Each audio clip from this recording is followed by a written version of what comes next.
The White Company. By Arthur Conan Doyle. Chapter 1. How the Black Sheep Came Forth from the Fold.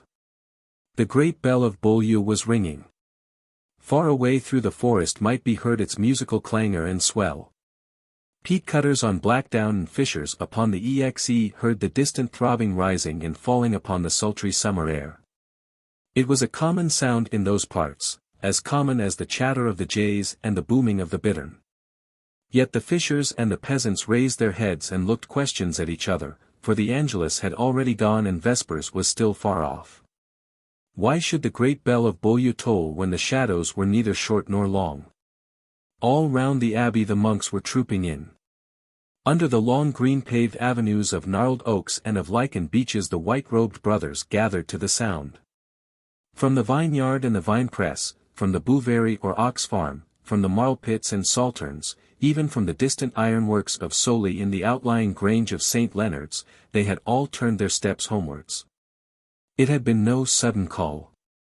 A swift messenger had the night before sped round to the outlying dependencies of the abbey, and had left the summons for every monk to be back in the cloisters by the 3rd hour after noontide.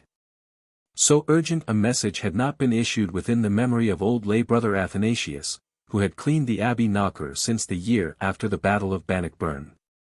A stranger who knew nothing either of the abbey or of its immense resources might have gathered from the appearance of the brothers some conception of the varied duties which they were called upon to perform, and of the busy, widespread life which centered in the old monastery.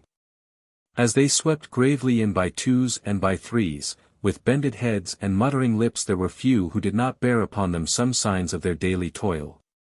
Here were two with wrists and sleeves all spotted with the ruddy grape juice.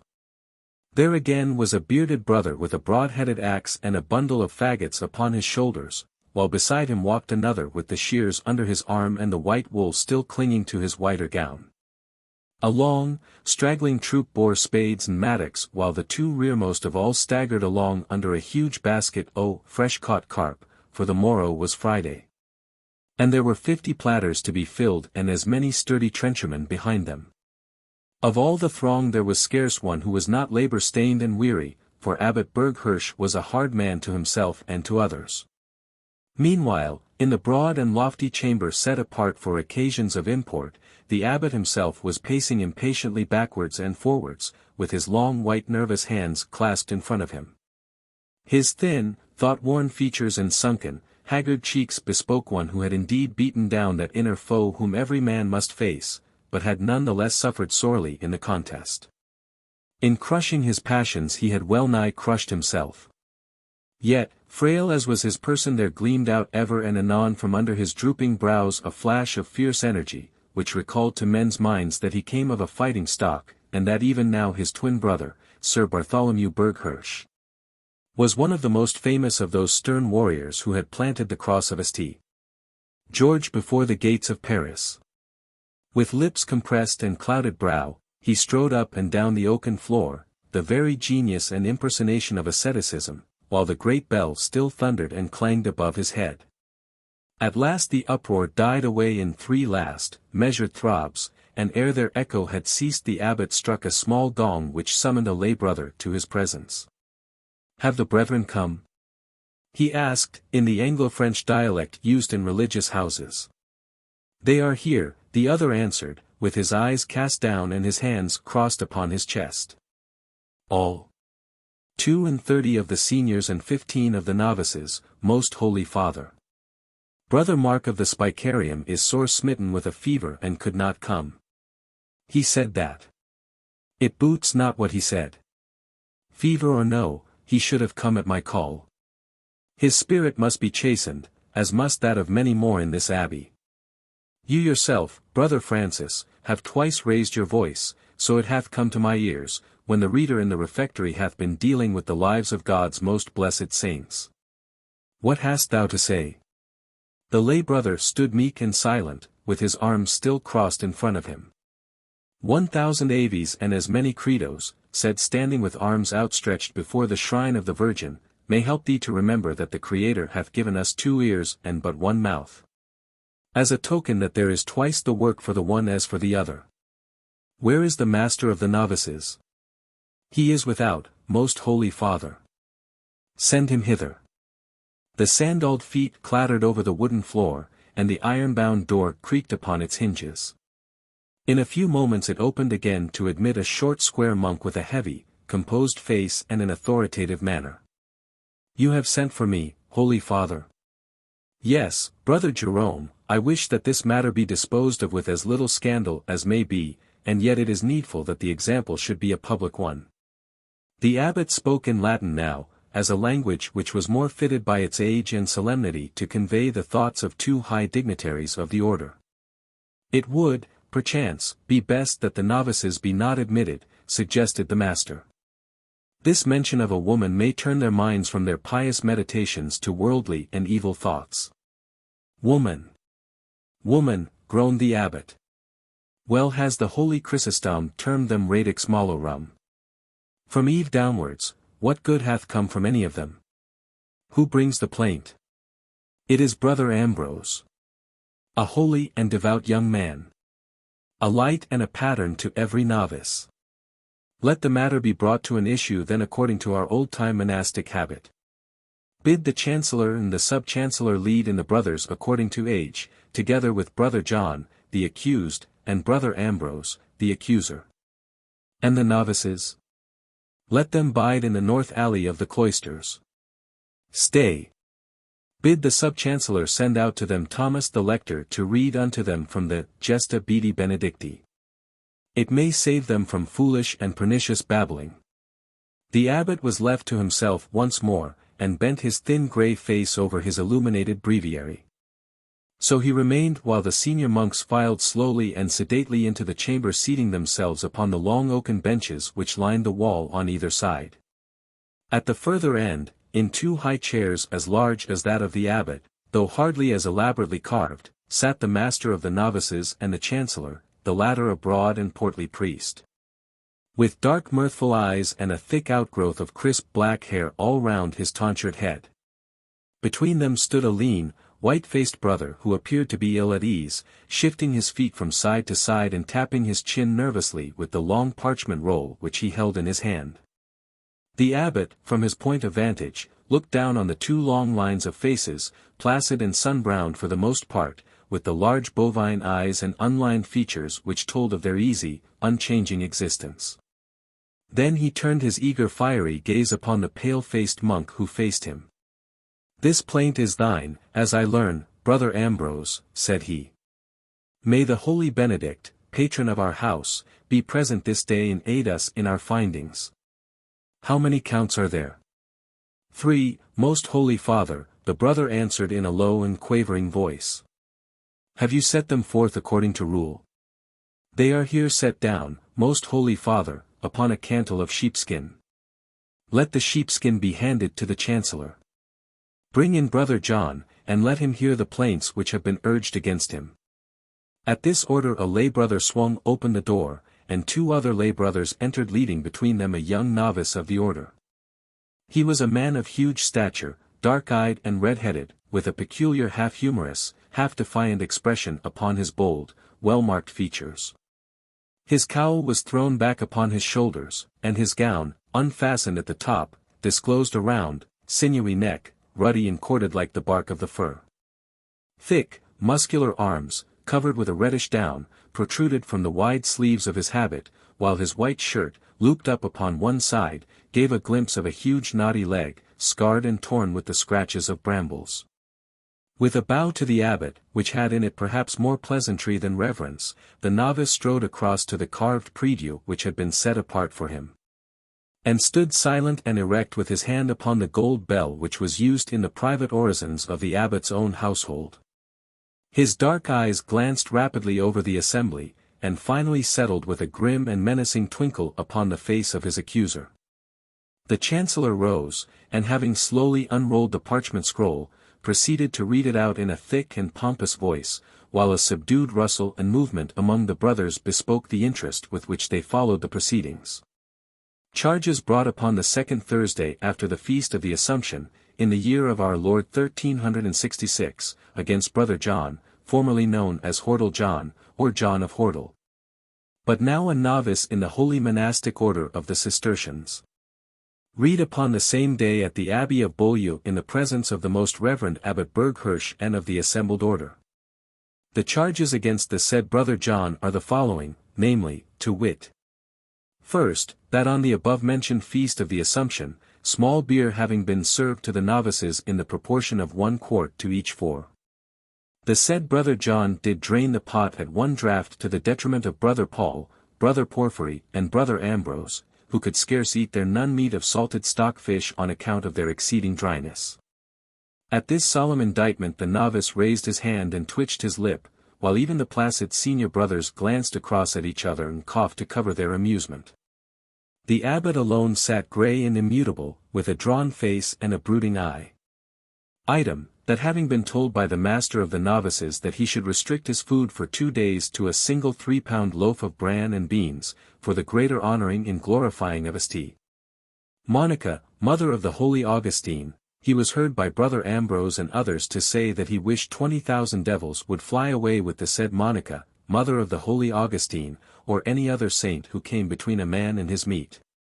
Item, that upon brother Ambrose reproving him for this blasphemous wish, he did hold the said brother face downwards over the piscatorium or fish pond for a space during which the said brother was able to repeat a pater and 4 aves for the better fortifying of his soul against impending death. There was a buzz and murmur among the white-frocked brethren at this grave charge, but the abbot held up his long quivering hand. What then, said he. Item, that between nones and vespers on the feast of James the Less the said brother John was observed upon the Brockenhurst road, near the spot which is known as Hatchet's Pond in converse with a person of the other sex. Being a maiden of the name of Mary Soley, the daughter of the king's verderer. Item, that after sundry japes and jokes the said brother John did lift up the said Mary Soley and did take, carry, and convey her across a stream, to the infinite relish of the devil and the exceeding detriment of his own soul. Which scandalous and wilful falling away was witnessed by 3 members of our order. A dead silence throughout the room, with a rolling of heads and upturning of eyes, bespoke the pious horror of the community. The abbot drew his grey brows low over his fiercely questioning eyes. Who can vouch for this thing? He asked. That can I, answered the accuser. So too can brother Porphyry, who was with me, and brother Mark of the Spicarium, who hath been so much stirred and inwardly troubled by the sight that he now lies in a fever through it. And the woman? Asked the abbot. Did she not break into lamentation and woe that a brother should so demean himself?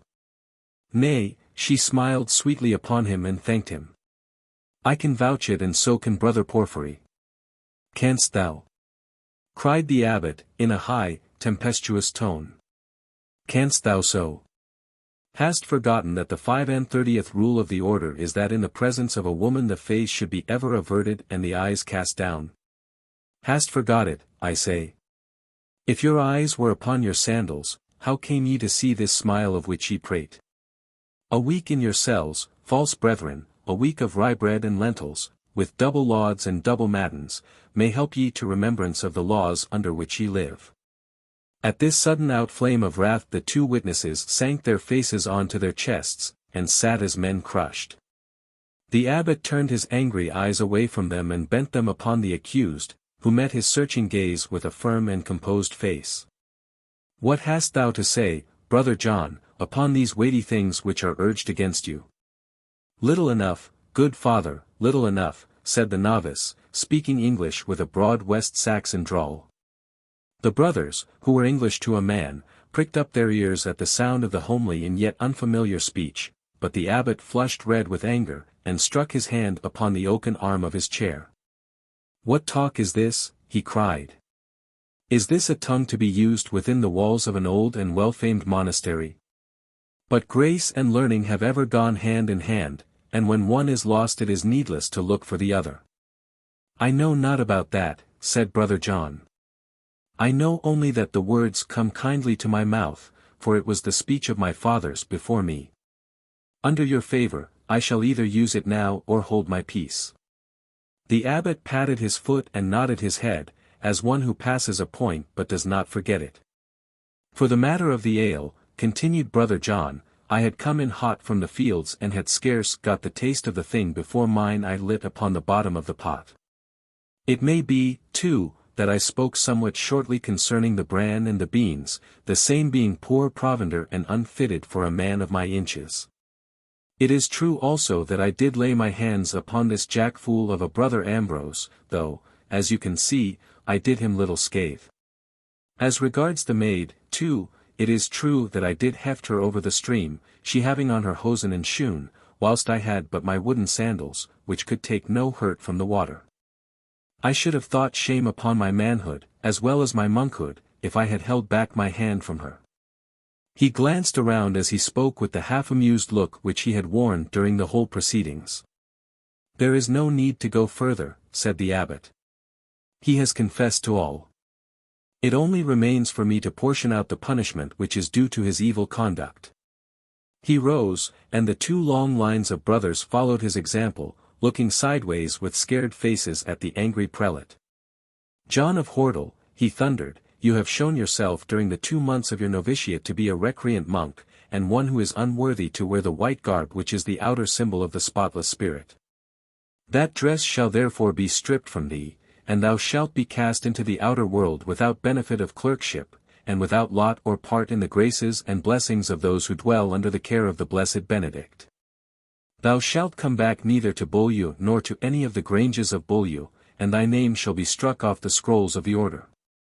The sentence appeared a terrible one to the older monks, who had become so used to the safe and regular life of the abbey that they would have been as helpless as children in the outer world. From their pious oasis they looked dreamily out at the desert of life, a place full of stormings and strivings, comfortless, restless, and overshadowed by evil. The young novice, however, appeared to have other thoughts, for his eyes sparkled and his smile broadened. It needed but that to add fresh fuel to the fiery mood of the prelate. So much for thy spiritual punishment, he cried. But it is to thy grosser feelings that we must turn in such natures as thine, and as thou art no longer under the shield of Holy Church there is the less difficulty. Ho there! Lay brothers, Francis, Naomi, Joseph, seize him and bind his arms. Drag him forth, and let the foresters and the porters scourge him from the precincts. As these 3 brothers advanced towards him to carry out the abbot's direction, the smile faded from the novice's face, and he glanced right and left with his fierce brown eyes, like a bull at a baiting. Then, with a sudden deep-chested shout, he tore up the heavy oaken prie-dieu and poised it to strike, taking 2 steps backward the while, that none might take him at advantage. By the black rood of Waltham! He roared, if any knave among you lays a finger end upon the edge of my gown, I will crush his skull like a filbert. With his thick knotted arms, his thundering voice, and his bristle of red hair, there was something so repellent in the man that the 3 brothers flew back at the very glare of him. And the 2 rows of white monks strained away from him like poplars in a tempest. The abbot only sprang forward with shining eyes, but the chancellor and the master hung upon either arm and wrested him back out of danger's way. He is possessed of a devil, they shouted. Run, brother Ambrose, brother Joachim. Call Hugh of the Mill, and Woodman Wat, and Raoul with his arbalest and bolts. Tell them that we are in fear of our lives. Run, run. For the love of the Virgin. But the novice was a strategist as well as a man of action. Springing forward, he hurled his unwieldy weapon at brother Ambrose, and, as desk and monk clattered on to the floor together, he sprang through the open door and down the winding stair. Sleepy old brother Athanasius, at the porter's cell, had a fleeting vision of twinkling feet and flying skirts. But before he had time to rub his eyes the recreant had passed the lodge, and was speeding as fast as his sandals could patter along the Lyndhurst road. How do you find this book? Any thoughts about the book or the author? Any suggestion for improvement? Please take a moment to share your thoughts in a comment. If you like it, share it with your friends who might enjoy it as well. Subscribe to keep in touch.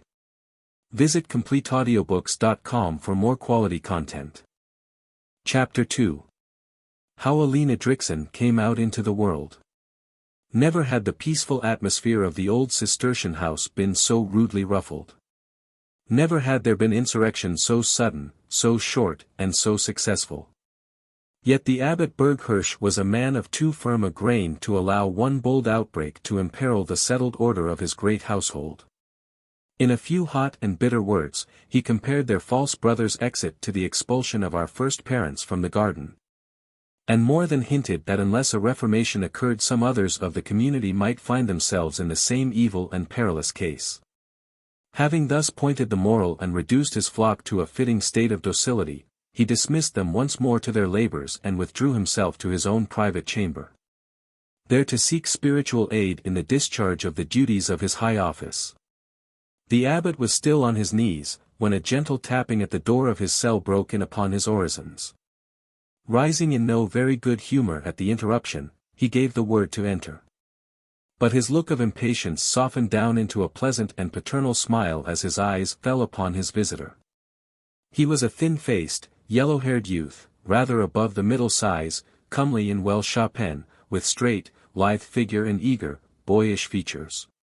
His clear, pensive grey eyes, and quick, delicate expression, spoke of a nature which had unfolded far from the boisterous joys and sorrows of the world. Yet there was a set of the mouth and a prominence of the chin which relieved him of any trace of effeminacy. Impulsive he might be, enthusiastic, sensitive, with something sympathetic and adaptive in his disposition. But an observer of nature's tokens would have confidently pledged himself that there was native firmness and strength underlying his gentle, monk-bred ways. The youth was not clad in monastic garb, but in lay attire, though his jerkin, cloak and hose were all of a sombre hue, as befitted one who dwelt in sacred precincts. A broad leather strap hanging from his shoulder supported a scrip or satchel such as travellers were wont to carry. In one hand he grasped a thick staff pointed and shod with metal, while in the other he held his coif or bonnet, which bore in its front a broad pewter medal stamped with the image of Our Lady of Rocamadour. "Art ready, then, fair son?" said the abbot. "This is indeed a day of comings and of goings. It is strange that in 12 hours the abbey should have cast off its foulest weed and should now lose what we are fain to look upon as our choicest blossom." "You speak too kindly, father," the youth answered. "If I had my will I should never go forth, but should end my days here in Beaulieu. It hath been my home as far back as my mind can carry me, and it is a sore thing for me to have to leave it." "Life brings many a cross," said the abbot gently. "Who is without them? Your going forth is a grief to us as well as to yourself. But there is no help. I had given my forward and sacred promise to your father, Edric the Franklin, that at the age of 20 you should be sent out into the world to see for yourself how you liked the savour of it. Seat thee upon the settle, Alleyne, for you may need rest ere long." The youth sat down as directed, but reluctantly and with diffidence. The abbot stood by the narrow window, and his long black shadow fell slantwise across the rush-strewn floor. 20 years ago, he said, your father, the Franklin of Minstead, died, leaving to the abbey 3 hides of rich land in the hundred of Maude. And leaving to us also his infant son on condition that we should rear him until he came to man's estate. This he did partly because your mother was dead, and partly because your elder brother, now socman of Minstead, had already given sign of that fierce and rude nature which would make him no fit companion for you. It was his desire and request, however, that you should not remain in the cloisters, but should at a ripe age return into the world. But, father, interrupted the young man, it is surely true that I am already advanced several degrees in clerkship? Yes, fair son, but not so far as to bar you from the garb you now wear or the life which you must now lead. You have been porter. Yes, father. Exorcist? Yes, father.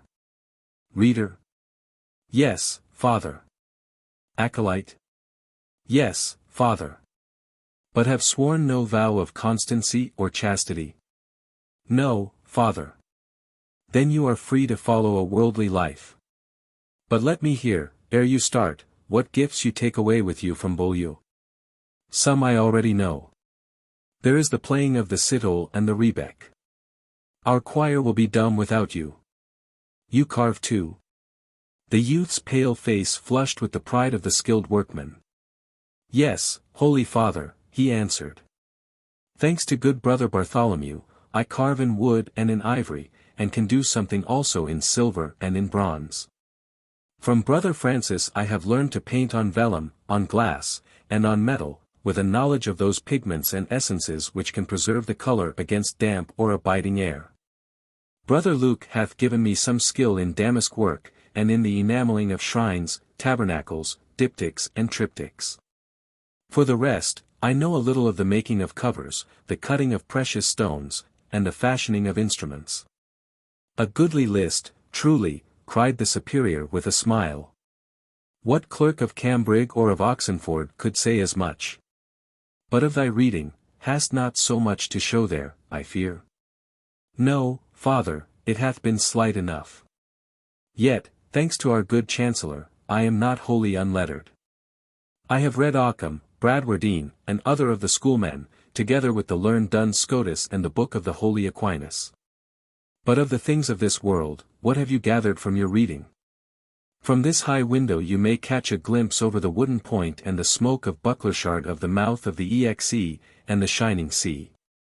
Now, I pray you, Alleyne, if a man were to take a ship and spread sail across yonder waters, where might he hope to arrive? The youth pondered, and drew a plan amongst the rushes with the point of his staff. Holy Father, said he would come upon those parts of France which are held by the King's Majesty. But if he trended to the south he might reach Spain and the Barbary States. To his north would be Flanders and the country of the Eastlanders and of the Muscovites. True. And how if, after reaching the king's possessions, he still journeyed on to the eastward? He would then come upon that part of France which is still in dispute, and he might hope to reach the famous city of Avignon, where dwells our blessed Father, the prop of Christendom. And then? Then he would pass through the land of the Almains and the great Roman Empire, and so to the country of the Huns and of the Lithuanian pagans, beyond which lies the great city of Constantine and the kingdom of the unclean followers of Maude. And beyond that, fair son? Beyond that is Jerusalem and the Holy Land, and the great river which hath its source in the Garden of Eden. And then? Nay, good father, I cannot tell. Methinks the end of the world is not far from there. Then we can still find something to teach thee, Alleyne, said the abbot complacently. Know that many strange nations lie betwixt there and the end of the world. There is the country of the Amazons, and the country of the dwarfs, and the country of the fair but evil women who slay with beholding, like the basilisk.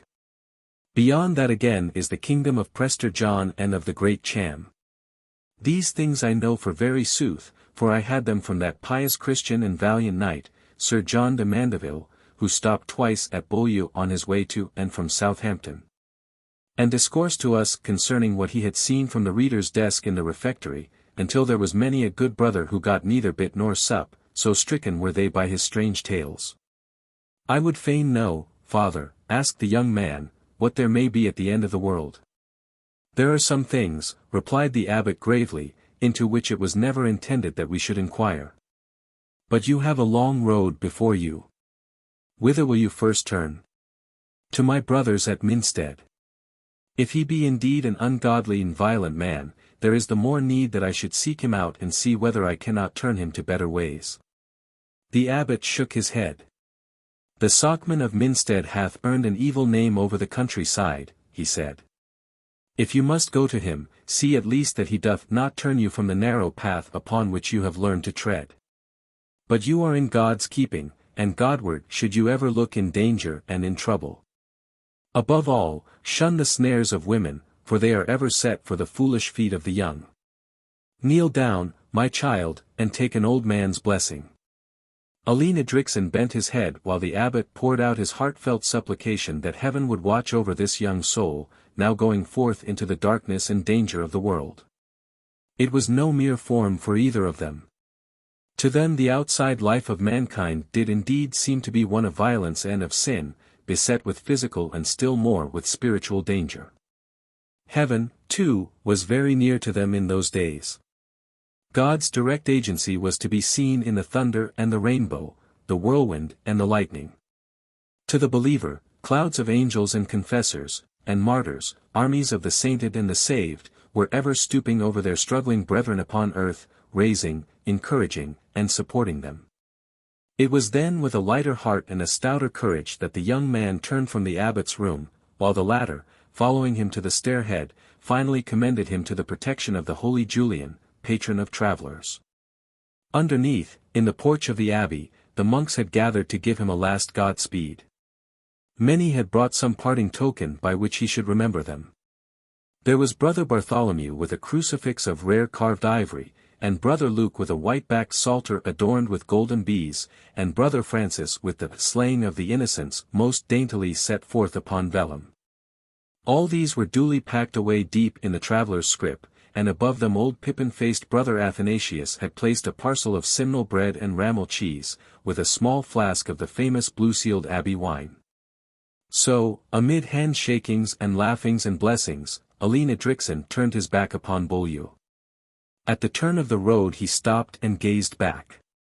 There was the widespread building which he knew so well, the abbot's house, the long church, the cloisters with their line of arches, all bathed and mellowed in the evening sun. There too was the broad sweep of the river Exe, the old stone well, the canopied niche of the Virgin, and in the centre of all the cluster of white-robed figures who waved their hands to him. A sudden mist swam up before the young man's eyes, and he turned away upon his journey with a heavy heart and a choking throat. Chapter 3. How Hordle John cozened the Fuller of Lymington.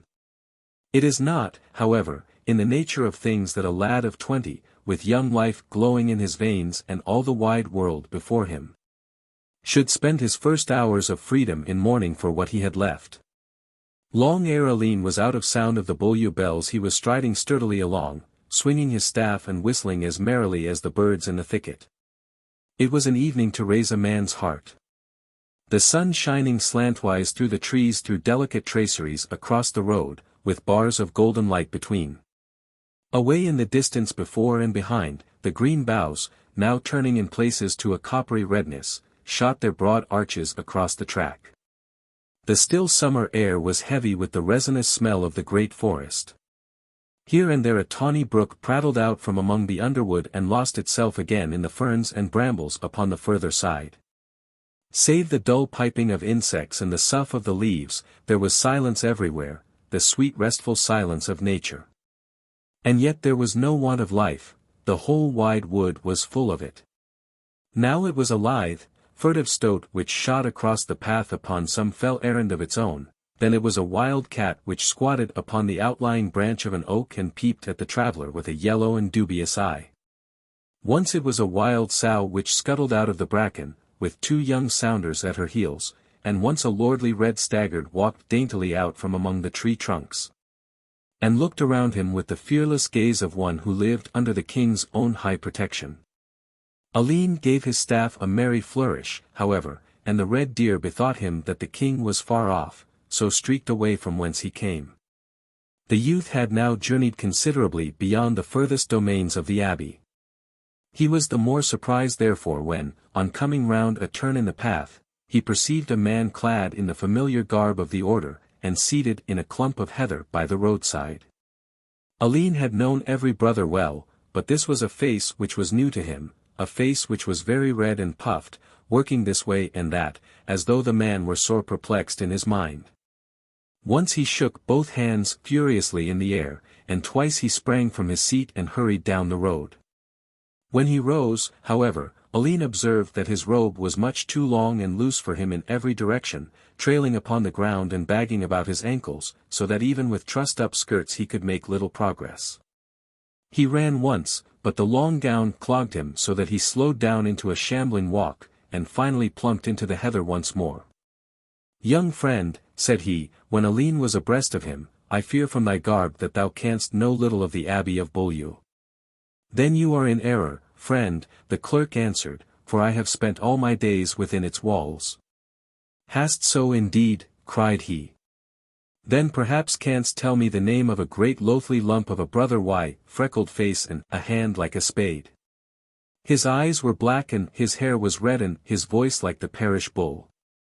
I trow that there cannot be two alike in the same cloisters." That surely can be no other than brother John, said Alleyne. I trust he has done you no wrong, that you should be so hot against him. Wrong, quotha! Cried the other, jumping out of the heather. Wrong! Why, he hath stolen every plack of clothing off my back, if that be a wrong, and hath left me here in this sorry frock of white falding, so that I have shame to go back to my wife, lest she think that I have donned her old kirtle.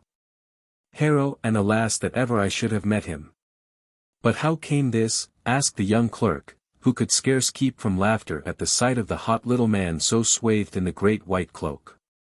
It came in this way, he said, sitting down once more. I was passing this way, hoping to reach Lymington ere nightfall, when I came on this red-headed knave seated even where we are sitting now.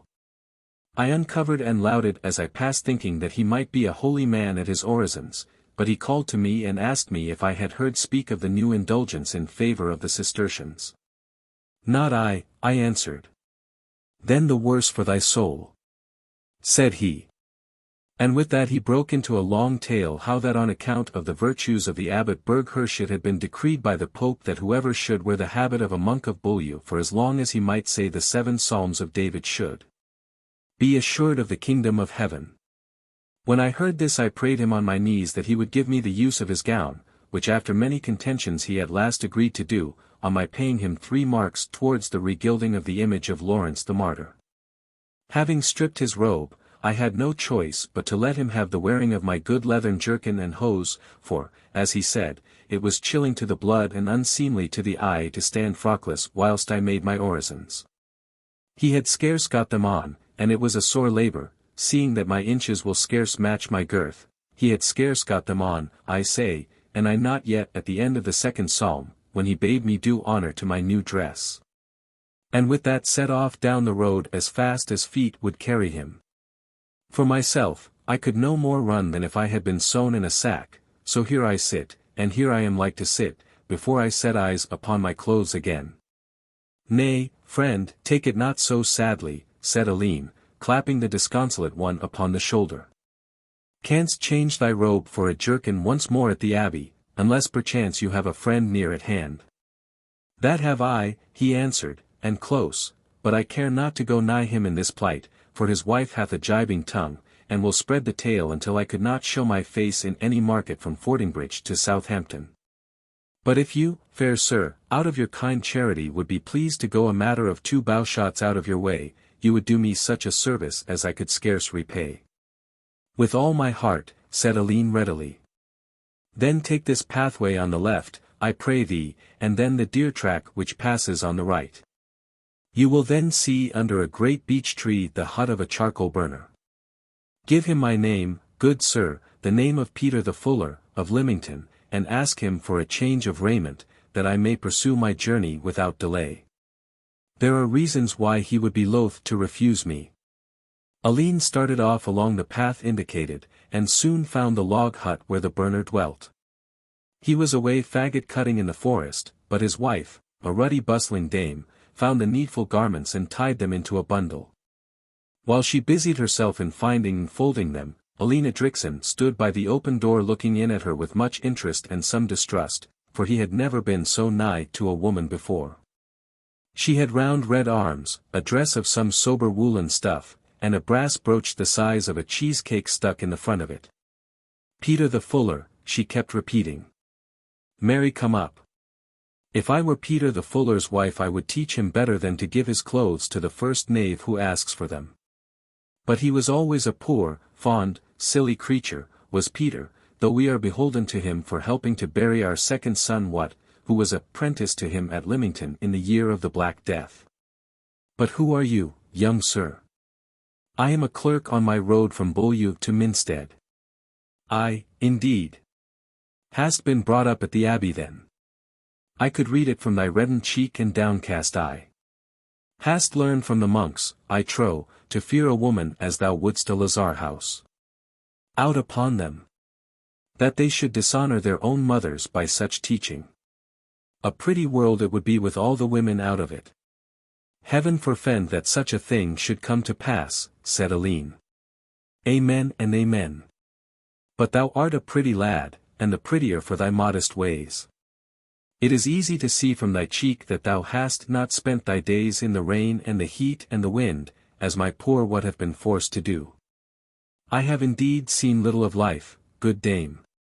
Wilt find nothing in it to pay for the loss of thy own freshness. Here are the clothes, and Peter can leave them when next he comes this way. Holy Virgin! See the dust upon thy doublet.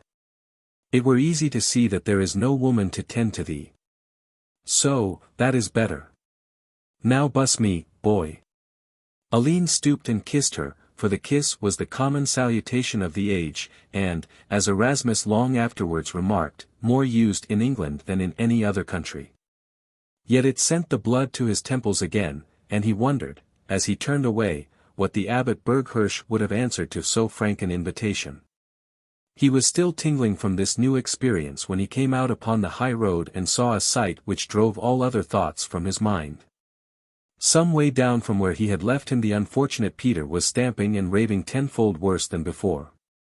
Now, however, instead of the great white cloak, he had no clothes on at all, save a short woolen shirt and a pair of leather shoes.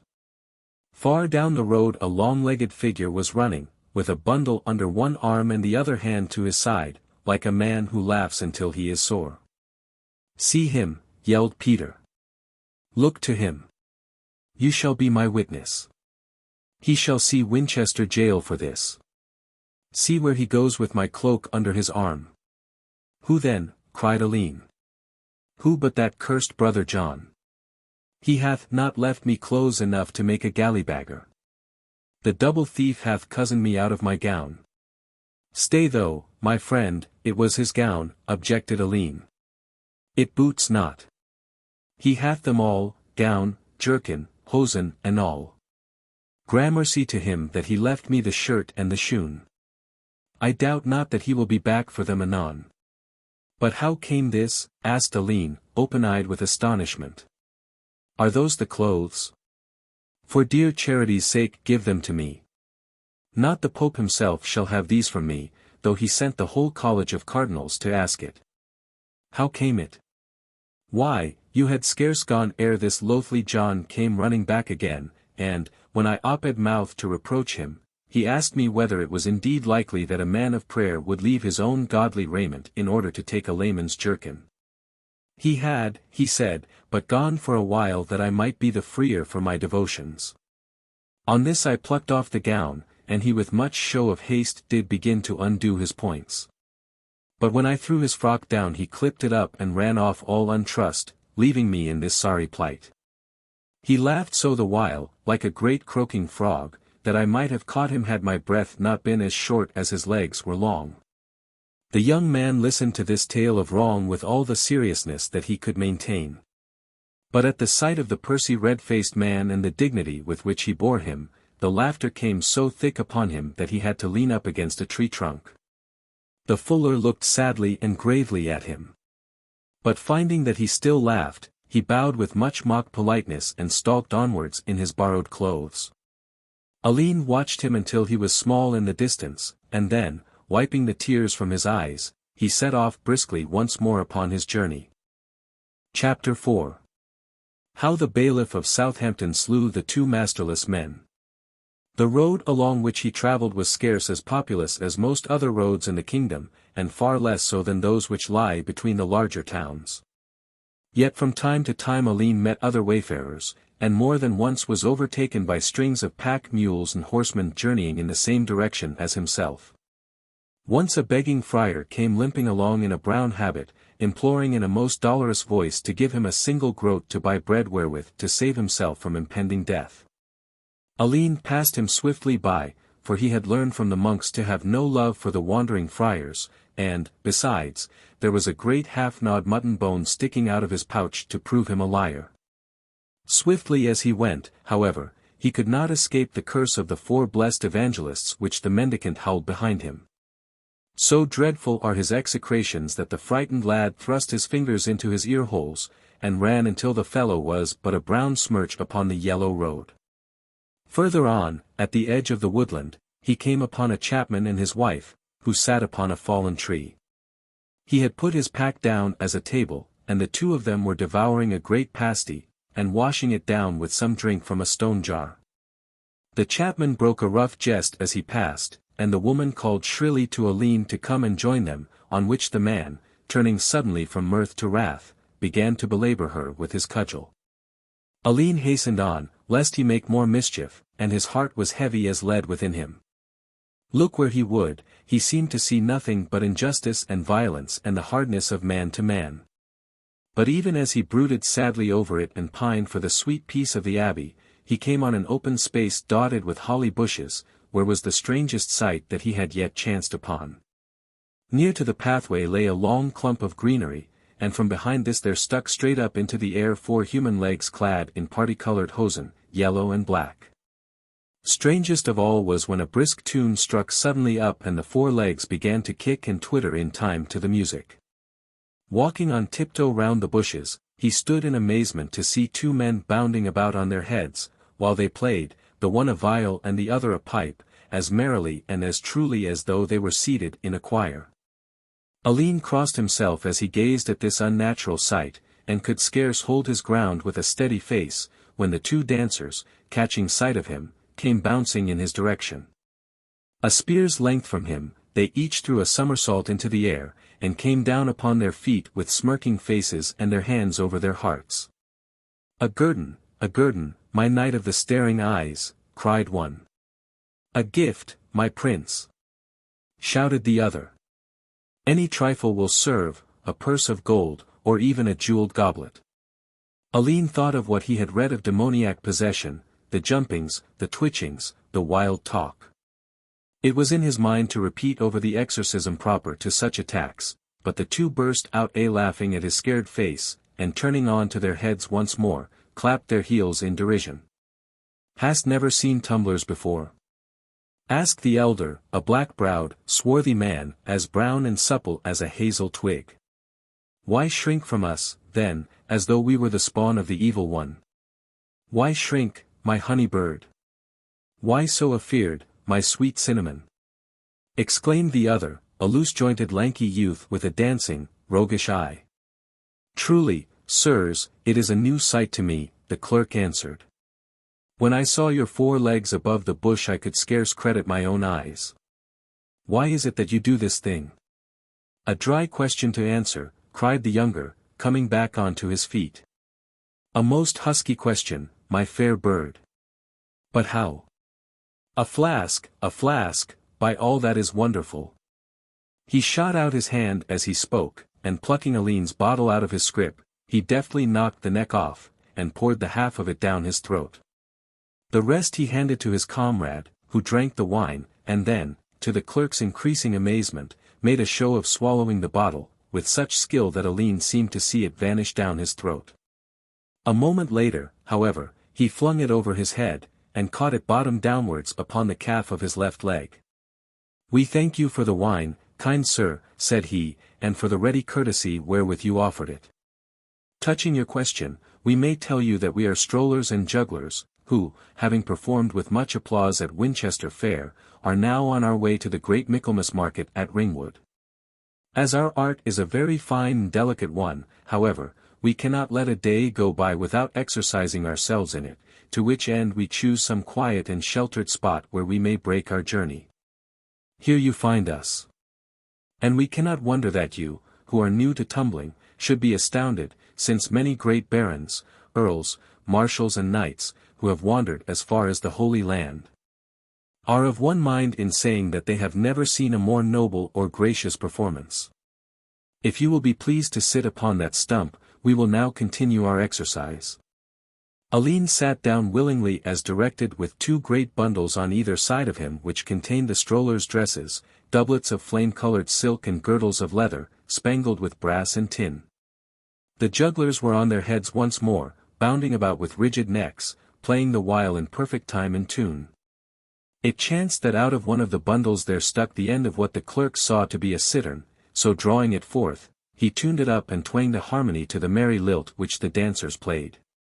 On that they dropped their own instruments, and putting their hands to the ground they hopped about faster and faster, ever shouting to him to play more briskly, until at last for very weariness all 3 had to stop. "Well played, sweet poppet," cried the younger. Hast a rare touch on the strings. How knew you the tune? Asked the other. I knew it not. I did but follow the notes I heard. Both opened their eyes at this, and stared at Alleyne with as much amazement as he had shown at them. You have a fine trick of ear then, said one. We have long wished to meet such a man. Wilt join us and jog on to Ringwood? Thy duties shall be light, and thou shalt have 2d a day and meat for supper every night. With as much beer as you can put away, said the other, and a flask of Gascon wine on Sabbaths. Nay, it may not be. I have other work to do. I have tarried with you over long, quoth Alleyne, and resolutely set forth upon his journey once more. They ran behind him some little way, offering him first 4d and then 6d a day, but he only smiled and shook his head, until at last they fell away from him. Looking back, he saw that the smaller had mounted on the younger shoulders, and that they stood so, some 10 feet high, waving their adieus to him. He waved back to them, and then hastened on, the lighter of heart for having fallen in with these strange men of pleasure. Alleyne had gone no great distance for all the many small passages that had befallen him. Yet to him, used as he was to a life of such quiet that the failure of a brewing or the altering of an anthem had seemed to be of the deepest import, the quick changing play of the lights and shadows of life was strangely startling and interesting. A gulf seemed to divide this brisk uncertain existence from the old steady round of work and of prayer which he had left behind him. The few hours that had passed since he saw the abbey tower stretched out in his memory until they outgrew whole months of the stagnant life of the cloister. As he walked and munched the soft bread from his scrip, it seemed strange to him to feel that it was still warm from the ovens of Beaulieu. When he passed Pennerley, where were 3 cottages and a barn, he reached the edge of the tree country, and found the great barren heath of Blackdown stretching in front of him, all pink with heather and bronzed with the fading ferns. On the left the woods were still thick, but the road edged away from them and wound over the open. The sun lay low in the west upon a purple cloud, whence it threw a mild, chastening light over the wild moorland and glittered on the fringe of forest, turning the withered leaves into flakes of dead gold. The brighter for the black depths behind them. To the seeing eye decay is as fair as growth, and death as life. The thought stole into Alleyne's heart as he looked upon the autumnal countryside and marvelled at its beauty. He had little time to dwell upon it however, for there were still 6 good miles between him and the nearest inn. He sat down by the roadside to partake of his bread and cheese, and then with a lighter scrip he hastened upon his way. There appeared to be more wayfarers on the down than in the forest. First he passed 2 Dominicans in their long black dresses, who swept by him with downcast looks and pattering lips, without so much as a glance at him. Then there came a grey friar, or minorite, with a good paunch upon him, walking slowly and looking about him with the air of a man who was at peace with himself and with all men. He stopped Alleyne to ask him whether it was not true that there was a hostel somewhere in those parts which was especially famous for the stewing of eels. The clerk having made answer that he had heard the eels of Sowley well spoken of, the friar sucked in his lips and hurried forward. Close at his heels came 3 labourers walking abreast, with spade and mattock over their shoulders. They sang some rude chorus right tunefully as they walked, but their English was so coarse and rough that to the ears of a cloister-bred man it sounded like a foreign and barbarous tongue. One of them carried a young bittern which they had caught upon the moor, and they offered it to Alleyne for a silver groat. Very glad he was to get safely past them, for, with their bristling red beards and their fierce blue eyes, they were uneasy men to bargain with upon a lonely moor. Yet it is not always the bulliest and the wildest who are the most to be dreaded. The workers looked hungrily at him, and then jogged onwards upon their way in slow, lumbering Saxon style. A worse man to deal with was a wooden-legged cripple who came hobbling down the path, so weak and so old to all appearance that a child need not stand in fear of him. Yet when Alleyne had passed him, of a sudden, out of pure devilment, he screamed out a curse at him, and sent a jagged flint stone hurtling past his ear. So horrid was the causeless rage of the crooked creature, that the clerk came over a cold thrill, and took to his heels until he was out of shot from stone or word. It seemed to him that in this country of England there was no protection for a man save that which lay in the strength of his own arm and the speed of his own foot. In the cloisters he had heard vague talk of the law, the mighty law which was higher than prelate or baron, yet no sign could he see of it. What was the benefit of a law written fair upon parchment, he wondered, if there were no officers to enforce it? As it fell out, however, he had that very evening, ere the sun had set, a chance of seeing how stern was the grip of the English law when it did happen to seize the offender. A mile or so out upon the moor the road takes a very sudden dip into a hollow, with a peat-colored stream running swiftly down the center of it. To the right of this stood, and stands to this day, an ancient barrow, or burying mound, covered deeply in a bristle of heather and bracken. Alleyne was plodding down the slope upon one side, when he saw an old dame coming towards him upon the other, limping with weariness and leaning heavily upon a stick. When she reached the edge of the stream she stood helpless, looking to right and to left for some ford. Where the path ran down a great stone had been fixed in the center of the brook, but it was too far from the bank for her aged and uncertain feet. Twice she thrust forward at it, and twice she drew back, until at last, giving up in despair, she sat herself down by the brink and wrung her hands wearily. There she still sat when Alleyne reached the crossing. "Come, mother," quoth he, "it is not so very perilous a passage." "Alas! Good youth," she answered, "I have a humour in the eyes, and though I can see that there is a stone there I can by no means be sure as to where it lies." "That is easily amended," said he cheerily, and picking her lightly up, for she was much worn with time, he passed across with her. He could not but observe, however, that as he placed her down her knees seemed to fail her, and she could scarcely prop herself up with her staff. "You are weak, mother," said he. "Hast journeyed far, I wot." "From Wiltshire, friend," said she, in a quavering voice, 3 days have I been on the road. I go to my son, who is one of the king's regarders at Brockenhurst. He has ever said that he would care for me in mine old age. And rightly too, mother, since you cared for him in his youth. But when have you broken fast? At Lindenhurst, but alas! My money is at an end, and I could but get a dish of bran porridge from the nunnery. Yet I trust that I may be able to reach Brockenhurst tonight, where I may have all that heart can desire, for oh! Sir, but my son is a fine man, with a kindly heart of his own, and it is as good as food to me to think that he should have a doublet of Lincoln green to his back and be the king's own paid man. It is a long road yet to Brockenhurst, said Alleyne, but here is such bread and cheese as I have left, and here, too, is a penny which may help you to supper. May God be with you. May God be with you, young man, she cried. May he make your heart as glad as you have made mine. She turned away, still mumbling blessings, and Alleyne saw her short figure and her long shadow stumbling slowly up the slope. He was moving away himself, when his eyes lit upon a strange sight, and one which sent a tingling through his skin. Out of the tangled scrub on the old overgrown barrow 2 human faces were looking out at him. The sinking sun glimmered full upon them, showing up every line and feature. The one was an oldish man with a thin beard, a crooked nose, and a broad red smudge from a birthmark over his temple. The other was a Negro, a thing rarely met in England at that day, and rarer still in the quiet Southland parts. Alleyne had read of such folk, but had never seen one before, and could scarce take his eyes from the fellow's broad pouting lip and shining teeth. Even as he gazed, however, the 2 came writhing out from among the heather, and came down towards him with such a guilty, slinking carriage, that the clerk felt that there was no good in them, and hastened onwards upon his way.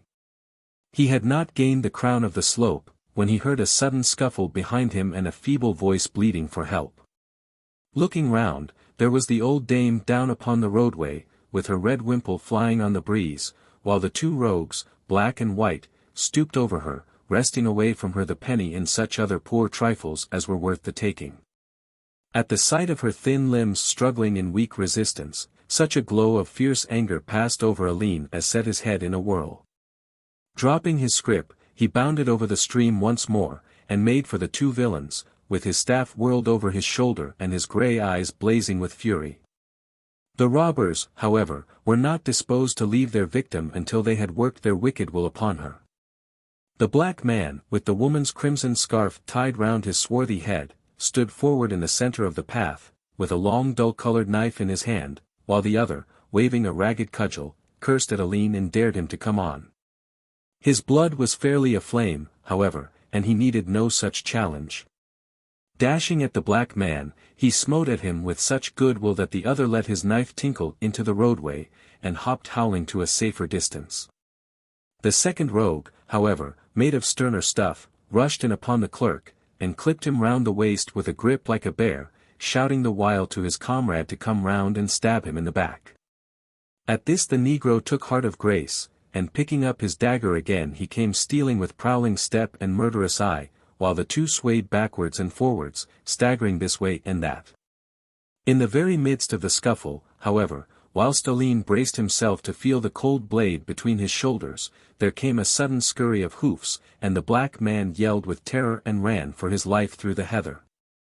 The man with the birthmark, too, struggled to break away, and Alleyne heard his teeth chatter and felt his limbs grow limp to his hand. At this sign of coming aid the clerk held on the tighter, and at last was able to pin his man down and glanced behind him to see where all the noise was coming from. Down the slanting road there was riding a big, burly man, clad in a tunic of purple velvet and driving a great black horse as hard as it could gallop. He leaned well over its neck as he rode, and made a heaving with his shoulders at every bound as though he were lifting the steed instead of it carrying him. In the rapid glance Alleyne saw that he had white doeskin gloves, a curling white feather in his flat velvet cap, and a broad gold, embroidered baldric across his bosom. Behind him rode 6 others, 2 and 2, clad in sober brown jerkins, with the long yellow staves of their bows thrusting out from behind their right shoulders.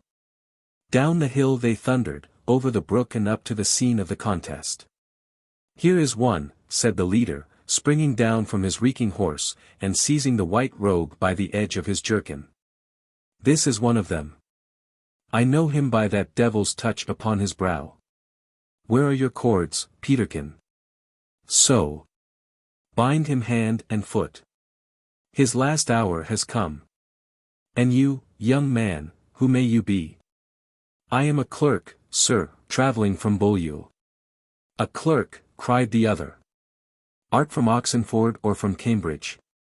Hast thou a letter from the chancellor of thy college giving thee a permit to beg? Let me see thy letter." He had a stern, square face, with bushy side whiskers and a very questioning eye. "I am from Beaulieu Abbey, and I have no need to beg," said Alleyne, who was all of a tremble now that the ruffle was over. "The better for thee," the other answered. "Dost know who I am?" "No, sir, I do not." "I am the law." Nodding his head solemnly. "I am the law of England and the mouthpiece of His Most Gracious and Royal Majesty, Edward III. Alleyne lauded low to the king's representative. "Truly you came in good time, honoured sir," said he. "A moment later and they would have slain me." "But there should be another one," cried the man in the purple coat. "There should be a black man. A shipman with a tea. Anthony's fire, and a black man who had served him as cook, those are the pair that we are in chase of." "The black man fled over to that side," said Alleyne, pointing towards the barrow. "He could not have gone far, Sir Bailiff," cried one of the archers, unslinging his bow. "He is in hiding somewhere, for he knew well, black Paynim as he is, that our horse's 4 legs could outstrip his 2. "Then we shall have him," said the other. "It shall never be said, whilst I am bailiff of Southampton, that any waster, reaver, drawlatch or murderer came scathless away from me and my posse. Leave that rogue lying. Now stretch out in line, my merry ones, with arrow on string, and I shall show you such sport as only the king can give. You on the left, Howett, and Thomas of Redbridge upon the right. So.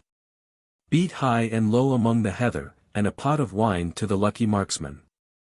As it chanced, however, the searchers had not far to seek. The negro had burrowed down into his hiding-place upon the barrow, where he might have lain snug enough, had it not been for the red gear upon his head. As he raised himself to look over the bracken at his enemies, the staring colour caught the eye of the bailiff, who broke into a long screeching whoop and spurred forward sword in hand. Seeing himself discovered, the man rushed out from his hiding-place, and bounded at the top of his speed down the line of archers, keeping a good 100 paces to the front of them. The two who were on either side of Alleyne bent their bows as calmly as though they were shooting at the popinjay at the village fair. 7 yards windage, how, said one, whose hair was streaked with grey. 5, replied the other, letting loose his string. Alleyne gave a gulp in his throat, for the yellow streak seemed to pass through the man, but he still ran forward. 7, you jack fool, growled the first speaker, and his bow twanged like a harp string. The black man sprang high up into the air, and shot out both his arms and his legs, coming down all a-sprawl among the heather. Right under the blade bone, quoth the archer, sauntering forward for his arrow. The old hound is the best when all is said, quoth the bailiff of Southampton, as they made back for the roadway. That means a quart of the best Malmsey in Southampton this very night, Matthew Atwood. Art sure that he is dead?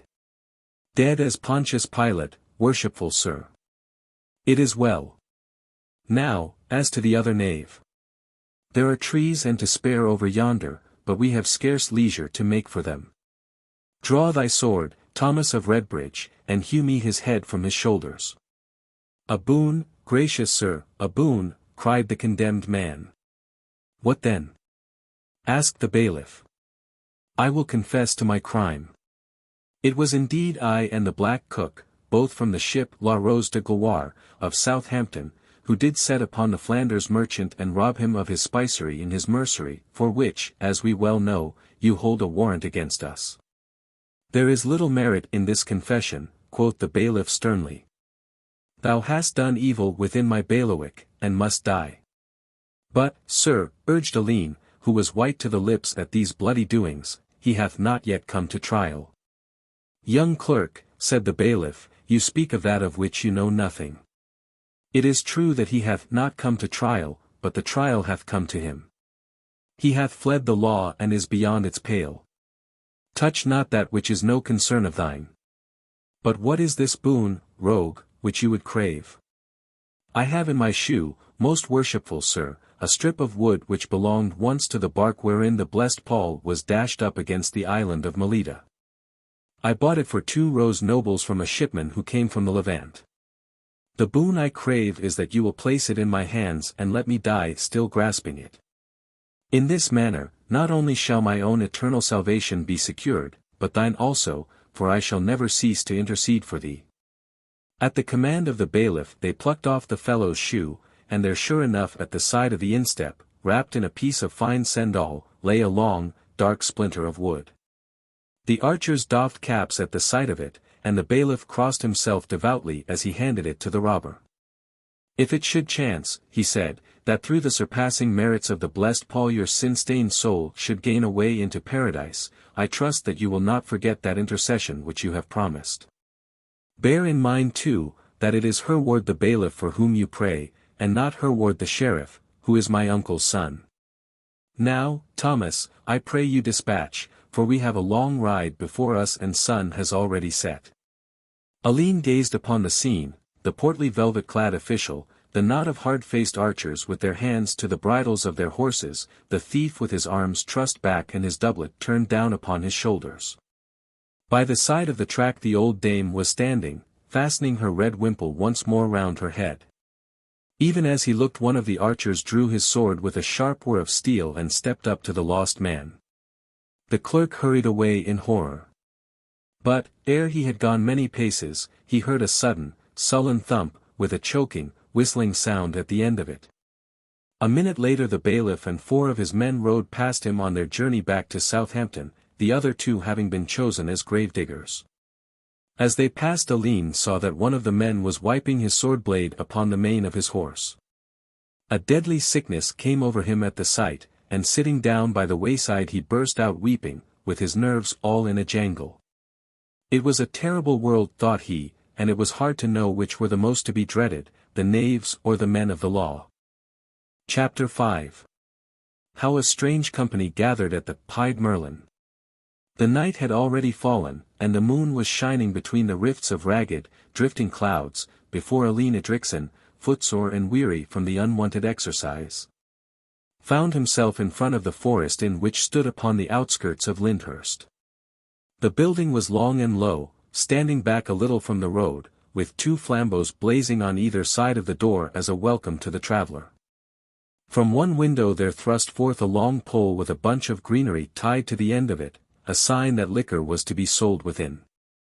As Alleyne walked up to it he perceived that it was rudely fashioned out of beams of wood, with twinkling lights all over where the glow from within shone through the chinks. The roof was poor and thatched. But in strange contrast to it there ran all along under the eaves a line of wooden shields, most gorgeously painted with chevron, bend, and salter, and every heraldic device. By the door a horse stood tethered, the ruddy glow beating strongly upon his brown head and patient eyes, while his body stood back in the shadow. Alleyne stood still in the roadway for a few minutes reflecting upon what he should do. It was, he knew, only a few miles further to Minstead, where his brother dwelt. On the other hand, he had never seen this brother since childhood, and the reports which had come to his ears concerning him were seldom to his advantage. By all accounts he was a hard and a bitter man. It might be an evil start to come to his door so late and claim the shelter of his roof. Better to sleep here at this inn, and then travel on to Minstead in the morning. If his brother would take him in, well and good. He would bide with him for a time and do what he might to serve him. If, on the other hand, he should have hardened his heart against him, he could only go on his way and do the best he might by his skill as a craftsman and a scrivener. At the end of a year he would be free to return to the cloisters, for such had been his father's bequest. A monkish upbringing, 1 year in the world after the age of 20, and then a free selection one way or the other, it was a strange course which had been marked out for him. Such as it was, however, he had no choice but to follow it, and if he were to begin by making a friend of his brother he had best wait until morning before he knocked at his dwelling. The rude plank door was ajar, but as Alleyne approached it there came from within such a gust of rough laughter and clatter of tongues that he stood irresolute upon the threshold. Summoning courage, however, and reflecting that it was a public dwelling, in which he had as much right as any other man, he pushed it open and stepped into the common room. Though it was an autumn evening and somewhat warm, a huge fire of heaped billets of wood crackled and sparkled in a broad, open grate, some of the smoke escaping up a rude chimney, but the greater part rolling out into the room. So that the air was thick with it, and a man coming from without could scarce catch his breath. On this fire a great cauldron bubbled and simmered, giving forth a rich and promising smell. Seated round it were a dozen or so folk, of all ages and conditions, who set up such a shout as Alleyne entered that he stood peering at them through the smoke, uncertain what this riotous greeting might portend. "Arouse! Arouse!" cried one rough-looking fellow in a tattered jerkin.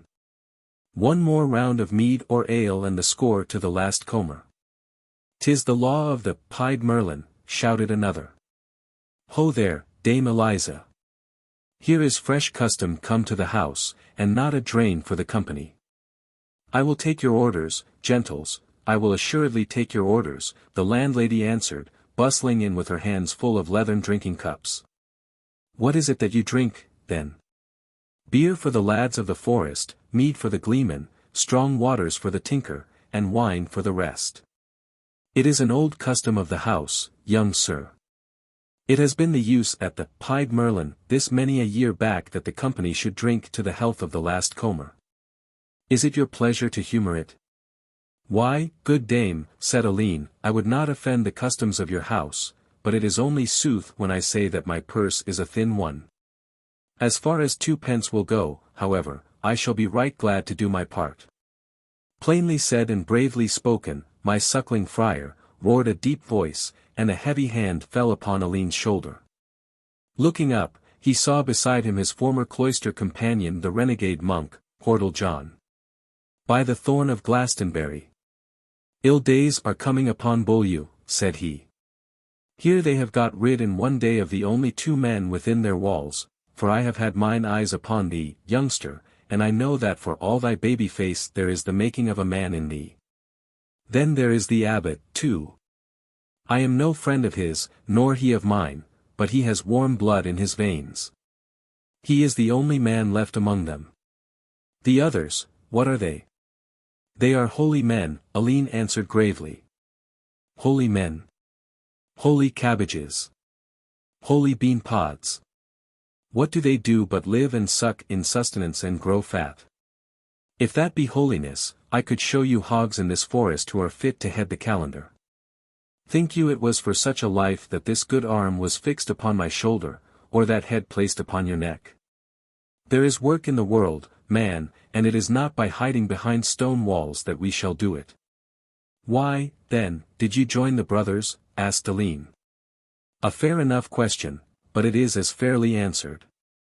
I joined them because Marjorie Alspaye, of Boulder, married crooked Thomas of Ringwood, and left a certain John of Hordle in the cold, for that he was a ranting, roving blade who was not to be trusted in wedlock.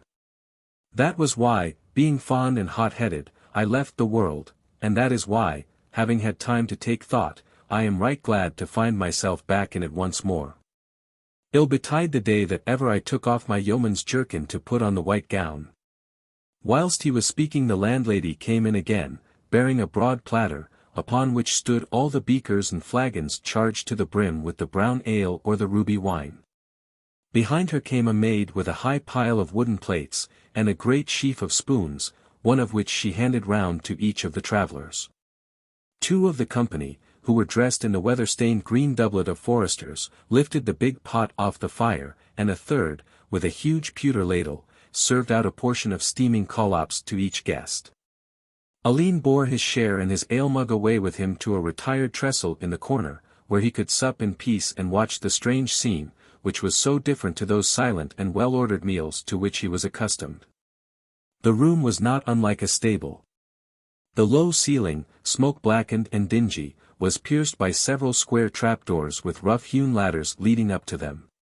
The walls of bare unpainted planks were studded here and there with great wooden pins, placed at irregular intervals and heights, from which hung over tunics, wallets, whips, bridles, and saddles.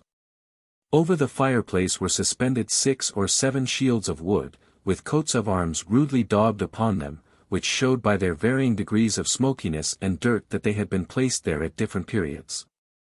There was no furniture, save a single long dresser covered with coarse crockery, and a number of wooden benches and trestles, the legs of which sank deeply into the soft clay floor, while the only light, save that of the fire, was furnished by 3 torches stuck in sockets on the wall, which flickered and crackled, giving forth a strong resinous odor.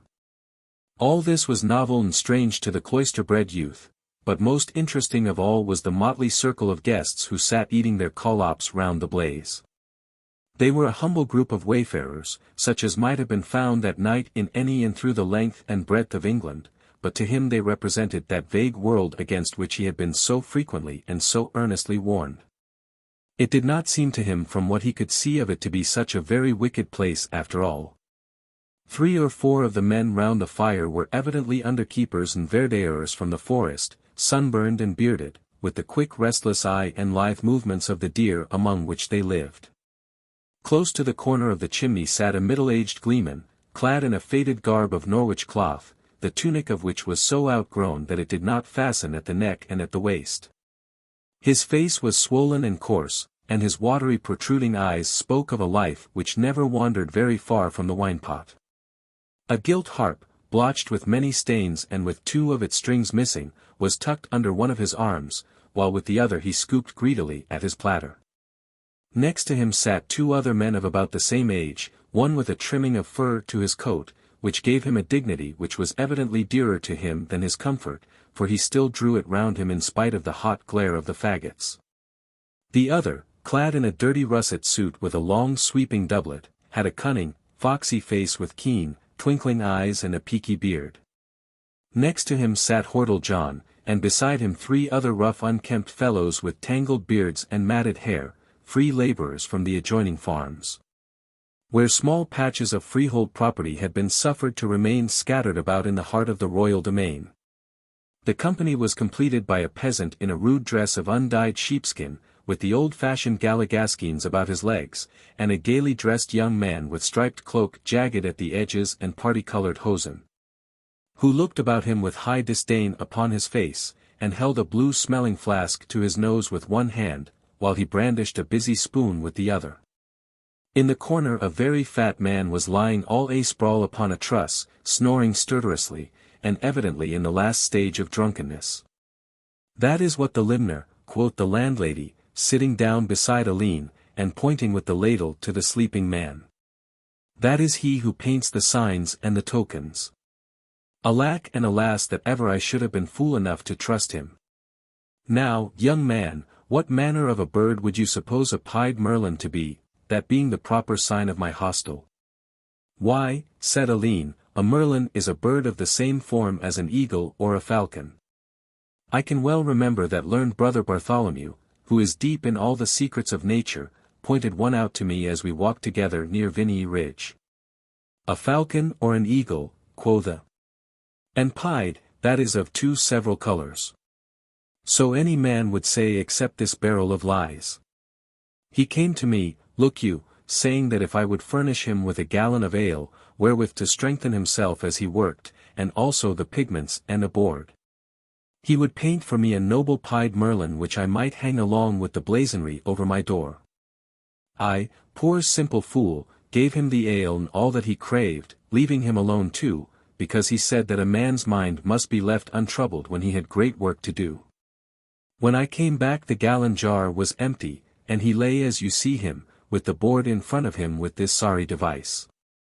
She raised up a panel which was leaning against the wall, and showed a rude painting of a scraggy and angular fowl, with very long legs and a spotted body.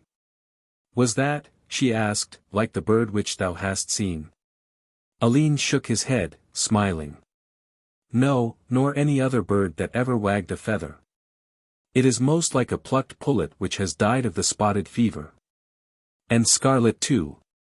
What would the gentle Sir Nicholas Borehunt, or Sir Bernard Brocas, of Rochecourt, say if they saw such a thing, or, perhaps, even the King's own Majesty himself, who often has ridden past this way, and who loves his falcons as he loves his sons? It would be the downfall of my house." "The matter is not past mending," said Alleyne. "I pray you, good dame, to give me those 3 pigment pots and a brush, and I shall try whether I cannot better this painting." Dame Eliza looked doubtfully at him, as though fearing some other stratagem, but, as he made no demand for ale, she finally brought the paints, and watched him as he smeared on his background, talking the while about the folk round the fire. "The 4 forest lads must be jogging soon," she said. "They bide at Emery Down, a mile or more from here. Yeoman prickers they are, who tend to the king's hunt. The gleeman is called Floyding Will. He comes from the north country, but for many years he hath gone the round of the forest from Southampton to Christchurch. He drinks much and pays little, but it would make your ribs crackle to hear him sing the Jest of Hendy Tobias. Mayhap he will sing it when the ale has warmed him." "Who are those next to him?" asked Alleyne, much interested. "He of the fur mantle has a wise and reverent face. He is a seller of pills and salves, very learned in humours, and rheums, and fluxes, and all manner of ailments.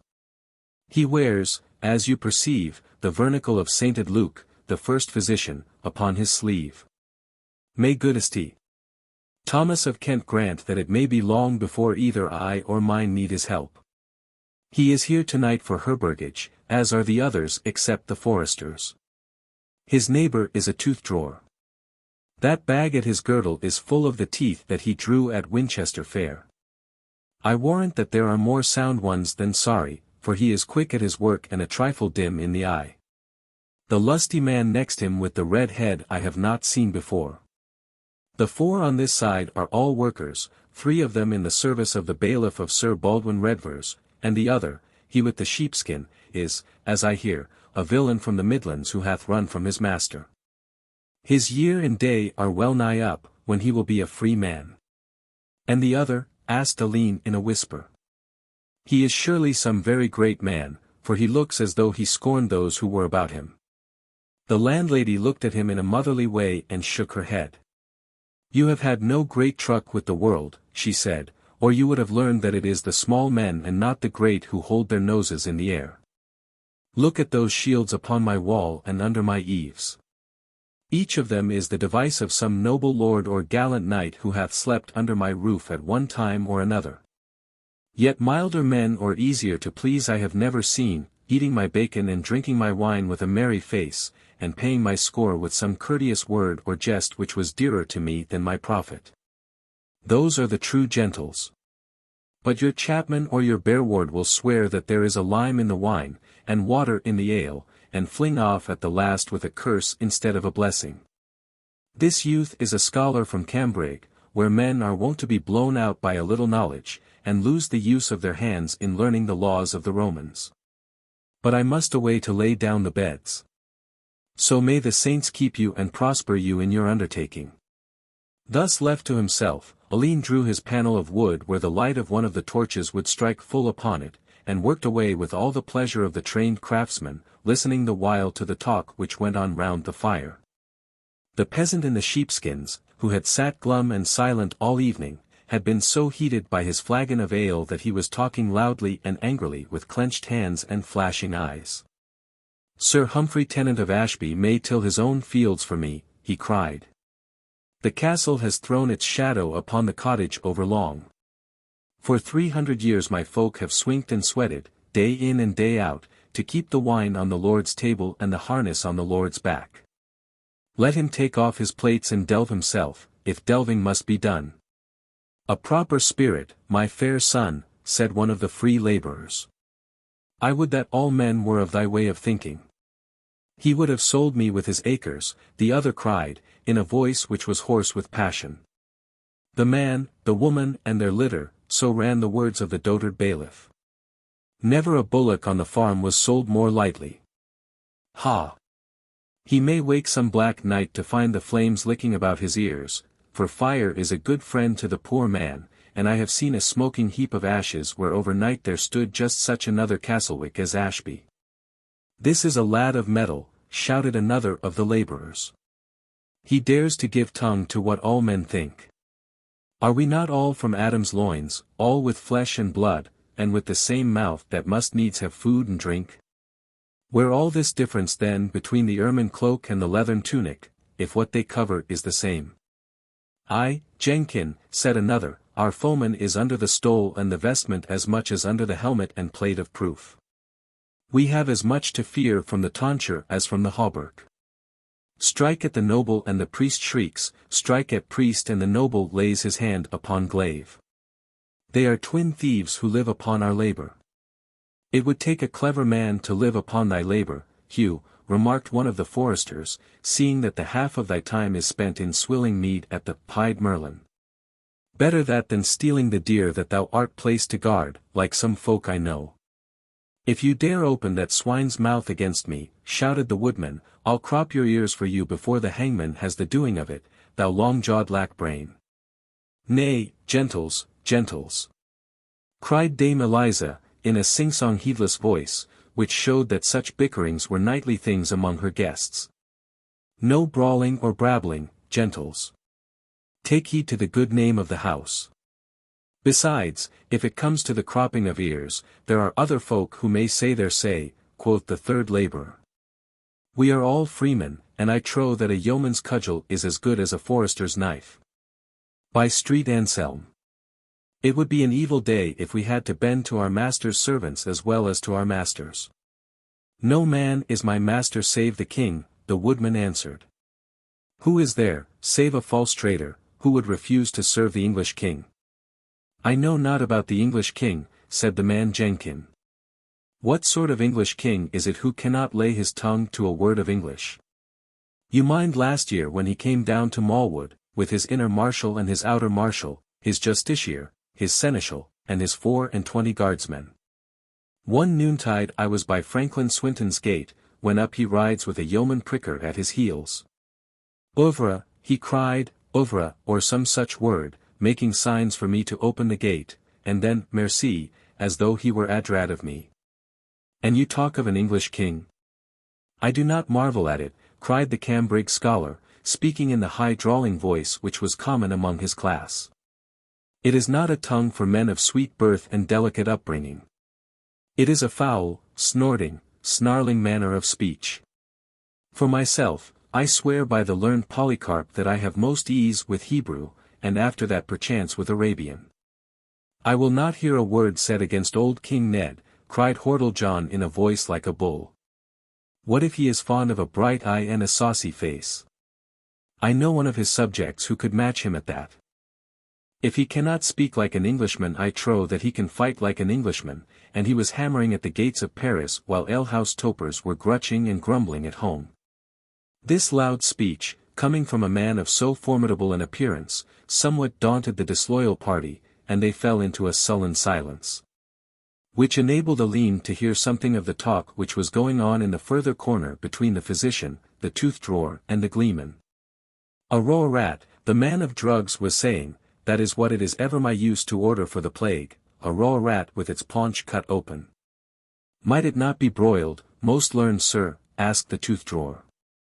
A raw rat sounds a most sorry and cheerless dish. Not to be eaten, cried the physician, in high disdain. Why should any man eat such a thing? Why indeed? Asked the gleeman, taking a long drain at his tankard. It is to be placed on the sore or swelling. For the rat, mark you, being a foul living creature, hath a natural drawing or affinity for all foul things, so that the noxious humours pass from the man into the unclean beast. Would that cure the Black Death, master? Asked Jenkin. Ay, truly would it, my fair son. Then I am right glad that there were none who knew of it. The Black Death is the best friend that ever the common folk had in England. How that then? Asked Hordle John. Why, friend, it is easy to see that you have not worked with your hands, or you would not need to ask. When half the folk in the country were dead, it was then that the other half could pick and choose who they would work for, and for what wage. That is why I say that the murrain was the best friend that the Borel folk ever had. True, Jenkin, said another workman, but it is not all good that is brought by it either. We well know that through it cornland has been turned into pasture, so that flocks of sheep with perchance a single shepherd wander now where once 100 men had work and wage. There is no great harm in that, remarked the tooth-drawer, for the sheep give many folk their living. There is not only the herd, but the shearer and brander, and then the dresser, the curer, the dyer, the fuller, the webster, the merchant, and a score of others. If it come to that, said one of the foresters, the tough meat of them will wear folks' teeth out, and there is a trade for the man who can draw them. A general laugh followed this sally at the dentist's expense, in the midst of which the gleeman placed his battered harp upon his knee, and began to pick out a melody upon the frayed strings. Elbow room for floyding will, cried the woodman. Twang us a merry lilt. Ay, the lasses of Lancaster, one suggested. Or St. Simeon and the devil. Or the jest of Hendy Tobias. To all these suggestions the jongleur made no response, but sat with his eye fixed abstractedly upon the ceiling, as one who calls words to his mind. Then, with a sudden sweep across the strings, he broke out into a song so gross and so foul that ere he had finished a verse the pure-minded lad sprang to his feet with the blood tingling in his face. How can you sing such things? He cried. You, too, an old man who should be an example to others. The wayfarers all gazed in the utmost astonishment at the interruption. By the holy Daikon of Hampole.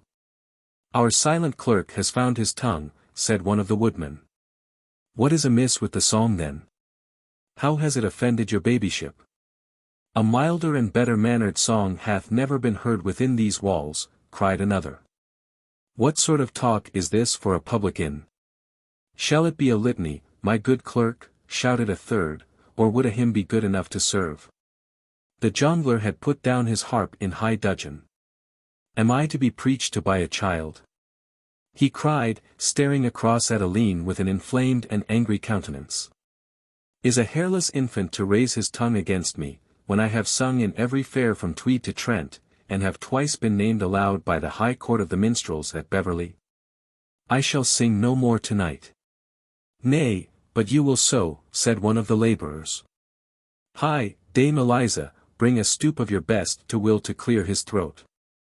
Go forward with thy song, and if our girl-faced clerk does not love it he can take to the road and go whence he came. Nay, but not too fast, broke in Hordle John. There are 2 words in this matter. It may be that my little comrade has been over quick in reproof, he having gone early into the cloisters and seen little of the rough ways and words of the world.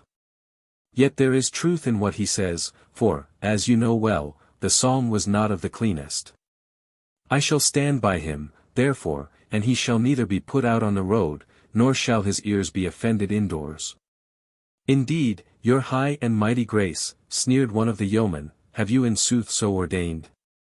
By the Virgin, said a second, I think that you may both chance to find yourselves upon the road before long.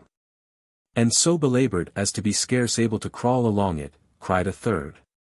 Nay, I shall go.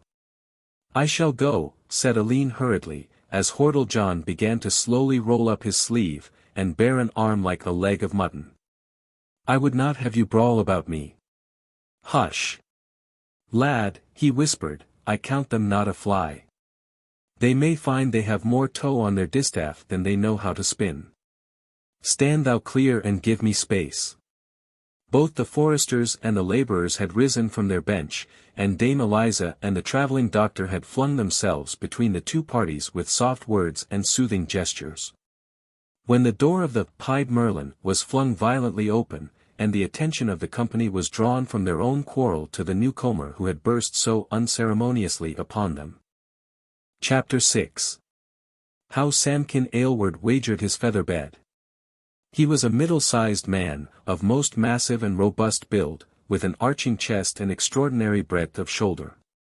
His shaven face was as brown as a hazelnut, tanned and dried by the weather, with harsh, well-marked features, which were not improved by a long white scar which stretched from the corner of his left nostril to the angle of the jaw. His eyes were bright and searching, with something of menace and of authority in their quick glitter, and his mouth was firm set and hard, as befitted one who was wont to set his face against danger. A straight sword by his side and a painted longbow jutting over his shoulder proclaimed his profession, while his scarred brigandine of chainmail and his dinted steel cap showed that he was no holiday soldier, but one who was even now fresh from the wars. A white surcoat with the lion of St. George in red upon the centre covered his broad breast, while a sprig of new-plucked broom at the side of his headgear gave a touch of gaiety and grace to his grim, war-worn equipment. Ha! He cried, blinking like an owl in the sudden glare. Good even to you, comrades. Hola! A woman, by my soul, and in an instant he had clipped Dame Eliza round the waist and was kissing her violently. His eye happening to wander upon the maid, however, he instantly abandoned the mistress and danced off after the other, who scurried in confusion up one of the ladders, and dropped the heavy trap-door upon her pursuer. He then turned back and saluted the landlady once more with the utmost relish and satisfaction. La petite is frightened, said he. Ah, c'est l'amour, l'amour. Curse this trick of French, which will stick to my throat. I must wash it out with some good English ale. By my hilt. Camarada, there is no drop of French blood in my body, and I am a true English bowman, Samkin Aylward by name. And I tell you, mes Amos, that it warms my very heart-roots to set my feet on the dear old land once more. When I came off the galley at Hythe, this very day, I down on my bones, and I kissed the good brown earth, as I kiss thee now, Maude, for it was 8 long years since I had seen it. The very smell of it seemed life to me. But where are my 6 rascals? Hola, there. En avant. At the order, 6 men, dressed as common drudges, marched solemnly into the room, each bearing a huge bundle upon his head.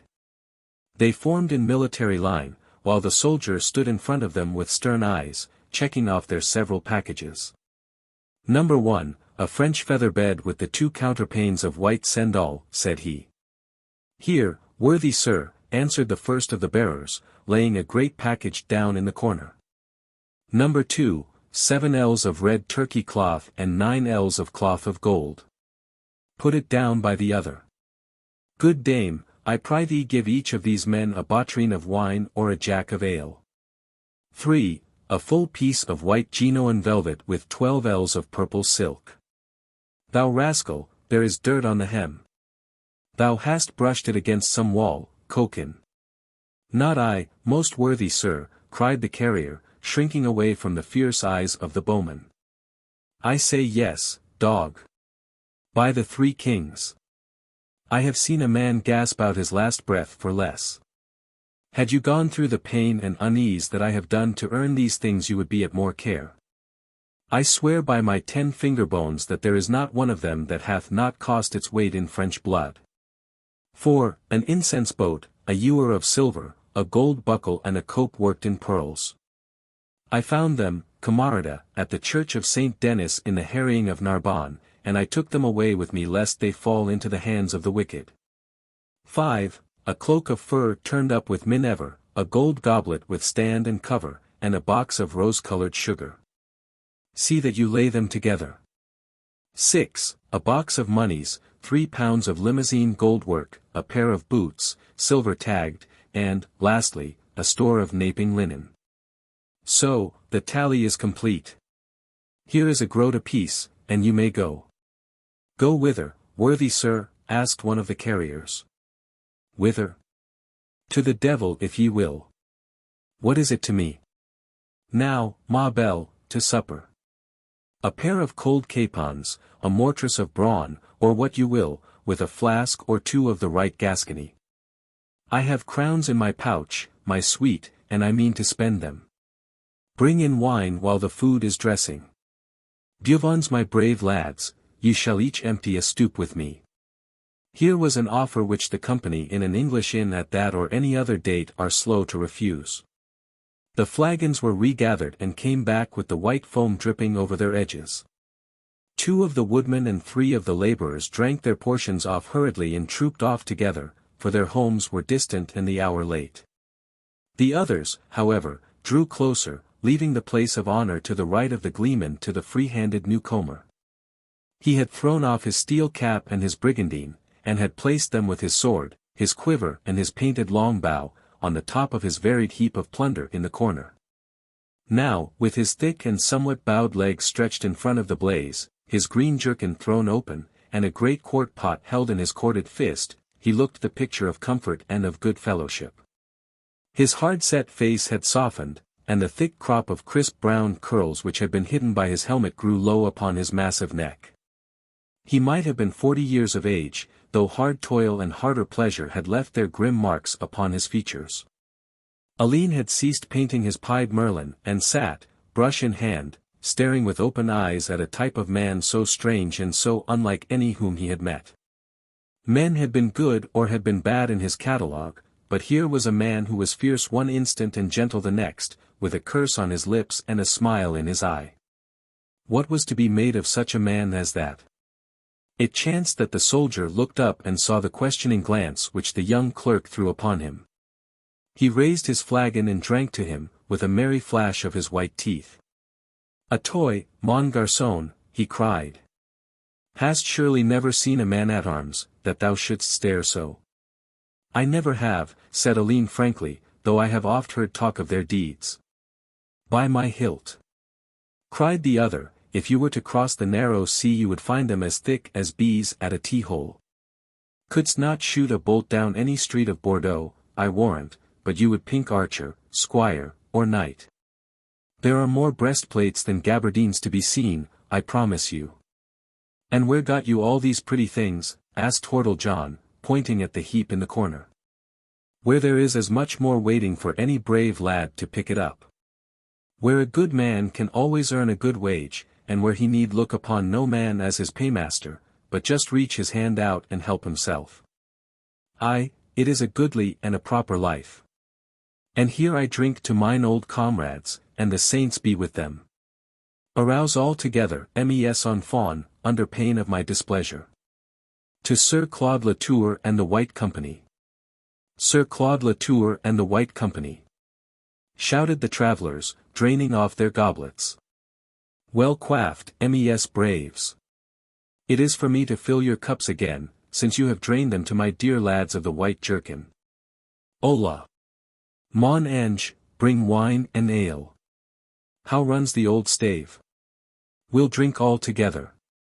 To the grey goose feather. And the land where the grey goose flew.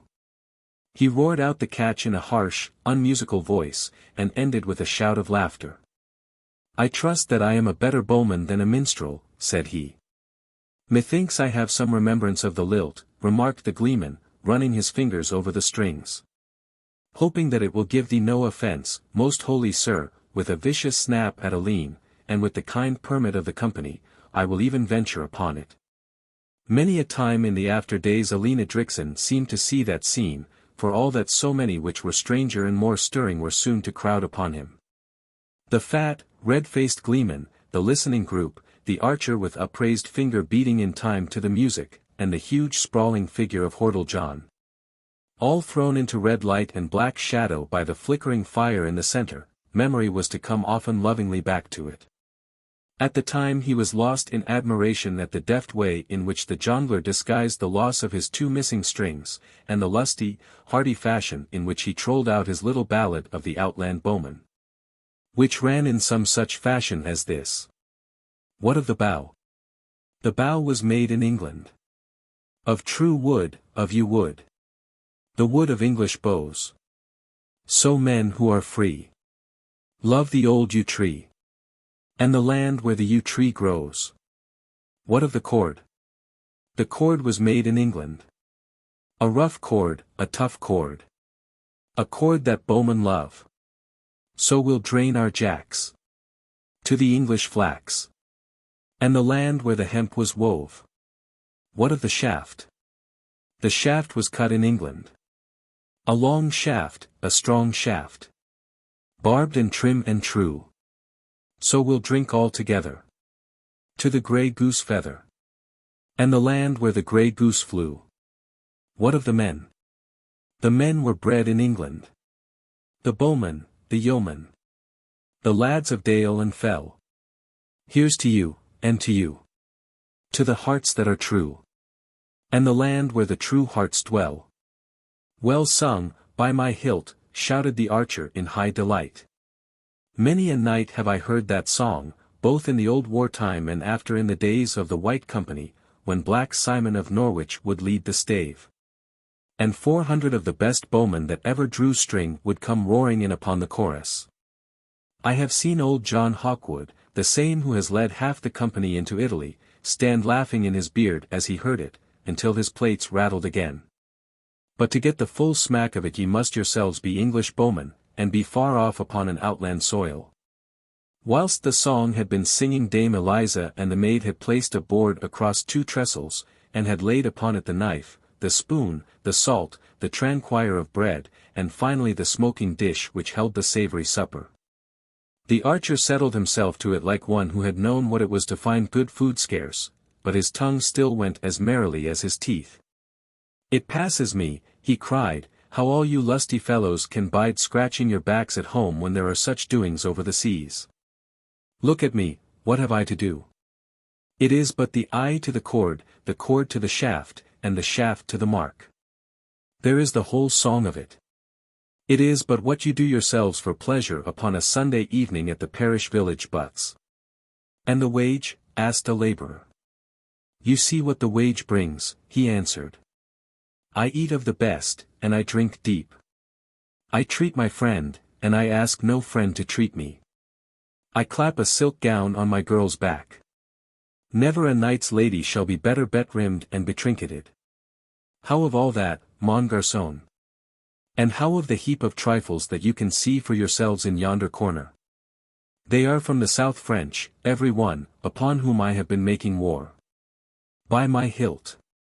Camarada, I think that I may let my plunder speak for itself. It seems indeed to be a goodly service, said the tooth-drawer. Tete bleu. Yes, indeed. Then there is the chance of a ransom. Why, look you, in the affair at Brignais some 4 years back, when the company slew James of Bourbon, and put his army to the sword, there was scarce a man of ours who had not count, baron, or knight. Peter Carsdale, who was but a common country lout newly brought over, with the English fleas still hopping under his doublet, laid his great hands upon the Sieur Amaury de Chatonville, who owns half Picardy, and had 5,000 crowns out of him. With his horse and harness. 'Tis true that a French wench took it all off Peter as quick as the Frenchman paid it, but what then? By the twang of string. It would be a bad thing if money was not made to be spent, and how better than on woman, ma belle. It would indeed be a bad thing if we had not our brave archers to bring wealth and kindly customs into the country, quoth Dame Eliza, on whom the soldiers' free and open ways had made a deep impression. A toy, ma chérie, said he, with his hand over his heart. Hola! There is la petite peeping from behind the door. A toy, aussi, ma petite. Mon Dieu! But the lass has a good colour. There is one thing, fair sir, said the Cambridge student in his piping voice, which I would fain that you would make more clear. As I understand it, there was peace made at the town of Bretigny some 6 years back between our most gracious monarch and the King of the French. This being so, it seems most passing strange that you should talk so loudly of war and of companies when there is no quarrel between the French and us. Meaning that I lie, said the archer, laying down his knife. May heaven forfend! Cried the student hastily. Magna est veritas sed rara, which means in the Latin tongue that archers are all honorable men. I come to you seeking knowledge, for it is my trade to learn.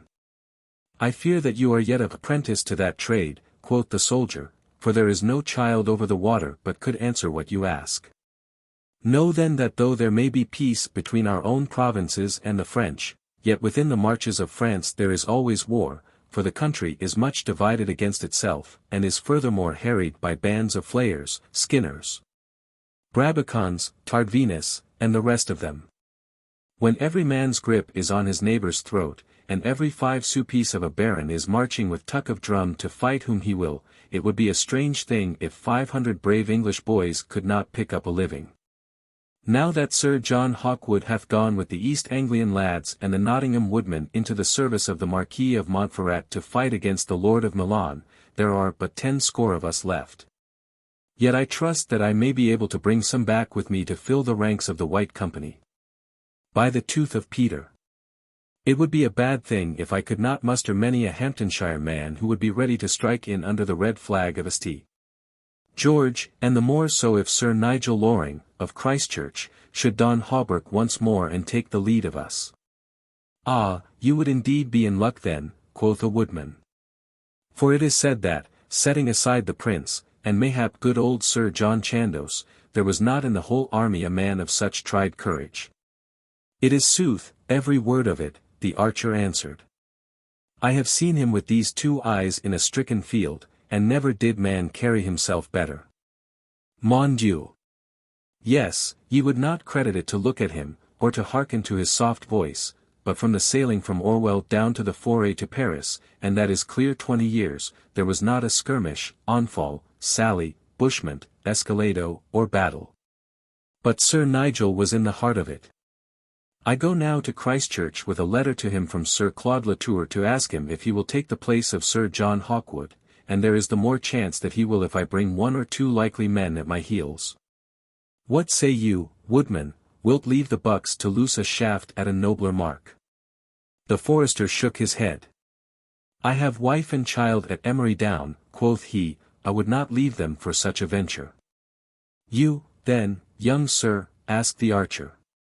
Nay, I am a man of peace, said Alleyne Edricson. Besides, I have other work to do.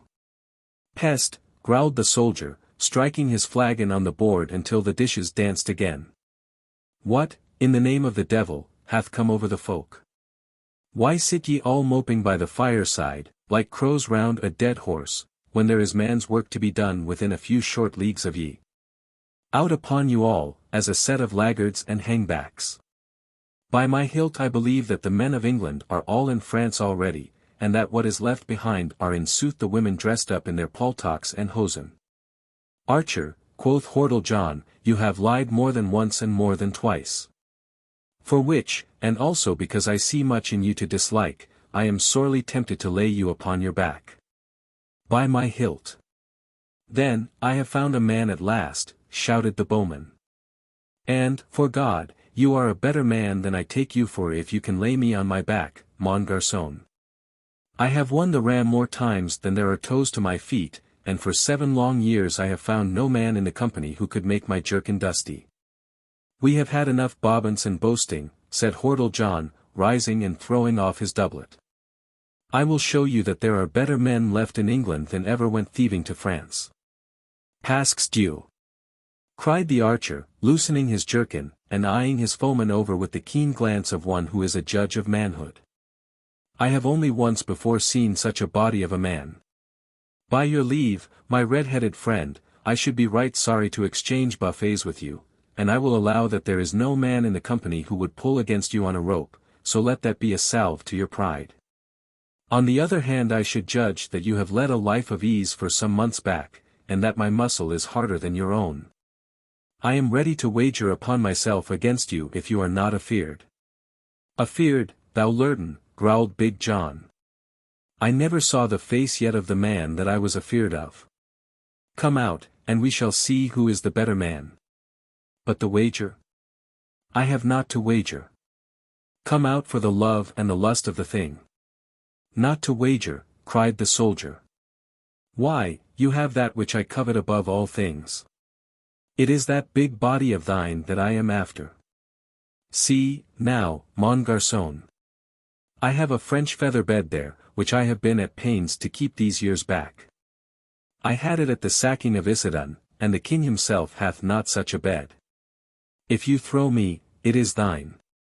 But, if I throw you, then you are under a vow to take bow and bill and hie with me to France, there to serve in the White Company as long as we be enrolled. A fair wager! Cried all the travellers, moving back their benches and trestles, so as to give fair field for the wrestlers. Then you may bid farewell to your bed, soldier, said Hordle John. Nay. I shall keep the bed, and I shall have you to France in spite of your teeth, and you shall live to thank me for it. How shall it be, then, mon enfant? Collar and elbow, or close-lock, or catch how you can. To the devil with your tricks, said John, opening and shutting his great red hands. Stand forth, and let me clip thee. Shalt clip me as best you can then, quoth the archer, moving out into the open space, and keeping a most wary eye upon his opponent. He had thrown off his green jerkin, and his chest was covered only by a pink silk jupon, or undershirt, cut low in the neck and sleeveless. Hordle John was stripped from his waist upwards, and his huge body, with his great muscles swelling out like the gnarled roots of an oak, towered high above the soldier. The other, however, though near a foot shorter, was a man of great strength. And there was a gloss upon his white skin which was wanting in the heavier limbs of the renegade monk. He was quick on his feet, too, and skilled at the game. So that it was clear, from the poise of head and shine of eye, that he counted the chances to be in his favour. It would have been hard that night, through the whole length of England, to set up a finer pair in face of each other. Big John stood waiting in the centre with a sullen, menacing eye, and his red hair in a bristle, while the archer paced lightly and swiftly to the right and the left with crooked knee and hands advanced. Then with a sudden dash, so swift and fierce that the eye could scarce follow it, he flew in upon his man and locked his leg round him. It was a grip that, between men of equal strength, would mean a fall. But Hordle John tore him off from him as he might a rat, and hurled him across the room, so that his head cracked up against the wooden wall. Ma foi! Cried the bowman, passing his fingers through his curls, you were not far from the feather bed then, mon gar. A little more and this good hostel would have a new window. Nothing daunted, he approached his man once more, but this time with more caution than before. With a quick feint he threw the other off his guard, and then, bounding upon him, threw his legs round his waist and his arms round his bull neck, in the hope of bearing him to the ground with the sudden shock. With a bellow of rage, Hordle John squeezed him limp in his huge arms. And then, picking him up, cast him down upon the floor with a force which might well have splintered a bone or two, had not the archer with the most perfect coolness clung to the other's forearms to break his fall. As it was, he dropped upon his feet and kept his balance, though it sent a jar through his frame which set every joint a-creaking. He bounded back from his perilous foeman. But the other, heated by the bout, rushed madly after him, and so gave the practised wrestler the very vantage for which he had planned. As Big John flung himself upon him, the archer ducked under the great red hands that clutched for him, and, catching his man round the thighs, hurled him over his shoulder, helped as much by his own mad rush as by the trained strength of the heave. To Alleyne's eye, it was as if John had taken unto himself wings and flown. As he hurtled through the air, with giant limbs revolving, the lad's heart was in his mouth, for surely no man ever yet had such a fall and came scathless out of it. In truth, hardy as the man was, his neck had been assuredly broken had he not pitched head first on the very midriff of the drunken artist, who was slumbering so peacefully in the corner, all unaware of these stirring doings. The luckless limner, thus suddenly brought out from his dreams, sat up with a piercing yell, while Hordle John bounded back into the circle almost as rapidly as he had left it. "One more fall, by all the saints," he cried, throwing out his arms. "Not I," quoth the archer, pulling on his clothes, "I have come well out of the business. I would sooner wrestle with the great bear of Navarre." "It was a trick," cried John. "I was it. By my 10 finger bones. It is a trick that will add a proper man to the ranks of the company." "Oh, for that," said the other, "I count it not a fly, for I had promised myself a good hour ago that I should go with thee, since the life seems to be a goodly and proper one. Yet I would fain have had the feather bed." "I doubt it not, mon ami," quoth the archer, going back to his tankard. "Here is to thee, lad, and may we be good comrades to each other. But, Ola! What is it that ails our friend of the wrathful face?"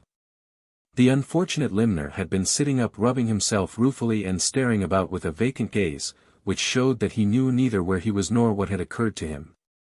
Suddenly, however, a flash of intelligence had come over his sodden features, and he rose and staggered for the door. "Where the ale," he said in a hoarse whisper, shaking a warning finger at the company. "Oh, Holy Virgin, where the ale?" And slapping his hands to his injury, he flitted off into the darkness, amid a shout of laughter, in which the vanquished joined as merrily as the victor.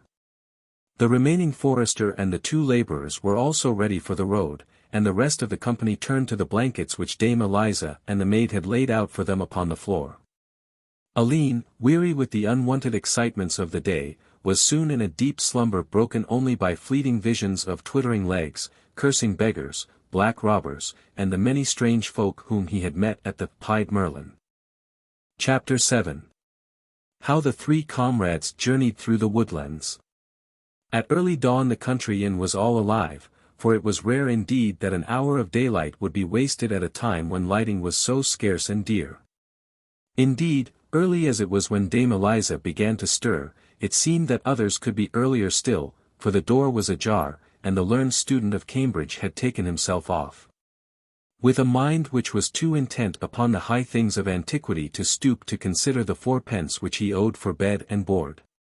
It was the shrill outcry of the landlady when she found her loss, and the clucking of the hens, which had streamed in through the open door, that first broke in upon the slumbers of the tired wayfarers.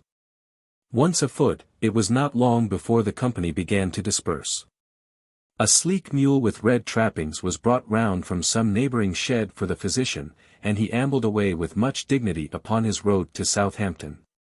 The tooth-drawer and the gleeman called for a cup of small ale apiece, and started off together for Ringwood Fair, the old jongler looking very yellow in the eye and swollen in the face after his overnight potations. The archer, however, who had drunk more than any man in the room, was as merry as a grig, and having kissed the matron and chased the maid up the ladder once more, he went out to the brook. And came back with the water dripping from his face and hair. "Ola! My man of peace," he cried to Alleyne, "whither are you bent this morning?" "To Minstead," quoth he. "My brother Simon Edricson is socman there, and I go to bide with him for a while. I pry thee, let me have my score, good dame." "Score, indeed," cried she, standing with upraised hands in front of the panel on which Alleyne had worked the night before. Say, rather what it is that I owe to thee, good youth. Ay, this is indeed a Pied Merlin, and with a leveret under its claws, as I am a living woman. By the rood of Waltham. But thy touch is deft and dainty. And see the red eye of it, cried the maid. Ay, and the open beak. And the ruffled wing, added Hordle John. By my hilt, cried the archer, it is the very bird itself. The young clerk flushed with pleasure at this chorus of praise, rude and indiscriminate indeed, and yet so much heartier and less grudging than any which he had ever heard from the critical brother Jerome, or the short-spoken abbot. There was, it would seem, great kindness as well as great wickedness in this world, of which he had heard so little that was good. His hostess would hear nothing of his paying either for bed or for board, while the archer and Hordle John placed a hand upon either shoulder and led him off to the board, where some smoking fish, a dish of spinach, and a jug of milk were laid out for their breakfast. I should not be surprised to learn, mon camarade, said the soldier, as he heaped a slice of fish upon Alleyne's tranquire of bread, that you could read written things, since you are so ready with your brushes and pigments. It would be shame to the good brothers of Beaulieu if I could not, he answered, seeing that I have been their clerk this 10 years back. The bowman looked at him with great respect. Think of that, said he. And you with not a hair to your face, and a skin like a girl.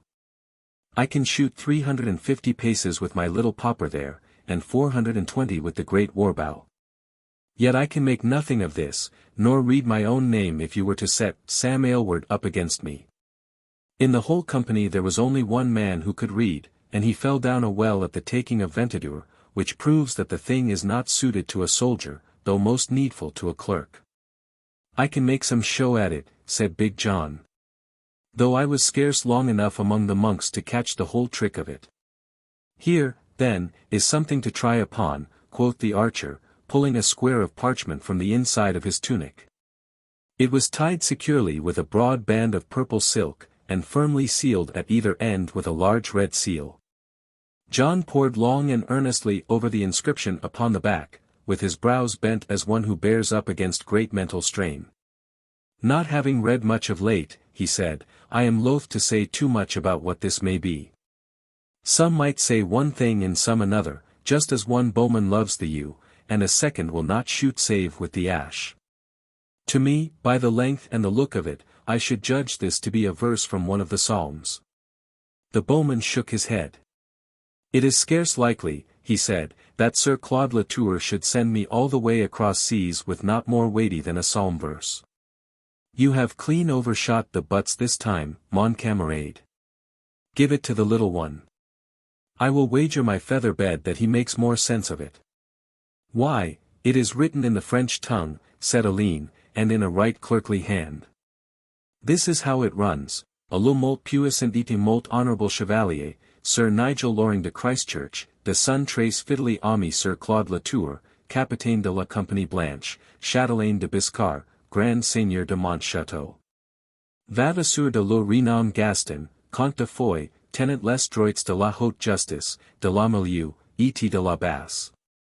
Which signifies in our speech, to the very powerful and very honourable knight, Sir Nigel Loring of Christchurch, from his very faithful friend Sir Claude Latour, captain of the White Company, Châtelaine of Biscar.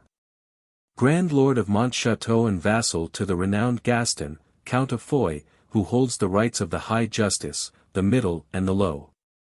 Look at that now, cried the bowman in triumph. That is just what he would have said. I can see now that it is even so, said John, examining the parchment again.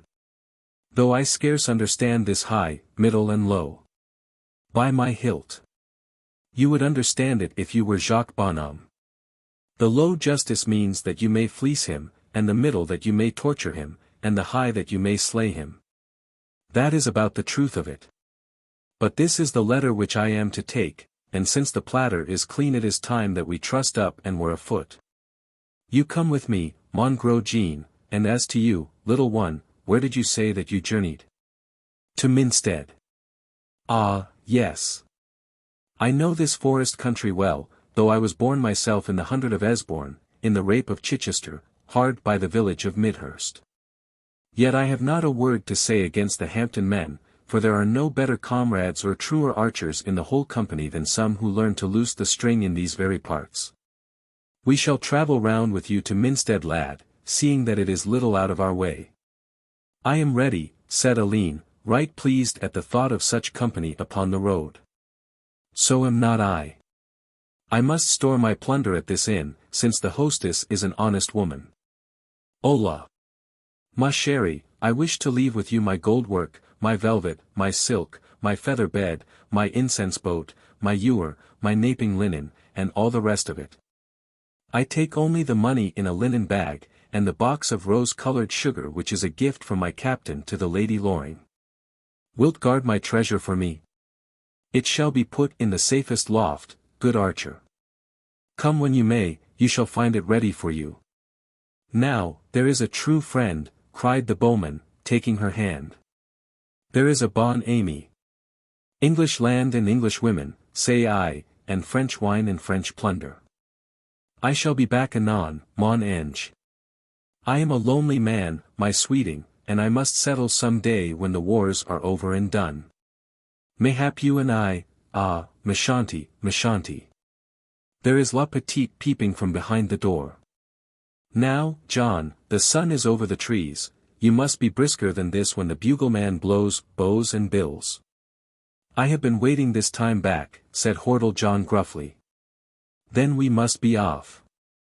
Adieu, ma vie. The 2 livres shall settle the score and buy some ribbons against the next kermesse. Do not forget Sam Aylward, for his heart shall ever be thine alone, and thine, ma petite. So, marchons, and may Street Julian grant us as good quarters elsewhere. The sun had risen over Ashurst and Denny Woods, and was shining brightly, though the eastern wind had a sharp flavour to it, and the leaves were flickering thickly from the trees.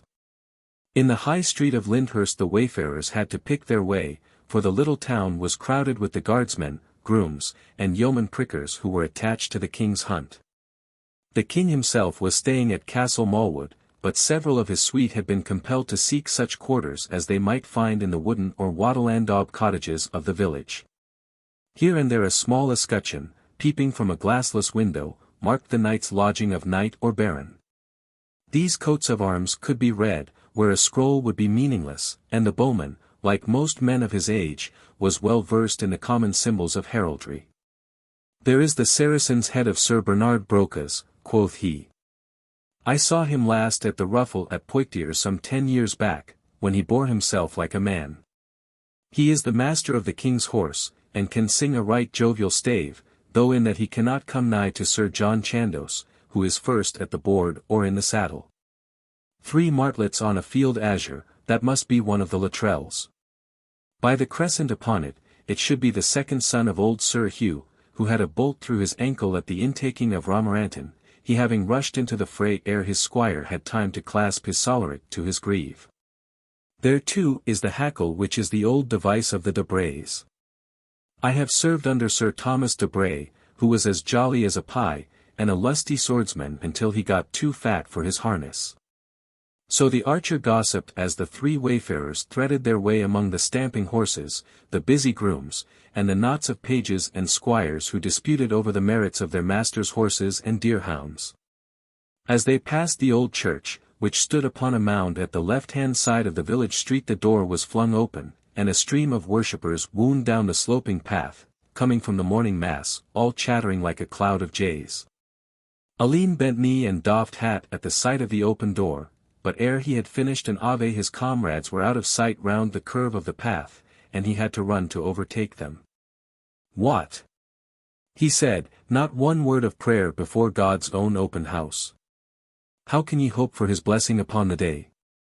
My friend, said Hordle John, I have prayed so much during the last 2 months, not only during the day, but at matins, lauds, and the like, when I could scarce keep my head upon my shoulders for nodding, that I feel that I have somewhat overprayed myself. How can a man have too much religion? Cried Alleyne earnestly. It is the one thing that availeth. A man is but a beast as he lives from day to day, eating and drinking, breathing and sleeping. It is only when he raises himself and concerns himself with the immortal spirit within him, that he becomes in very truth a man. Bethink ye how sad a thing it would be that the blood of the Redeemer should be spilled to no purpose. Bless the lad, if he doth not blush like any girl, and yet preach like the whole college of cardinals, cried the archer. In truth I blush that any one so weak and so unworthy as I should try to teach another that which he finds it so passing hard to follow himself. Prettily said, mon garçon. Touching that same slaying of the Redeemer, it was a bad business. A good padre in France read to us from a scroll the whole truth of the matter. The soldiers came upon him in the garden. In truth, these apostles of his may have been holy men, but they were of no great account as men at arms.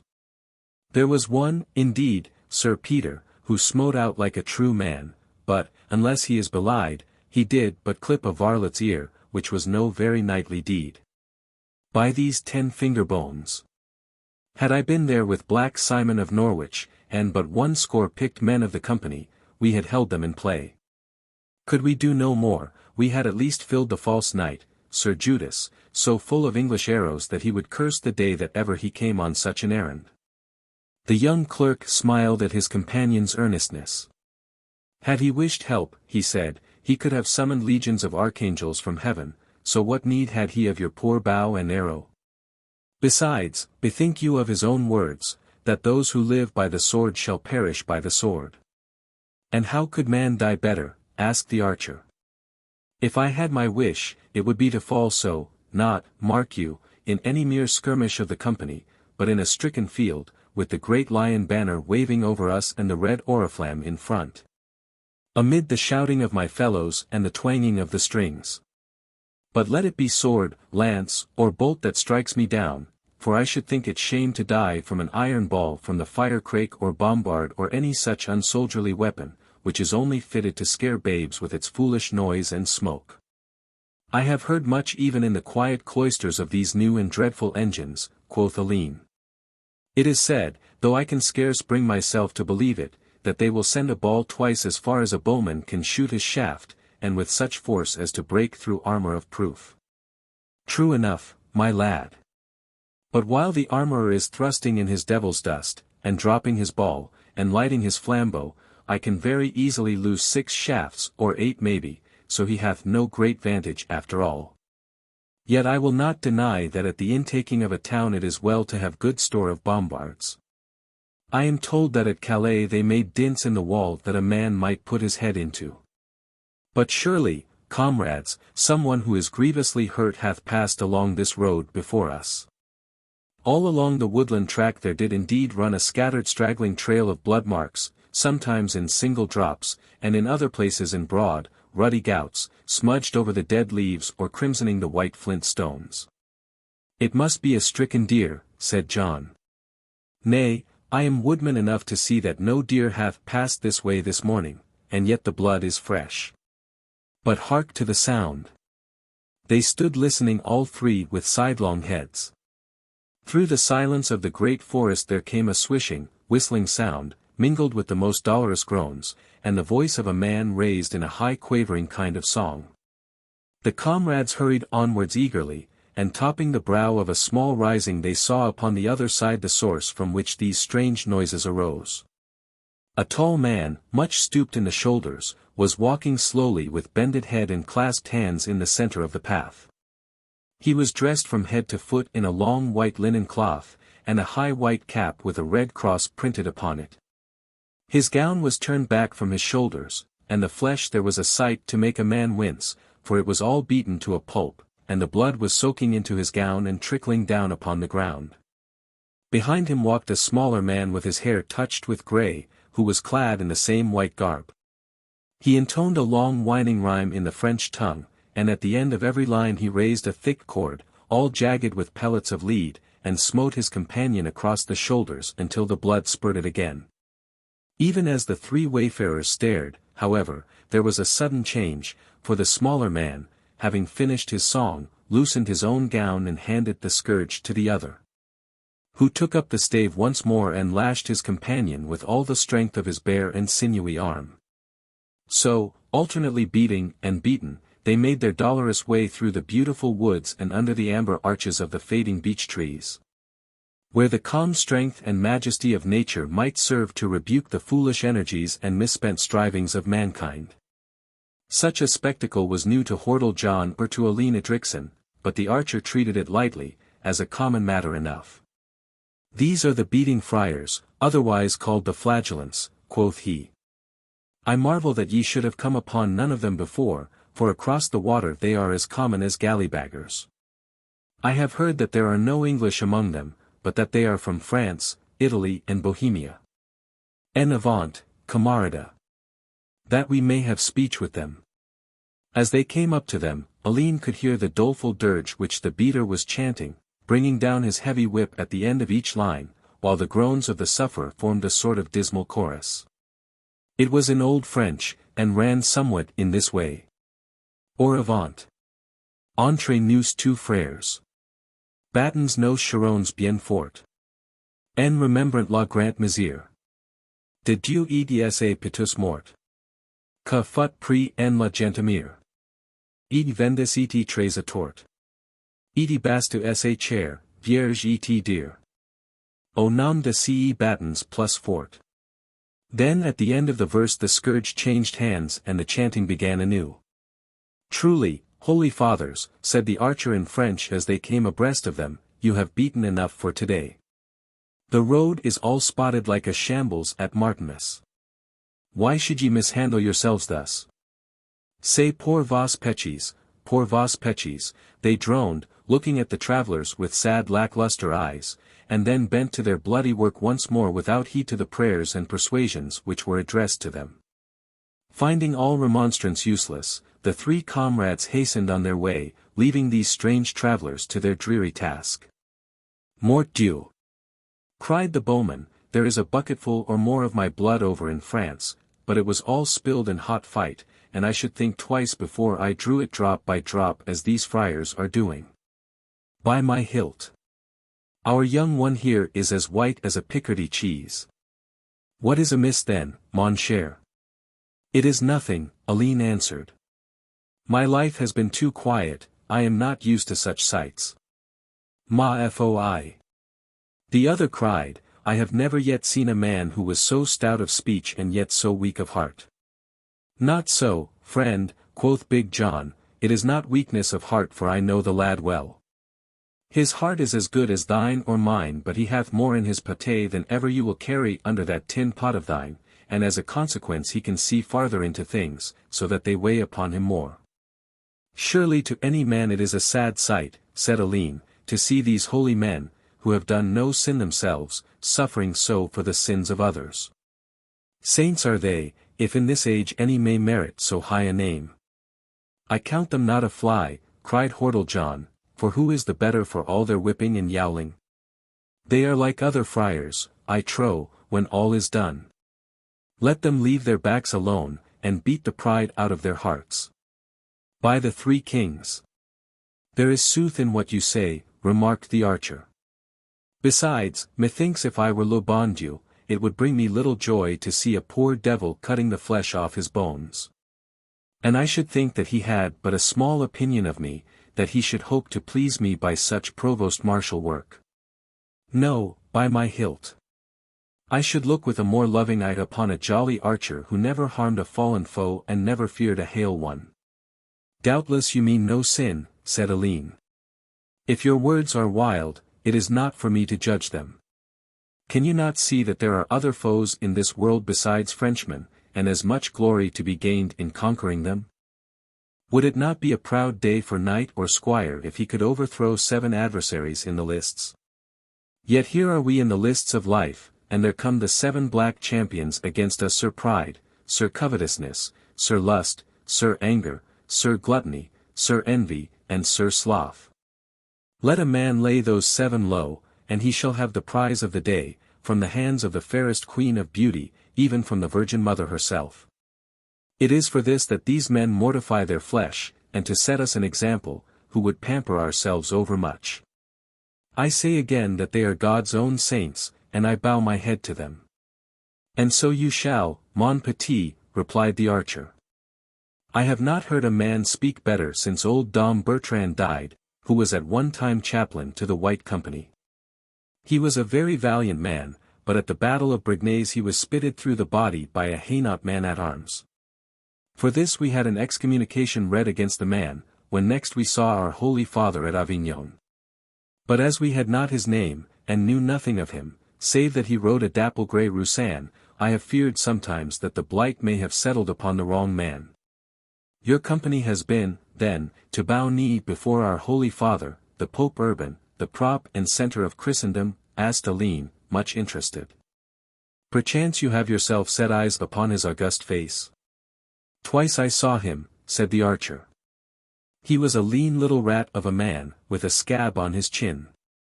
The first time we had 5,000 crowns out of him, though he made much ado about it. The second time we asked 10,000, but it was 3 days before we could come to terms, and I am of opinion myself that we might have done better by plundering the palace. His chamberlain and cardinals came forth, as I remember, to ask whether we would take 7,000 crowns with his blessing and a plenary absolution, or the 10,000 with his solemn ban by bell, book and candle.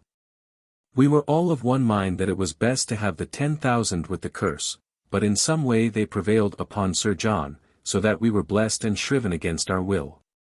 Perchance it is as well, for the company were in need of it about that time. The pious Alleyne was deeply shocked by this reminiscence. Involuntarily he glanced up and around to see if there were any trace of those opportune levin flashes and thunderbolts which, in the acta sanctorum, were wont so often to cut short the loose talk of the scoffer. The autumn sun streamed down as brightly as ever, and the peaceful red path still wound in front of them through the rustling, yellow-tinted forest. Nature seemed to be too busy with her own concerns to heed the dignity of an outraged pontiff. Yet he felt a sense of weight and reproach within his breast, as though he had sinned himself in giving ear to such words. The teachings of 20 years cried out against such license. It was not until he had thrown himself down before one of the many wayside crosses, and had prayed from his heart both for the archer and for himself, that the dark cloud rolled back again from his spirit. Chapter 8. The Three Friend. His companions had passed on whilst he was at his orisons, but his young blood and the fresh morning air both invited him to a scamper. His staff in one hand and his scrip in the other, with springy step and floating locks, he raced along the forest path, as active and as graceful as a young deer. He had not far to go, however. For, on turning a corner, he came on a roadside cottage with a wooden fencework around it, where stood Big John and Aylward the bowman, staring at something within. As he came up with them, he saw that 2 little lads, the one about 9 years of age and the other somewhat older, were standing on the plot in front of the cottage, each holding out a round stick in their left hands. With their arms stiff and straight from the shoulder, as silent and still as 2 small statues. They were pretty, blue-eyed, yellow-haired lads, well-made and sturdy, with bronzed skins, which spoke of a woodland life. "Here are young chips from an old bow stave," cried the soldier in great delight. "This is the proper way to raise children. By my hilt! I could not have trained them better had I the ordering of it myself." "What is it then?" asked Hordle John. "They stand very stiff, and I trust that they have not been struck so." "Nay, they are training their left arms, that they may have a steady grasp of the bow. So my own father trained me, and 6 days a week I held out his walking staff till my arm was heavy as lead." "Hola, mes enfants. How long will you hold out?" "Until the sun is over the great lime tree, good master," the elder answered. "What would ye be, then? Woodmen? Verdeers?" "Nay, soldiers," they cried both together. "By the beard of my father! But ye are whelps of the true breed. Why so keen, then, to be soldiers?" "That we may fight the Scots," they answered. "Daddy will send us to fight the Scots." "And why the Scots, my pretty lads?" "We have seen French and Spanish galleys no further away than Southampton, but I doubt that it will be some time before the Scots find their way to these parts."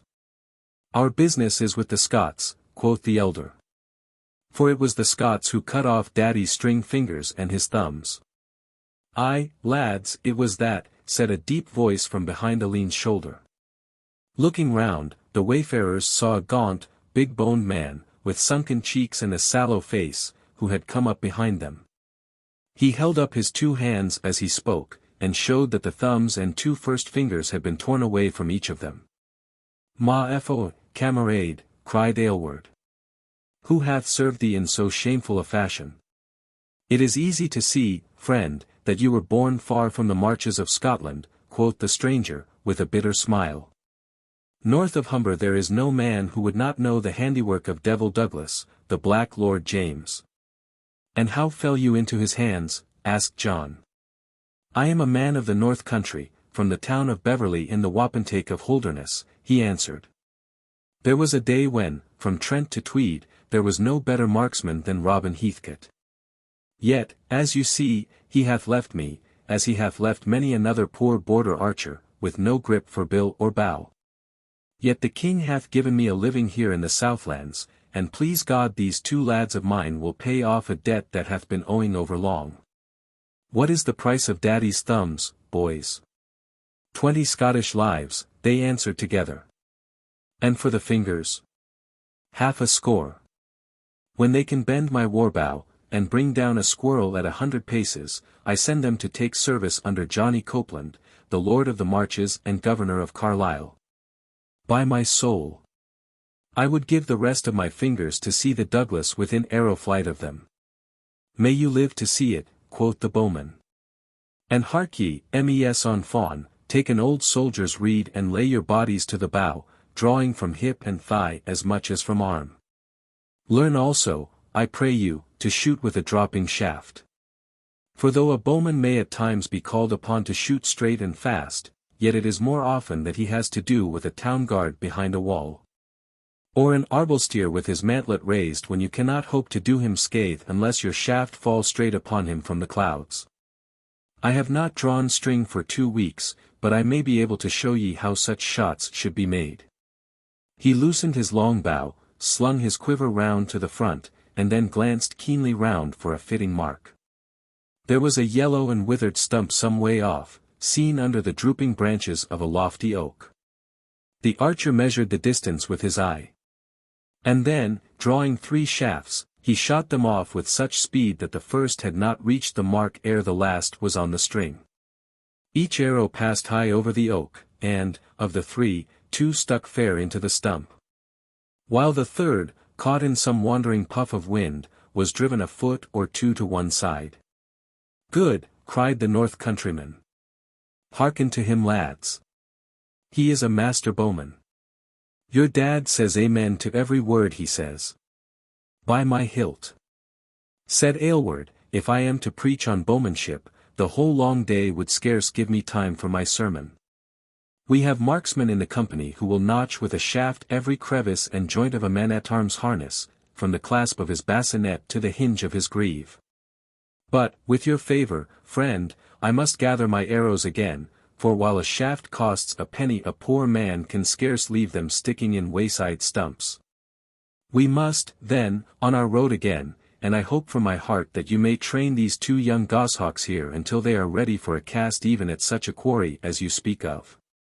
Leaving the thumbless archer and his brood, the wayfarers struck through the scattered huts of Emery Down, and out onto the broad rolling heath covered deep in ferns and in heather, where droves of the half-wild black forest pigs were rooting about amongst the hillocks.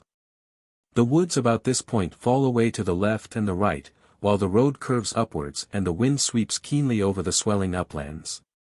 The broad strips of bracken glowed red and yellow against the black peaty soil, and a queenly doe who grazed among them turned her white front and her great questioning eyes towards the wayfarers. Alleyne gazed in admiration at the supple beauty of the creature, but the archer's fingers played with his quiver, and his eyes glistened with the fell instinct which urges a man to slaughter. "Tête Dieu!" he growled, "were this France, or even Guyenne, we should have a fresh haunch for our nun meat. Law or no law, I have a mind to loose a bolt at her." "I would break your stave across my knee first," cried John, laying his great hand upon the bow. "What? Man, I am forest born, and I know what comes of it. In our own township of Hordle too have lost their eyes and won his skin for this very thing. On my troth, I felt no great love when I first saw you, but since then I have conceived over much regard for you to wish to see the Verdader's flayer at work upon you. It is my trade to risk my skin, growled the archer. But none the less he thrust his quiver over his hip again and turned his face for the west. As they advanced, the path still tended upwards, running from heath into copses of holly and yew, and so back into heath again. It was joyful to hear the merry whistle of blackbirds as they darted from one clump of greenery to the other. Now and again a peaty amber-colored stream rippled across their way, with ferny overgrown banks, where the blue kingfisher flitted busily from side to side, or the grey and pensive heron, swollen with trout and dignity, stood ankle-deep among the sedges. Chattering jays and loud wood-pigeons flapped thickly overhead, while ever and anon the measured tapping of nature's carpenter, the great green woodpecker, sounded from each wayside grove. On either side, as the path mounted, the long sweep of country broadened and expanded, sloping down on the one side through yellow forest and brown moor to the distant smoke of Lymington and the blue misty channel which lay alongside the skyline. While to the north the woods rolled away, grove topping grove, to where in the furthest distance the white spire of Salisbury stood out hard and clear against the cloudless sky. To Alleyne, whose days had been spent in the low-lying coastland, the eager upland air and the wide free countryside gave a sense of life and of the joy of living which made his young blood tingle in his veins. Even the heavy John was not unmoved by the beauty of their road, while the bowman whistled lustily or sang snatches of French love songs in a voice which might have scared the most stout-hearted maiden that ever hearkened to serenade. "I have a liking for that north countryman," he remarked presently. "He hath good power of hatred. Couldst see by his cheek and eye that he is as bitter as verjuice. I warm to a man who hath some gall in his liver." "Ah me," sighed Alleyne. "Would it not be better if he had some love in his heart? I would not say nay to that. By my hilt, I shall never be said to be traitor to the little king. Let a man love the sex. Pasques Dieu. They are made to be loved, les petites, from wimple down to shoestring. I am right glad, mon garçon, to see that the good monks have trained thee so wisely and so well. Nay, I meant not worldly love, but rather that his heart should soften towards those who have wronged him." The archer shook his head. "A man should love those of his own breed," said he. "But it is not nature that an English-born man should love a Scot or a Frenchman. Ma foi. You have not seen a drove of Nithsdale raiders on their Galloway nags, or you would not speak of loving them. I would as soon take Beelzebub himself to my arms. I fear, mon gar, that they have taught thee but badly at Beaulieu, for surely a bishop knows more of what is right and what is ill than an abbot can do, and I myself with these very eyes saw the Bishop of Lincoln hew into a Scottish hobeler with a battle-axe.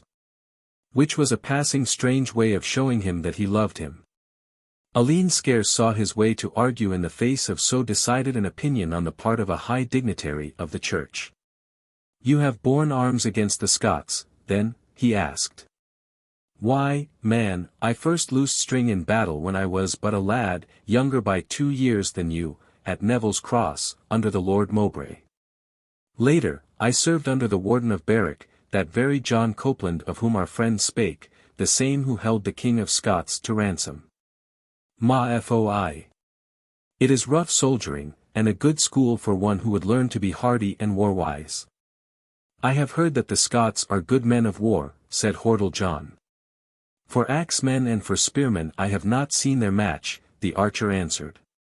"They can travel, too, with bag of meal and gridiron slung to their sword-belt, so that it is ill to follow them. There are scant crops and few beeves in the borderland, where a man must reap his grain with sickle in one fist and brown bill in the other.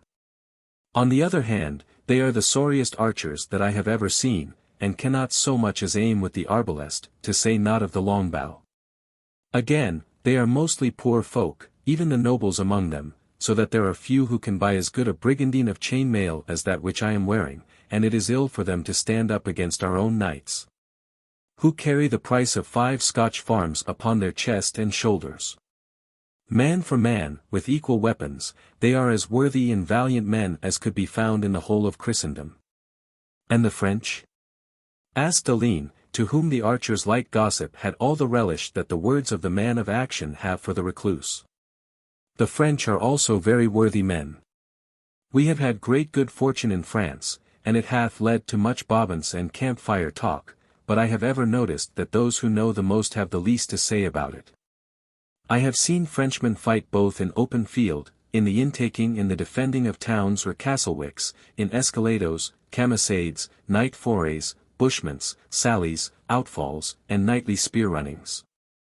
Their knights and squires, lad, are every whit as good as ours, and I could pick out a score of those who ride behind Du Guesclin who would hold the lists with sharpened lances against the best men in the army of England. On the other hand, their common folk are so crushed down with gabelle, and poll-tax, and every manner of cursed tallage, that the spirit has passed right out of them. It is a fool's plan to teach a man to be a cur in peace, and think that he will be a lion in war. Fleece them like sheep and sheep they will remain. If the nobles had not conquered the poor folk, it is like enough that we should not have conquered the nobles. But they must be sorry folk to bow down to the rich in such a fashion, said Big John. I am but a poor commoner of England myself, and yet I know something of charters, liberties, franchises, usages, privileges, customs, and the like. If these be broken, then all men know that it is time to buy arrowheads. Aye, but the men of the law are strong in France as well as the men of war. By my hilt! I hold that a man has more to fear there from the inkpot of the one than from the iron of the other. There is ever some cursed sheepskin in their strong boxes to prove that the rich man should be richer and the poor man poorer. It would scarce pass in England, but they are quiet folk over the water. And what other nations have you seen in your travels, good sir? Asked Alleyne Edricson.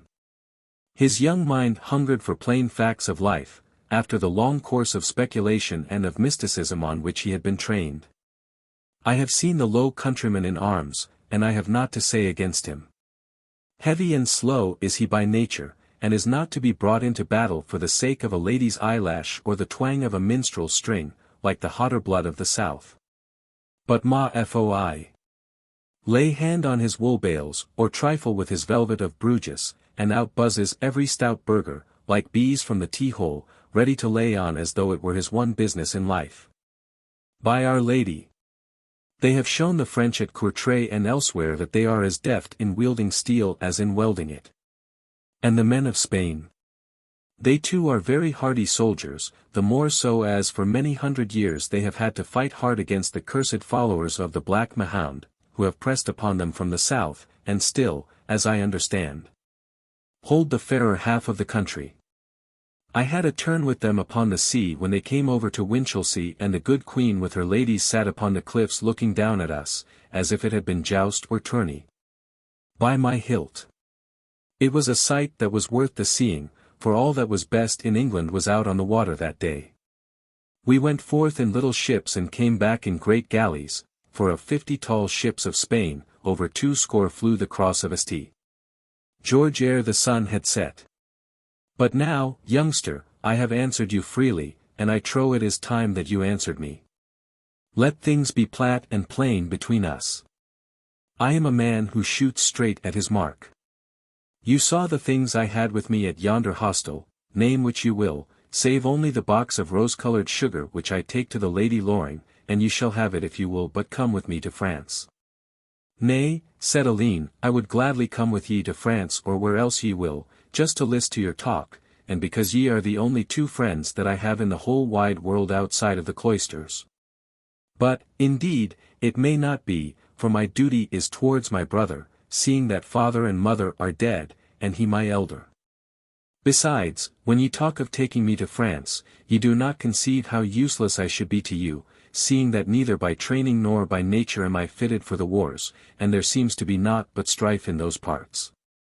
That comes from my fool's talk, cried the archer, for being a man of no learning myself, my tongue turns to blades and targets, even as my hand does. Know then that for every parchment in England there are 20 in France. For every statue, cut gem, shrine, carven screen, or what else might please the eye of a learned clerk, there are a good 100 to our 1. At the spoiling of Carcassonne I have seen chambers stored with writing, though not one man in our company could read them. Again, in Alls and Nîmes, and other towns that I could name, there are the great arches and fortalices still standing which were built of old by giant men who came from the south. Can I not see by your brightened eye how you would love to look upon these things? Come then with me, and, by these 10 finger bones, there is not one of them which you shall not see. I should indeed love to look upon them, Alleyne answered. But I have come from Beaulieu for a purpose, and I must be true to my service, even as thou art true to thine. Bethink you again, mon ami, quoth Aylward, that you might do much good yonder, since there are 300 men in the company, and none who has ever a word of grace for them. And yet the Virgin knows that there was never a set of men who were in more need of it. Sickerly the one duty may balance the other. Your brother hath done without you this many a year, and, as I gather, he hath never walked as far as Beaulieu to see you during all that time, so he cannot be in any great need of you. Besides, said John, the socman of Minstead is a byword through the forest, from Bramshaw Hill to Holmesley Walk. He is a drunken, brawling, perilous churl, as you may find to your cost. The more reason that I should strive to mend him, quoth Alleyne. There is no need to urge me, friends, for my own wishes would draw me to France, and it would be a joy to me if I could go with you. But indeed and indeed it cannot be, so here I take my leave of you, for yonder square tower amongst the trees upon the right must surely be the church of Minstead, and I may reach it by this path through the woods. Well, God be with thee, lad, cried the archer, pressing Alleyne to his heart. I am quick to love, and quick to hate, and for God I am loath to part. Would it not be well, said John, that we should wait here, and see what manner of greeting you have from your brother? You may prove to be as welcome as the king's purveyor to the village dame. Nay, nay, he answered, ye must not bide for me, for where I go I stay. Yet it may be as well that you should know whither we go, said the archer. We shall now journey south through the woods until we come out upon the Christchurch road, and so onwards, hoping tonight to reach the castle of Sir William Montacute, Earl of Salisbury, of which Sir Nigel Loring is constable. There we shall bide, and it is like enough that for a month or more you may find us there, ere we are ready for our voyage back to France. It was hard indeed for Alleyne to break away from these two new but hearty friends, and so strong was the combat between his conscience and his inclinations that he dared not look round, lest his resolution should slip away from him. It was not until he was deep among the tree trunks that he cast a glance backwards, when he found that he could still see them through the branches on the road above him. The archer was standing with folded arms, his bow jutting from over his shoulder, and the sun gleaming brightly upon his headpiece and the links of his chainmail. Beside him stood his giant recruit, still clad in the homespun and ill-fitting garments of the fuller of Lymington, with arms and legs shooting out of his scanty garb. Even as Alleyne watched them they turned upon their heels and plodded off together upon their way. Chapter 9. How strange things befell in Minstead Wood. The path which the young clerk had now to follow lay through a magnificent forest of the very heaviest timber, where the giant boles of oak and of beech formed long aisles in every direction, shooting up their huge branches to build the majestic arches of nature's own cathedral. Beneath lay a broad carpet of the softest and greenest moss, flecked over with fallen leaves, but yielding pleasantly to the foot of the traveller. The track which guided him was one so seldom used that in places it lost itself entirely among the grass, to reappear as a reddish rut between the distant tree trunks. It was very still here in the heart of the woodlands. The gentle rustle of the branches and the distant cooing of pigeons were the only sounds which broke in upon the silence, save that once Alleyne heard afar off a merry call upon a hunting bugle and the shrill yapping of the hounds. It was not without some emotion that he looked upon the scene around him, for, in spite of his secluded life, he knew enough of the ancient greatness of his own family to be aware that the time had been when they had held undisputed and paramount sway over all that tract of country. His father could trace his pure Saxon lineage back to that Godfrey Maff who had held the manors of Bisterne and of Minstead at the time when the Norman first set mailed foot upon English soil. The afforestation of the district, however, and its conversion into a royal domain had clipped off a large section of his estate, while other parts had been confiscated as a punishment for his supposed complicity in an abortive Saxon rising. The fate of the ancestor had been typical of that of his descendants. During 300 years their domains had gradually contracted, sometimes through royal or feudal encroachment, and sometimes through such gifts to the church as that with which Alleyne's father had opened the doors of Beaulieu Abbey to his younger son.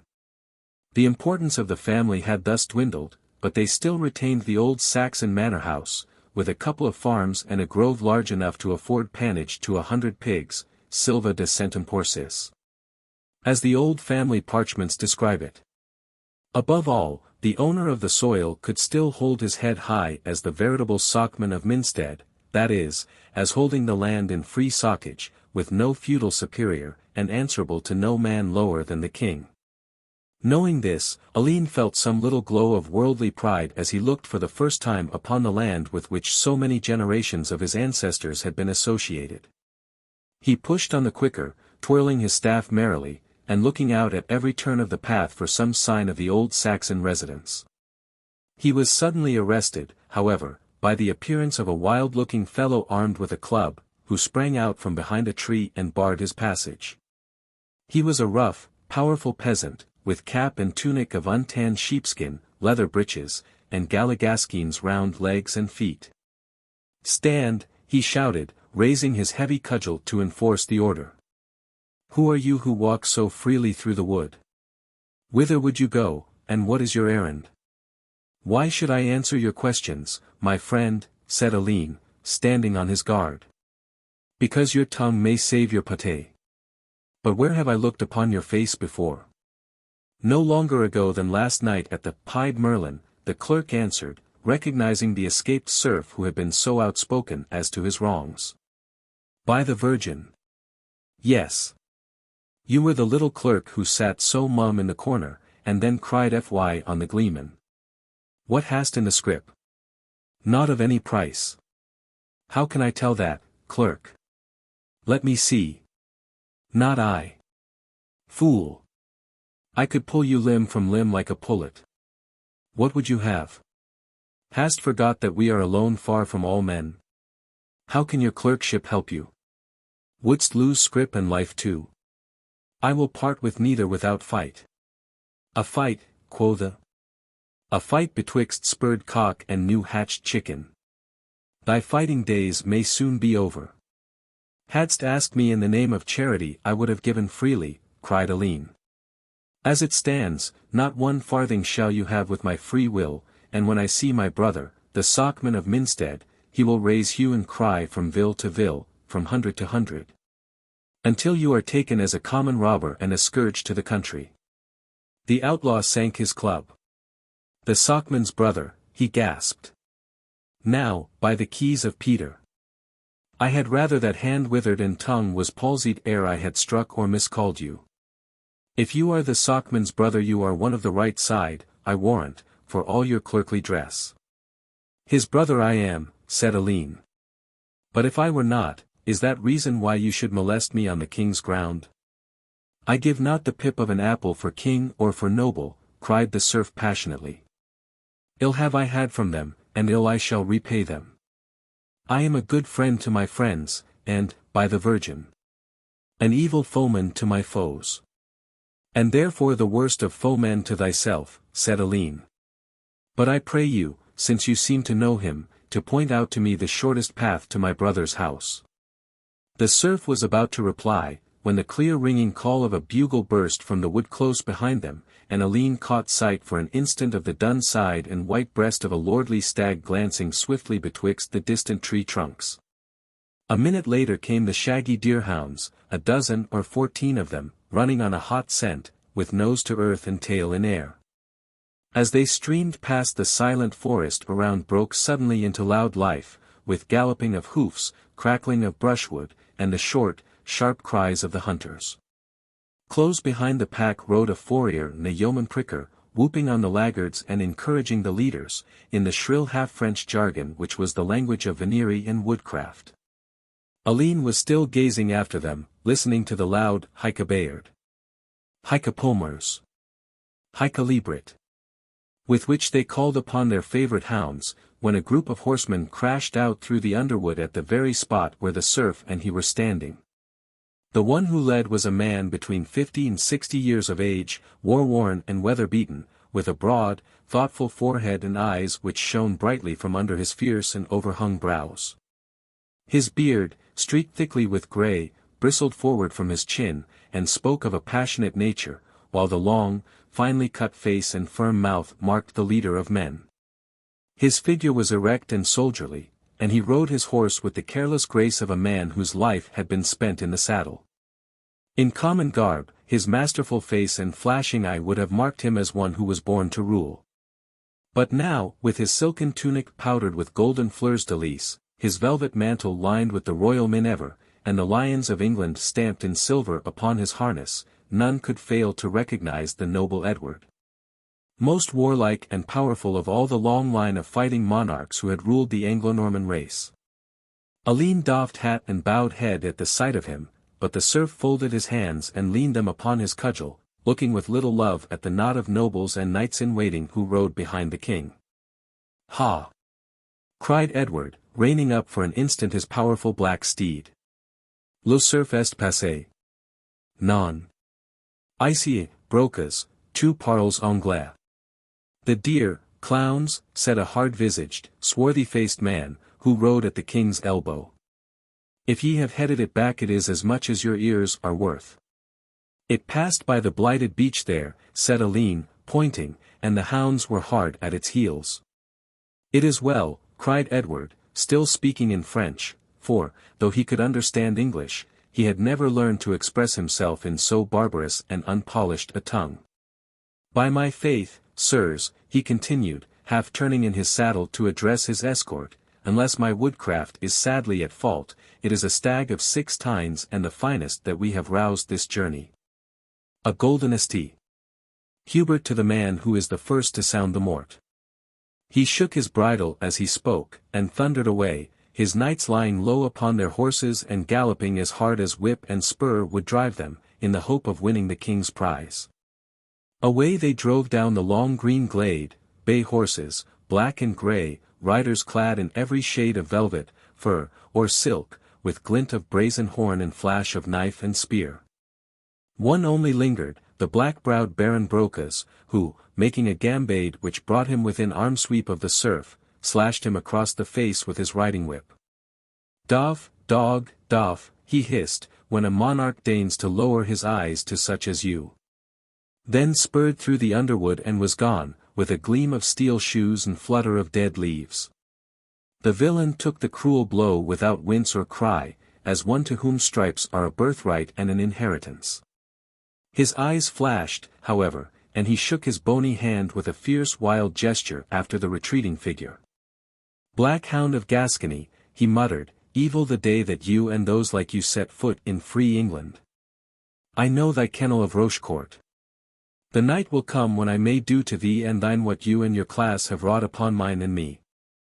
May God smite me if I fail to smite thee, thou French robber, with thy wife and thy child and all that is under thy castle roof." "Forbear," cried Alleyne. "Mix not God's name with these unhallowed threats." And yet it was a coward's blow, and one to stir the blood and loose the tongue of the most peaceful. "Let me find some soothing simples and lay them on the wheel to draw the sting. Nay, there is but one thing that can draw the sting, and that the future may bring to me. But, clerk, if you would see your brother you must on, for there is a meeting today, and his merry men will await him ere the shadows turn from west to east.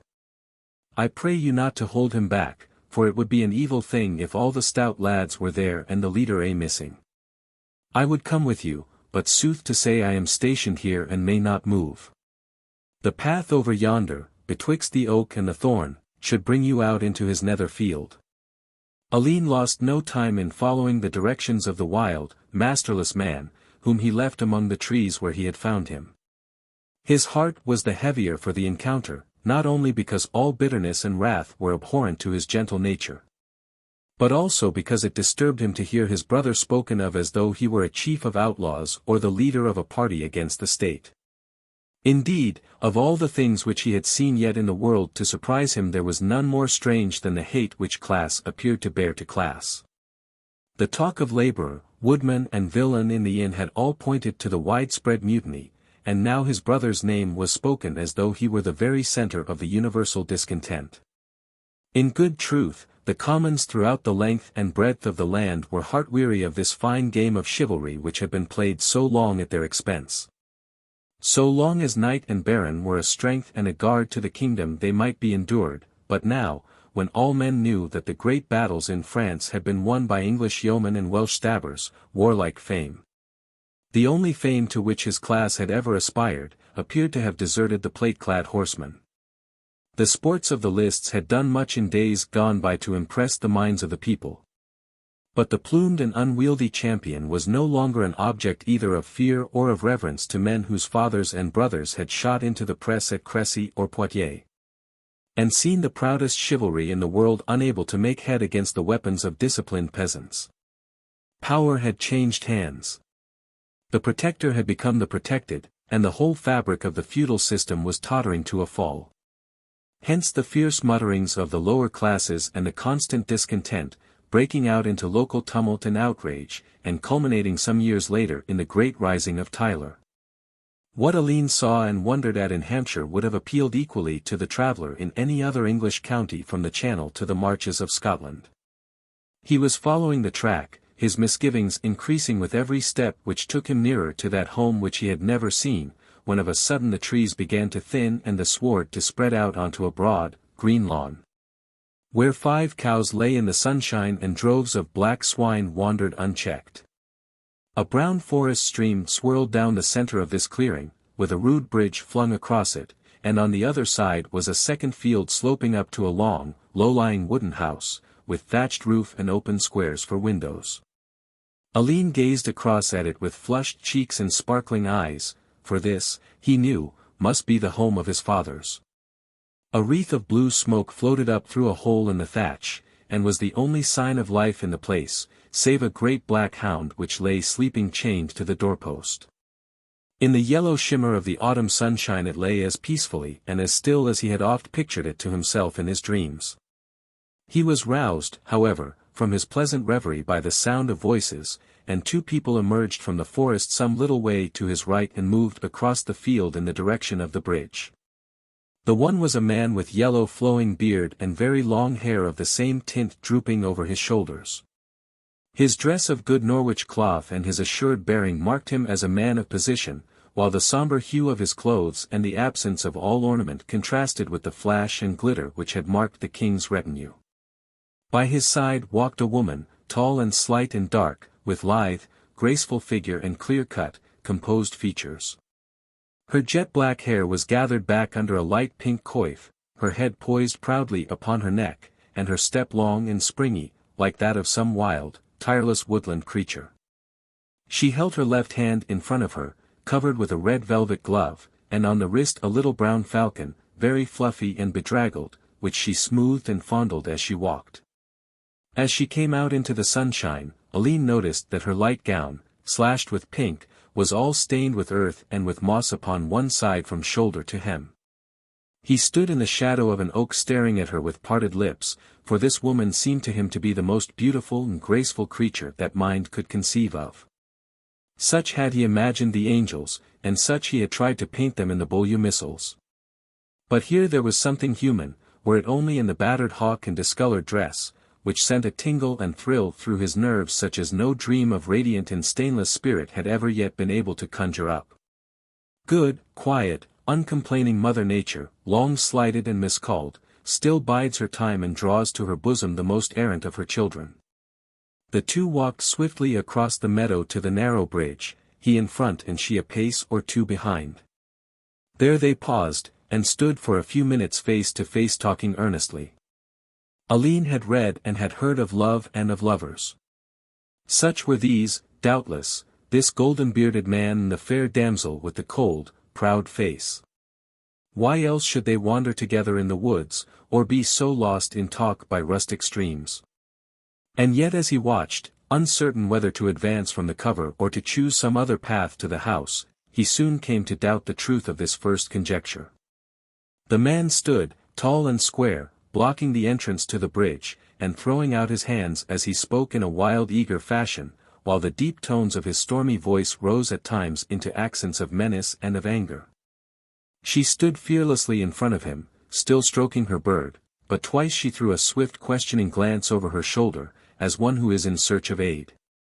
So moved was the young clerk by these mute appeals, that he came forth from the trees and crossed the meadow, uncertain what to do, and yet loath to hold back from one who might need his aid. So intent were they upon each other that neither took note of his approach.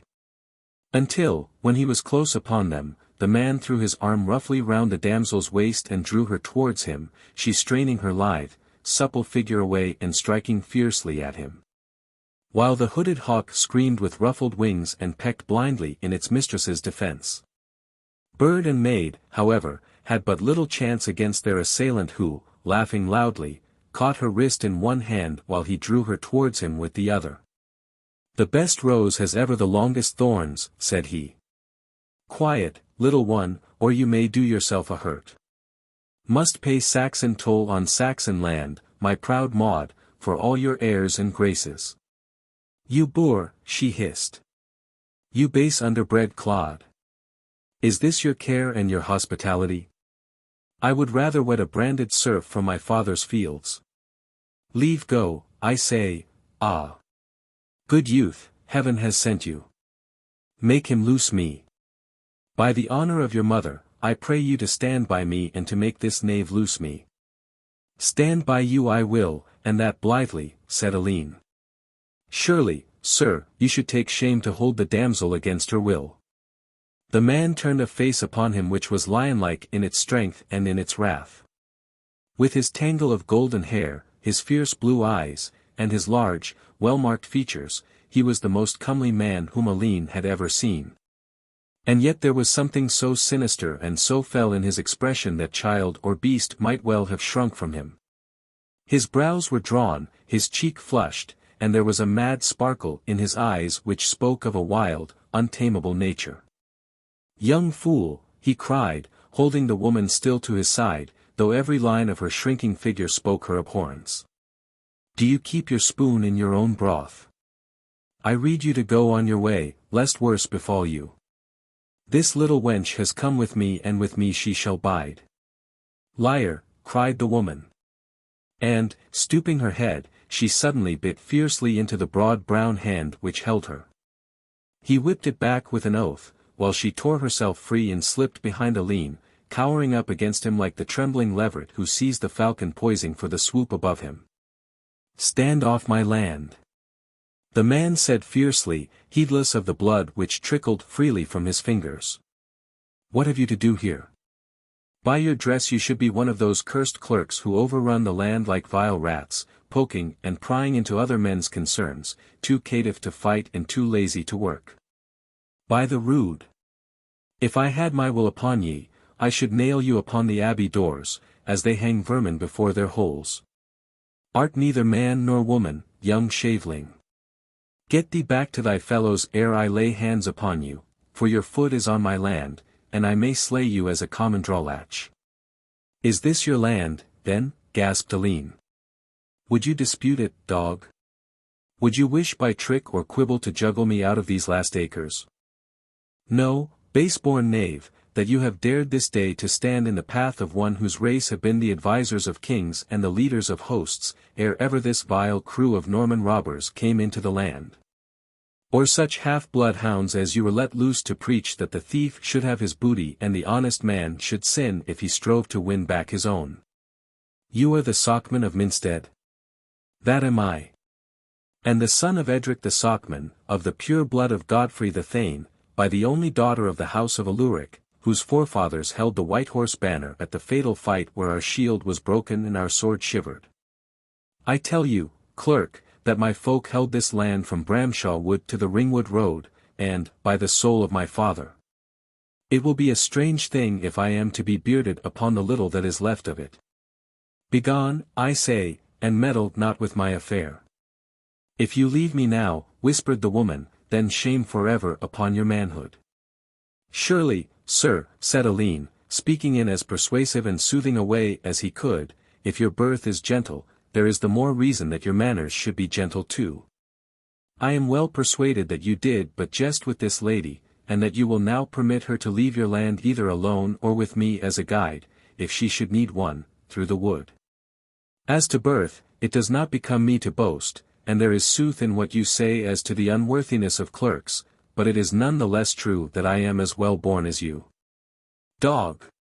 cried the furious socman, "there is no man in the south who can say as much." "Yet can I," said Alleyne smiling. "For indeed I also am the son of Edric the Socman, of the pure blood of Godfrey the Thane, by the only daughter of Aluric of Brockenhurst. Surely, dear brother," he continued, holding out his hand, "you have a warmer greeting than this for me. There are but 2 boughs left upon this old Saxon trunk."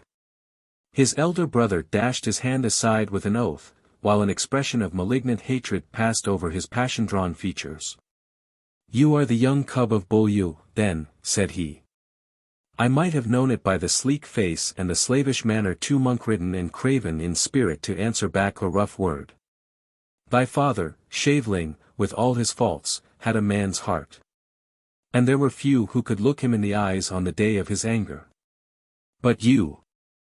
Look there, rat, on yonder field where the cows graze, and on that other beyond, and on the orchard hard by the church. Do you know that all these were squeezed out of your dying father by greedy priests, to pay for your upbringing in the cloisters? I, the socman, am shorn of my lands that you may snivel Latin and eat bread for which you never did hands turn. You robbed me first, and now you would come preaching and whining, in search mayhap of another field or 2 for your priestly friends. Knave!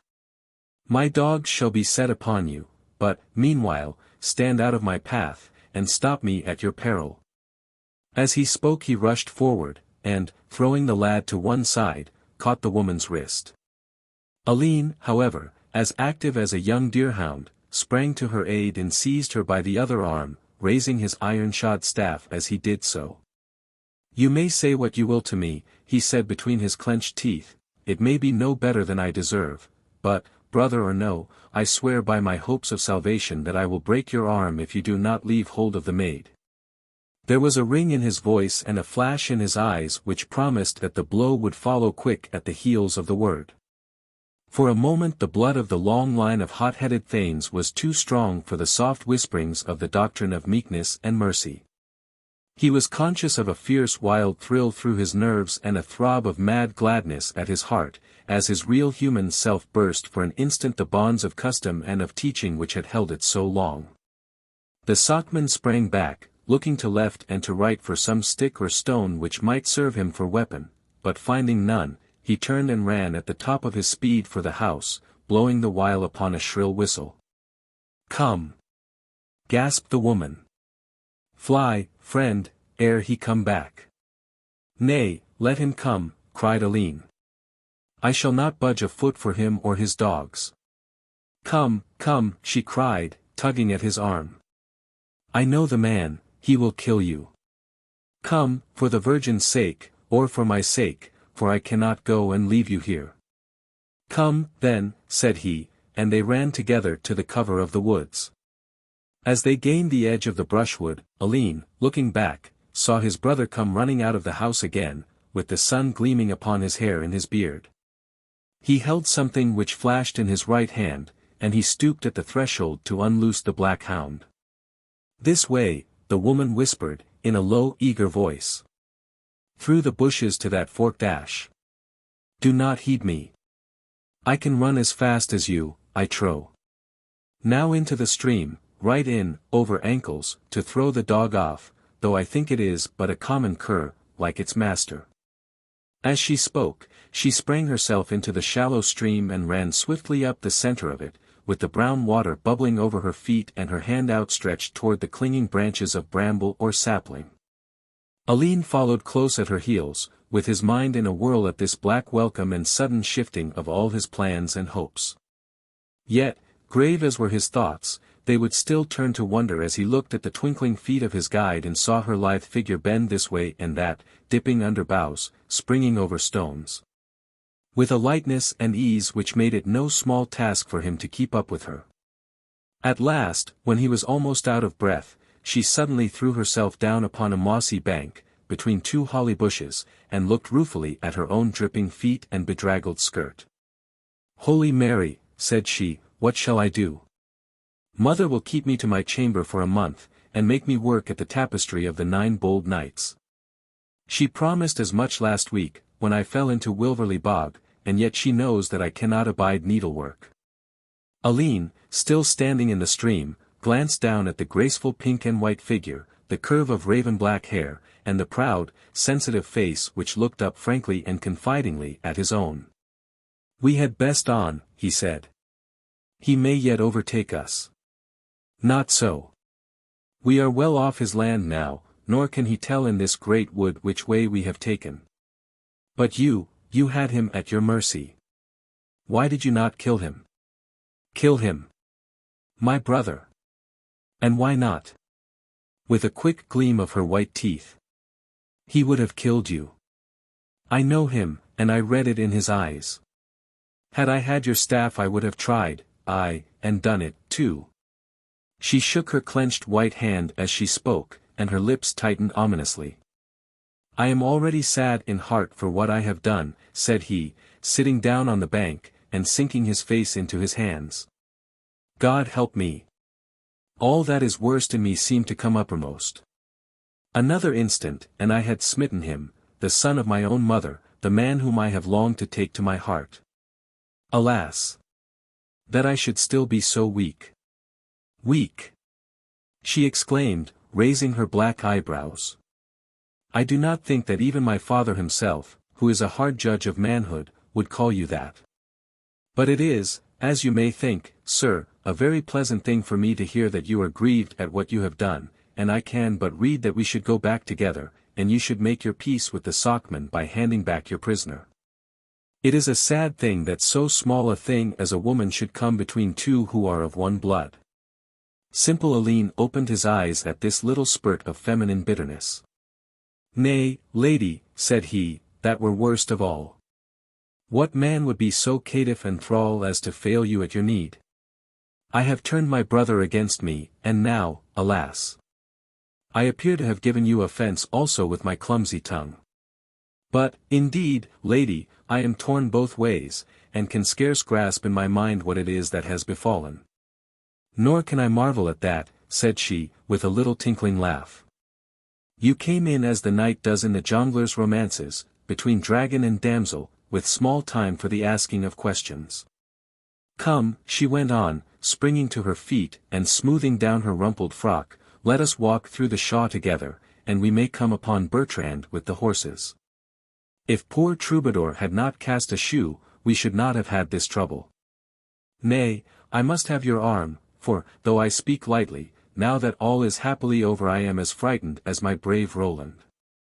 See how his chest heaves, and his dear feathers all awry, the little knight who would not have his lady mishandled." So she prattled on to her hawk, while Alleyne walked by her side, stealing a glance from time to time at this queenly and wayward woman. In silence they wandered together over the velvet turf and on through the broad Minstead woods, where the old lichen-draped beeches threw their circles of black shadow upon the sunlit sward.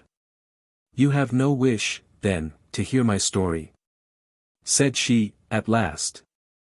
"If it pleases you to tell it me," he answered. "Oh," she cried, tossing her head, "if it is of so little interest to you, we had best let it bide." "Nay," said he eagerly, "I would fain hear it. You have a right to know it, if you have lost a brother's favour through it.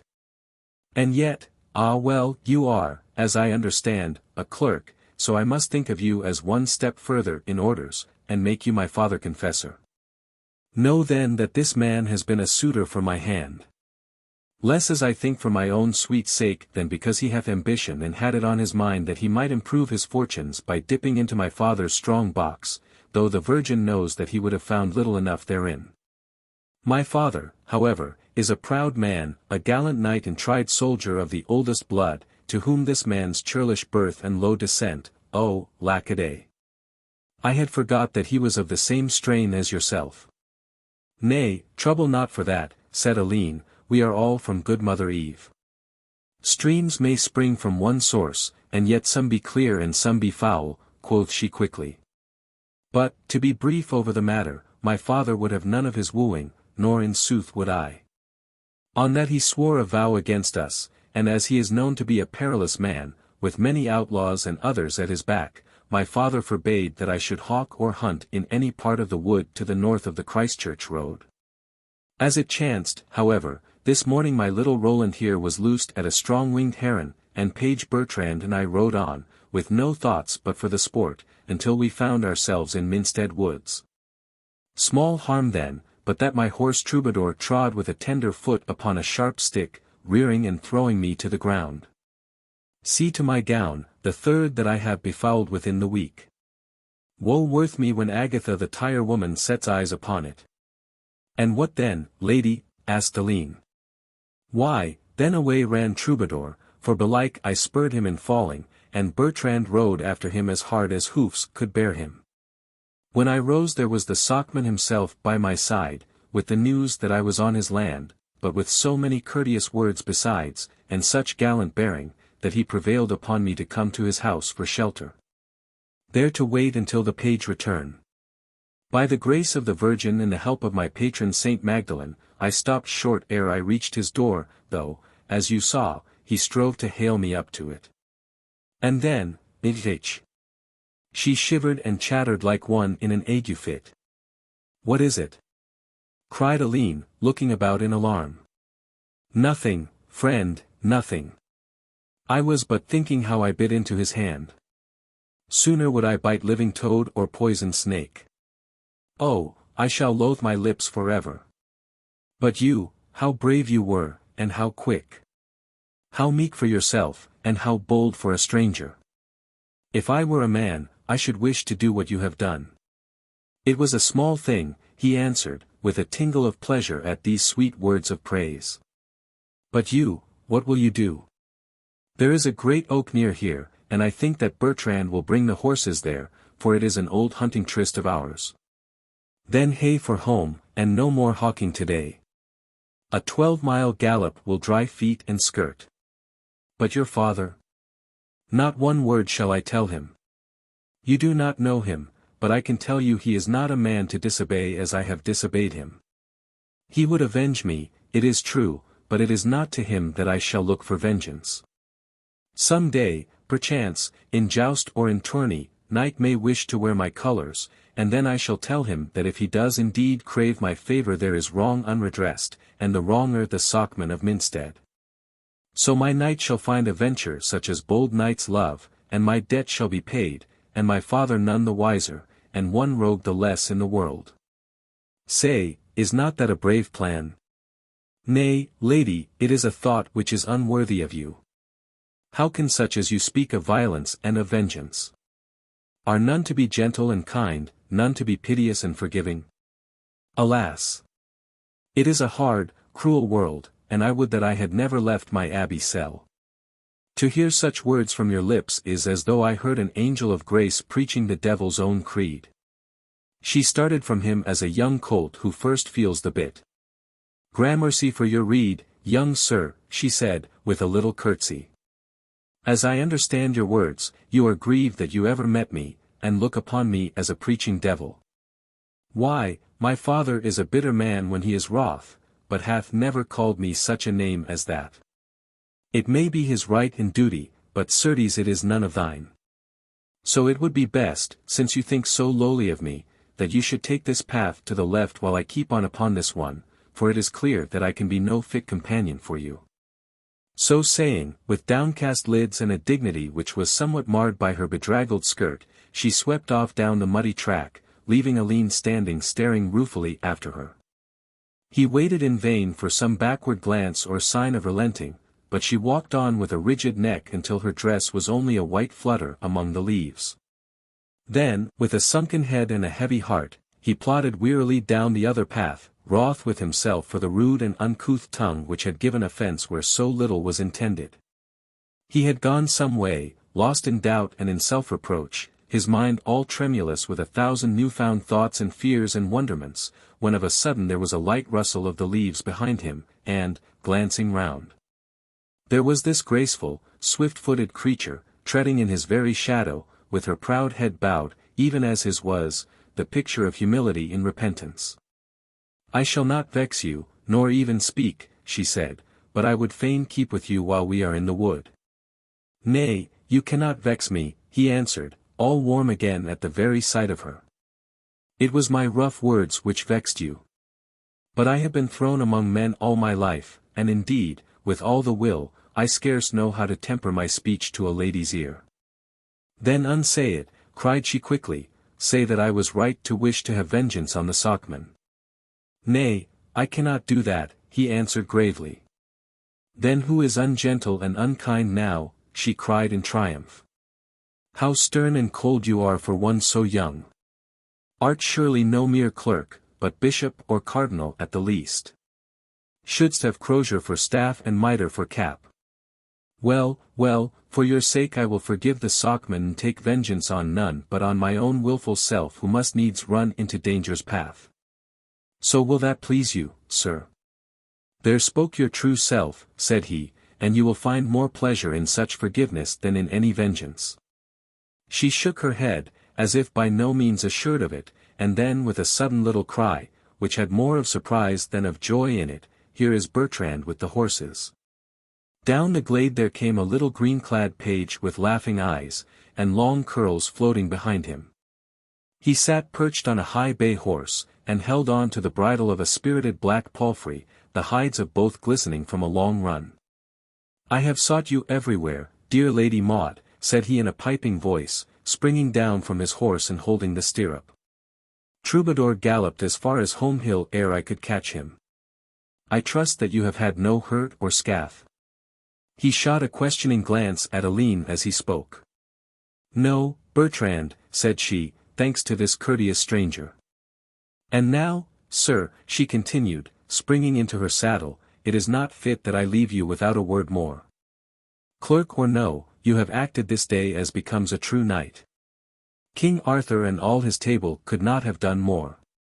It may be that, as some small return, my father or his kin may have power to advance your interest. He is not rich, but he is honored and hath great friends. Tell me what is your purpose, and see if he may not aid it." "Alas! Lady, I have now no purpose. I have but 2 friends in the world, and they have gone to Christchurch, where it is likely I shall join them." "And where is Christchurch?" "At the castle which is held by the brave knight, Sir Nigel Loring, constable to the Earl of Salisbury." To his surprise she burst out laughing, and, spurring her palfrey, dashed off down the glade, with her page riding behind her. Not one word did she say, but as she vanished amid the trees she half turned in her saddle and waved a last greeting. Long time he stood, half hoping that she might again come back to him, but the thud of the hoofs had died away, and there was no sound in all the woods but the gentle rustle and dropping of the leaves. At last he turned away and made his way back to the high road, another person from the light-hearted boy who had left it a short 3 hours before. Chapter 10. How Hordle John found a man whom he might follow. If he might not return to Beaulieu within the year, and if his brother's dogs were to be set upon him if he showed face upon Minstead land, then indeed he was adrift upon earth. North, south, east, and west, he might turn where he would, but all was equally chill and cheerless. The abbot had rolled 10 silver crowns in a lettuce leaf and hid them away in the bottom of his scrip, but that would be a sorry support for 12 long months. In all the darkness there was but the one bright spot of the sturdy comrades whom he had left that morning. If he could find them again all would be well. The afternoon was not very advanced, for all that had befallen him. When a man is afoot at cock-crow much may be done in the day. If he walked fast he might yet overtake his friends ere they reached their destination. He pushed on therefore, now walking and now running.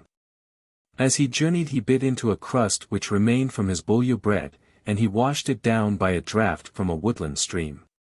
It was no easy or light thing to journey through this great forest, which was some 20 miles from east to west and a good 16 from Bramshaw Woods in the north to Lymington in the south. Alleyne, however, had the good fortune to fall in with a woodman, axe upon shoulder, trudging along in the very direction that he wished to go. With his guidance he passed the fringe of Boulderwood Walk, famous for old ash and yew, through Mark Ash with its giant beech trees, and on through the Nightwood Groves, where the giant oak was already a great tree, but only one of many comely brothers. They plodded along together, the woodman and Alleyne, with little talk on either side, for their thoughts were as far asunder as the poles. The peasants' gossip had been of the hunt, of the bracken, of the grey-headed kites that had nested in Wood Fidley, and of the great catch of herring brought back by the boats of Pitt's Deep. The clerk's mind was on his brother, on his future, above all on this strange, fierce, melting, beautiful woman who had broken so suddenly into his life, and as suddenly passed out of it again. So distrait was he and so random his answers, that the woodman took to whistling, and soon branched off upon the track to Burley, leaving Alleyne upon the main Christchurch road. Down this he pushed as fast as he might, hoping at every turn and rise to catch sight of his companions of the morning. From Vinney Ridge to Rhinefield Walk the woods grow thick and dense up to the very edges of the track, but beyond the country opens up into broad dun-coloured moors, flecked with clumps of trees, and topping each other in long, low curves up to the dark lines of forest in the furthest distance. Clouds of insects danced and buzzed in the golden autumn light, and the air was full of the piping of the songbirds.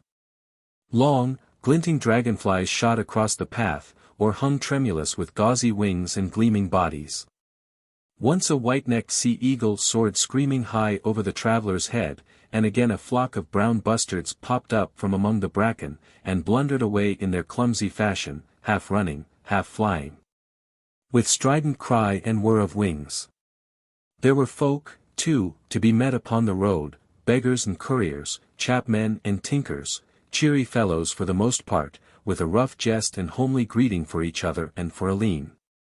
Near Shotwood he came upon 5 seamen, on their way from Poole to Southampton, rude red-faced men, who shouted at him in a jargon which he could scarce understand, and held out to him a great pot from which they had been drinking, nor would they let him pass until he had dipped pannikin in and taken a mouthful, which set him coughing and choking, with the tears running down his cheeks.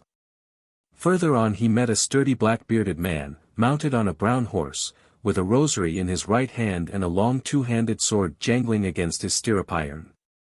By his black robe and the 8-pointed cross upon his sleeve, Alleyne recognized him as one of the Knights Hospitallers of St. John of Jerusalem, whose presbytery was at Baddesley. He held up 2 fingers as he passed, with a "Benedict, filly me." Whereat Alleyne doffed hat and bent knee, looking with much reverence at one who had devoted his life to the overthrow of the infidel. Poor simple lad! He had not learned yet that what men are and what men profess to be are very wide asunder, and that the Knights of St. John, having come into large part of the riches of the ill-fated Templars, were very much too comfortable to think of exchanging their palace for a tent, or the cellars of England for the thirsty deserts of Syria. Yet ignorance may be more precious than wisdom, for Alleyne as he walked on braced himself to a higher life by the thought of this other's sacrifice, and strengthened himself by his example which he could scarce have done had he known that the Hospitaller's mind ran more upon Malmsey than on Mamelukes, and on venison rather than victories. As he pressed on the plain turned to woods once more in the region of Wilverley Walk, and a cloud swept up from the south with the sun shining through the chinks of it. A few great drops came pattering loudly down, and then in a moment the steady swish of a brisk shower, with the dripping and dropping of the leaves. Alleyne, glancing round for shelter, saw a thick and lofty holly bush, so hollowed out beneath that no house could have been drier. Under this canopy of green 2 men were already squatted, who waved their hands to Alleyne that he should join them. As he approached he saw that they had 5 dried herrings laid out in front of them, with a great hunch of wheaten bread and a leathern flask full of milk, but instead of setting to it their food they appeared to have forgot all about it, and were disputing together with flushed faces and angry gestures. It was easy to see by their dress and manner that they were 2 of those wandering students who formed about this time so enormous a multitude in every country in Europe. The one was long and thin, with melancholy features, while the other was fat and sleek, with a loud voice and the air of a man who is not to be gainsaid. "Come hither, good youth," he cried, "come hither. Vultus ingenui puer. Heed not the face of my good coz here. Finem habet in cornu, as Don Horace has it, but I warrant him harmless for all that." "Stint your bulls bellowing," exclaimed the other. "If it come to Horace, I have a line in my mind, loquaces si sapiat, how doth it run? The English oath being that a man of sense should ever avoid a great talker. That being so, if all were men of sense then thou wouldst be a lonesome man, cuz. Alas! Dicon, I fear that your logic is as bad as your philosophy or your divinity, and God what it would be hard to say a worse word than that for it. For, hark ye, granting, propter argumentum, that I am a talker, then the true reasoning runs that since all men of sense should avoid me, and thou hast not avoided me, but art at the present moment eating herrings with me under a holly bush. Ergo you are no man of sense, which is exactly what I have been dinning into your long ears ever since I first clapped eyes on your sunken chops." "Tut, tut," cried the other. "Your tongue goes like the clapper of a mill wheel. Sit down here, friend, and partake of this herring. Understand first, however, that there are certain conditions attached to it." "I had hoped," said Alleyne, falling into the humor of the twain, "that a tranquire of bread and a draught of milk might be attached to it." Hark to him," cried the little fat man. "It is even thus, Dicon. Wit, lad, is a catching thing, like the itch or the sweating sickness. I exude it round me, it is an aura. I tell you, cuz, that no man can come within 17 feet of me without catching a spark. Look at your own case. A duller man never stepped, and yet within the week you have said 3 things which might pass, and 1 thing the day we left Fordingbridge which I should not have been ashamed of myself." "Enough, rattle pate, enough," said the other. "The milk you shall have and the bread also, friend, together with the herring, but you must hold the scales between us." "If he hold the herring he holds the scales, my sapient brother," cried the fat man. "But I pray you, good youth, to tell us whether you are a learned clerk, and, if so, whether you have studied at Oxenford or at Paris." "I have some small stock of learning," Alleyne answered, picking at his herring, "but I have been at neither of these places. I was bred amongst the Cistercian monks at Beaulieu Abbey." "Pooh, pooh," they cried both together. "What sort of an upbringing is that?" "Non cuivis contingit adire Corinthum," quoth Alleyne. "Come, brother Stephen, he hath some tincture of letters," said the melancholy man more hopefully. "He may be the better judge, since he hath no call to side with either of us. Now, attention, friend, and let your ears work as well as your nether jaw. Judex damnator, you know the old saw. Here am I upholding the good fame of the learned Duns Scotus against the foolish quibblings and poor silly reasonings of Willie Ockham. While I, quoth the other loudly, do maintain the good sense and extraordinary wisdom of that most learned William against the crack-brained fantasies of the muddy Scotchman, who hath hid such little wit as he has under so vast a pile of words. That it is like 1 drop of Gascony in a firkin of ditch water. Solomon his wisdom would not suffice to say what the rogue means. Certes, Stephen Hapgood, his wisdom doth not suffice," cried the other. "It is as though a mole cried out against the morning star, because he could not see it. But our dispute, friend, is concerning the nature of that subtle essence which we call thought. For I hold with the learned Scotus that thought is in very truth a thing, even as vapor or fumes, or many other substances which our gross bodily eyes are blind to. For, look you, that which produces a thing must be itself a thing, and if a man's thought may produce a written book, then must thought itself be a material thing, even as the book is. Have I expressed it? Do I make it plain?" "Whereas I hold," shouted the other, "with my revered preceptor, Doctor, Preclaris Edi Excellentissimus, that all things are but thought, for when thought is gone I pry thee where are the things then? Here are trees about us, and I see them because I think I see them, but if I have swooned, or sleep, or am in wine, then, my thought having gone forth from me, lo the trees go forth also. How now, cuz, have I touched thee on the raw? Alleyne sat between them munching his bread, while the twain disputed across his knees, leaning forward with flushed faces and darting hands, in all the heat of argument. Never had he heard such jargon of scholastic philosophy, such fine-drawn distinctions, such crossfire of major and minor, proposition, syllogism, attack and refutation. Question clattered upon answer like a sword on a buckler. The ancients, the fathers of the church, the moderns, the scriptures, the Arabians, were each sent hurtling against the other, while the rain still dripped and the dark holly leaves glistened with the moisture. At last the fat man seemed to weary of it, for he set to work quietly upon his meal, while his opponent, as proud as the rooster who is left unchallenged upon the midden, crowed away in a last long burst of quotation and deduction. Suddenly, however, his eyes dropped upon his food, and he gave a howl of dismay. "You double thief," he cried, "you have eaten my herrings, and I without bite or sup since morning." "That," quoth the other complacently, "was my final argument, my crowning effort, or peroratio, as the orators have it. For, cuz, since all thoughts are things, you have but to think a pair of herrings, and then conjure up a pottle of milk wherewith to wash them down." "A brave piece of reasoning," cried the other, "and I know of but one reply to it." On which, leaning forward, he caught his comrade a rousing smack across his rosy cheek. "Nay, take it not amiss," he said, "since all things are but thoughts, then that also is but a thought and may be disregarded." This last argument, however, by no means commended itself to the pupil of Occam, who plucked a great stick from the ground and signified his dissent by smiting the realist over the pate with it. By good fortune, the wood was so light and rotten that it went to 1,000 splinters, but Alleyne thought it best to leave the twain to settle the matter at their leisure, the more so as the sun was shining brightly once more. Looking back down the pool-strewn road, he saw the two excited philosophers waving their hands and shouting at each other, but their babble soon became a mere drone in the distance, and a turn in the road hid them from his sight. And now after passing Holmesley Walk and the Wooton Heath, the forest began to shred out into scattered belts of trees, with gleam of cornfield and stretch of pastureland between.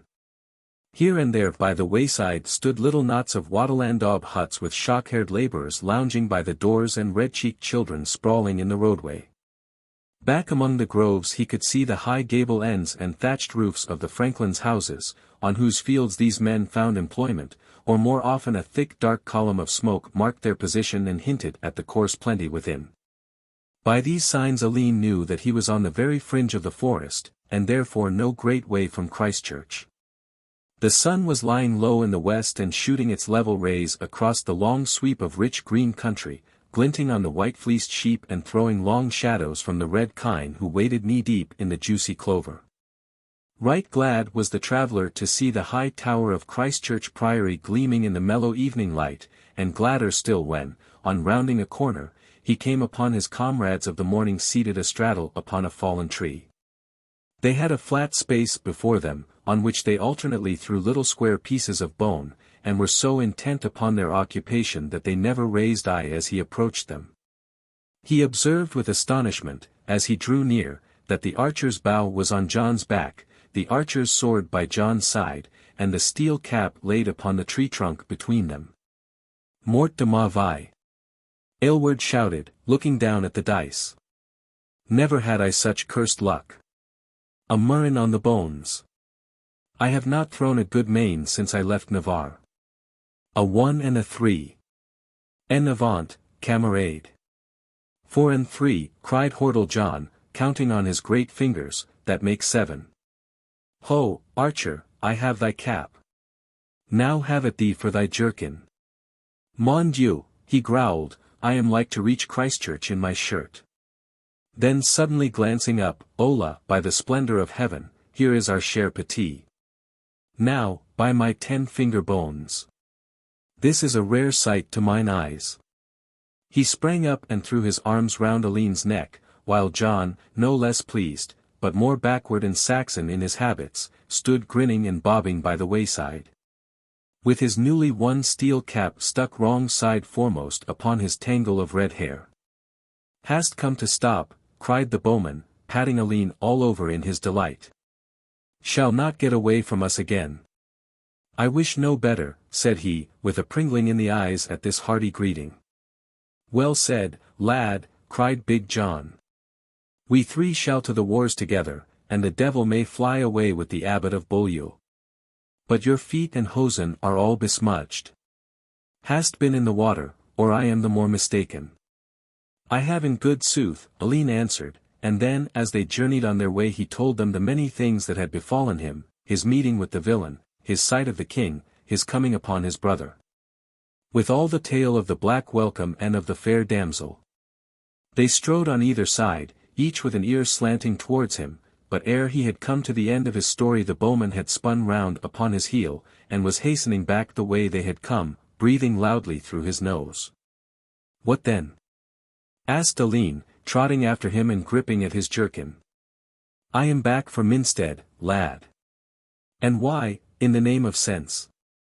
"To thrust a handful of steel into the socman." "What? Hail a demoiselle against her will, and then loose dogs at his own brother. Let me go." "Nenny, nenny," cried Alleyne, laughing. "There was no scath done. Come back, friend," and so, by mingled pushing and entreaties, they got his head round for Christchurch once more. Yet he walked with his chin upon his shoulder, until, catching sight of a maiden by a wayside well, the smiles came back to his face and peace to his heart. "But you," said Alleyne, "there have been changes with you also. Why should not the workman carry his tools? Where are bow and sword and cap, and why so warlike, John?" "It is a game which friend Aylward hath been teaching of me. And I found him an overapt pupil," grumbled the bowman. "He hath stripped me as though I had fallen into the hands of the Tardvenus. But, by my hilt!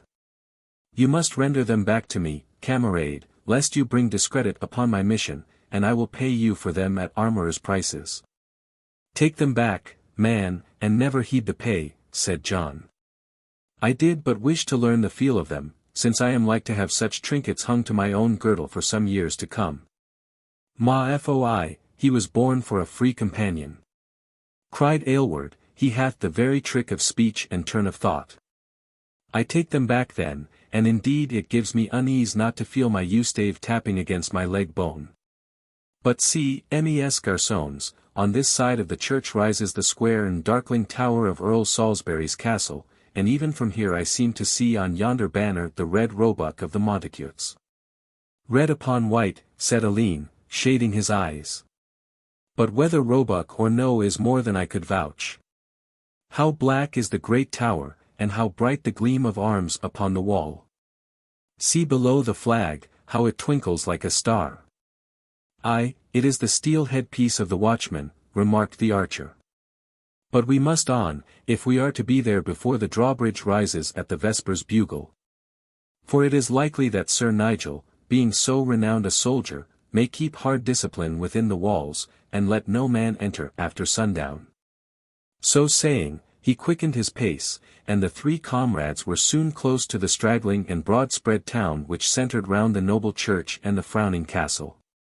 It chanced on that very evening that Sir Nigel Loring, having supped before sunset, as was his custom, and having himself seen that Palmer's and Cozened, his 2 war-horses, with the 13 hacks, the 5 jennets, my lady's 3 palfreys, and the great dapple-grey Roussan, had all their needs supplied, had taken his dogs for an evening breather.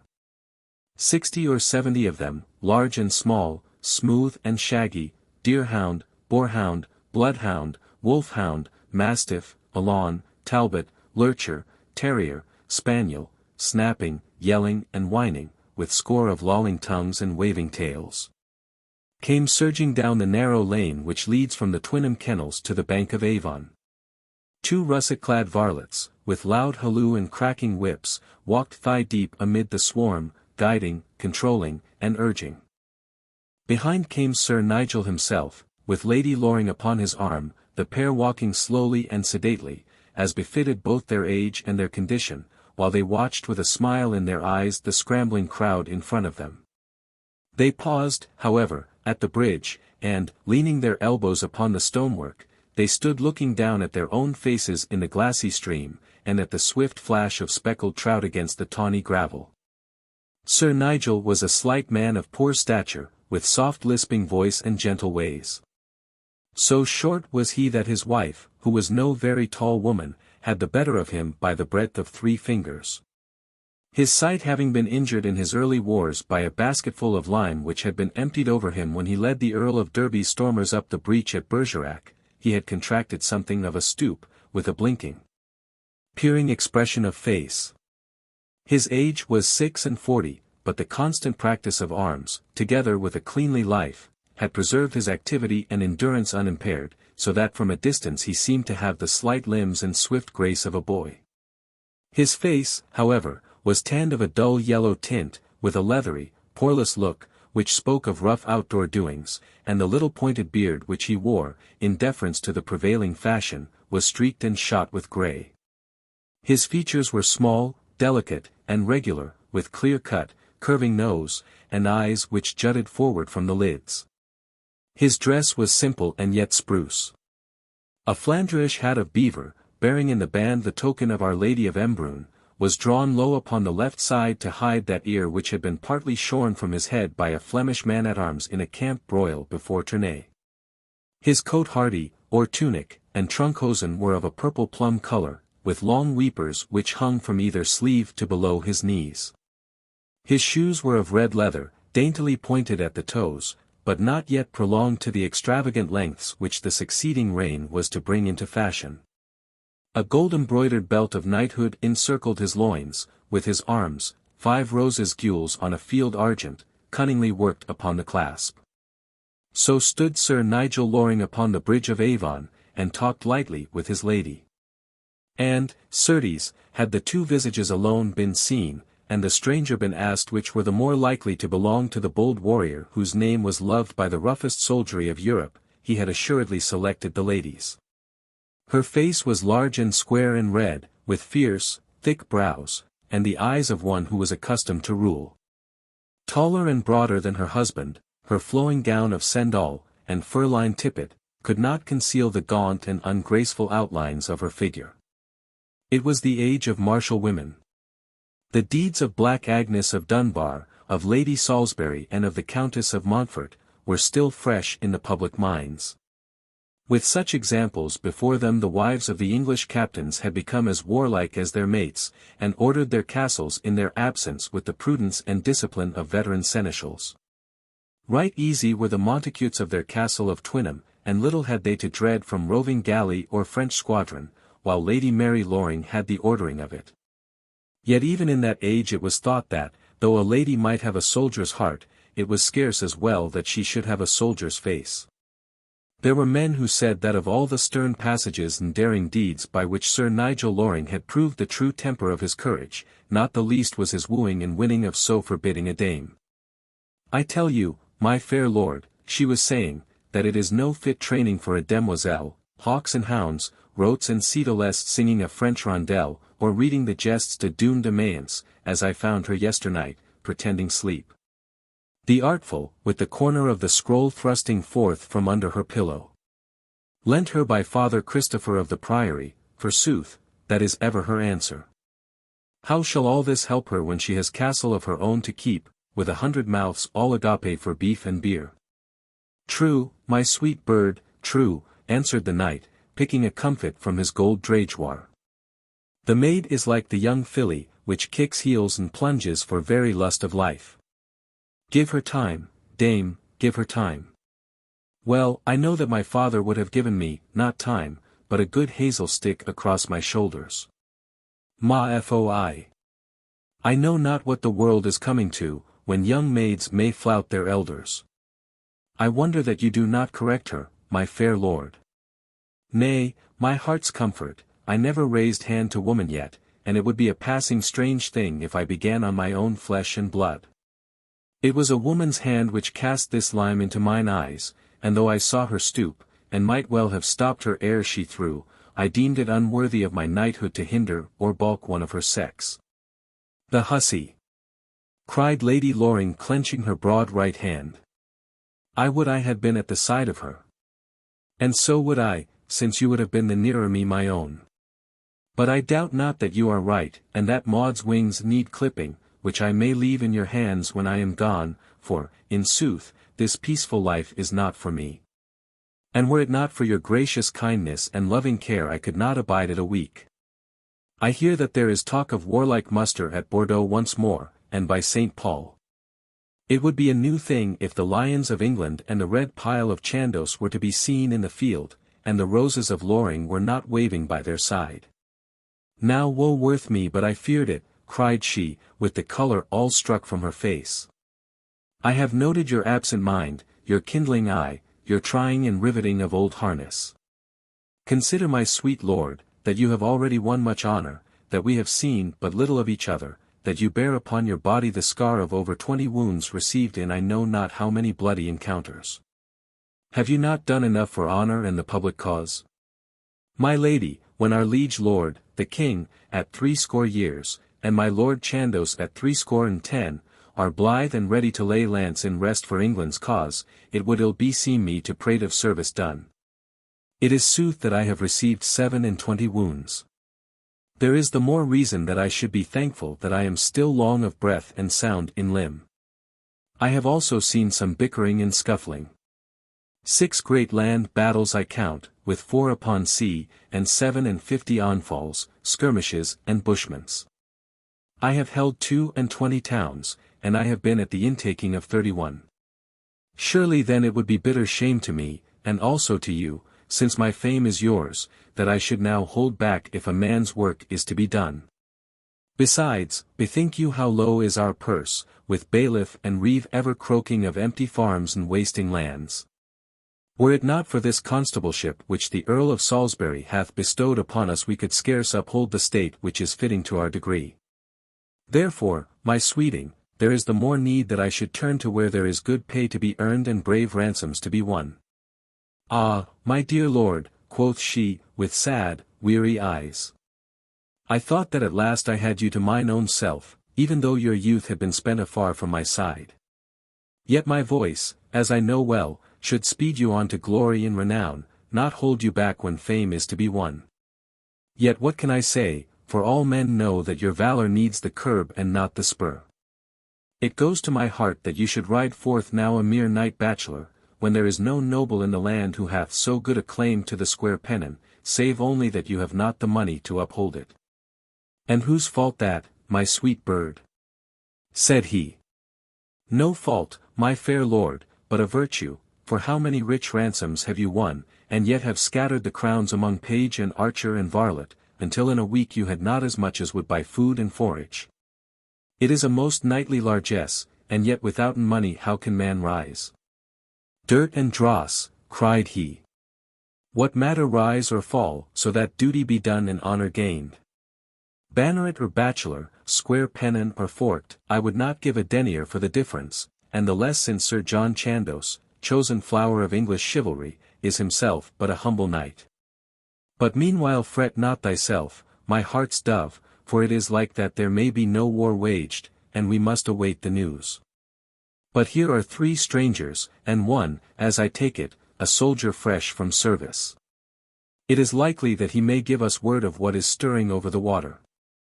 Lady Loring, glancing up, saw in the fading light 3 companions walking abreast down the road, all grey with dust, and stained with travel, yet chattering merrily between themselves. He in the midst was young and comely, with boyish open face and bright grey eyes, which glanced from right to left as though he found the world around him both new and pleasing. To his right walked a huge red-headed man, with broad smile and merry twinkle, whose clothes seemed to be bursting and splitting at every seam, as though he were some lusty chick who was breaking bravely from his shell. On the other side, with his knotted hand upon the young man's shoulder, came a stout and burly archer, brown and fierce-eyed, with sword at belt and long yellow yew-stave peeping over his shoulder. Hard face, battered head-piece, dinted brigandine, with faded red lion of St. George ramping on a discoloured ground, all proclaimed as plainly as words that he was indeed from the land of war.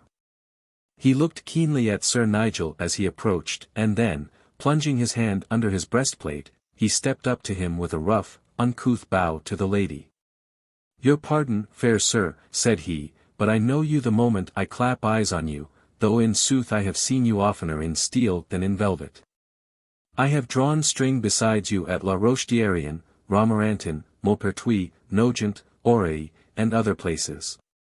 Then, good archer, I am right glad to welcome you to Twynham Castle, and in the steward's room you will find provant for yourself and comrades. To me also your face is known, though mine eyes play such tricks with me that I can scarce be sure of my own squire. Rest a while, and you shall come to the hall anon and tell us what is passing in France, for I have heard that it is likely that our pennons may flutter to the south of the great Spanish mountains ere another year be past. There was talk of it in Bordeaux, answered the archer, and I saw myself that the armourers and smiths were as busy as rats in a wheat-rick. But I bring you this letter from the valiant Gascon knight, Sir Claude Latour. And to you, lady, he added after a pause, I bring from him this box of red sugar of Narbonne, with every courteous and knightly greeting which a gallant cavalier may make to a fair and noble dame. This little speech had cost the blunt bowman much pains and planning. But he might have spared his breath, for the lady was quite as much absorbed as her lord in the letter, which they held between them, a hand on either corner, spelling it out very slowly, with drawn brows and muttering lips. As they read it, Alleyne, who stood with Hordle John a few paces back from their comrade, saw the lady catch her breath, while the knight laughed softly to himself. You see, dear heart, said he, that they will not leave the old dog in his kennel when the game is afoot. And what of this white company, archer? Ah, sir, you speak of dogs, cried Aylward. But there are a pack of lusty hounds who are ready for any quarry, if they have but a good huntsman to halloo them on. Sir, we have been in the wars together, and I have seen many a brave following but never such a set of woodland boys as this. They do but want you at their head, and who will bar the way to them? Pardieu, said Sir Nigel, if they are all like their messenger, they are indeed men of whom a leader may be proud. Your name, good archer? Sam Aylward, sir, of the 100 of Esbourne and the Rape of Chichester. And this giant behind you? He is big John, of Hordle, a forest man, who hath now taken service in the company. A proper figure of a man-at-arms, said the little knight. Why, man, you are no chicken, yet I warrant him the stronger man. See to that great stone from the coping which hath fallen upon the bridge. 4 of my lazy varlets strove this day to carry it hence. I would that you too could put them to shame by budging it, though I fear that I overtask you, for it is of a grievous weight. He pointed as he spoke to a huge rough-hewn block which lay by the roadside, deep sunken from its own weight in the reddish earth. The archer approached it, rolling back the sleeves of his jerkin, but with no very hopeful countenance, for indeed it was a mighty rock. John, however, put him aside with his left hand, and, stooping over the stone, he plucked it single-handed from its soft bed and swung it far into the stream. There it fell with mighty splash, one jagged end peeking out above the surface, while the waters bubbled and foamed with far-circling eddy. Good lack, cried Sir Nigel, and good lack, cried his lady, while John stood laughing and wiping the caked dirt from his fingers. I have felt his arms round my ribs, said the bowman, and they crackle yet at the thought of it. This other comrade of mine is a right learned clerk, for all that he is so young, hight Alleyne, the son of Edric, brother to the socman of Minstead. Young man, quoth Sir Nigel, sternly, if you are of the same way of thought as your brother, you may not pass under portcullis of mine. Nay, fair sir, cried Aylward hastily, I will be pledge for it that they have no thought in common. For this very day his brother hath set his dogs upon him, and driven him from his lands. And are you, too, of the White Company? asked Sir Nigel. Hast had small experience of war, if I may judge by your looks and bearing. I would fain to France with my friends here, Alleyne answered, but I am a man of peace, a reader, exorcist, acolyte, and clerk. That need not hinder, quoth Sir Nigel. No, fair sir, cried the bowman joyously. Why, I myself have served 2 terms with Arnold de Servoles, he whom they called the archpriest. By my hilt! I have seen him ere now, with monk's gown trussed to his knees, over his sandals in blood in the forefront of the battle. Yet, ere the last string had twanged, he would be down on his 4 bones among the stricken, and have them all houselled and shriven, as quick as shelling peas. Foi. There were those who wished that he would have less care for their souls and a little more for their bodies. It is well to have a learned clerk in every troop, said Sir Nigel. Biasty. Paul, there are men so caitiff that they think more of a scrivener's pen than of their lady's smile, and do their devoir in hopes that they may fill a line in a chronicle or make a tag to a jongler's romance. I remember well that, at the siege of Redders, there was a little, sleek, fat clerk of the name of Chaucer, who was so apt at rondel, servant, or tunson, that no man dare give back a foot from the walls, lest he find it all set down in his rhymes and sung by every underling and varlet in the camp. But, my soul's bird, you hear me prate as though all were decided, when I have not yet taken counsel either with you or with my lady mother. Let us to the chamber, while these strangers find such fare as pantry and cellar may furnish. The night air strikes chill, said the lady, and turned down the road with her hand upon her lord's arm. The 3 comrades dropped behind and followed, Aylward much the lighter for having accomplished his mission, Alleyne full of wonderment at the humble bearing of so renowned a captain, and John loud with snorts and sneers, which spoke his disappointment and contempt. What ails the man? Asked Aylward in surprise. I have been cozened and bejaped, quoth he gruffly. By whom, Sir Samson the strong? By thee, Sir Balaam the false prophet. By my hilt. Cried the archer, though I be not Balaam, yet I hold converse with the very creature that spake to him.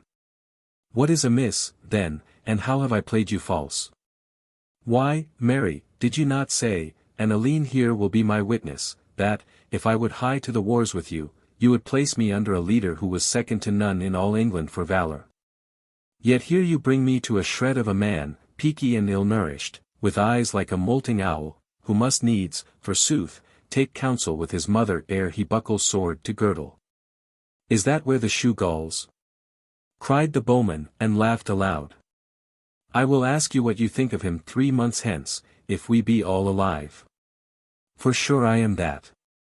Aylward's words were interrupted by an extraordinary hubbub which broke out that instant some little way down the street in the direction of the priory. There was deep-mouthed shouting of men, frightened shrieks of women, howling and barking of curs, and over all a sullen, thunderous rumble, indescribably menacing and terrible. Round the corner of the narrow street there came rushing a brace of whining dogs with tails tucked under their legs, and after them a white-faced burgher, with outstretched hands and widespread fingers. His hair all a-bristle and his eyes glinting back from one shoulder to the other, as though some great terror were at his very heels. Fly, my lady, fly, he screeched, and whizzed past them like bolt from bow, while close behind came lumbering a huge black bear, with red tongue lolling from his mouth, and a broken chain jangling behind him. To right and left the folk flew for arch and doorway. Hordle John caught up the Lady Loring as though she had been a feather, and sprang with her into an open porch. While Aylward, with a whirl of French oaths, plucked at his quiver and tried to unsling his bow. Alleyne, all unnerved at so strange and unwonted a sight, shrunk up against the wall with his eyes fixed upon the frenzied creature, which came bounding along with ungainly speed, looking the larger in the uncertain light, its huge jaws agape, with blood and slaver trickling to the ground. Sir Nigel alone, unconscious to all appearance of the universal panic, walked with unfaltering step up the centre of the road, a silken handkerchief in one hand and his gold comfit-box in the other. It sent the blood cold through Alleyne's veins to see that as they came together, the man and the beast, the creature reared up, with eyes ablaze with fear and hate, and whirled its great paws above the knight to smite him to the earth. He, however, blinking with puckered eyes, reached up his kerchief, and flicked the beast twice across the snout with it. Ah, saucy! Saucy, quoth he, with gentle chiding. On which the bear, uncertain and puzzled, dropped its 4 legs to earth again, and, waddling back, was soon swathed in ropes by the bear-ward in a crowd of peasants who had been in close pursuit. A scared man was the keeper. For, having chained the brute to a stake while he drank a stoup of ale at the inn, it had been baited by stray curs, until, in wrath and madness, it had plucked loose the chain, and smitten or bitten all who came in its path. Most scared of all was he to find that the creature had come nigh to harm the lord and lady of the castle, who had power to place him in the stretched neck or to have the skin scourged from his shoulders. Yet, when he came with bowed head and humble entreaty for forgiveness, he was met with a handful of small silver from Sir Nigel, whose dame, however, was less charitably disposed. Being much ruffled in her dignity by the manner in which she had been hustled from her lord's side. As they passed through the castle gate, John plucked at Aylward's sleeve, and the two fell behind. "I must crave your pardon, comrade," said he, bluntly. "I was a fool not to know that a little rooster may be the gamest. I believe that this man is indeed a leader whom we may follow." Chapter 11. How a young shepherd had a perilous flock. Black was the mouth of Twynham Castle, though a pair of torches burning at the further end of the gateway cast a red glare over the outer bailey, and sent a dim, ruddy flicker through the rough-hewn arch, rising and falling with fitful brightness. Over the door the travellers could discern the escutcheon of the Montacutes, or roebuck gules on a field argent, flanked on either side by smaller shields which bore the red roses of the veteran constable. As they passed over the drawbridge, Alleyne marked the gleam of arms in the embrasures to right and left, and they had scarce set foot upon the causeway ere a hoarse blare burst from a bugle, and, with screech of hinge and clank of chain, the ponderous bridge swung up into the air, drawn by unseen hands. At the same instant the huge portcullis came rattling down from above, and shut off the last fading light of day. Sir Nigel and his lady walked on in deep talk, while a fat under-steward took charge of the three comrades, and led them to the buttery, where beef, bread, and beer were kept ever in readiness for the wayfarer. After a hearty meal and a dip in the trough to wash the dust from them, they strolled forth into the bailey, where the bowman peered about through the darkness at wall and at keep, with the carping eyes of one who has seen something of sieges, and is not likely to be satisfied. To Alleyne and to John, however, it appeared to be as great and as stout a fortress as could be built by the hands of man. Erected by Sir Balwin de Redvers in the old fighting days of the 12th century, when men thought much of war and little of comfort, Castle Twynham had been designed as a stronghold pure and simple. Unlike those later and more magnificent structures where warlike strength had been combined with the magnificence of a palace. From the time of the Edwards such buildings as Conway or Carnarvon castles, to say nothing of Royal Windsor, had shown that it was possible to secure luxury in peace as well as security in times of trouble. Sir Nigel's trust, however, still frowned above the smooth-flowing waters of the Avon, very much as the stern race of early Anglo-Normans had designed it. There were the broad outer and inner baileys, not paved, but sown with grass to nourish the sheep and cattle which might be driven in on sign of danger. All round were high and turreted walls, with at the corner a bare square-faced keep, gaunt and windowless, rearing up from a lofty mound, which made it almost inaccessible to an assailant. Against the bailey walls were rows of frail wooden houses and leaning sheds, which gave shelter to the archers and men-at-arms who formed the garrison. The doors of these humble dwellings were mostly open, and against the yellow glare from within Alleyne could see the bearded fellows cleaning their harness, while their wives would come out for a gossip, with their needlework in their hands, and their long black shadows streaming across the yard. The air was full of the clack of their voices and the merry prattling of children, in strange contrast to the flash of arms and constant warlike challenge from the walls above. "Methinks a company of school lads could hold this place against an army," quoth John. "And so say I," said Alleyne. "Nay, there you are wide of the cloud," the bowman said gravely. "By my hilt, I have seen a stronger fortalice carried in a summer evening. I remember such a one in Picardy, with a name as long as a Gascon's pedigree. It was when I served under Sir Robert Knowles, before the days of the company. And we came by good plunder at the sacking of it. I had myself a great silver bowl, with 2 goblets, and a plastron of Spanish steel. Pasques Dieu! There are some fine women over yonder. Mort de ma vie! See to that one in the doorway. I will go speak to her. But whom have we here? Is there an archer here? Hight Sam Aylward, asked a gaunt man-at-arms, clanking up to them across the courtyard. My name, friend, quoth the bowman. Then sure I have no need to tell thee mine, said the other. By the rood! If it is not Black Simon of Norwich, cried Aylward. A mon cur, camarade, a mon cur. Ah, but I am blithe to see thee. The two fell upon each other and hugged like bears. And where from, old blood and bones? Asked the bowman. I am in service here. Tell me, comrade, is it sooth that we shall have another fling at these Frenchmen? It is so rumoured in the guard-room, and that Sir Nigel will take the field once more. It is like enough, mon gar, as things go. Now may the Lord be praised, cried the other. This very night will I set apart a golden ouch to be offered on the shrine of my name-saint. I have pined for this, Aylward, as a young maid pines for her lover. Art so set on plunder then? Is the purse so light that there is not enough for a rouse? I have a bag at my belt, camarade, and you have but to put your fist into it for what you want. It was ever share and share between us. Nay, friend, it is not the Frenchman's gold, but the Frenchman's blood that I would have. I should not rest quiet in the grave, 'cause, if I had not another turn at them. For with us in France it has ever been fair and honest war, a shut fist for the man, but a bended knee for the woman. But how was it at Winchelsea when their galleys came down upon it some few years back? I had an old mother there, lad, who had come down thither from the Midlands to be the nearer her son. They found her afterwards by her own hearthstone, thrust through by a Frenchman's bill. My second sister, my brother's wife, and her 2 children, they were but ash-heaps in the smoking ruins of their house.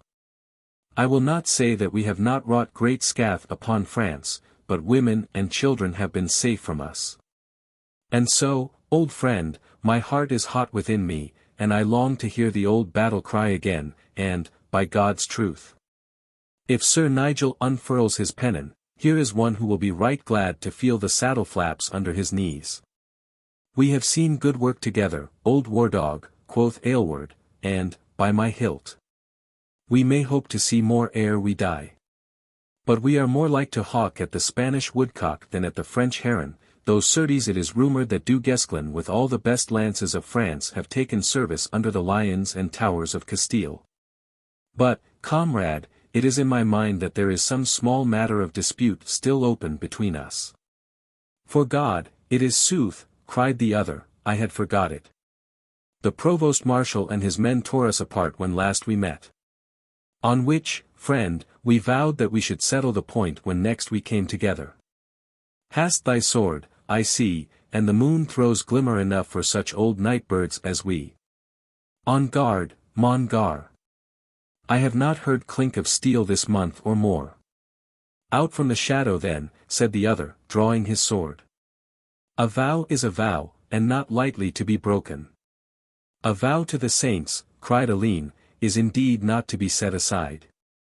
But this is a devil's vow, and, simple clerk as I am yet the mouthpiece of the true church when I say that it were mortal sin to fight on such a quarrel. What? Shall 2 grown men carry malice for years, and fly like snarling curs at each other's throats? No malice, my young clerk, no malice, quoth Black Simon. I have not a bitter drop in my heart for mine old comrade. But the quarrel, as he hath told you, is still open and unsettled. Fall on, Aylward. Not whilst I can stand between you, cried Alleyne, springing before the bowman. It is shame and sin to see 2 Christian Englishmen turn swords against each other like the frenzied bloodthirsty Paynim.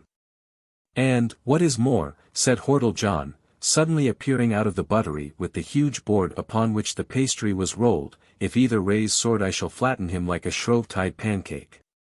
By the black rood, I shall drive him into the earth, like a nail into a door, rather than see you do scath to each other. For God, this is a strange way of preaching peace, cried Black Simon. You may find the scath yourself, my lusty friend, if you raise your great cudgel to me. I had as lief have the castle drawbridge drop upon my pate. Tell me, Aylward, said Alleyne earnestly, with his hands outstretched to keep the pair asunder, what is the cause of quarrel, that we may see whether honourable settlement may not be arrived at. The bowman looked down at his feet and then up at the moon. Parbleu, he cried, the cause of quarrel.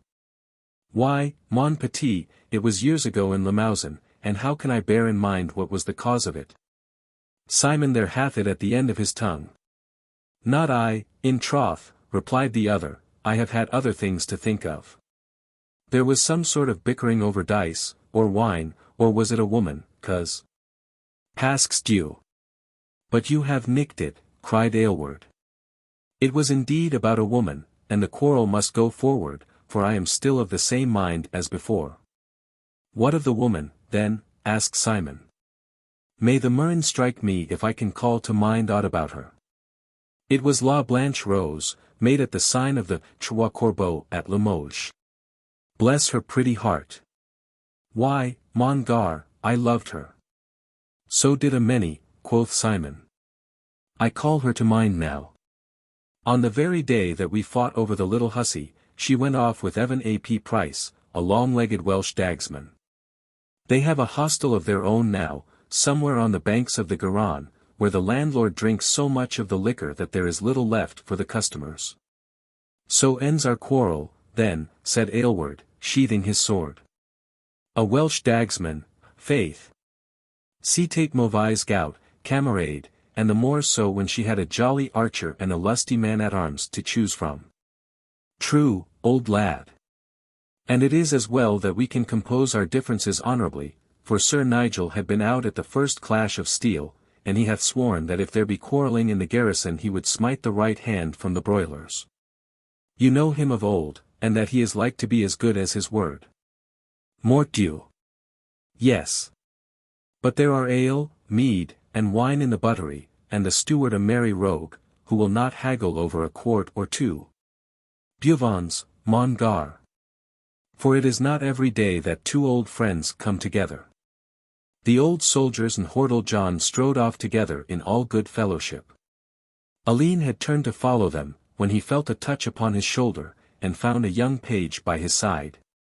The Lord Loring commands, said the boy, that you will follow me to the great chamber, and await him there. But my comrades? His commands were for you alone. Alleyne followed the messenger to the east end of the courtyard, where a broad flight of steps led up to the doorway of the main hall, the outer wall of which is washed by the waters of the Avon. As designed at first, no dwelling had been allotted to the lord of the castle and his family but the dark and dismal basement story of the keep. A more civilized or more effeminate generation, however, had refused to be pent up in such a cellar, and the hall with its neighbouring chambers had been added for their accommodation.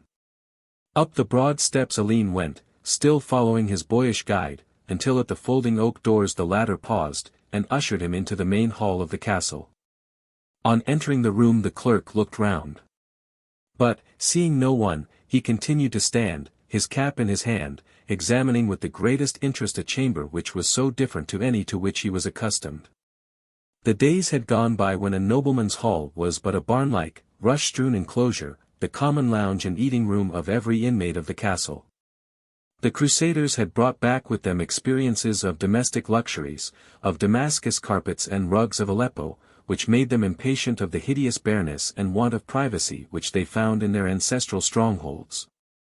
Still stronger, however, had been the influence of the great French war, for, however well matched the nations might be in martial exercises, there could be no question but that our neighbours were infinitely superior to us in the arts of peace. A stream of returning knights, of wounded soldiers, and of unransomed French noblemen, had been for a quarter of a century continually pouring into England, every one of whom exerted an influence in the direction of greater domestic refinement. While shiploads of French furniture from Calais, Rouen, and other plundered towns, had supplied our own artisans with models on which to shape their work. Hence, in most English castles, and in Castle Twynham among the rest, chambers were to be found which would seem to be not wanting either in beauty or in comfort. In the great stone fireplace a log fire was spurting and crackling, throwing out a ruddy glare which, with the 4 bracket lamps which stood at each corner of the room, gave a bright and lightsome air to the whole apartment. Above was a wreathwork of blazonry, extending up to the carved and corniced oaken roof, while on either side stood the high canopied chairs placed for the master of the house and for his most honoured guest. The walls were hung all round with most elaborate and brightly coloured tapestry, representing the achievements of Sir Bevis of Hampton. And behind this convenient screen were stored the tables dormant and benches which would be needed for banquet or high festivity. The floor was of polished tiles, with a square of red and black diapered Flemish carpet in the centre, and many settees, cushions, folding chairs, and carved bancals littered all over it. At the further end was a long black buffet or dresser, thickly covered with gold cups, silver salvers, and other such valuables. All this Alleyne examined with curious eyes. But most interesting of all to him was a small ebony table at his very side, on which, by the side of a chessboard and the scattered chessmen, there lay an open manuscript written in a right clerkly hand, and set forth with brave flourishes and devices along the margins. In vain Alleyne bethought him of where he was, and of those laws of good breeding and decorum which should restrain him. Those coloured capitals and black even lines drew his hand down to them, as the lodestone draws the needle, until, almost before he knew it, he was standing with the romance of Garin de Montglain before his eyes, so absorbed in its contents as to be completely oblivious both of where he was and why he had come there. He was brought back to himself, however, by a sudden little ripple of quick feminine laughter. Aghast, he dropped the manuscript among the chessmen and stared in bewilderment round the room. It was as empty and as still as ever. Again he stretched his hand out to the romance, and again came that roguish burst of merriment. He looked up at the ceiling, back at the closed door, and round at the stiff folds of motionless tapestry. Of a sudden, however, he caught a quick shimmer from the corner of a high-backed bancal in front of him, and, shifting a pace or two to the side, saw a white slender hand, which held a mirror of polished silver in such a way that the concealed observer could see without being seen. He stood irresolute, uncertain whether to advance or to take no notice, but, even as he hesitated, the mirror was whipped in, and a tall and stately young lady swept out from behind the oaken screen, with a dancing light of mischief in her eyes. Alleyne started with astonishment as he recognized the very maiden who had suffered from his brother's violence in the forest. She no longer wore her gay riding dress, however, but was attired in a long sweeping robe of black velvet of Bruges, with delicate tracery of white lace at neck and at wrist, scarce to be seen against her ivory skin. Beautiful as she had seemed to him before, the lithe charm of her figure and the proud, free grace of her bearing were enhanced now by the rich simplicity of her attire. "Ah, you start," said she, with the same sidelong look of mischief, and I cannot marvel at it. "Didst not look to see the distressed damosel again? Oh, that I were a minstrel, that I might put it into rhyme, with the whole romance, the luckless maid, the wicked socman, and the virtuous clerk. So might our fame have gone down together for all time, and you be numbered with Sir Percival or Sir Galahad, or all the other rescuers of oppressed ladies. What I did," said Alleyne, "was too small a thing for thanks. And yet, if I may say it without offence, it was too grave and near a matter for mirth and raillery. I had counted on my brother's love, but God has willed that it should be otherwise. It is a joy to me to see you again, lady, and to know that you have reached home in safety, if this be indeed your home." "Yes, in sooth, Castle Twynham is my home, and Sir Nigel Loring my father. I should have told you so this morning, but you said that you were coming thither, so I bethought me that I might hold it back as a surprise to you." "Oh dear, but it was brave to see you," she cried, bursting out laughing once more, and standing with her hand pressed to her side, and her half-closed eyes twinkling with amusement. "You drew back and came forward with your eyes upon my book there, like the mouse who sniffs the cheese and yet dreads the trap." "I take shame," said Alleyne, "that I should have touched it. Nay, it warmed my very heart to see it. So glad was I, that I laughed for very pleasure. My fine preacher can himself be tempted then, thought I, he is not made of another clay to the rest of us. God help me. I am the weakest of the weak, groaned Alleyne. I pray that I may have more strength. And to what end? She asked sharply. If you are, as I understand, to shut yourself forever in your cell within the four walls of an abbey, then of what use would it be were your prayer to be answered? The use of my own salvation. She turned from him with a pretty shrug and wave. Is that all? She said. Then you are no better than Father Christopher and the rest of them. Your own, ever your own. My father is the king's man, and when he rides into the press of fight he is not thinking ever of the saving of his own poor body, he recks little enough if he leave it on the field. Why then should you, who are soldiers of the spirit, be ever moping or hiding in cell or in cave, with minds full of your own concerns, while the world, which you should be mending, is going on its way, and neither sees nor hears you? Were ye all as thoughtless of your own souls as the soldier is of his body, ye would be of more avail to the souls of others. There is sooth in what you say, lady, Alleyne answered. And yet I scarce can see what you would have the clergy and the church to do. I would have them live as others and do men's work in the world, preaching by their lives rather than their words. I would have them come forth from their lonely places, mix with the Borel folks, feel the pains and the pleasures, the cares and the rewards, the temptings and the stirrings of the common people. Let them toil and swinken, and labor, and plough the land, and take wives to themselves. Alas! Alas, cried Alleyne aghast, you have surely sucked this poison from the man Wycliffe, of whom I have heard such evil things. Nay, I know him not.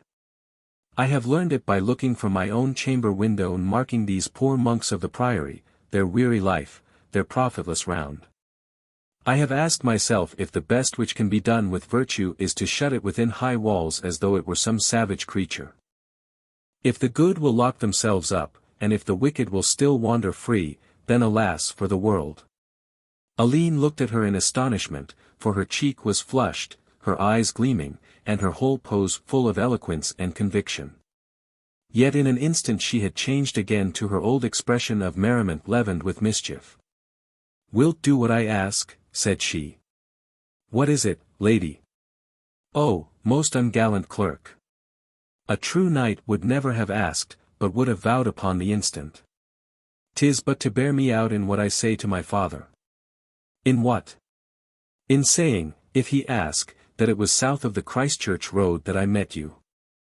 I shall be shut up with the tirewomen else, and have a week of spindle and bodkin, when I would fain be galloping troubadour up Wilverley Walk, or loosing little Roland at the Vinney Ridge Herons. I shall not answer him if he ask. Not answer. But he will have an answer. Nay, but you must not fail me, or it will go ill with me. But, lady, cried poor Alleyne in great distress, how can I say that it was to the south of the road when I know well that it was 4 miles to the north? You will not say it? Surely you will not, too, when you know that it is not so. Oh, I weary of your preaching. She cried, and swept away with a toss of her beautiful head, leaving Alleyne as cast down and ashamed as though he had himself proposed some infamous thing. She was back again in an instant, however, in another of her varying moods. Look at that, my friend, said she. If you had been shut up in abbey or in cell this day you could not have taught a wayward maiden to abide by the truth. Is it not so? What avail is the shepherd if he leaves his sheep? A sorry shepherd, said Alleyne humbly. But here is your noble father.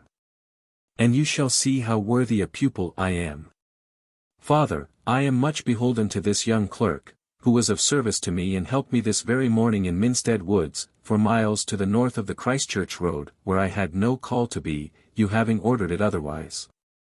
All this she reeled off in a loud voice, and then glanced with sidelong, questioning eyes at Alleyne for his approval. Sir Nigel, who had entered the room with a silvery-haired old lady upon his arm, stared aghast at this sudden outburst of candour. Maude, Maude, said he, shaking his head, it is more hard for me to gain obedience from you than from the 10 score drunken archers who followed me to Guienne. Yet, hush. Little one, for your fair lady mother will be here anon, and there is no need that she should know it. We will keep you from the provost-marshal this journey. Away to your chamber, sweeting, and keep a blithe face, for she who confesses is shriven. And now, fair mother, he continued, when his daughter had gone, sit you here by the fire, for your blood runs colder than it did. Alleyne Edricson, I would have a word with you, for I would fain that you should take service under me. And here in good time comes my lady, without whose counsel it is not my wont to decide aught of import, but, indeed, it was her own thought that you should come. For I have formed a good opinion of you, and can see that you are one who may be trusted, said the Lady Loring.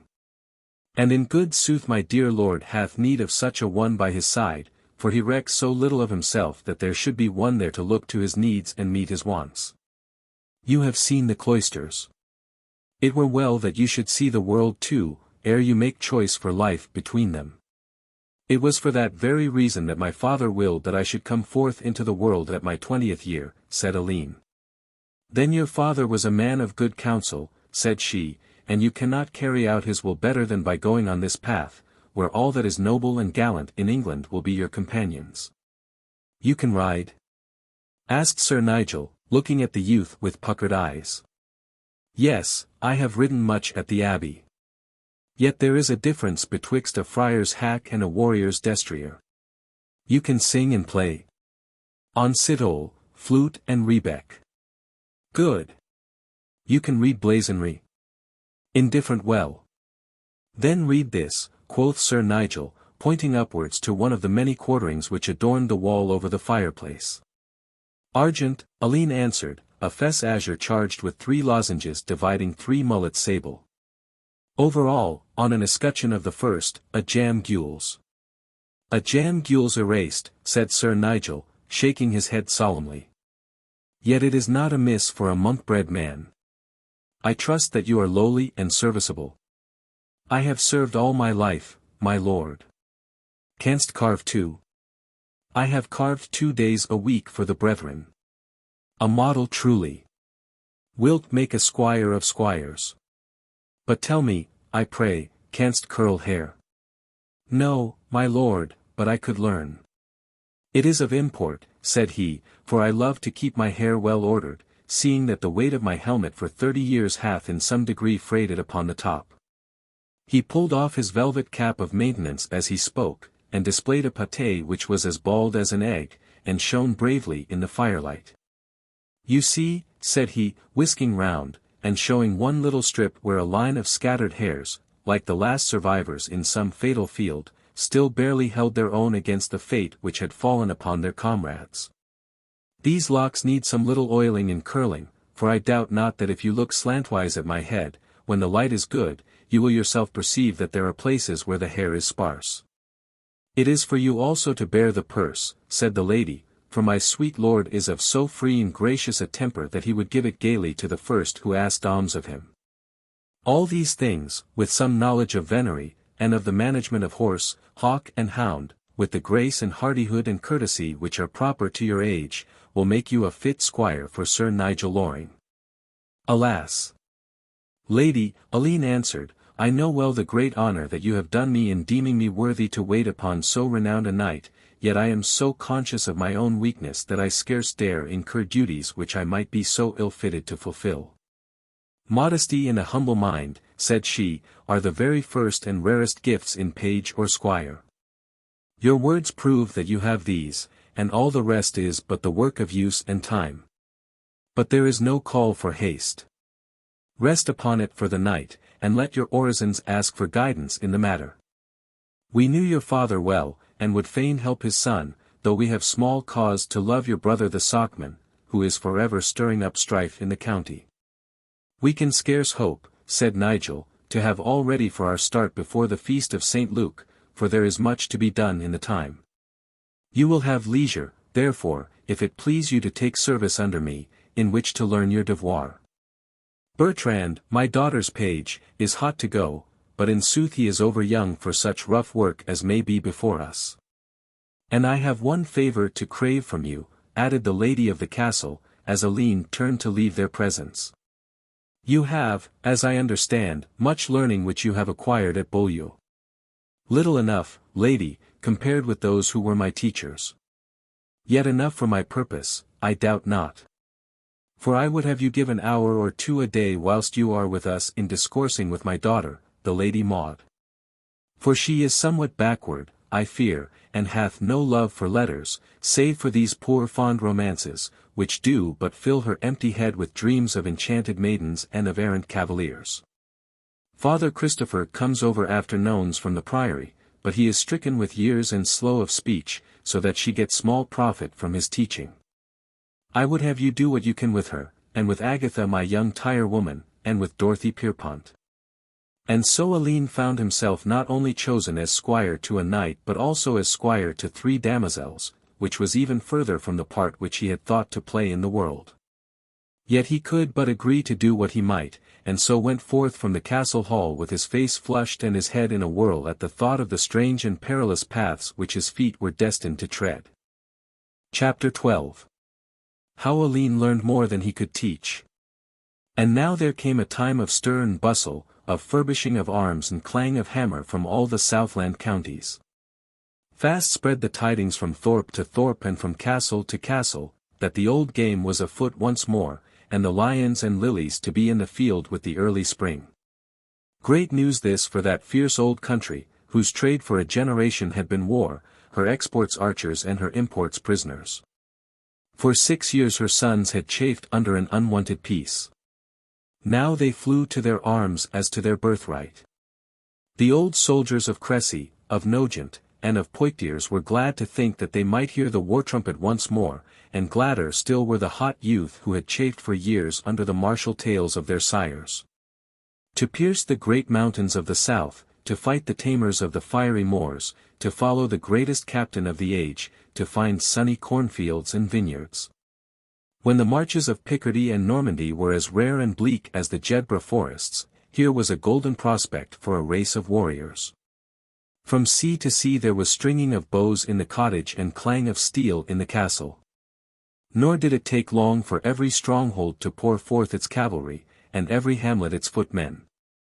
Through the late autumn and the early winter every road and country lane resounded with nacre and trumpet, with the neigh of the warhorse and the clatter of marching men.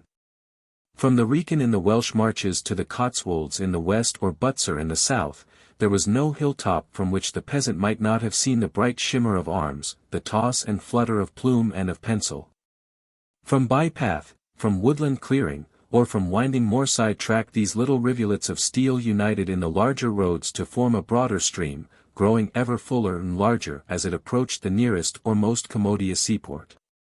And there all day, and day after day, there was bustle and crowding and labor, while the great ships loaded up, and one after the other spread their white pinions and darted off to the open sea. Amid the clash of cymbals and rolling of drums and lusty shouts of those who went and of those who waited. From Orwell to the Dart there was no port which did not send forth its little fleet, gay with streamer and bunting, as for a joyous festival. Thus in the season of the waning days the might of England put forth on to the waters. In the ancient and populous county of Hampshire there was no lack of leaders or of soldiers for a service which promised either honor or profit. In the north the Saracens' head of the Brocas and the scarlet fish of the Durochas were waving over a strong body of archers from Holt, Woolmere, and Harewood forests. De Bourhunt was up in the east, and Sir John de Montague in the west. Sir Luke de Poninges, Sir Thomas West, Sir Maurice de Bruin, Sir Arthur Lipscombe, Sir Walter Ramsay, and stout Sir Oliver Buttesthorn were all marching south with levies from Andover, Arlesford, Odium and Winchester. While from Sussex came Sir John Clinton, Sir Thomas Shane, and Sir John Fallis Lee, with a troop of picked men-at-arms, making for their port at Southampton. Greatest of all the musters, however, was that of Twynham Castle, for the name and the fame of Sir Nigel Loring drew towards him the keenest and boldest spirits, all eager to serve under so valiant a leader. Archers from the New Forest and the Forest of Bear, billmen from the pleasant country which is watered by the Stour, the Avon, and the Itchen, young cavaliers from the ancient Hampshire houses. All were pushing for Christchurch to take service under the banner of the 5 Scarlet Roses. And now, could Sir Nigel have shown the bushels of land which the laws of rank required, he might well have cut his forked pennon into a square banner, and taken such a following into the field as would have supported the dignity of a banneret. But poverty was heavy upon him, his land was scant, his coffers empty, and the very castle which covered him the holding of another. Sore was his heart when he saw rare bowmen and war-hardened spearmen turned away from his gates, for the lack of the money which might equip and pay them. Yet the letter which Aylward had brought him gave him powers which he was not slow to use. In it Sir Claude Latour, the Gascon lieutenant of the White Company, assured him that there remained in his keeping enough to fit out 100 archers and 20 men-at-arms, which, joined to the 300 veteran companions already in France, would make a force which any leader might be proud to command. Carefully and sagaciously the veteran knight chose out his men from the swarm of volunteers. Many an anxious consultation he held with Black Simon, Sam Aylward, and other of his more experienced followers, as to who should come and who should stay. By All Saints' Day, however, ere the last leaves had fluttered to earth in the Wilverley and Holmesley glades, he had filled up his full numbers, and mustered under his banner as stout a following of Hampshire foresters as ever twanged their warbows. 20 men-at-arms, too, well mounted and equipped, formed the cavalry of the party, while young Peter Turlake of Fareham, and Walter Ford of Botley, the martial sons of martial sires, came at their own cost to wait upon Sir Nigel and to share with Alleyne Edricson the duties of his squireship. Yet, even after the enrolment, there was much to be done ere the party could proceed upon its way. For armor, swords, and lances, there was no need to take much forethought, for they were to be had both better and cheaper in Bordeaux than in England. With the long bow, however, it was different. Ustaves indeed might be got in Spain, but it was well to take enough and to spare with them. Then 3 spare cords should be carried for each bow, with a great store of arrowheads, besides the brigandines of chain mail, the wadded steel caps, and the brassarts or arm guards, which were the proper equipment of the archer. Above all, the women for miles round were hard at work cutting the white surcoats which were the badge of the company, and adorning them with the red lion of St. George upon the centre of the breast. When all was completed and the muster called in the castle yard, the oldest soldier of the French wars was fain to confess that he had never looked upon a better equipped or more warlike body of men, from the old knight with his silk jupon, sitting his great black war-horse in the front of them, to Hordle John, the giant recruit, who leaned carelessly upon a huge black bow-stave in the rear. Of the 60, fully half had seen service before, while a fair sprinkling were men who had followed the wars all their lives, and had a hand in those battles which had made the whole world ring with the fame and the wonder of the island infantry. 6 long weeks were taken in these preparations, and it was close on Martinmas ere all was ready for a start. Nigh 2 months had Alleyne Edricson been in Castle Twynham, months which were fated to turn the whole current of his life, to divert it from that dark and lonely bourne towards which it tended, and to guide it into freer and more sunlit channels. Already he had learned to bless his father for that wise provision which had made him seek to know the world ere he had ventured to renounce it. For it was a different place from that which he had pictured, very different from that which he had heard described when the master of the novices held forth to his charges upon the ravening wolves who lurked for them beyond the peaceful folds of Beaulieu. There was cruelty in it, doubtless, and lust and sin and sorrow, but were there not virtues to atone, robust positive virtues which did not shrink from temptation, which held their own in all the rough blasts of the workaday world? How colourless by contrast appeared the sinlessness which came from inability to sin, the conquest which was attained by flying from the enemy. Monk-bred as he was, Alleyne had native shrewdness and a mind which was young enough to form new conclusions and to outgrow old ones. He could not fail to see that the men with whom he was thrown in contact, rough-tongued, fierce and quarrelsome as they were yet of deeper nature and of more service in the world than the ox-eyed brethren who rose and ate and slept from year's end to year's end in their own narrow, stagnant circle of existence. Abbot Berghirsch was a good man, but how was he better than this kindly knight, who lived as simple a life, held as lofty and inflexible an ideal of duty, and did with all his fearless heart whatever came to his hand to do? In turning from the service of the one to that of the other, Alleyne could not feel that he was lowering his aims in life. True that his gentle and thoughtful nature recoiled from the grim work of war, yet in those days of martial orders and militant brotherhoods there was no gulf fixed betwixt the priest and the soldier. The man of God and the man of the sword might without scandal be united in the same individual. Why then should he, a mere clerk, have scruples when so fair a chance lay in his way of carrying out the spirit as well as the letter of his father's provision? Much struggle it cost him, anxious spirit questionings and midnight prayings, with many a doubt and a misgiving.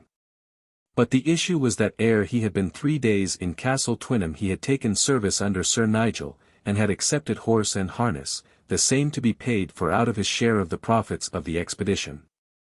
Henceforth for 7 hours a day he strove in the tilt-yard to qualify himself to be a worthy squire to so worthy a knight.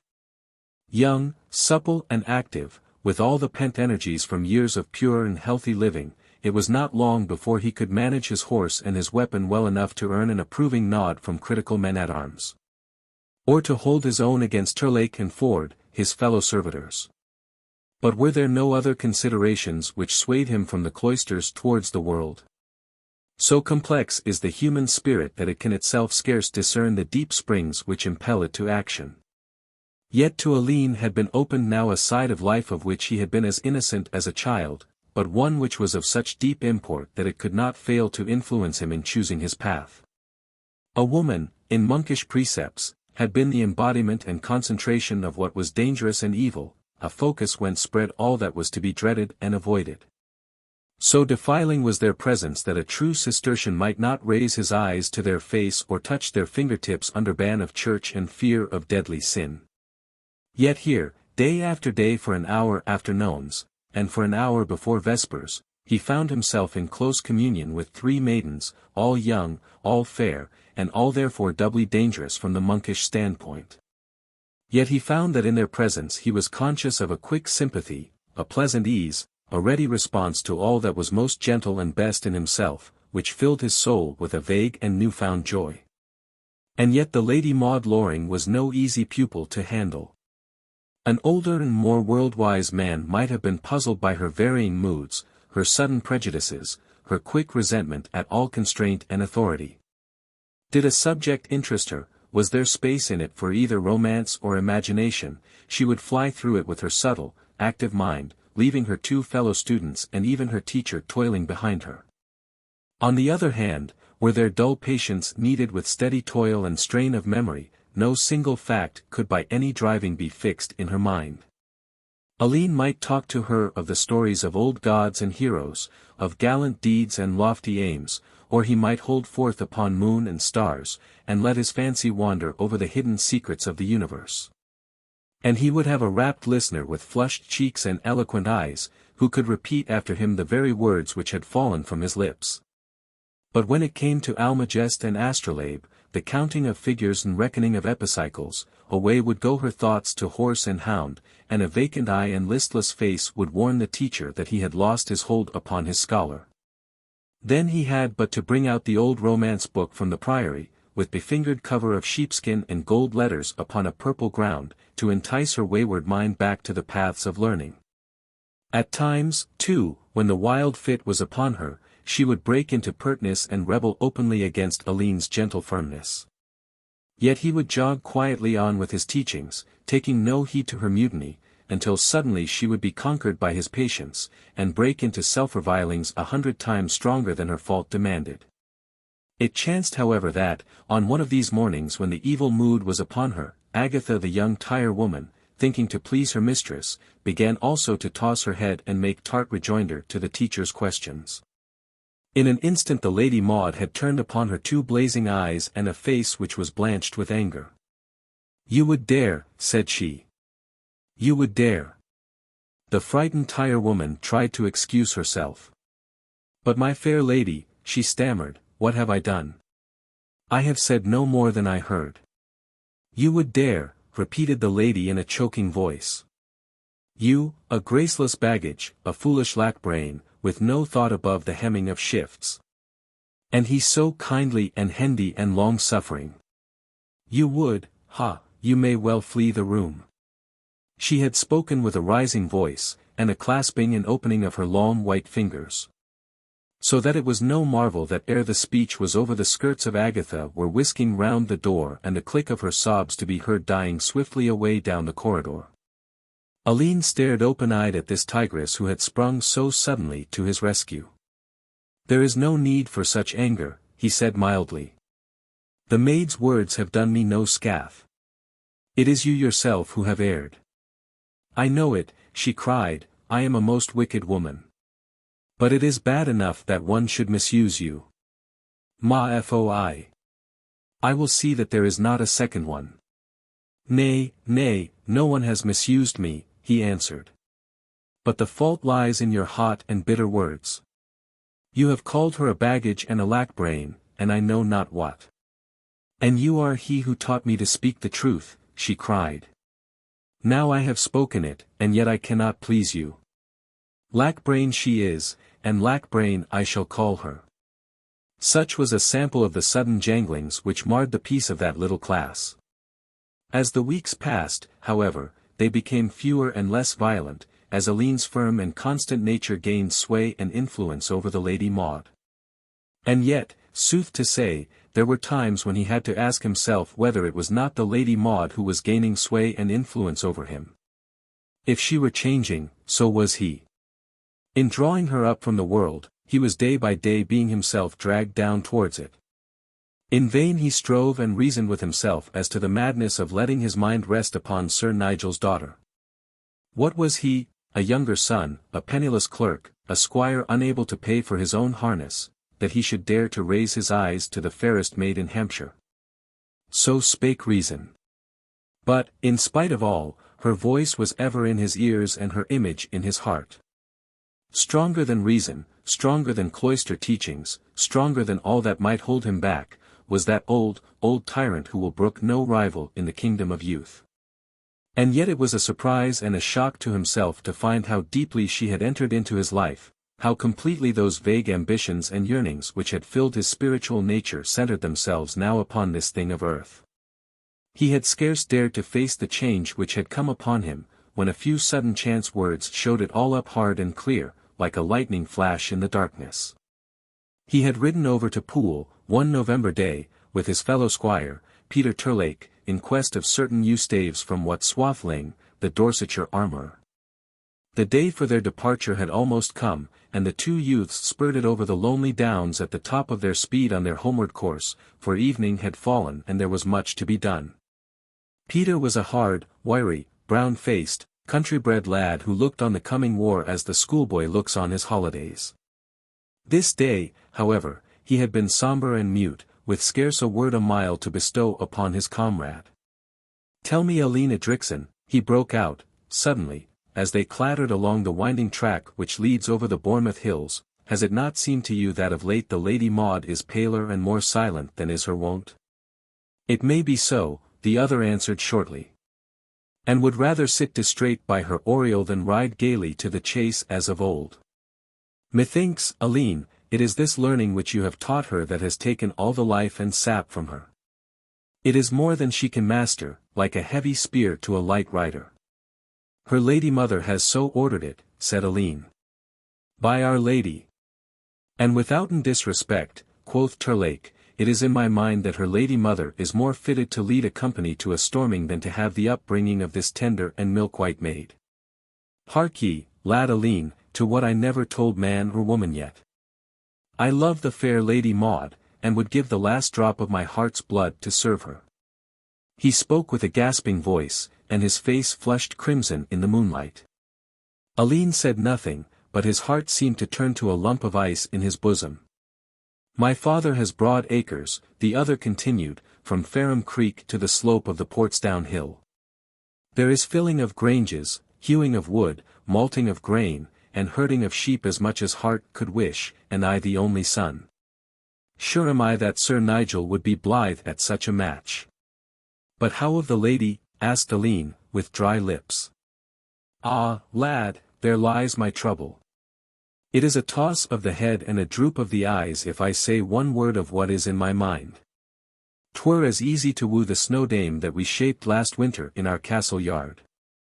I did but ask her yesternight for her green veil, that I might bear it as a token or lambrequin upon my helm, but she flashed out at me that she kept it for a better man, and then all in a breath asked pardon for that she had spoke so rudely.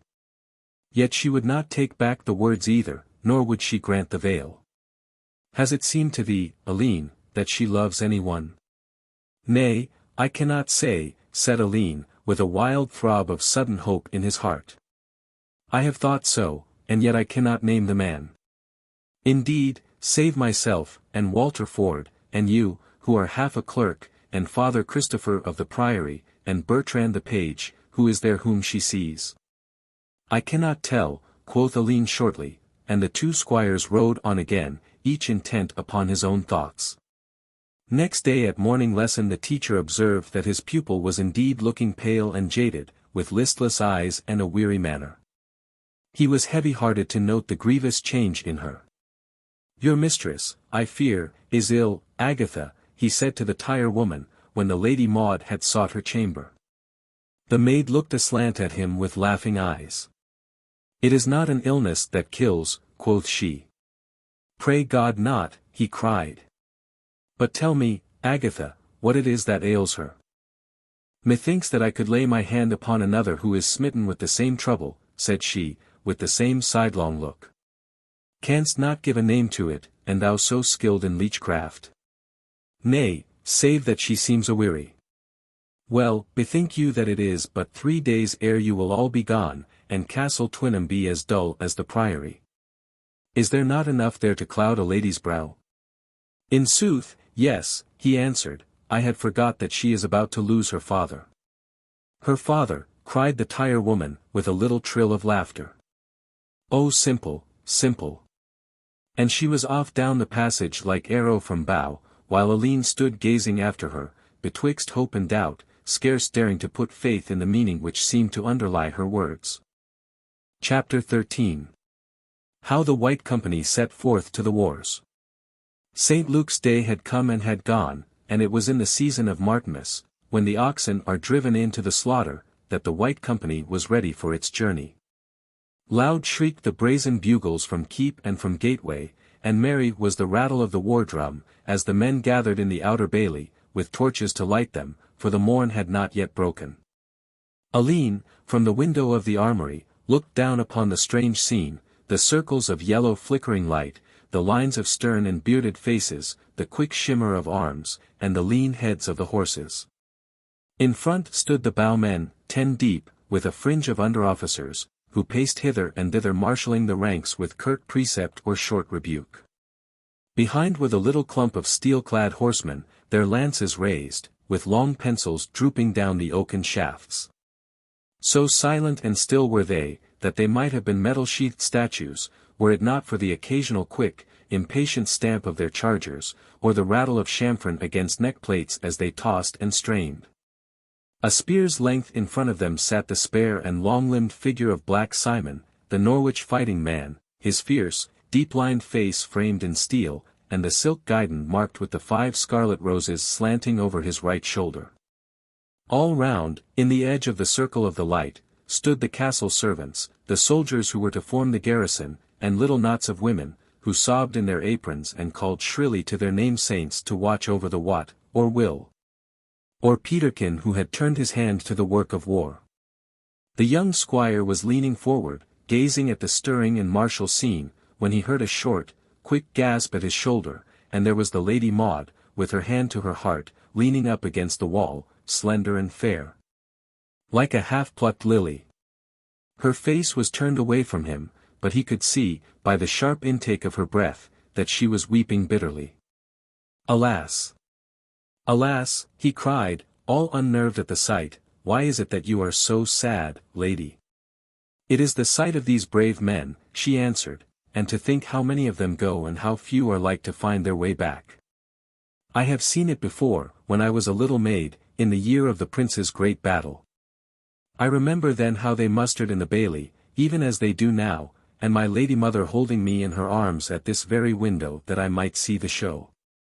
Please God, you will see them all back ere another year be out, said he. She shook her head, looking round at him with flushed cheeks and eyes that sparkled in the lamplight. "Oh, but I hate myself for being a woman," she cried, with a stamp of her little foot. "What can I do that is good? Here I must bide, and talk and sew and spin and sew and talk. Ever the same dull round, with nothing at the end of it. And now you are going too, who could carry my thoughts out of these grey walls, and raise my mind above tapestry and distaffs. What can I do?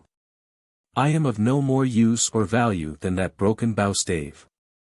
"You are of such value to me," he cried, in a whirl of hot, passionate words, "that all else has become naught. You are my heart, my life, my one and only thought. Oh, Maude, I cannot live without you, I cannot leave you without a word of love. All is changed to me since I have known you. I am poor and lowly and all unworthy of you, but if great love may weigh down such defects, then mine may do it. Give me but one word of hope to take to the wars with me, but one.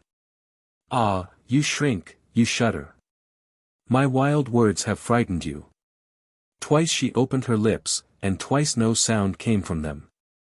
At last she spoke in a hard and measured voice, as one who dare not trust herself to speak too freely. "This is over sudden," she said, "it is not so long since the world was nothing to you. You have changed once, perchance you may change again." "Cruel," he cried, "who hath changed me?" "And then your brother," she continued with a little laugh, disregarding his question. "Methinks this hath become a family custom amongst the Edricsons. Nay, I am sorry, I did not mean a jibe.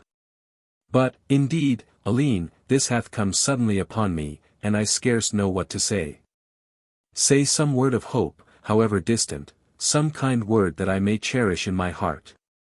"Nay, Alleyne, it were a cruel kindness, and you have been too good and true a friend to me that I should use you despitefully. There cannot be a closer link between us.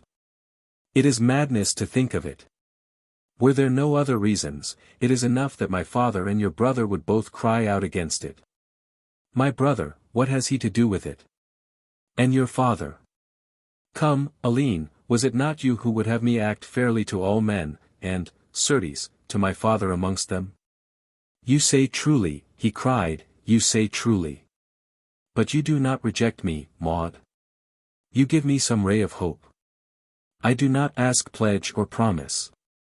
Say only that I am not hateful to you, that on some happier day I may hear kinder words from you." Her eyes softened upon him, and a kind answer was on her lips, when a hoarse shout, with the clatter of arms and stamping of steeds, rose up from the bailey below.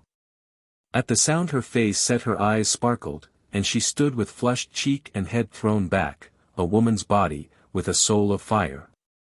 "My father hath gone down," she cried. "Your place is by his side. Nay, look not at me, Alleyne. It is no time for dallying. Win my father's love, and all may follow. It is when the brave soldier hath done his devoir that he hopes for his reward. Farewell, and may God be with you." She held out her white, slim hand to him, but as he bent his lips over it she whisked away and was gone, leaving in his outstretched hand the very green veil for which poor Peter Turlake had craved in vain. Again the hoarse cheering burst out from below, and he heard the clang of the rising portcullis. Pressing the veil to his lips, he thrust it into the bosom of his tunic, and rushed as fast as feet could bear him to arm himself and join the muster. The raw morning had broken ere the hot spiced ale had been served round and the last farewell spoken. A cold wind blew up from the sea and ragged clouds drifted swiftly across the sky. The Christchurch townsfolk stood huddled about the bridge of Avon, the women pulling tight their shawls and the men swathing themselves in their gabardines, while down the winding path from the castle came the van of the little army. Their feet clanging on the hard, frozen road. First came Black Simon with his banner, bestriding a lean and powerful dapple-grey charger, as hard and wiry and warwise as himself. After him, riding three abreast, were 9 men-at-arms, all picked soldiers, who had followed the French wars before, and knew the marches of Picardy as they knew the downs of their native Hampshire. They were armed to the teeth with lance, sword, and mace, with square shields notched at the upper right-hand corner to serve as a spear rest. For defense each man wore a coat of interlaced leathern thongs, strengthened at the shoulder, elbow, and upper arm with slips of steel. Greaves and knee-pieces were also of leather backed by steel, and their gauntlets and shoes were of iron plates, craftily jointed.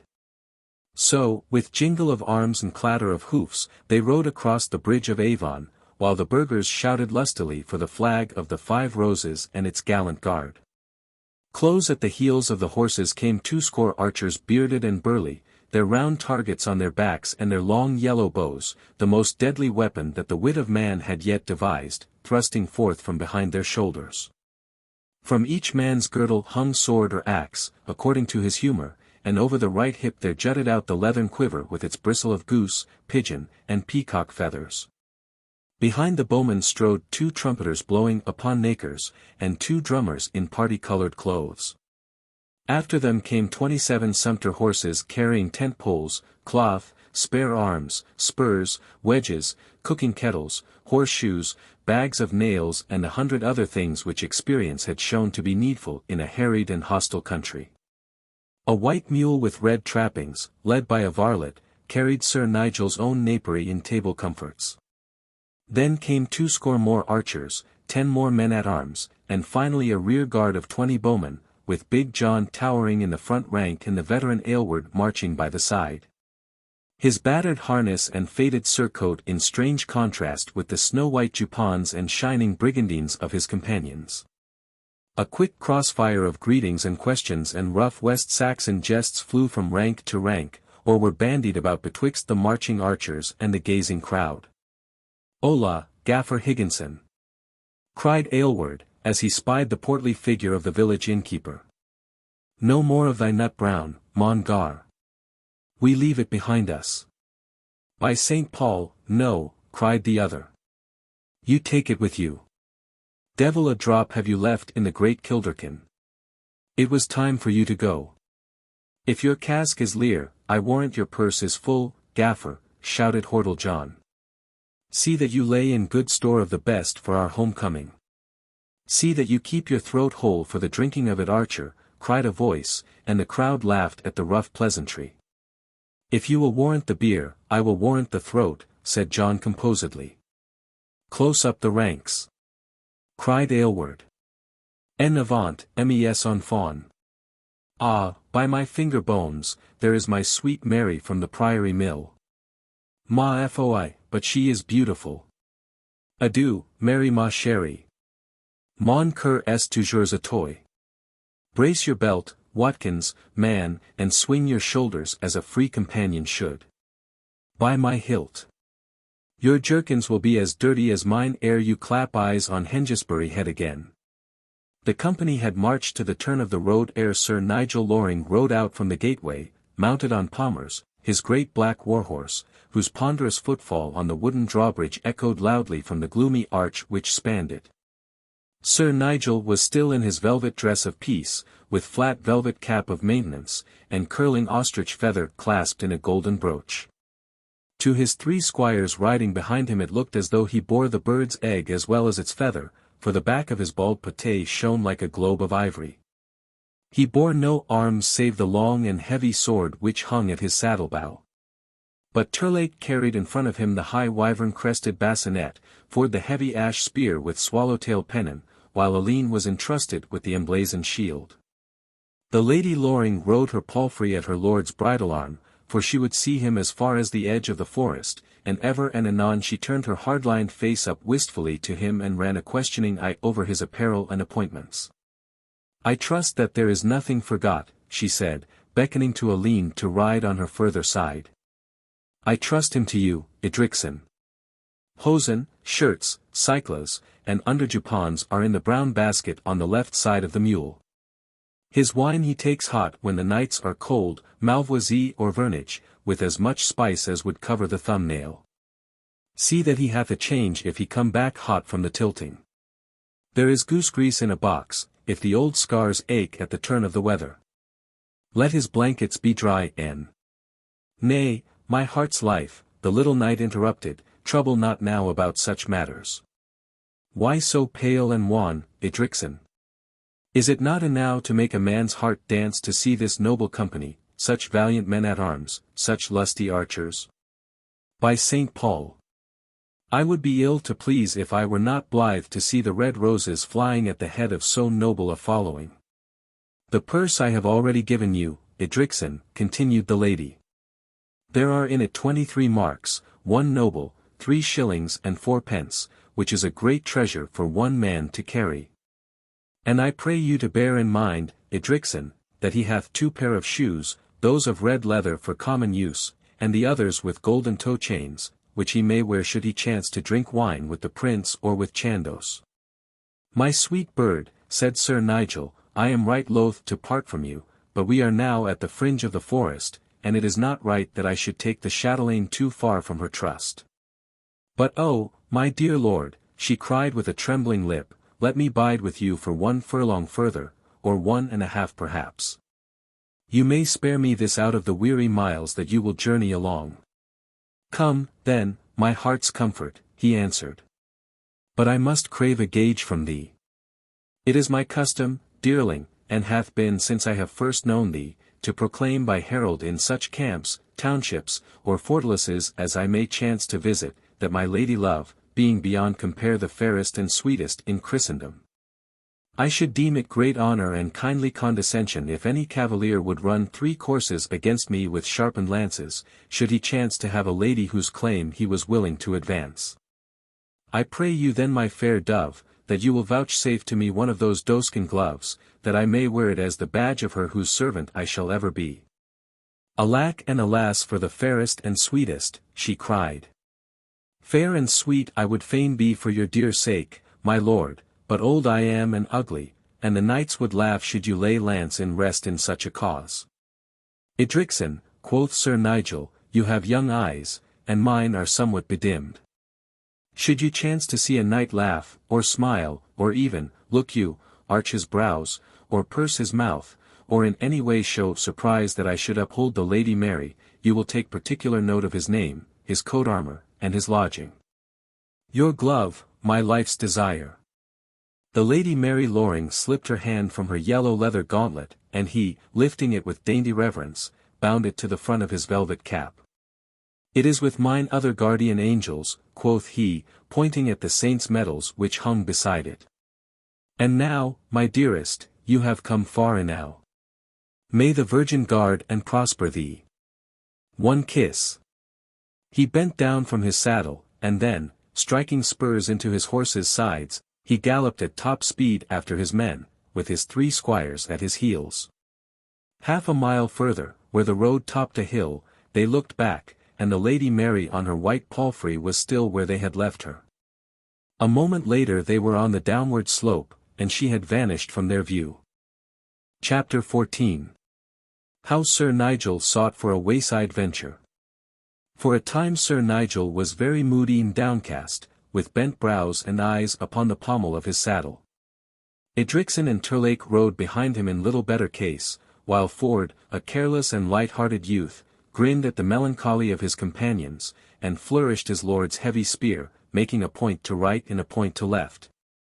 As though he were a paladin contending against a host of assailants. Sir Nigel happened, however, to turn himself in his saddle. Ford instantly became as stiff and as rigid as though he had been struck with a palsy. The 4 rode alone, for the archers had passed a curve in the road, though Alleyne could still hear the heavy clump of their marching, or catch a glimpse of the sparkle of steel through the tangle of leafless branches. Ride by my side, friends, I entreat of you, said the knight, reining in his steed that they might come abreast of him. For, since it hath pleased you to follow me to the wars, it were well that you should know how you may best serve me. I doubt not, Terlake, that you will show yourself a worthy son of a valiant father, and you, Ford, of yours, and you, Edricson, that you are mindful of the old-time house from which all men know that you are sprung. And first I would have you bear very steadfastly in mind that our setting forth is by no means for the purpose of gaining spoil or exacting ransom, though it may well happen that such may come to us also. We go to France, and from thence I trust to Spain, in humble search of a field in which we may win advancement and perchance some small share of glory. For this purpose I would have you know that it is not my wont to let any occasion pass where it is in any way possible that honor may be gained. I would have you bear this in mind, and give great heed to it that you may bring me word of all cartels, challenges, wrongs, tyrannies, infamies, and wronging of damsels. Nor is any occasion too small to take note of, for I have known such trifles as the dropping of a gauntlet, or the flicking of a breadcrumb, when well and properly followed up, lead to a most noble spear-running. But, Edricson, do I not see a cavalier who rides down yonder road amongst the nether shaw? It would be well, perchance, that you should give him greeting from me. And, should he be of gentle blood, it may be that he would care to exchange thrusts with me. Why, my lord, quoth Ford, standing in his stirrups and shading his eyes, it is old Hob Davidson, the fat miller of Milton. Ah, so it is, indeed, said Sir Nigel, puckering his cheeks, but wayside ventures are not to be scorned, for I have seen no finer passages than are to be had from such chance meetings, when cavaliers are willing to advance themselves. I can well remember that 2 leagues from the town of Rheims I met a very valiant and courteous cavalier of France, with whom I had gentle and most honourable contention for upwards of an hour. It hath ever grieved me that I had not his name, for he smote upon me with a mace and went upon his way ere I was in condition to have much speech with him, but his arms were an Illyrian in chief above a fess azure. I was also on such an occasion thrust through the shoulder by Lion de Montcourt, whom I met on the high road betwixt Libourne and Bordeaux. I met him but the once, but I have never seen a man for whom I bear a greater love and esteem. And so also with the Squire Lobourg Caplet, who would have been a very valiant captain had he lived. He is dead then? Asked Alleyne Edricson. Alas! It was my ill fate to slay him in a bickering which broke out in a field near the township of Tarbes. I cannot call to mind how the thing came about, for it was in the year of the prince's ride through Languedoc, when there was much fine skirmishing to be had at Barriers. By St. Paul! I do not think that any honourable cavalier could ask for better chance of advancement than might be had by spurring forth before the army in riding to the gateways of Narbonne, or Bergerac or Montgiscard, where some courteous gentleman would ever be at wait to do what he might to meet your wish or ease you of your vow. Such a one at Ventadour ran 3 courses with me betwixt daybreak and sunrise, to the great exultation of his lady. And did you slay him also, my lord? Asked Ford with reverence. I could never learn, for he was carried within the barrier, and as I had chanced to break the bone of my leg it was a great unease for me to ride or even to stand. Yet, by the goodness of heaven and the pious intercession of the valiant St. George, I was able to sit my charger in the ruffle of Poictiers, which was no very long time afterwards. But what have we here? A very fair and courtly maiden, or I mistake. It was indeed a tall and buxom country lass, with a basket of spinach leaves upon her head, and a great slab of bacon tucked under one arm. She bobbed a frightened curtsy as Sir Nigel swept his velvet hat from his head and reined up his great charger. God be with thee, fair maiden, said he. God guard thee, my lord. She answered, speaking in the broadest West Saxon speech, and balancing herself first on one foot and then on the other in her bashfulness. Fear not, my fair damsel, said Sir Nigel, but tell me if perchance a poor and most unworthy knight can in any wise be of service to you. Should it chance that you have been used despitefully, it may be that I may obtain justice for you. Lawk no, kind sir, she answered, clutching her bacon the tighter, as though some design upon it might be hid under this knightly offer. I be the milking wench o' fair Mare Arnold, and he be as kind a maester as heart could wish. It is well, said he, and with a shake of the bridle rode on down the woodland path. I would have you bear in mind, he continued to his squires, that gentle courtesy is not, as is the base use of so many false knights, to be shown only to maidens of high degree. For there is no woman so humble that a true knight may not listen to her tale of wrong. But here comes a cavalier who is indeed in haste. Perchance it would be well that we should ask him whither he rides, for it may be that he is one who desires to advance himself in chivalry. The bleak, hard, wind-swept road dipped down in front of them into a little valley, and then, writhing up the heathy slope upon the other side, lost itself among the gaunt pine trees.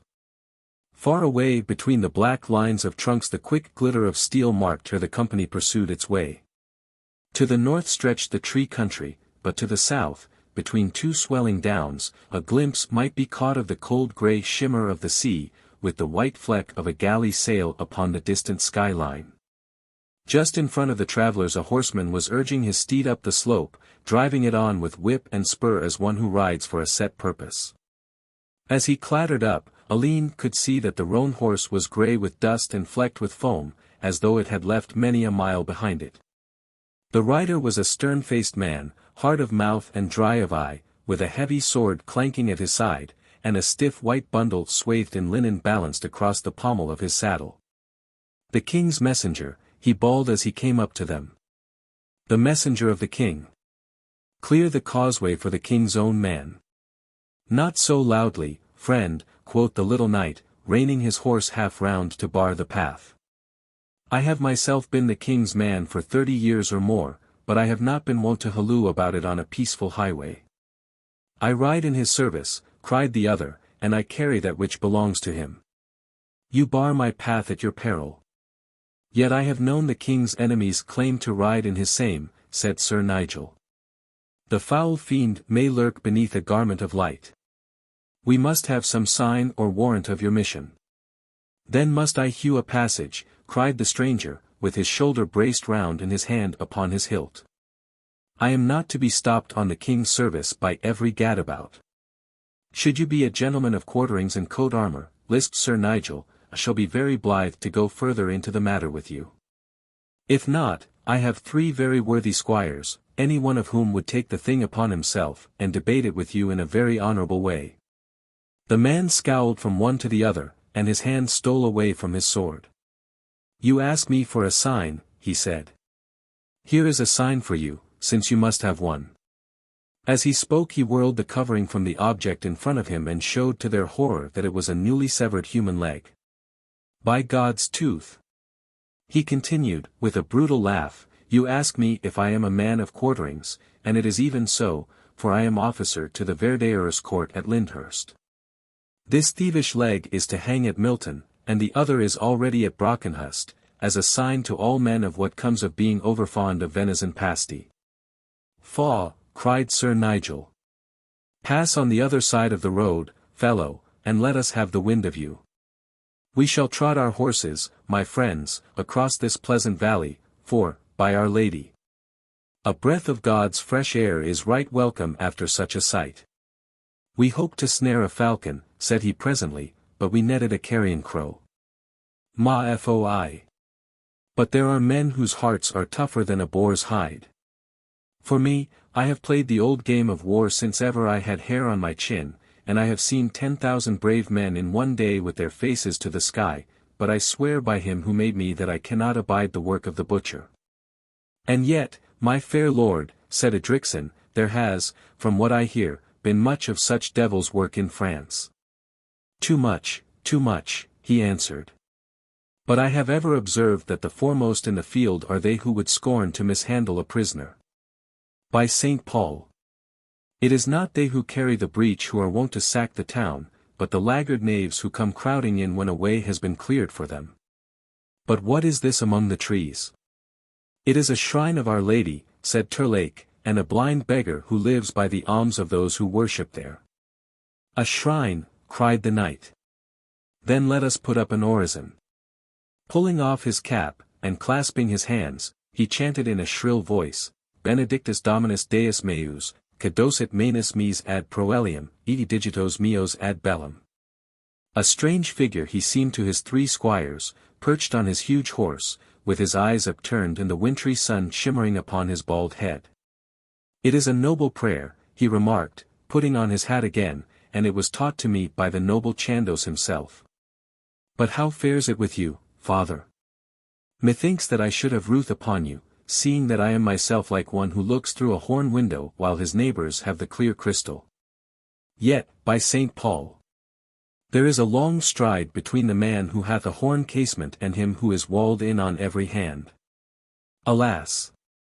Fair sir," cried the blind old man, I have not seen the blessed blue of heaven this 20 years, since 11 flash burned the sight out of my head. You have been blind to much that is goodly and fair, quoth Sir Nigel, but you have also been spared much that is sorry and foul. This very hour our eyes have been shocked with that which would have left you unmoved. But, by St. Paul, we must on, or our company will think that they have lost their captain somewhat early in the venture. Throw the man my purse, Edricson, and let us go. Alleyne, lingering behind, bethought him of the Lady Loring's counsel, and reduced the noble gift which the knight had so freely bestowed to a single penny, which the beggar with many mumbled blessings thrust away into his wallet. Then, spurring his steed, the young squire rode at the top of his speed after his companions, and overtook them just at the spot where the trees fringe off into the moor and the straggling hamlet of Hordle lies scattered on either side of the winding and deeply rutted track. The company was already well nigh through the village, but, as the knight and his squires closed up upon them, they heard the clamour of a strident voice, followed by a roar of deep-chested laughter from the ranks of the archers.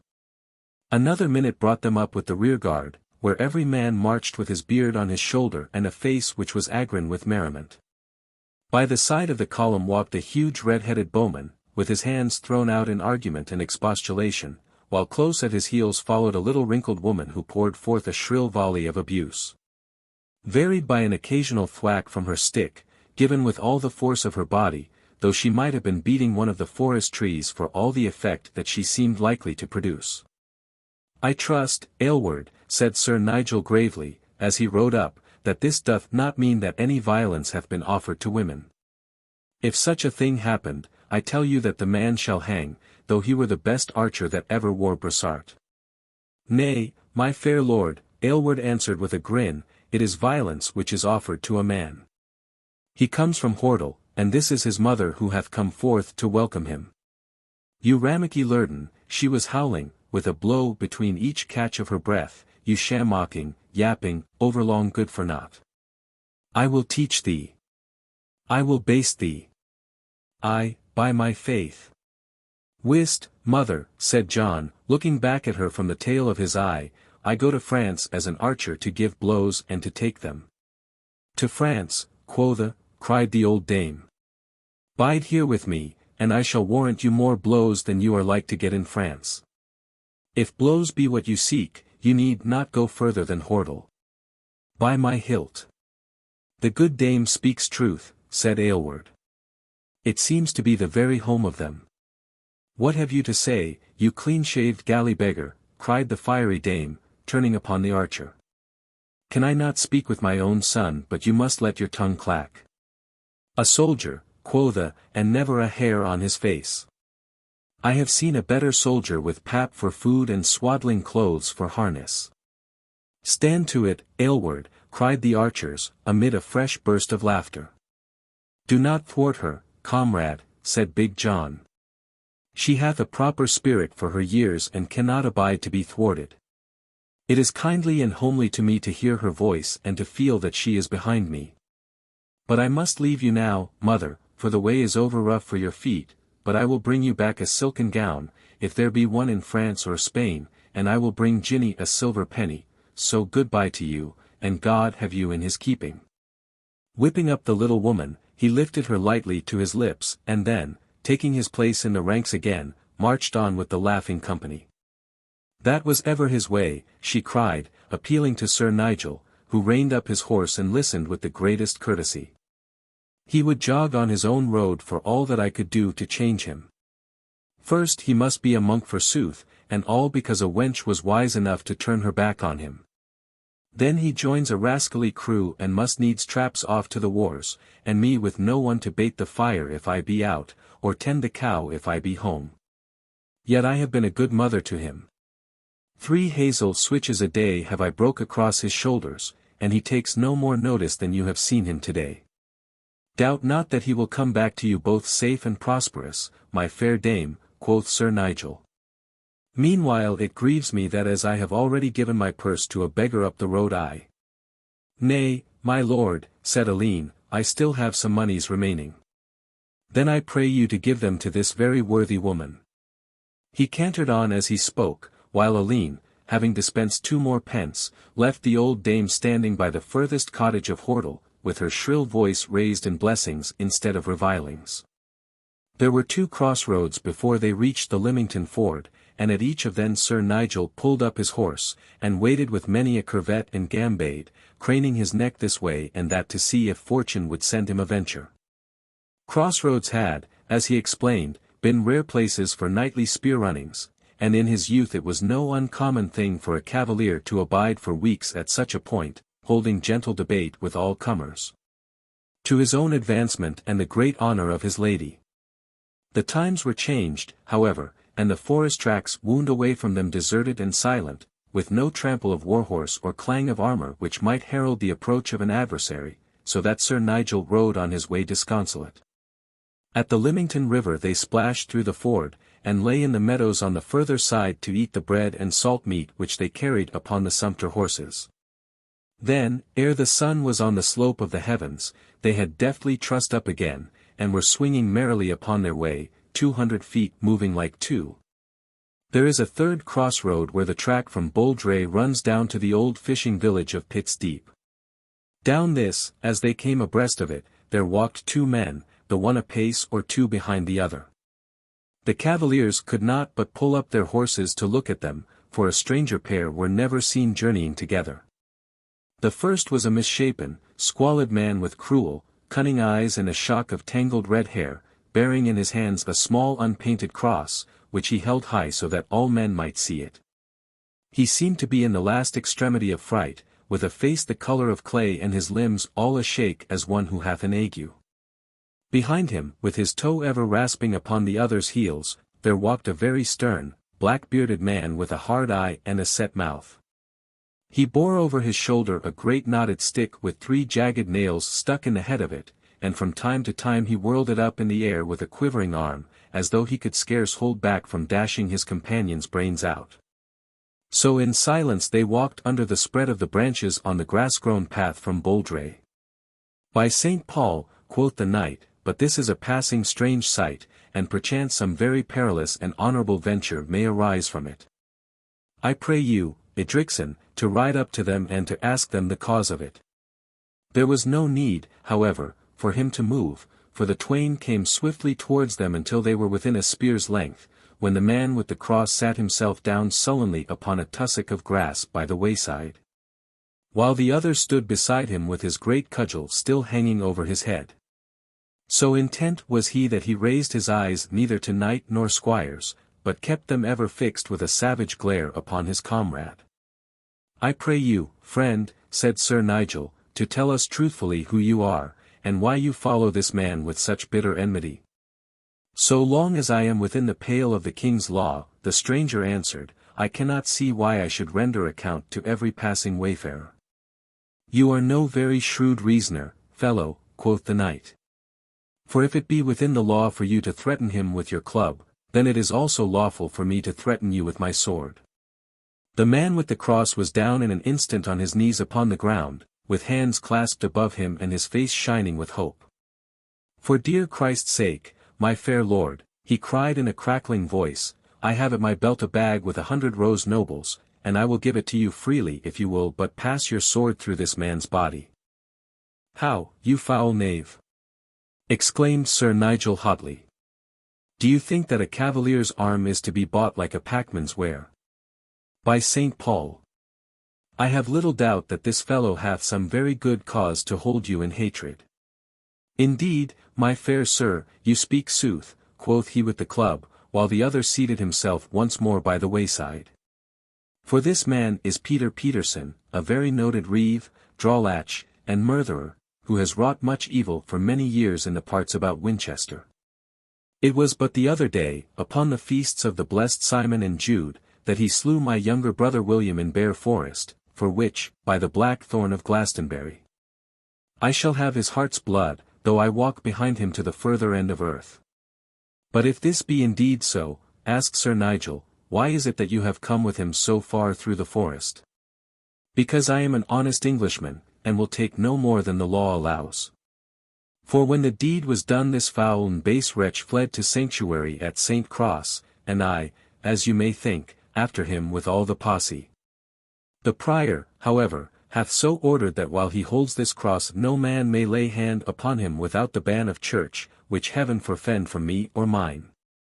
Yet, if for an instant he lay the cross aside, or if he fail to journey to Pit's Deep, where it is ordered that he shall take ship to outland parts, or if he take not the first ship, or if until the ship be ready he walk not every day into the sea as far as his loins, then he becomes outlaw, and I shall forthwith dash out his brains. At this the man on the ground snarled up at him like a rat, while the other clenched his teeth, and shook his club, and looked down at him with murder in his eyes. Knight and squire gazed from rogue to avenger, but as it was a matter which none could mend they tarried no longer, but rode upon their way. Alleyne, looking back, saw that the murderer had drawn bread and cheese from his scrip, and was silently munching it, with the protecting cross still hugged to his breast, while the other, black and grim, stood in the sunlit road and threw his dark shadow athwart him. Chapter 15. How the yellow cog sailed forth from Leppie. That night the company slept at St. Leonard's, in the great monastic barns in Spicarium, ground well known both to Alleyne and to John, for they were almost within sight of the Abbey of Beaulieu. A strange thrill it gave to the young squire to see the well-remembered white dress once more, and to hear the measured tolling of the deep vespers bell. At early dawn they passed across the broad, sluggish, reed-girt stream, men, horses, and baggage in the flat ferry barges, and so journeyed on through the fresh morning air past Exbury to Leppie.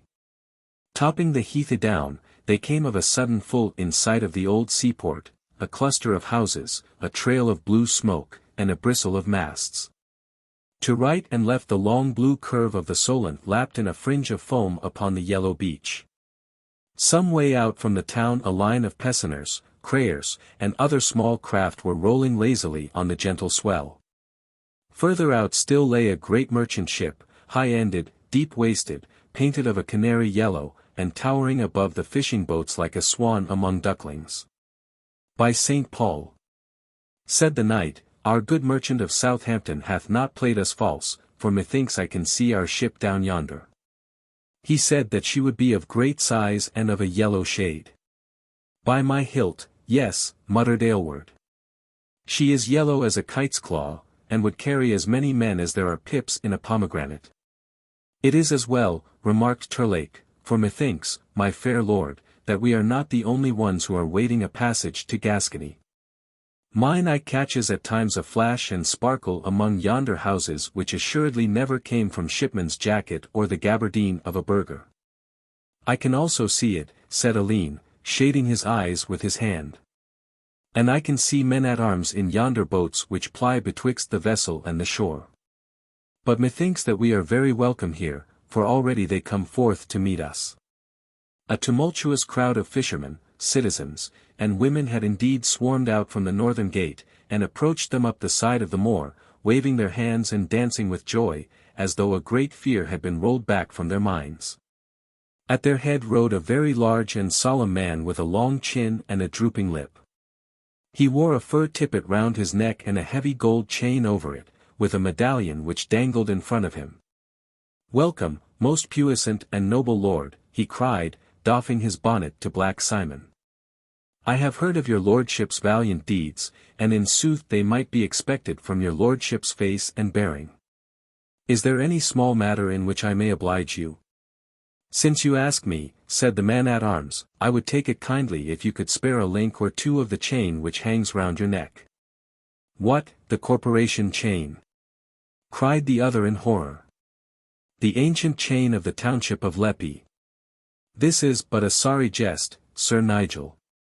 What the plague did you ask me for then? Said Simon. But if it is Sir Nigel Loring with whom you would speak, that is he upon the black horse. The mayor of Leppie gazed with amazement on the mild face and slender frame of the famous warrior. Your pardon, my gracious lord, he cried. You see in me the mayor and chief magistrate of the ancient and powerful town of Leppie. I bid you very heartily welcome, and the more so as you are come at a moment when we are sore put to it for means of defence. Ha! Cried Sir Nigel, pricking up his ears. Yes, my lord, for the town being very ancient and the walls as old as the town, it follows that they are very ancient too. But there is a certain villainous and bloodthirsty Norman pirate hight Tete Noir, who, with a Genoan called Tito Caracci, commonly known as Spadebeard, hath been a mighty scourge upon these coasts. Indeed, my lord, they are very cruel and black-hearted men, graceless and ruthless, and if they should come to the ancient and powerful town of Leppie then good-bye to the ancient and powerful town of Leppie, quoth Ford, whose lightness of tongue could at times rise above his awe of Sir Nigel. The knight, however, was too much intent upon the matter in hand to give heed to the flippancy of his squire. Have you then cause, he asked, to think that these men are about to venture an attempt upon you? They have come in 2 great galleys, answered the mayor, with 2 bank of oars on either side, and great store of engines of war and of men-at-arms. At Weymouth and at Portland they have murdered and ravished. Yesterday morning they were at Cowes, and we saw the smoke from the burning crofts. Today they lie at their ease near Freshwater, and we fear much lest they come upon us and do us a mischief. We cannot tarry, said Sir Nigel, riding towards the town, with the mayor upon his left side. The prince awaits us at Bordeaux, and we may not be behind the general muster. Yet I will promise you that on our way we shall find time to pass Freshwater and to prevail upon these rovers to leave you in peace. We are much beholden to you, cried the mayor, but I cannot see, my lord, how, without a warship, you may venture against these men. With your archers, however, you might well hold the town and do them great scath if they attempt to land. There is a very proper cog out yonder, said Sir Nigel. It would be a very strange thing if any ship were not a warship when it had such men as these upon her decks. Certes, we shall do as I say, and that no later than this very day. My lord, said a rough-haired, dark-faced man, who walked by the knight's other stirrup, with his head sloped to catch all that he was saying. By your leave, I have no doubt that you are skilled in land fighting in the marshalling of lances, but, by my soul, you will find it another thing upon the sea. I am the master shipman of this yellow cog, and my name is Goodwin Hawtayne. I have sailed since I was as high as this staff, and I have fought against these Normans and against the Genoese, as well as the Scotch, the Bretons, the Spanish, and the Moors. I tell you, sir, that my ship is over light and over frail for such work, and it will but end in our having our throats cut, or being sold as slaves to the Barbary heathen. I also have experienced 1 or 2 gentle and honourable ventures upon the sea, quoth Sir Nigel, and I am right blithe to have so fair a task before us. I think, good master shipman, that you and I may win great honour in this matter, and I can see very readily that you are a brave and stout man. I like it not, said the other sturdily. In God's name, I like it not. And yet Goodwin Hawtayne is not the man to stand back when his fellows are for pressing forward. By my soul, be it sink or swim, I shall turn her beak into Freshwater Bay, and if good Master Witherton, of Southampton, like not my handling of his ship then he may find another master shipman. They were close by the old north gate of the little town, and Alleyne, half turning in his saddle, looked back at the motley crowd who followed. The bowmen and men-at-arms had broken their ranks and were intermingled with the fishermen and citizens, whose laughing faces and hearty gestures bespoke the weight of care from which this welcome arrival had relieved them. Here and there among the moving throng of dark jerkins and of white surcoats were scattered dashes of scarlet and blue, the wimples or shawls of the women. Aylward, with a fishing lass on either arm, was vowing constancy alternately to her on the right and her on the left, while big John towered in the rear with a little chubby maiden enthroned upon his great shoulder. Her soft white arm curled round his shining headpiece. So the throng moved on, until at the very gate it was brought to a stand by a wondrously fat man, who came darting forth from the town with rage in every feature of his rubicund face. How now, Sir Mayor, he roared, in a voice like a bull. How now, Sir Mayor? How of the clams and the scallops? By Our Lady! My sweet Sir Oliver, cried the mayor. I have had so much to think of, with these wicked villains so close upon us, that it had quite gone out of my head. Words, words! Shouted the other furiously. Am I to be put off with words? I say to you again, how of the clams and scallops? My fair sir, you flatter me, cried the mayor. I am a peaceful trader, and I am not wont to be so shouted at upon so small a matter. Small, shrieked the other. Small. Clams and scallops. Ask me to your table to partake of the dainty of the town, and when I come a barren welcome and a bare board. Where is my spear-bearer? Nay, Sir Oliver, Sir Oliver, cried Sir Nigel, laughing. Let your anger be appeased, since instead of this dish you come upon an old friend and comrade. By Saint Martin of Tours! Shouted the fat knight, his wrath all changed in an instant to joy, if it is not my dear little game rooster of the Garonne. Ah, my sweet coz, I am right glad to see you. What days we have seen together! Ay, by my faith, cried Sir Nigel, with sparkling eyes, we have seen some valiant men, and we have shown our pennons in some noble skirmishes. By St. Paul!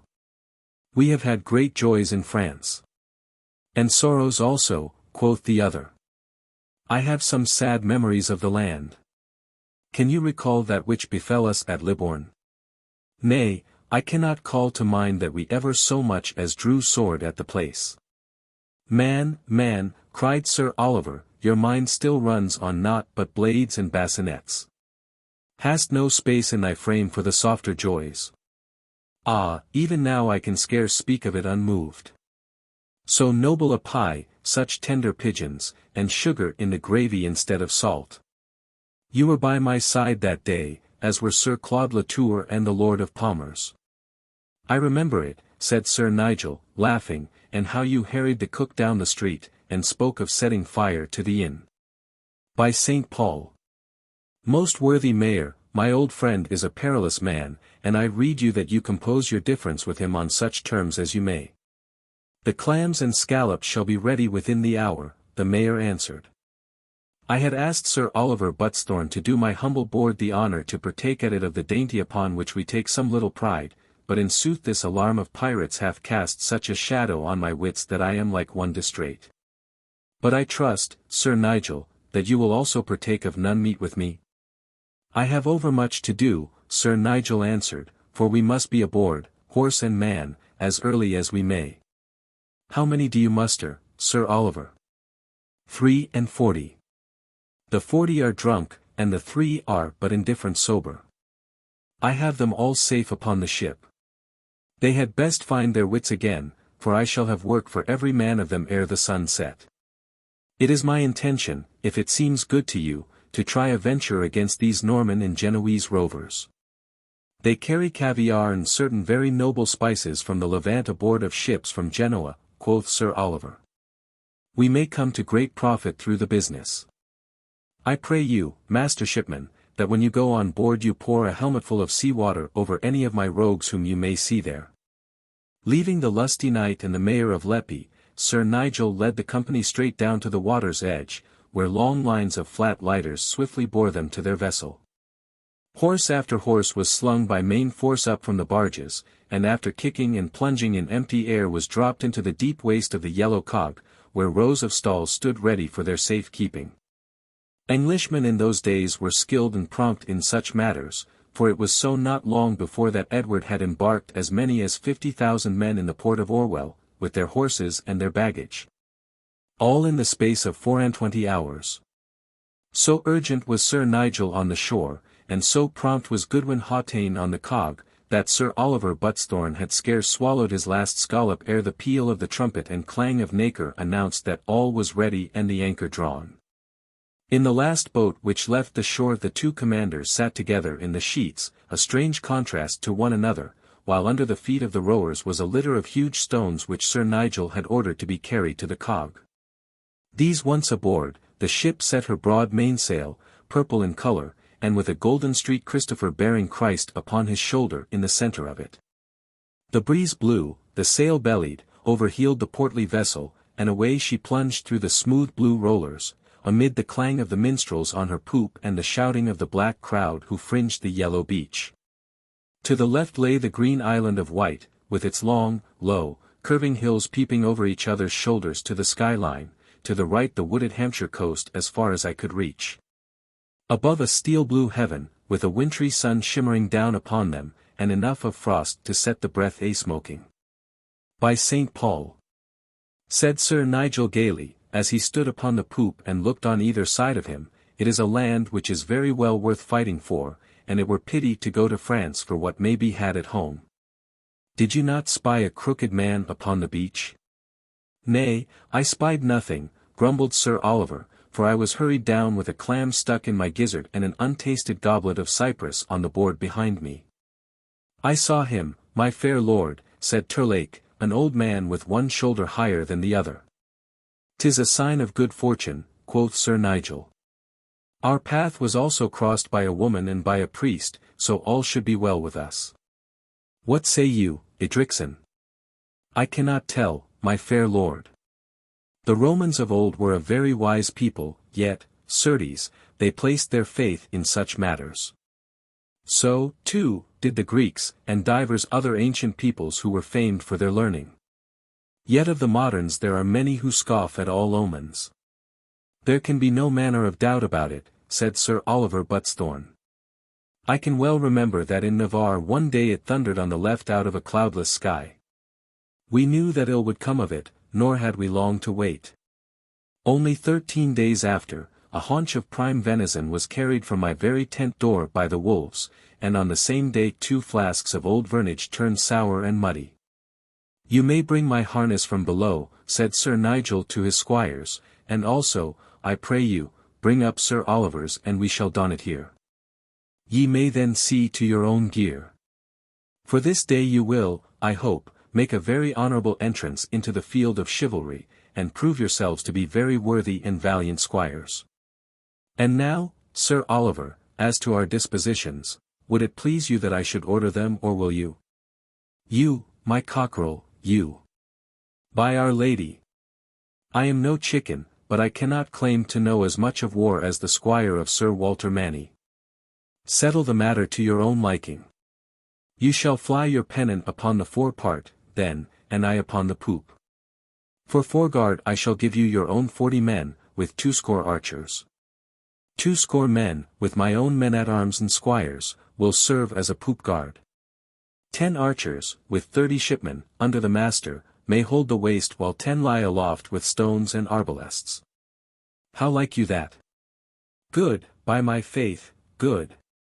But here comes my harness, and I must to work, for I cannot slip into it as I was wont when first I set my face to the wars." Meanwhile there had been bustle and preparation in all parts of the great vessel. The archers stood in groups about the decks, new-stringing their bows, and testing that they were firm at the nocks. Among them moved Aylward and other of the older soldiers, with a few whispered words of precept here and of warning there.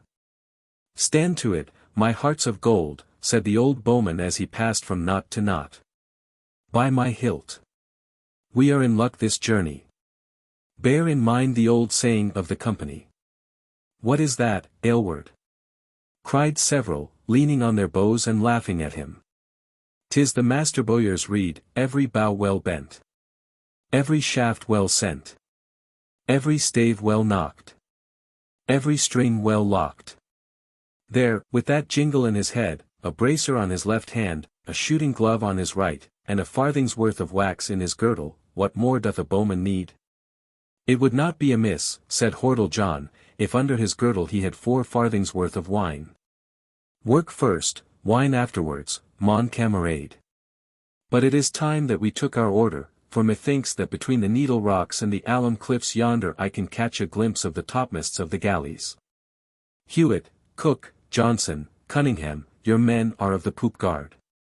Thornbury, Walters, Hackett, Battlesmere, you are with Sir Oliver on the forecastle.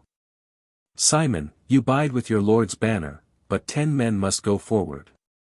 Quietly and promptly the men took their places, lying flat upon their faces on the deck, for such was Sir Nigel's order. Near the prow was planted Sir Oliver's spear, with his arms, a boar's head gules upon a field of gold. Close by the stern stood Black Simon with the pennon of the house of Loring.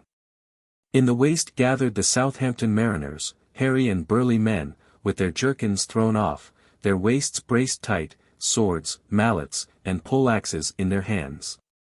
Their leader, Goodwin Hawtayne, stood upon the poop and talked with Sir Nigel, casting his eye up sometimes at the swelling sail, and then glancing back at the two seamen who held the tiller. "Pass the word," said Sir Nigel, "that no man shall stand to arms or draw his bowstring until my trumpeter shall sound. It would be well that we should seem to be a merchant ship from Southampton and appear to flee from them." "We shall see them anon," said the master shipman. "Ha, said I not so? There they lie, the water snakes, in Freshwater Bay, and mark the reek of smoke from yonder point, where they have been at their devil's work. See how their shallops pull from the land. They have seen us and called their men aboard. Now they draw upon the anchor. See them like ants upon the forecastle. They stoop and heave like handy ship men. But, my fair lord, these are no niefs. I doubt but we have taken in hand more than we can do. Each of these ships is a galleass, and of the largest and swiftest make. I would I had your eyes," said Sir Nigel, blinking at the pirate galleys. "They seem very gallant ships, and I trust that we shall have much pleasance from our meeting with them. It would be well to pass the word that we should neither give nor take quarter this day. Have you perchance a priest or friar aboard this ship, Master Hawtayne?" "No, my fair lord." Well, it is no great matter for my company, for they were all houseled and shriven ere we left Twynham Castle. And Father Christopher of the Priory gave me his word that they were as fit to march to heaven as to Gascony. But my mind misdoubts me as to these Winchester men who have come with Sir Oliver, for they appear to be a very ungodly crew. Pass the word that the men kneel, and that the under-officers repeat to them the Pater, the Ave, and the Credo." With a clank of arms, the rough archers and seamen took to their knees, with bent heads and crossed hands, listening to the hoarse mutter from the file leaders. It was strange to mark the hush. So that the lapping of the water, the straining of the sail, and the creaking of the timbers grew louder of a sudden upon the ear. Many of the bowmen had drawn amulets and relics from their bosoms, while he who possessed some more than usually sanctified treasure passed it down the line of his comrades, that all might kiss and reap the virtue. The yellow cog had now shot out from the narrow waters of the Solent, and was plunging and rolling on the long heave of the open channel. The wind blew freshly from the east, with a very keen edge to it. And the great sail bellied roundly out, laying the vessel over until the water hissed beneath her lee bulwarks.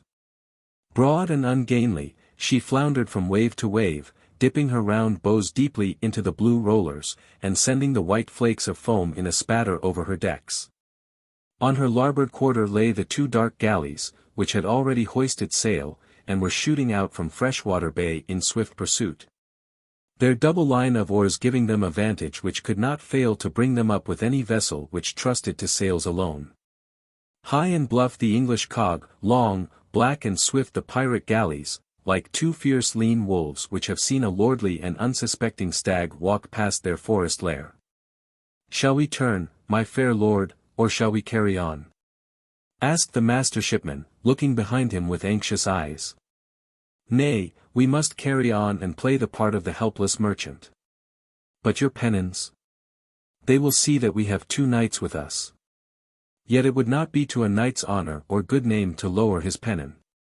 "Let them be, and they will think that we are a wine ship for Gascony, or that we bear the wool bales of some mercer of the staple. Ma foi, but they are very swift. They swoop upon us like two goshawks on a heron. Is there not some symbol or device upon their sails?" "That on the right," said Edricson, "appears to have the head of an Ethiop upon it." "'Tis the badge of Tete Noire, the Norman," cried a seaman mariner. "I have seen it before, when he harried us at Winchelsea. He is a wondrous large and strong man, with no ruth for man, woman, or beast. They say that he hath the strength of 6. And, certes, he hath the crimes of 6 upon his soul. See, now, to the poor souls who swing at either end of his yardarm." At each end of the yard there did indeed hang the dark figure of a man, jolting and lurching with hideous jerkings of its limbs at every plunge and swoop of the galley. "By St. Paul," said Sir Nigel, "and by the help of St. George and Our Lady, it will be a very strange thing if our black-headed friend does not himself swing thence ere he be many hours older. But what is that upon the other galley? It is the Red Cross of Genoa. This Spade-Beard is a very noted captain, and it is his boast that there are no seamen and no archers in the world who can compare with those who serve the Doge Boccanegra." "That we shall prove," said Goodwin Hawtayne. "But it would be well, ere they close with us, to raise up the mantlets and pavises as a screen against their bolts." He shouted a hoarse order, and his seamen worked swiftly and silently, heightening the bulwarks and strengthening them. The 3 ships' anchors were at Sir Nigel's command carried into the waist and tied to the mast, with 20 feet of cable between, each under the care of 4 seamen. 8 others were stationed with leather water-bags to quench any fire arrows which might come aboard, while others were sent up the mast, to lie along the yard and drop stones or shoot arrows as the occasion served. "Let them be supplied with all that is heavy and weighty in the ship," said Sir Nigel. "Then we must send them up Sir Oliver Buttesthorn," quoth Ford. The knight looked at him with a face which struck the smile from his lips. "No squire of mine," he said, "shall ever make jest of a belted knight. And yet," he added, his eyes softening, "I know that it is but a boy's mirth, with no sting in it. Yet I should ill do my part towards your father if I did not teach you to curb your tongue-play." "They will lay us aboard on either quarter, my lord," cried the master. "See how they stretch out from each other. The Norman hath a mangonel or a trabuc upon the forecastle. See, they bend to the levers. They are about to loose it." "Aylward," cried the knight, "pick your 3 trustiest archers, and see if you cannot do something to hinder their aim. Methinks they are within long arrow flight." 17 score paces, said the archer, running his eye backwards and forwards. "By my 10 finger bones! It would be a strange thing if we could not notch a mark at that distance. Here, Watkin of Soley, Arnold, Long Williams, let us show the rogues that they have English bowmen to deal with." The 3 archers named stood at the further end of the poop, balancing themselves with feet widely spread and bows drawn, until the heads of the cloth-yard arrows were level with the centre of the stave. "You are the surer, Watkin," said Aylward, standing by them with shaft upon string. "Do you take the rogue with the red coif? You 2 bring down the man with the head-piece, and I will hold myself ready if you miss. Ma foi! They are about to loose her. Shoot, mes garçons, or you will be too late." The throng of pirates had cleared away from the great wooden catapult, leaving 2 of their number to discharge it. One in a scarlet cap bent over it, steadying the jagged rock which was balanced on the spoon-shaped end of the long wooden lever. The other held the loop of the rope which would release the catch and send the unwieldy missile hurtling through the air. So for an instant they stood, showing hard and clear against the white sail behind them. The next, Redcap had fallen across the stone with an arrow between his ribs, and the other, struck in the leg and in the throat, was writhing and spluttering upon the ground. As he toppled backwards he had loosed the spring, and the huge beam of wood, swinging round with tremendous force, cast the corpse of his comrade so close to the English ship that its mangled and distorted limbs grazed their very stern. As to the stone, it glanced off obliquely and fell midway between the vessels. A roar of cheering and of laughter broke from the rough archers and seamen at the sight, answered by a yell of rage from their pursuers.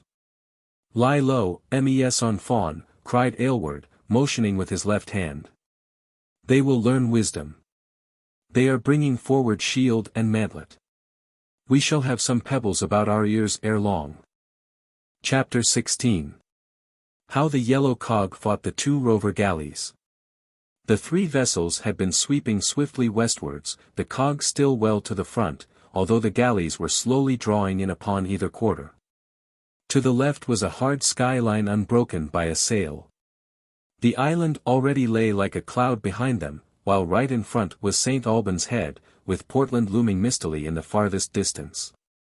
Alleyne stood by the tiller, looking backwards, the fresh wind full in his teeth, the crisp winter air tingling on his face and blowing his yellow curls from under his bassinet. His cheeks were flushed and his eyes shining, for the blood of 100 fighting Saxon ancestors was beginning to stir in his veins. "What was that?" he asked, as a hissing, sharp-drawn voice seemed to whisper in his ear. The steersman smiled, and pointed with his foot to where a short heavy crossbow quarrel stuck quivering in the boards. At the same instant the man stumbled forward upon his knees, and lay lifeless upon the deck, a blood-stained feather jutting out from his back. As Alleyne stooped to raise him, the air seemed to be alive with the sharp zip-zip of the bolts, and he could hear them pattering on the deck like apples at a tree shaking. "Raise 2 more mantlets by the poop lantern," said Sir Nigel quietly. "And another man to the tiller," cried the master shipman. "Keep them in play, Aylward, with 10 of your men," the knight continued. "And let 10 of Sir Oliver's bowmen do as much for the Genoese. I have no mind as yet to show them how much they have to fear from us." 10 picked shots under Aylward stood in line across the broad deck, and it was a lesson to the young squires who had seen nothing of war to note how orderly and how cool were these old soldiers, how quick the command, and how prompt the carrying out, 10 moving like one. Their comrades crouched beneath the bulwarks, with many a rough jest and many a scrap of criticism or advice. "Higher, Wat, higher. Put thy body into it, Will. Forget not the wind, Hal." So ran the muttered chorus, while high above it rose the sharp twanging of the strings, the hiss of the shafts, and the short, "Draw your arrow. Nick your arrow. Shoot wholly together," from the master bowman. And now both mangonels were at work from the galleys, but so covered and protected that, save at the moment of discharge, no glimpse could be caught of them. A huge brown rock from the Genoese sang over their heads, and plunged sullenly into the slope of a wave. Another from the Norman whizzed into the waist, broke the back of a horse, and crashed its way through the side of the vessel. 2 others, flying together, tore a great gap in the St. Christopher upon the sail, and brushed 3 of Sir Oliver's men-at-arms from the forecastle. The master shipman looked at the knight with a troubled face. "They keep their distance from us," said he. "Our archery is over good, and they will not close. What defense can we make against the stones?" "I think I may trick them," the knight answered cheerfully, and passed his order to the archers. Instantly 5 of them threw up their hands and fell prostrate upon the deck. One had already been slain by a bolt, so that there were but 4 upon their feet. "That should give them heart," said Sir Nigel, eyeing the galleys, which crept along on either side, with a slow, measured swing of their great oars, the water swirling and foaming under their sharp stems. "They still hold aloof," cried Hautayne. "Then down with 2 more," shouted their leader. "That will do. Ma foi. But they come to our lure like chicks to the fowler. To your arms, men. The pennon behind me, and the squires round the pennon. Stand fast with the anchors in the waist, and be ready for a cast. Now blow out the trumpets, and may God's benison be with the honest men." As he spoke a roar of voices and a roll of drums came from either galley, and the water was lashed into spray by the hurried beat of 100 oars. Down they swooped, one on the right, one on the left, the sides and shrouds black with men and bristling with weapons. In heavy clusters they hung upon the forecastle all ready for a spring, faces white, faces brown, faces yellow, and faces black, fair Norsemen, swarthy Italians, fierce rovers from the Levant, and fiery Moors from the Barbary states. Of all hues and countries, and marked solely by the common stamp of a wild beast ferocity. Rasping up on either side, with oars trailing to save them from snapping, they poured in a living torrent with horrid yell and shrill whoop upon the defenseless merchantmen. But wilder yet was the cry, and shriller still the scream, when there rose up from the shadow of those silent bulwarks the long lines of the English bowmen, and the arrows whizzed in a deadly sleet among the unprepared masses upon the pirate decks. From the higher sides of the cog the bowmen could shoot straight down, at a range which was so short as to enable a cloth-yard shaft to pierce through mailcoats or to transfix a shield, though it were an inch thick of toughened wood. One moment Alleyne saw the galley's poop crowded with rushing figures, waving arms, exultant faces. The next it was a blood-smeared shambles, with bodies piled 3 deep upon each other, the living cowering behind the dead to shelter themselves from that sudden stormblast of death. On either side the seamen whom Sir Nigel had chosen for the purpose had cast their anchors over the side of the galleys, so that the three vessels, locked in an iron grip, lurched heavily forward upon the swell. And now set in a fell and fierce fight, one of 1,000 of which no chronicler has spoken and no poet sung. Through all the centuries and over all those southern waters nameless men have fought in nameless places, their sole monuments a protected coast and an unravaged countryside. Fore and aft the archers had cleared the galleys' decks, but from either side the rovers had poured down into the waist, where the seamen and bowmen were pushed back and so mingled with their foes that it was impossible for their comrades above to draw string to help them. It was a wild chaos where axe and sword rose and fell, while Englishman, Norman, and Italian staggered and reeled on a deck which was cumbered with bodies and slippery with blood. The clang of blows, the cries of the stricken, the short, deep shout of the islanders, and the fierce whoops of the rovers, rose together in a deafening tumult, while the breath of the panting men went up in the wintry air like the smoke from a furnace. The giant Tête Noire, towering above his fellows and clad from head to foot in plate of proof, led on his boarders, waving a huge mace in the air, with which he struck to the deck every man who approached him. On the other side, Spade Beard, a dwarf in height, but of great breadth of shoulder and length of arm, had cut a road almost to the mast, with 80 Genoese men-at-arms close at his heels. Between these two formidable assailants the seamen were being slowly wedged more closely together, until they stood back to back under the mast with the rovers raging upon every side of them. But help was close at hand. Sir Oliver Buttesthorn with his men-at-arms had swarmed down from the forecastle, while Sir Nigel, with his 3 squires, Black Simon, Aylward, Hordle John, and a score more, threw themselves from the poop and hurled themselves into the thickest of the fight.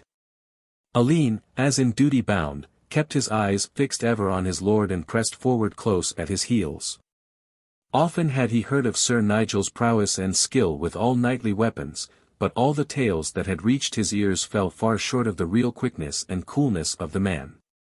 It was as if the devil was in him, for he sprang here and sprang there, now thrusting and now cutting, catching blows on his shield, turning them with his blade, stooping under the swing of an axe, springing over the sweep of a sword.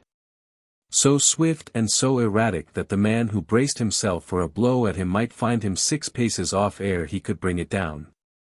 3 pirates had fallen before him, and he had wounded Spade Beard in the neck, when the Norman giant sprang at him from the side with a slashing blow from his deadly mace. Sir Nigel stooped to avoid it, and at the same instant turned a thrust from the Genoese swordsman, but, his foot slipping in a pool of blood, he fell heavily to the ground. Alleyne sprang in front of the Norman, but his sword was shattered and he himself beaten to the ground by a second blow from the ponderous weapon. Ere the pirate chief could repeat it, however, John's iron grip fell upon his wrist, and he found that for once he was in the hands of a stronger man than himself. Fiercely he strove to disengage his weapon, but Hordle John bent his arm slowly back until, with a sharp crack, like a breaking stave, it turned limp in his grasp, and the mace dropped from the nerveless fingers. In vain he tried to pluck it up with the other hand. Back and back still his foeman bent him, until, with a roar of pain and of fury, the giant clanged his full length upon the boards, while the glimmer of a knife before the bars of his helmet warned him that short would be his shrift if he moved. Cowed and disheartened by the loss of their leader, the Normans had given back and were now streaming over the bulwarks on to their own galley, dropping a dozen at a time onto her deck. But the anchor still held them in its crooked claw, and Sir Oliver with 50 men was hard upon their heels.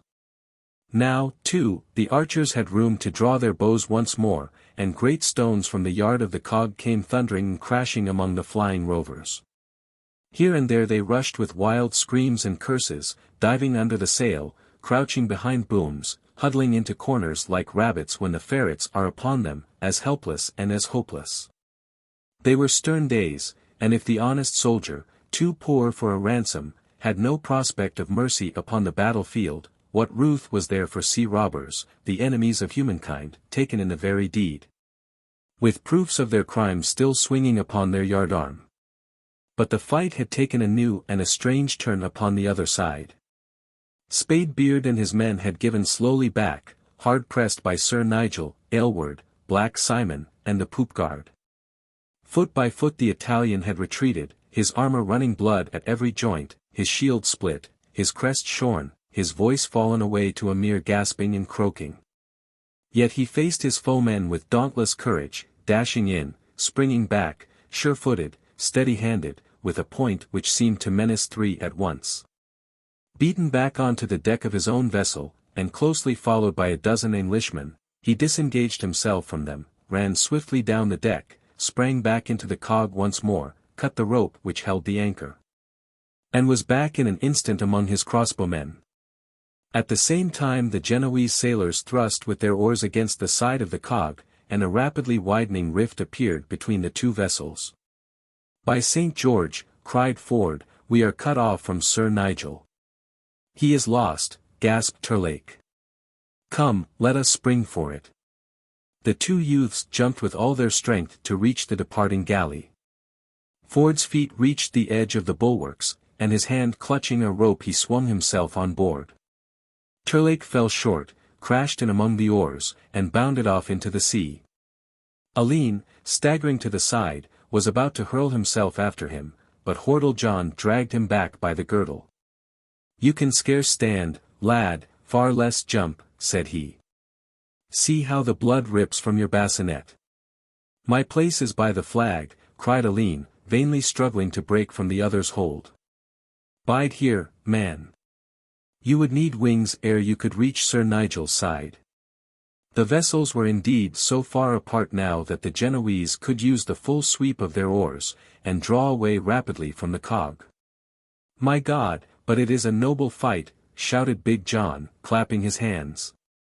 "They have cleared the poop, and they spring into the waist. Well struck, my lord. Well struck, Aylward. See to Black Simon, how he storms among the shipmen. But this Spadebeard is a gallant warrior. He rallies his men upon the forecastle. He hath slain an archer. Ha! My lord is upon him. Look to it, Alleyne. See to the whirl and glitter of it. By heaven, Sir Nigel is down," cried the squire. "Up," roared John. "It was but a feint. He bears him back. He drives him to the side. Ah, by Our Lady, his sword is through him." They cry for mercy. Down goes the red cross, and up springs Simon with the scarlet roses. The death of the Genoese leader did indeed bring the resistance to an end. Amid a thunder of cheering from cog and from galleys the forked pennon fluttered upon the forecastle, and the galley, sweeping round, came slowly back, as the slaves who rowed it learned the wishes of their new masters. The two knights had come aboard the cog, and the grapplings having been thrown off, the three vessels now moved abreast. Through all the storm and rush of the fight Alleyne had been aware of the voice of Goodwin Hawtayne, the master shipman, with his constant "Hail the bowline! Veer the sheet!"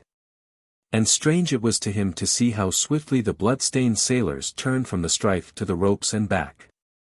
Now the cog's head was turned Francewards, and the shipman walked the deck, a peaceful master mariner once more. "There is sad scath done to the cog, Sir Nigel," said he. "Here is a hole in the side 2 ells across, the sail split through the centre, and the wood as bare as a friar's pole. In good sooth, I know not what I shall say to Master Witherton when I see the Itchen once more. By St. Paul! It would be a very sorry thing if we suffered you to be the worse of this day's work," said Sir Nigel. "You shall take these galleys back with you, and Master Witherton may sell them.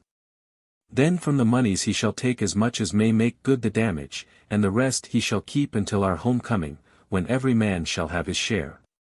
An image of silver 15 inches high I have vowed to the Virgin, to be placed in her chapel within the priory, for that she was pleased to allow me to come upon this Spadebeard, who seemed to me from what I have seen of him to be a very sprightly and valiant gentleman. But how fares it with you, Edricson?"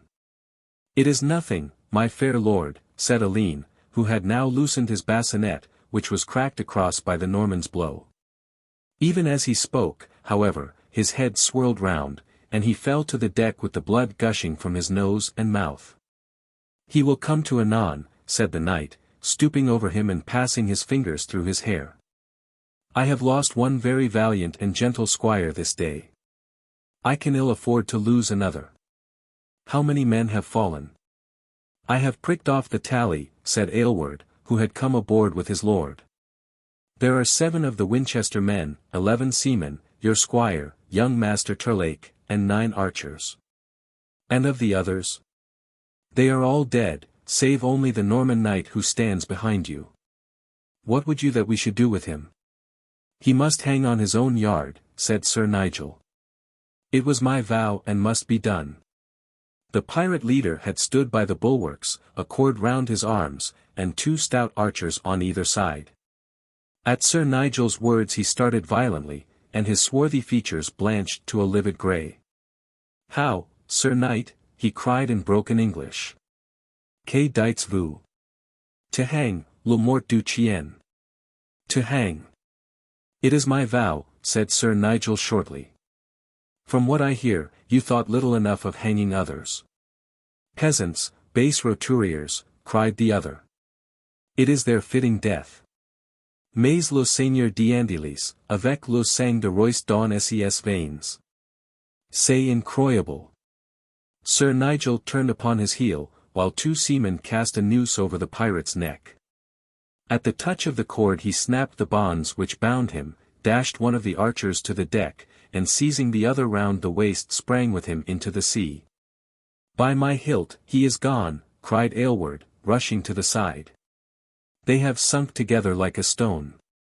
"I am right glad of it," answered Sir Nigel, "for though it was against my vow to lose him, I deem that he has carried himself like a very gentle and debonair cavalier." Chapter 17. How the yellow cog crossed the bar of Gironda. For 2 days the yellow cog ran swiftly before a northeasterly wind, and on the dawn of the 3rd the high land of Ushant lay like a mist upon the shimmering skyline. There came a plump of rain towards midday and the breeze died down, but it freshened again before nightfall, and Goodwin Hawtayne veered his sheet and held head for the south. Next morning they had passed Belle Isle, and ran through the midst of a fleet of transports returning from Guienne. Sir Nigel Loring and Sir Oliver Buttesthorn at once hung their shields over the side, and displayed their pennons as was the custom. Noting with the keenest interest the answering symbols which told the names of the cavaliers who had been constrained by ill health or wounds to leave the prince at so critical a time.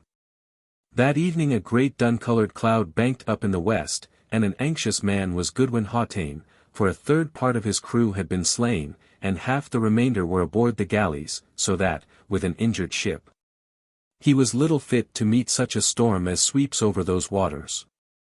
All night it blew in short fitful puffs, heeling the great cog over until the water curled over her lee bulwarks. As the wind still freshened the yard was lowered half-way down the mast in the morning.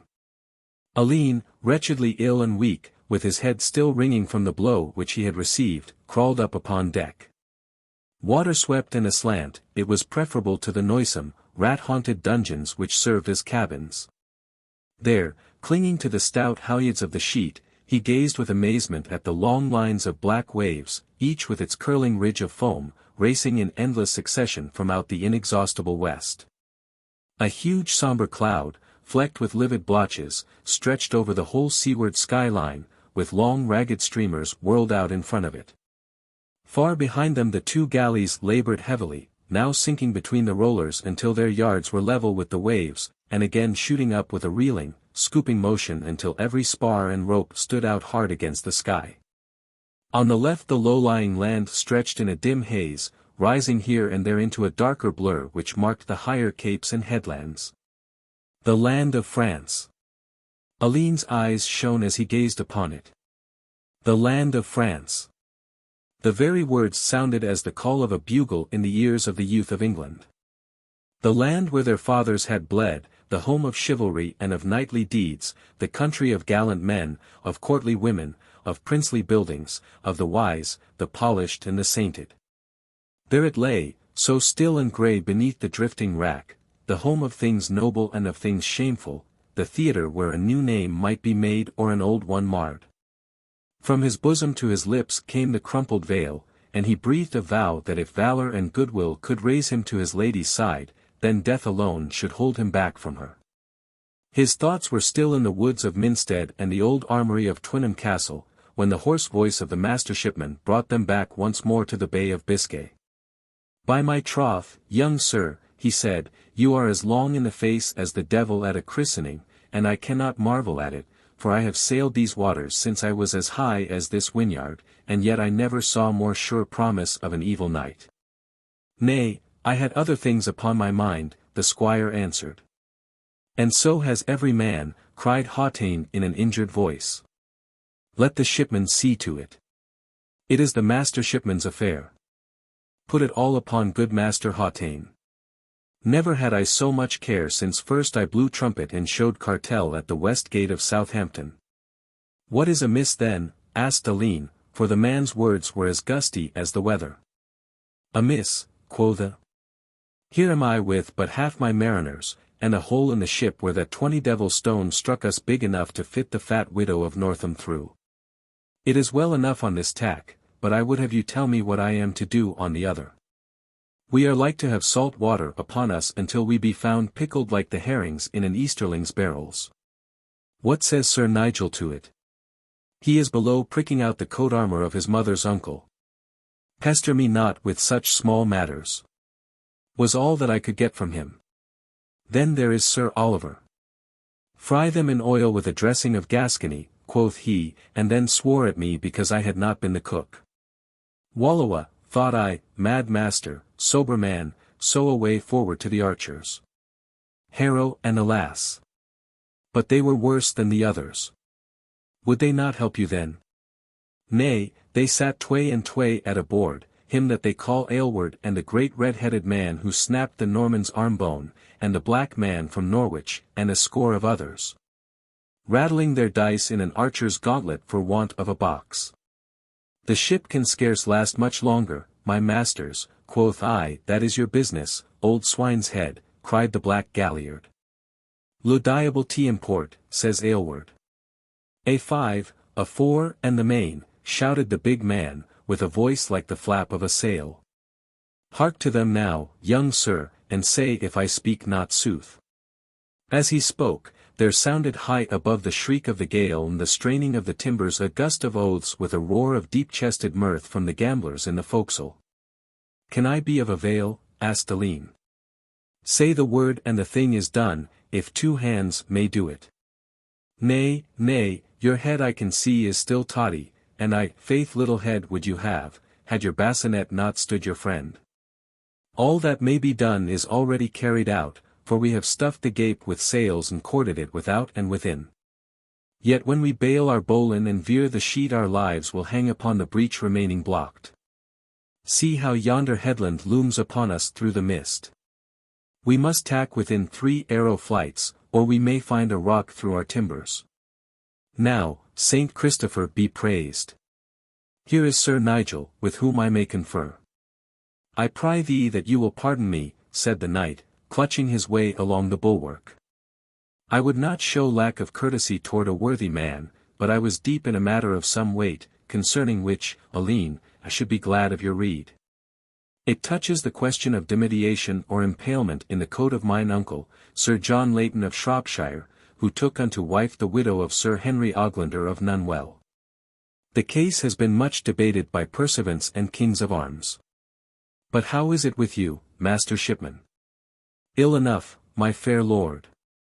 The cog must go about anon, and I know not how we may keep the water out of her." "Go call Sir Oliver," said Sir Nigel, and presently the portly knight made his way all astraddle down the slippery deck. "By my soul, master shipman, this passes all patience," he cried wrathfully. "If this ship of yours must needs dance and skip like a clown at a kermesse, then I pray you that you will put me into one of these galleasses. I had but sat down to a flask of Malvoisie and a mortress of brawn, as is my use about this hour, when there comes a share-king, and I find my wine over my legs and the flask in my lap, and then as I stoop to clip it there comes another cursed chirk. And there is a mortress of brawn stuck fast to the nape of my neck. At this moment I have 2 pages coursing after it from side to side, like hounds behind a leveret. Never did living pig gamble more lightly. But you have sent for me, Sir Nigel. I would fain have your rede, Sir Oliver, for Master Hautayne hath fears that when we veer there may come danger from the hole in our side. Then do not veer, quoth Sir Oliver hastily. And now, fair sir, I must hasten back to see how my rogues have fared with the brawn. Nay, but this will scarce suffice, cried the shipman. If we do not veer we will be upon the rocks within the hour. Then veer, said Sir Oliver. There is my rede, and now, Sir Nigel, I must crave. At this instant, however, a startled shout rang out from two seamen upon the forecastle. Rocks, they yelled, stabbing into the air with their forefingers. Rocks beneath our very bows. Through the belly of a great black wave, not 100 paces to the front of them, there thrust forth a huge jagged mass of brown stone, which spouted spray as though it were some crouching monster. While a dull menacing boom and roar filled the air. Yare! Yare! Screamed Goodwin Hautayne, flinging himself upon the long pole which served as a tiller. Cut the halyard.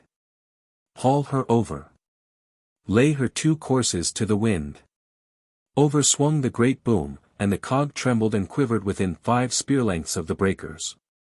She can scarce draw clear, cried Hautayne, with his eyes from the sail to the seething line of foam. May the holy Julian stand by us and the thrice-sainted Christopher. If there be such peril, Sir Oliver, quoth Sir Nigel, it would be very knightly and fitting that we should show our pennons.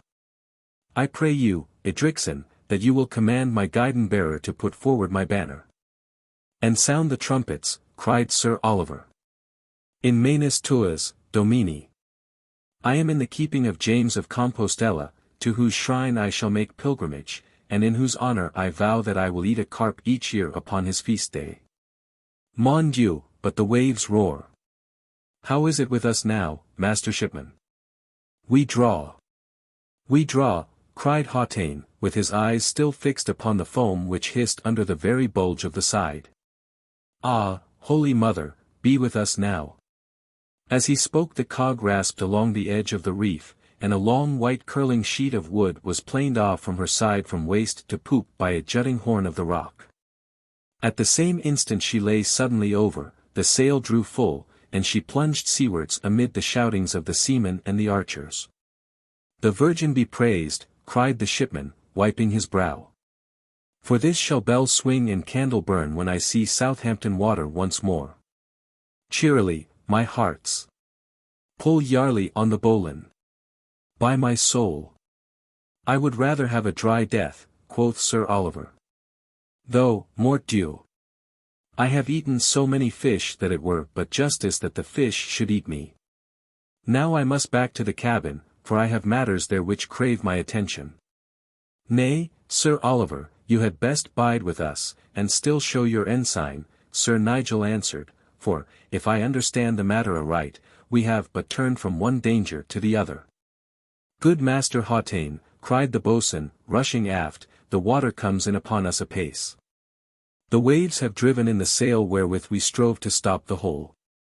As he spoke the seamen came swarming on to the poop and the forecastle to avoid the torrent which poured through the huge leak into the waist. High above the roar of the wind and the clash of the sea rose the shrill half-human cries of the horses, as they found the water rising rapidly around them. Stop it from without!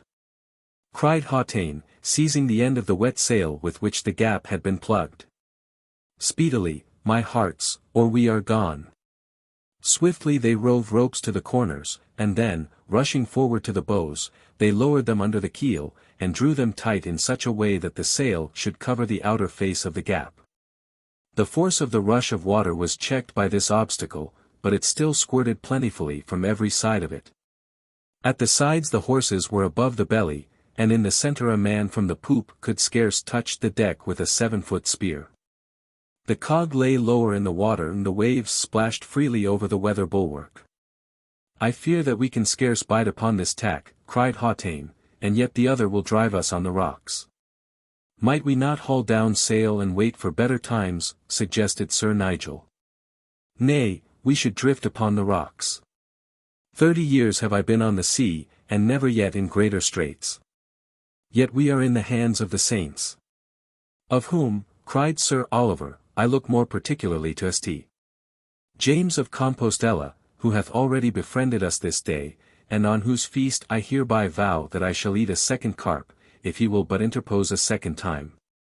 The wrack had thickened to seaward, and the coast was but a blurred line. Two vague shadows in the offing showed where the galeasses rolled and tossed upon the great Atlantic rollers. Hautaine looked wistfully in their direction. If they would but lie closer we might find safety, even should the cog founder. You will bear me out with good Master Witherton of Southampton that I have done all that a shipman might. It would be well that you should doff camail and greaves, Sir Nigel, for, by the Black Rood, it is like enough that we shall have to swim for it. Nay, said the little knight, it would be scarce fitting that a cavalier should throw off his harness for the fear of every puff of wind and puddle of water. I would rather that my company should gather round me here on the poop, where we might abide together whatever God may be pleased to send. But, certes, Master Hautaine, for all that my sight is none of the best, it is not the first time that I have seen that headland upon the left. The seaman shaded his eyes with his hand, and gazed earnestly through the haze and spray. Suddenly he threw up his arms and shouted aloud in his joy. "'Tis the point of La Tremblade," he cried. "I had not thought that we were as far as Oran. The Gironda lies before us, and once over the bar, and under shelter of the Tour de Cordouen, all will be well with us. Veer again, my hearts, and bring her to try with the main course." The sails swung round once more, and the cog, battered and torn and well-nigh waterlogged, staggered in for this haven of refuge. A bluff cape to the north and a long spit to the south marked the mouth of the noble river, with a low-lying island of silted sand in the centre, all shrouded and curtained by the spume of the breakers. A line of broken water traced the dangerous bar, which in clear day and balmy weather has cracked the back of many a tall ship.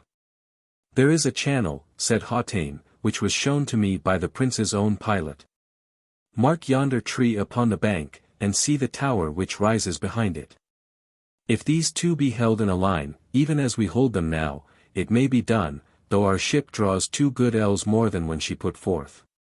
"God speed you, Master Hautaine," cried Sir Oliver. "Twice have we come scathless out of peril, and now for the 3rd time I commend me to the blessed James of Compostela, to whom I vow." "Nay, nay, old friend," whispered Sir Nigel.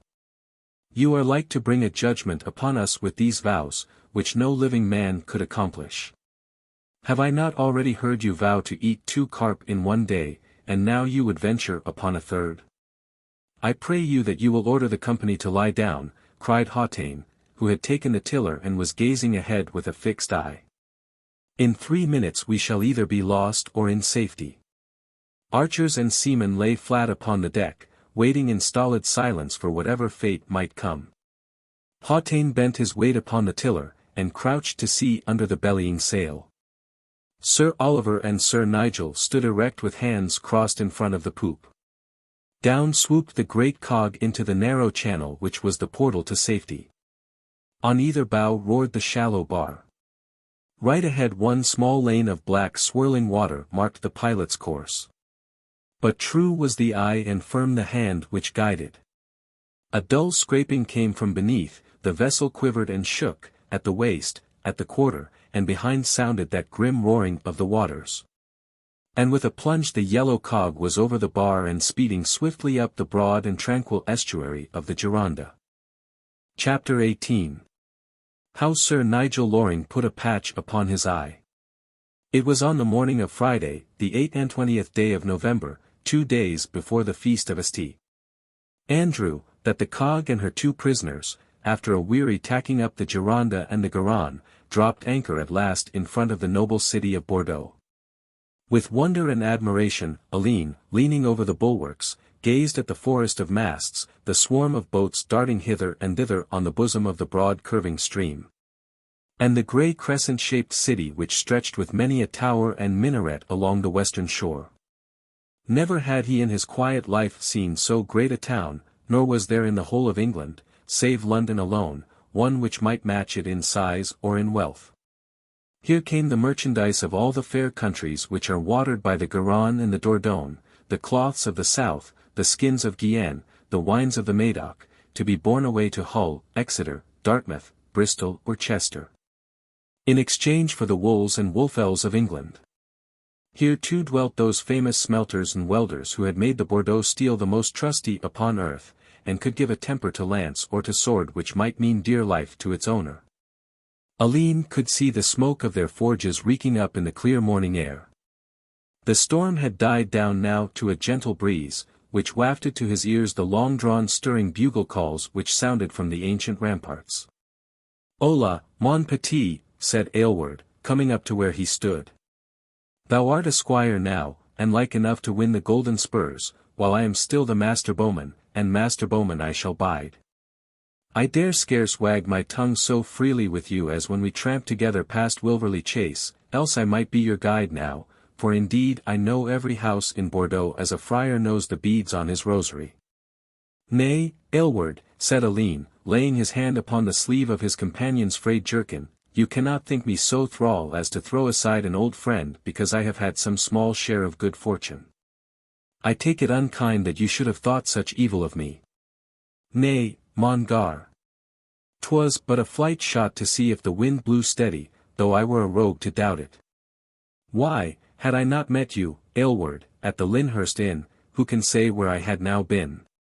Certes, I had not gone to Twynham Castle, nor become squire to Sir Nigel, nor met." He paused abruptly and flushed to his hair, but the bowman was too busy with his own thoughts to notice his young companion's embarrassment. "It was a good hostel, that of the Pied Merlin," he remarked. "By my 10-finger bones. When I hang bow on nail and change my brigandine for a tunic, I might do worse than take over the dame and her business." "I thought," said Alleyne, "that you were betrothed to some one at Christchurch." "To 3, Aylward answered moodily, "to 3. I fear I may not go back to Christchurch. I might chance to see hotter service in Hampshire than I have ever done in Gascony. But mark you now yonder lofty turret in the centre, which stands back from the river and hath a broad banner upon the summit. See the rising sun flashes full upon it and sparkles on the golden lions. 'Tis the royal banner of England, crossed by the prince's label. There he dwells in the abbey of St. Andrew, where he hath kept his court these years back. Beside it is the minster of the same saint, who hath the town under his very special care. And how of yon grey turret on the left? 'Tis the fane of St. Michael, as that upon the right is of St. Remy. There, too, above the poop of yonder nef, you see the towers of St. Croix and of Pied Merlin. Mark also the mighty ramparts which are pierced by the 3 water gates, and 16 others to the landward side. And how is it, good Aylward, that there comes so much music from the town? I seem to hear 100 trumpets, all calling in chorus. It would be strange else, seeing that all the great lords of England and of Gascony are within the walls, and each would have his trumpeter blow as loud as his neighbour, lest it might be thought that his dignity had been abetted. Ma foi. They make as much louster as a Scotch army, where every man fills himself with girdle cakes, and sits up all night to blow upon the tootle pipe. See all along the banks how the pages water the horses, and there beyond the town how they gallop them over the plain. For every horse you see a belted knight hath herbergage in the town, for, as I learn, the men-at-arms and archers have already gone forward to Dax. I trust, Aylward, said Sir Nigel, coming upon deck, that the men are ready for the land. Go tell them that the boats will be for them within the hour. The archer raised his hand in salute, and hastened forward. In the meantime Sir Oliver had followed his brother knight, and the two paced the poop together, Sir Nigel in his plum-coloured velvet suit with flat cap of the same, adorned in front with the Lady Loring's glove and girt round with a curling ostrich feather. The lusty knight, on the other hand, was clad in the very latest mode, with coat hardie, doublet, pourpoint, court pie, and paltock of olive green, picked out with pink and jagged at the edges. A red chaperon or cap, with long hanging cornet, sat daintily on the back of his black curled head, while his gold-hued shoes were twisted up a la poulaine. As though the toes were shooting forth a tendril which might hope in time to entwine itself around his massive leg. "Once more, Sir Oliver," said Sir Nigel, looking shorewards with sparkling eyes, "do we find ourselves at the gate of honour, the door which hath so often led us to all that is knightly and worthy. There flies the prince's banner, and it would be well that we haste ashore and pay our obeisance to him. The boats already swarm from the bank. There is a goodly hostel near the west gate, which is famed for the stewing of spiced pullets," remarked Sir Oliver. "We might take the edge of our hunger off ere we seek the prince, for though his tables are gay with damask and silver he is no trencherman himself, and hath no sympathy for those who are his betters." "His betters. His betters before the tranquire, lad. Sniff not treason where none is meant." I have seen him smile in his quiet way because I had looked for the fourth time towards the carving squire. And indeed to watch him dallying with a little gobbet of bread, or sipping his cup of thrice-watered wine, is enough to make a man feel shame at his own hunger. Yet war and glory, my good friend, though well enough in their way, will not serve to tighten such a belt as clasps my waist. "How read you that coat which hangs over yonder galley, Alleyne?" asked Sir Nigel. "Argent, a bend vert between codices danset gules. It is a northern coat. I have seen it in the train of the Percies. From the Shields, there is not one of these vessels which hath not knight or baron aboard. I would mine eyes were better. How read you this upon the left? Argent and azure, a berry wavy of 6. Ha, it is the sign of the Wiltshire Stortons. And there beyond I see the red and silver of the Worsleys of Apuldercombe, who like myself are of Hampshire lineage. Close behind us is the Malene cross of the gallant William Molyneux, and beside it the bloody chevrons of the Norfolk Woodhouses, with the amulets of the Musgraves of Westmoreland. By St. Paul! It would be a very strange thing if so noble a company were to gather without some notable deed of arms arising from it. And here is our boat, Sir Oliver, so it seems best to me that we should go to the abbey with our squires, leaving Master Hautayne to have his own way in the unloading. The horses both of knights and squires were speedily lowered into a broad lighter, and reached the shore almost as soon as their masters. Sir Nigel bent his knee devoutly as he put foot on land, and taking a small black patch from his bosom he bound it tightly over his left eye. "May the blessed George and the memory of my sweet lady love raise high my heart," quoth he.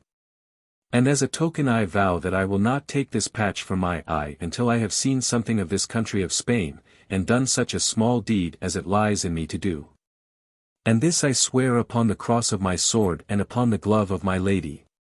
"In truth, you take me back 20 years, Nigel," quoth Sir Oliver, as they mounted and rode slowly through the water-gate. "After Cozened, I deemed that the French thought that we were an army of the blind, for there was scarce a man who had not closed an eye for the greater love and honour of his lady. Yet it goes hard with you that you should darken one side, when with both open you can scarce tell a horse from a mule. In truth, friend, I think that you step over the line of reason in this matter." "Sir Oliver Buttesthorn," said the little knight shortly, "I would have you to understand that, blind as I am, I can yet see the path of honour very clearly, and that is the road upon which I do not crave another man's guidance." "By my soul," said Sir Oliver, "you are as tart as verjuice this morning.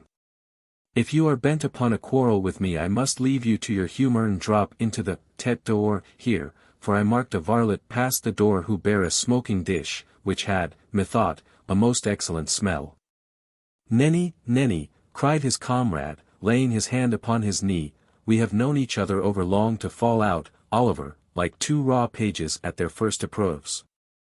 You must come with me first to the prince, and then back to the hostel. Though sure I am that it would grieve his heart that any gentle cavalier should turn from his board to a common tavern. But is not that my Lord de Lure who waves to us?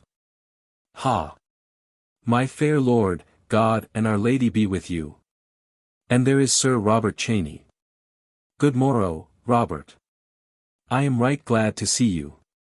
The two knights walked their horses abreast, while Alleyne and Ford, with John Norbury, who was squire to Sir Oliver, kept some paces behind them, a spear's length in front of Black Simon and of the Winchester guidon-bearer. Norbury, a lean, silent man, had been to those parts before, and sat his horse with a rigid neck. But the two young squires gazed eagerly to right or left, and plucked each other's sleeves to call attention to the many strange things on every side of them. "See to the brave stalls," cried Alleyne. "See to the noble armour set forth, and the costly taffeta, and oh, Ford, see to where the scrivener sits with the pigments and the inkhorns, and the rolls of sheepskin as white as the beaulieu napery. Saw a man ever the like before?" "Nay, man, there are finer stalls in Cheapside," answered Ford, whose father had taken him to London on occasion of one of the Smithfield joustings. "I have seen a silversmith's booth there which would serve to buy either side of this street. But mark these houses, Alleyne, how they thrust forth upon the top. And see to the coats of arms at every window, and banner or pencil on the roof. And the churches," cried Alleyne. "The priory at Christchurch was a noble pile, but it was cold and bare, methinks, by one of these, with their frettings, and their carvings, and their traceries, as though some great ivy plant of stone had curled and wantoned over the walls." "And hark to the speech of the folk," said Ford. "Was ever such a hissing and clacking? I wonder that they have not wit to learn English now that they have come under the English crown. By Richard of Hampole. There are fair faces amongst them. See the wench with the brown wimple. Out on you, Alleyne, that you would rather gaze upon dead stone than on living flesh." It was little wonder that the richness and ornament, not only of church and of stall, but of every private house as well, should have impressed itself upon the young squires. The town was now at the height of its fortunes. Besides its trade and its armourers, other causes had combined to pour wealth into it. War, which had wrought evil upon so many fair cities around, had brought naught but good to this one. As her French sisters decayed she increased, for here, from north, and from east, and from south, came the plunder to be sold and the ransom money to be spent.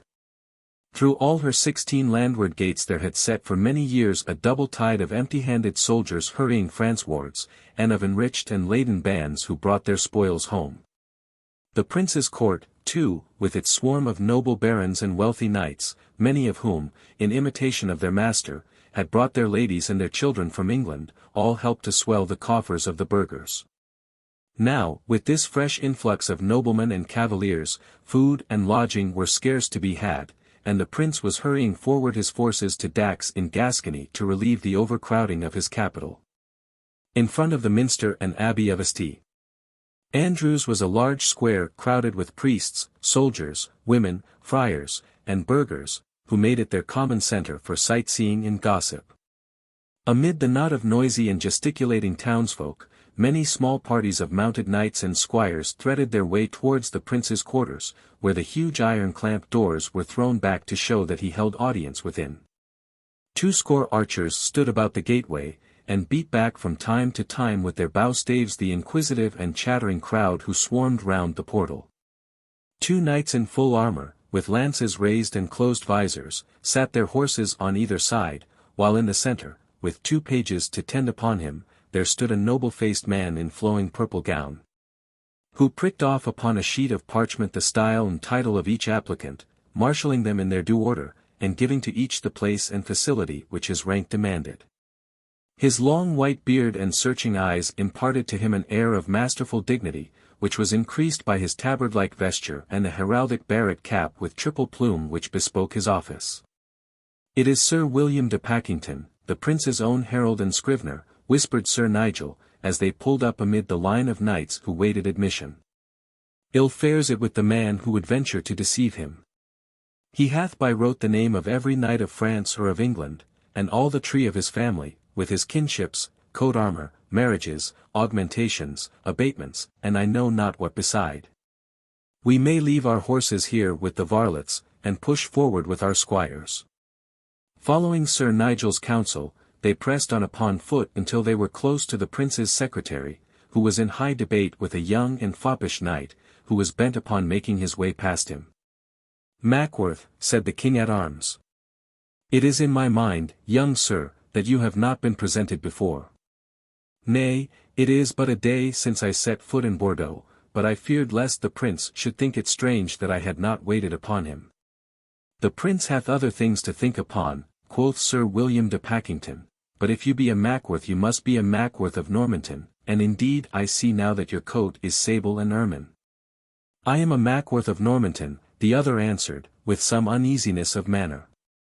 Then you must be Sir Stephen Mackworth, for I learned that when old Sir Guy died he came in for the arms and the name, the war cry and the profit. Sir Stephen is my elder brother, and I am Arthur, the second son, said the youth.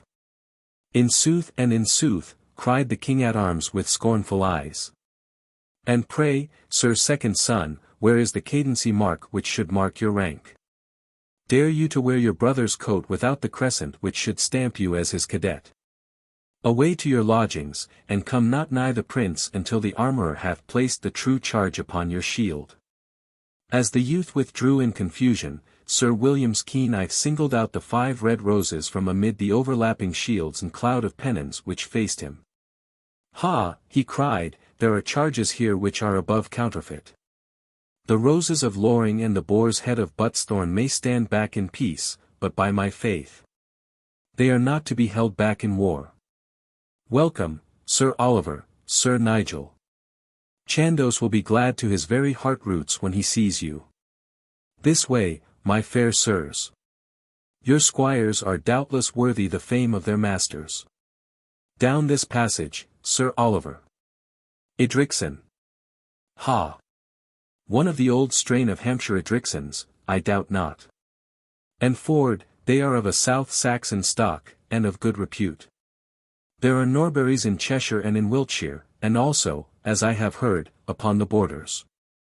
So, my fair sirs, and I shall see that you are shortly admitted.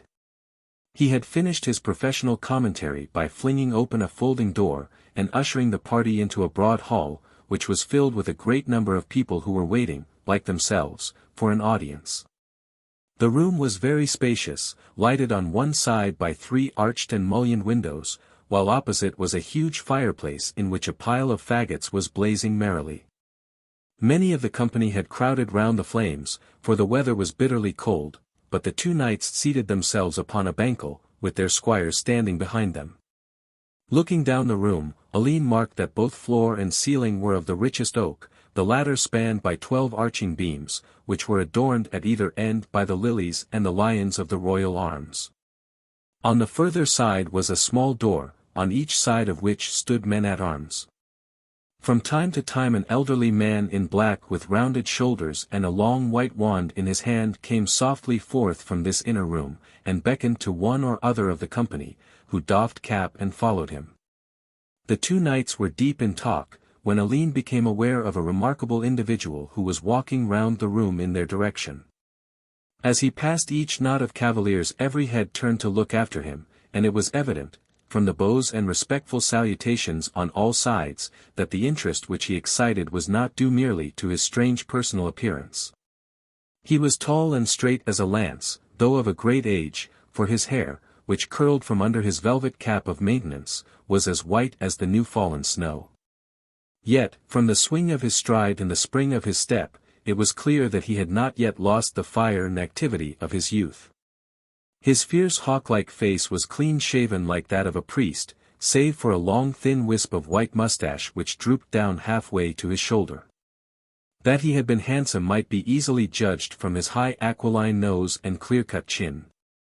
But his features had been so distorted by the seams and scars of old wounds, and by the loss of one eye which had been torn from the socket, that there was little left to remind one of the dashing young knight who had been 50 years ago the fairest as well as the boldest of the English chivalry. Yet what knight was there in that hall of St. Andrew's who would not have gladly laid down youth, beauty, and all that he possessed to win the fame of this man? For who could be named with Chandos, the stainless knight, the wise counsellor, the valiant warrior, the hero of Crécy, of Winchelsea, of Poictiers, of Orrery, and of as many other battles as there were years to his life? Ha, my little heart of gold, he cried, darting forward suddenly and throwing his arms round Sir Nigel. I heard that you were here and have been seeking you. My fair and dear lord, said the knight, returning the warrior's embrace, I have indeed come back to you, for where else shall I go that I may learn to be a gentle and a hardy knight? By my troth, said Chandos with a smile, it is very fitting that we should be companions, Nigel, for since you have tied up one of your eyes, and I have had the mischance to lose one of mine, we have but a pair between us. Ah, Sir Oliver! You were on the blind side of me and I saw you not. A wise woman hath made prophecy that this blind side will one day be the death of me. We shall go into the prince anon. But in truth he hath much upon his hands, for what with Pedro, and the king of Majorca, and the king of Navarre, who is no 2 days of the same mind, and the Gascon barons who are all chaffering for terms like so many hucksters. He hath an uneasy part to play. But how left you the Lady Loring? She was well, my fair lord, and sent her service and greetings to you. I am ever her knight and slave. And your journey, I trust that it was pleasant? As heart could wish. We had sight of 2 rover galleys, and even came to have some slight bickering with them. Ever in luck's way, Nigel, quoth Sir John. We must hear the tale anon. But I deem it best that ye should leave your squires and come with me, for, howso oppressed the prince may be, I am very sure that he would be loath to keep 2 old comrades in arms upon the further side of the door. Follow close behind me, and I will forestall old Sir William, though I can scarce promise to roll forth your style and rank as is his wont. So saying, he led the way to the inner chamber, the 2 companions treading close at his heels, and nodding to right and left as they caught sight of familiar faces among the crowd. Chapter 19. How there was stir at the Abbey of St. Andrews. The prince's reception room, although of no great size, was fitted up with all the state and luxury which the fame and power of its owner demanded. A high dais at the further end was roofed in by a broad canopy of scarlet velvet spangled with silver fleurs-de-lis, and supported at either corner by silver rods. This was approached by 4 steps carpeted with the same material, while all round were scattered rich cushions, oriental mats and costly rugs of fur. The choicest tapestries which the looms of Arras could furnish draped the walls, whereon the battles of Judas Maccabeus were set forth, with the Jewish warriors in plate of proof, with crest and lance and banderole, as the naive artists of the day were wont to depict them. A few rich settles and bancals, choicely carved and decorated with glazed leather hangings of the sort termed or basane, completed the furniture of the apartment, save that at one side of the dais there stood a lofty perch, upon which a cast of 3 solemn Prussian gerfalcons sat, hooded and jesseled, as silent and motionless as the royal fowler who stood beside them. In the center of the dais were 2 very high chairs with dorserets, which arched forwards over the heads of the occupants, the whole covered with light blue silk thickly powdered with golden stars. On that to the right sat a very tall and well-formed man with red hair, a livid face, and a cold blue eye, which had in it something peculiarly sinister and menacing. He lounged back in a careless position, and yawned repeatedly as though heartily weary of the proceedings, stooping from time to time to fondle a shaggy Spanish greyhound which lay stretched at his feet. On the other throne there was perched bolt upright, with prim demeanour, as though he felt himself to be upon his good behaviour, a little, round, pippin-faced person, who smiled and bobbed to every one whose eye he chanced to meet. Between and a little in front of them on a humble charrette or stool, sat a slim, dark young man, whose quiet attire and modest manner would scarce proclaim him to be the most noted prince in Europe. A jupon of dark blue cloth, tagged with buckles and pendants of gold, seemed but a sombre and plain attire amidst the wealth of silk and ermine and gilt tissue of fustian with which he was surrounded. He sat with his 2 hands clasped round his knee, his head slightly bent, and an expression of impatience and of trouble upon his clear, well-chiseled features. Behind the thrones there stood 2 men in purple gowns, with ascetic, clean-shaven faces, and half a dozen other high dignitaries and office-holders of Aquitaine. Below on either side of the steps were 40 or 50 barons, knights, and courtiers, ranged in a triple row to the right and the left, with a clear passage in the center. "There sits the prince," whispered Sir John Chandos, as they entered. "He on the right is Pedro, whom we are about to put upon the Spanish throne. The other is Don James, whom we purpose with the aid of God to help to his throne in Majorca. Now follow me, and take it not to heart if he be a little short in his speech, for indeed his mind is full of many very weighty concerns. The prince, however, had already observed their entrance, and, springing to his feet, he had advanced with a winning smile and the light of welcome in his eyes. "We do not need your good offices as herald here, Sir John," said he in a low but clear voice, "these valiant knights are very well known to me. Welcome to Aquitaine, Sir Nigel Loring and Sir Oliver Buttesthorn. Nay, keep your knee for my sweet father at Windsor. I would have your hands, my friends. We are like to give you some work to do ere you see the downs of Hampshire once more. Know you aught of Spain, Sir Oliver?" "Not, my sire, save that I have heard men say that there is a dish named an olla which is prepared there, though I have never been clear in my mind as to whether it was but a ragout such as is to be found in the south, or whether there is some seasoning such as fennel or garlic which is peculiar to Spain." "Your doubts, Sir Oliver, shall soon be resolved," answered the prince, laughing heartily, as did many of the barons who surrounded them. "His Majesty here will doubtless order that you have this dish hotly seasoned when we are all safely in Castile." "I will have a hotly seasoned dish for some folk I know of," answered Don Pedro with a cold smile. "But my friend Sir Oliver can fight right heartily without either bite or sup," remarked the prince. "Did I not see him at Poictiers, when for 2 days we had not more than a crust of bread and a cup of foul water, yet carrying himself most valiantly? With my own eyes I saw him in the rout sweep the head from a knight of Picardy with one blow of his sword." "The rogue got between me and the nearest French victual wain," muttered Sir Oliver, amid a fresh titter from those who were near enough to catch his words. "How many have you in your train?" asked the prince, assuming a graver mien. "I have 40 men at arms, sire," said Sir Oliver. "And I have 100 archers and a score of lancers, but there are 200 men who wait for me on this side of the water upon the borders of Navarre." "And who are they, Sir Nigel?" "They are a free company, sire, and they are called the White Company." To the astonishment of the knight, his words provoked a burst of merriment from the barons round, in which the 2 kings and the prince were fain to join. Sir Nigel blinked mildly from one to the other, until at last perceiving a stout black-bearded knight at his elbow, whose laugh rang somewhat louder than the others, he touched him lightly upon the sleeve. "Perchance, my fair sir," he whispered, "there is some small vow of which I may relieve you. Might we not have some honorable debate upon the matter? Your gentle courtesy may perhaps grant me an exchange of thrusts." "Nay, nay, Sir Nigel," cried the prince, "fasten not the offence upon Sir Robert Burkett, for we are one and all bogged in the same mire. Truth to say, our ears have just been vexed by the doings of the same company, and I have even now made vow to hang the man who held the rank of captain over it. I little thought to find him among the bravest of my own chosen chieftains.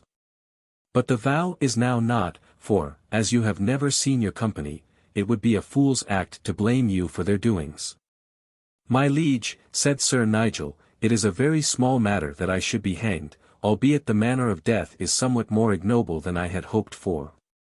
On the other hand, it would be a very grievous thing that you, the Prince of England and the flower of knighthood, should make a vow, whether in ignorance or no, and fail to bring it to fulfilment." "Vex not your mind on that," the prince answered, smiling. "We have had a citizen from Montauban here this very day, who told us such a tale of sack and murder and pillage that it moved our blood. But our wrath was turned upon the man who was in authority over them." "My dear and honored master," cried Nigel, in great anxiety, "I fear me much that in your gentleness of heart you are straining this vow which you have taken. If there be so much as a shadow of a doubt as to the form of it, it were 1,000 times best." "Peace! Peace!" cried the prince impatiently. "I am very well able to look to my own vows and their performance. We hope to see you both in the banquet hall anon. Meanwhile you will attend upon us with our train." He bowed, and Chandos, plucking Sir Oliver by the sleeve, led them both away to the back of the press of courtiers. "Why, little coz," he whispered, "you are very eager to have your neck in a noose. By my soul! Had you asked as much from our new ally Don Pedro, he had not balked you. Between friends, there is overmuch of the hangman in him, and too little of the prince. But indeed this white company is a rough band, and may take some handling ere you find yourself safe in your captaincy. I doubt not, with the help of St. Paul, that I shall bring them to some order, Sir Nigel answered. But there are many faces here which are new to me, though others have been before me since first I waited upon my dear master, Sir Walter. I pray you to tell me, Sir John, who are these priests upon the dais? The one is the Archbishop of Bordeaux, Nigel, and the other the Bishop of Agen. And the dark knight with grey-streaked beard? By my troth, he seems to be a man of much wisdom and valour. He is Sir William Felton, who, with my unworthy self, is the chief counsellor of the prince, he being high steward nigh the seneschal of Aquitaine. And the knights upon the right, beside Don Pedro? They are cavaliers of Spain who have followed him in his exile. The one at his elbow is Fernando de Castro, who is as brave and true a man as heart could wish. In front to the right are the Gascon lords. You may well tell them by their clouded brows, for there hath been some ill will of late betwixt the prince and them. The tall and burly man is the Captal de Buck, whom I doubt not that you know, for a braver knight never laid lance in rest. That heavy-faced cavalier who plucks his skirts and whispers in his ear is Lord Oliver de Clisson, known also as the Butcher. He it is who stirs up strife, and forever blows the dying embers into flame. The man with the mole upon his cheek is the Lord Palmers, and his two brothers stand behind him, with the Lord Lespar, Lord de Rosam, Lord de Mucident, Sir Perducas d'Albret, the Soldich de la Train, and others. Further back are knights from Quercy, Limousin, Saintonge, Poitou, and Aquitaine, with the valiant Sir Guiscard d'Angle. That is he in the rose-coloured doublet with the ermine.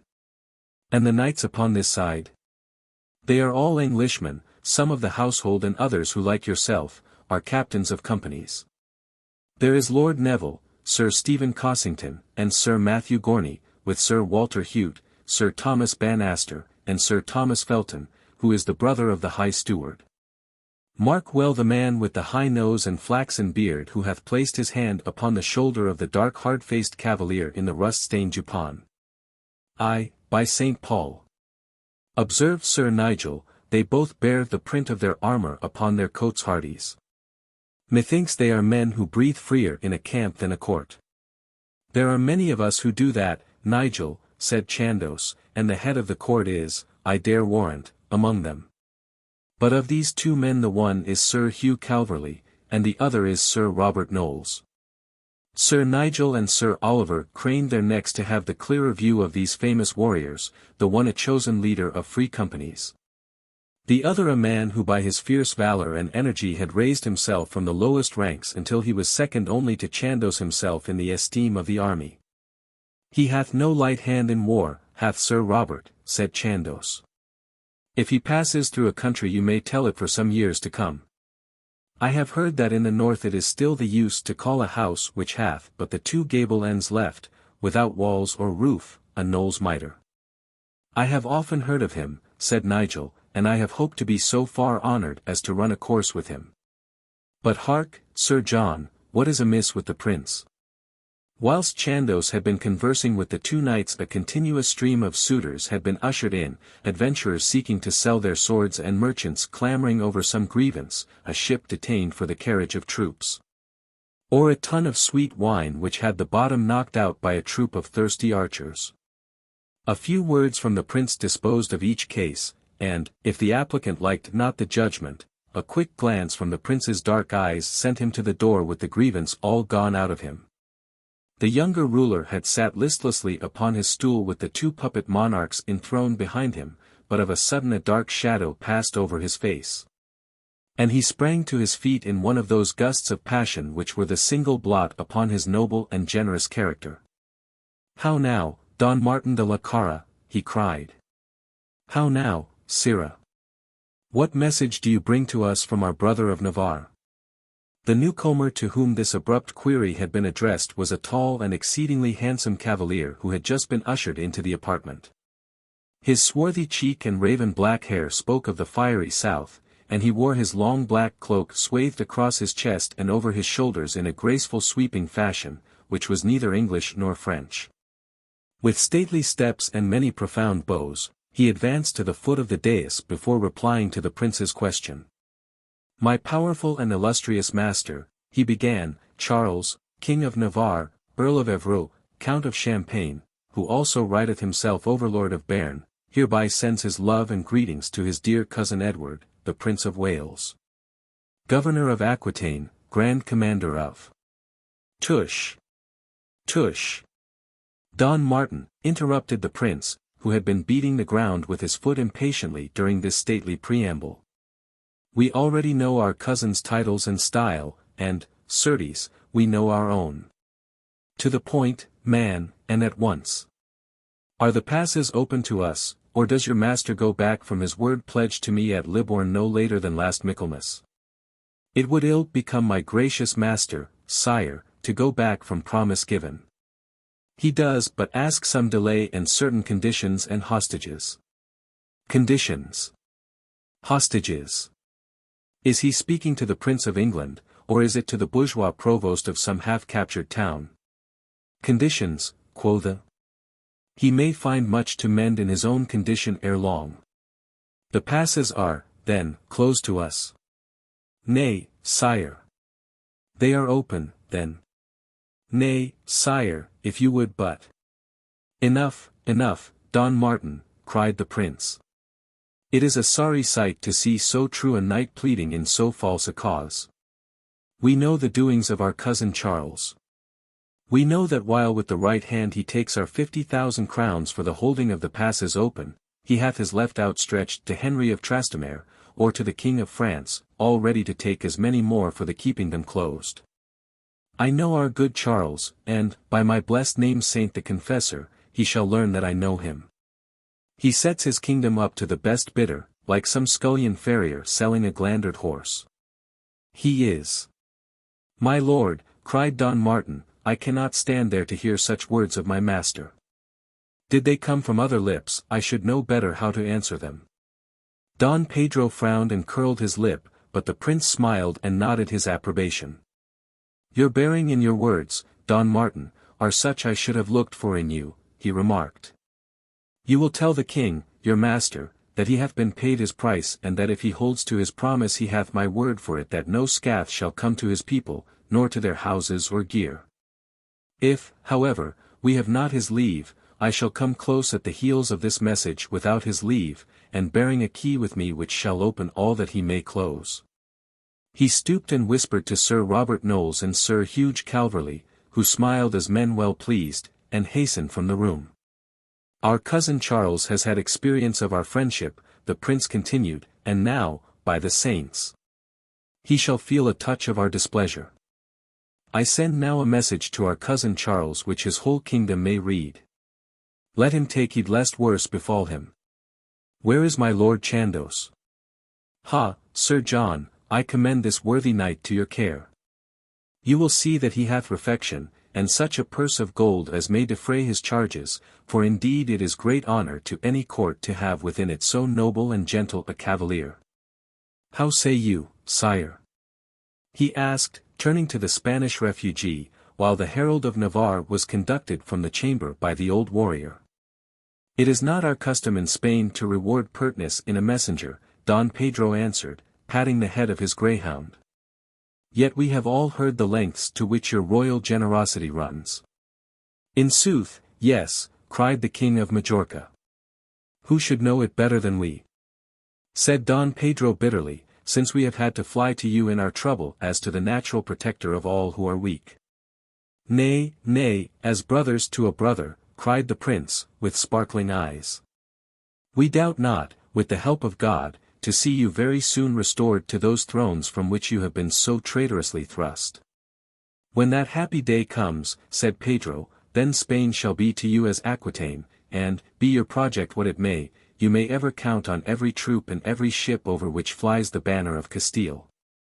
And," added the other, "upon every aid which the wealth and power of Majorca can bestow. Touching the 100,000 crowns in which I stand your debtor, continued Pedro carelessly, it can no doubt. Not a word, sire, not a word, cried the prince. It is not now when you are in grief that I would vex your mind with such base and sordid matters. I have said once and forever that I am yours with every bowstring of my army and every florin in my coffers. Ah! Here is indeed a mirror of chivalry, said Don Pedro. I think, Sir Fernando, since the prince's bounty is stretched so far, that we may make further use of his gracious goodness to the extent of 50,000 crowns. Good Sir William Felton, here, will doubtless settle the matter with you. The stout old English counsellor looked somewhat blank at this prompt acceptance of his master's bounty.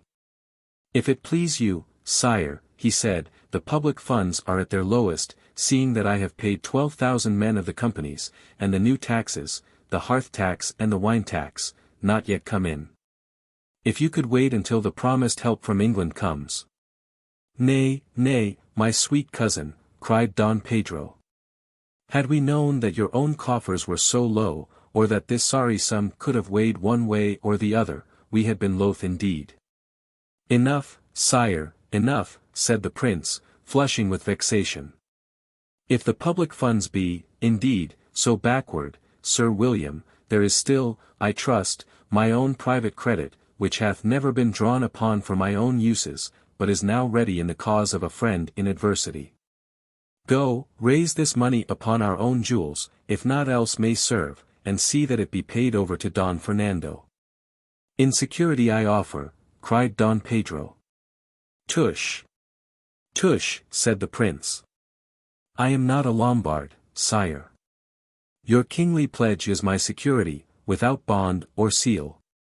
But I have tidings for you, my lords and lieges, that our brother of Lancaster is on his way for our capital with 400 lances and as many archers to aid us in our venture.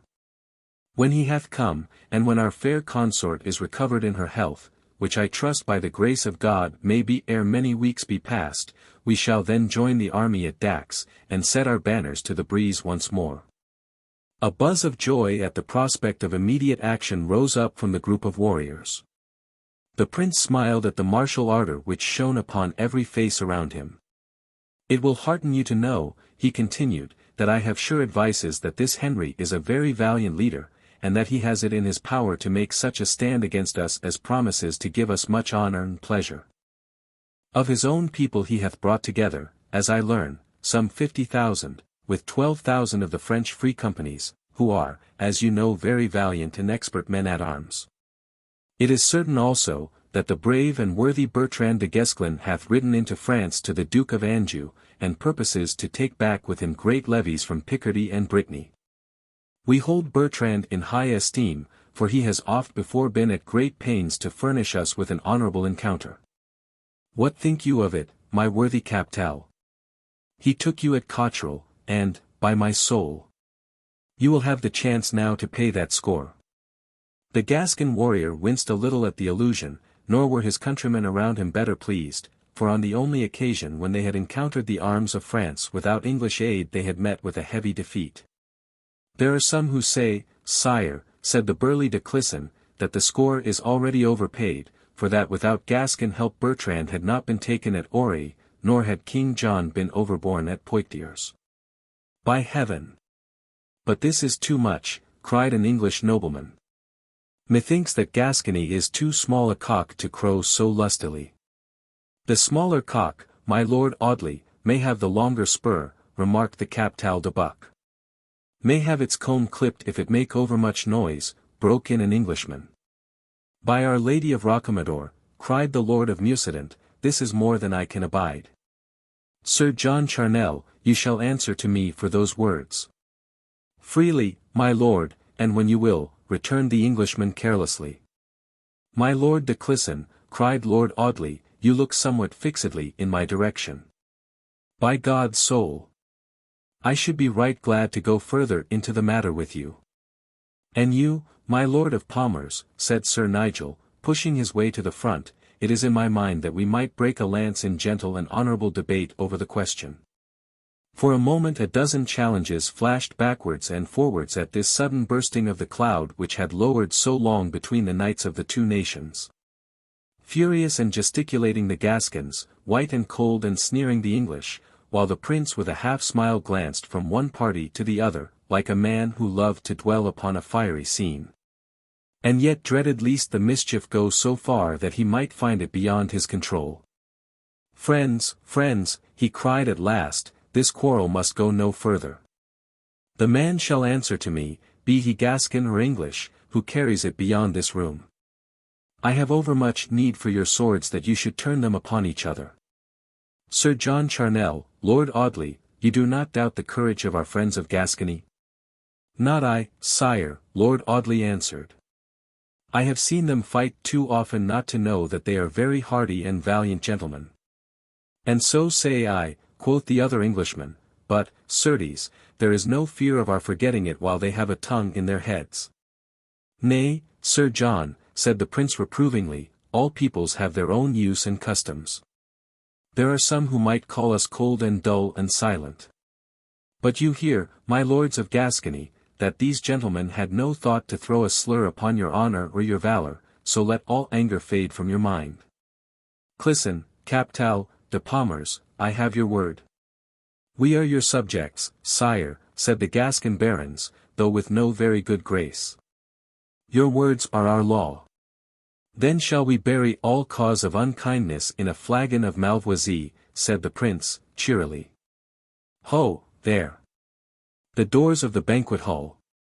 I have been over long from my sweet spouse, but I shall be back with you anon. Let the sewers serve and the minstrels play, while we drain a cup to the brave days that are before us in the south." He turned away, accompanied by the two monarchs, while the rest of the company, with many a compressed lip and menacing eye, filed slowly through the side door to the great chamber in which the royal tables were set forth. Chapter 20. How Alleyne won his place in an honourable guild. Whilst the prince's council was sitting, Alleyne and Ford had remained in the outer hall, where they were soon surrounded by a noisy group of young Englishmen of their own rank. All eager to hear the latest news from England. "How is it with the old man at Windsor?" asked one. "And how with the good Queen Philippa?" "And how with Dame Alice Purse?" cried a third. "The devil take your tongue, what?"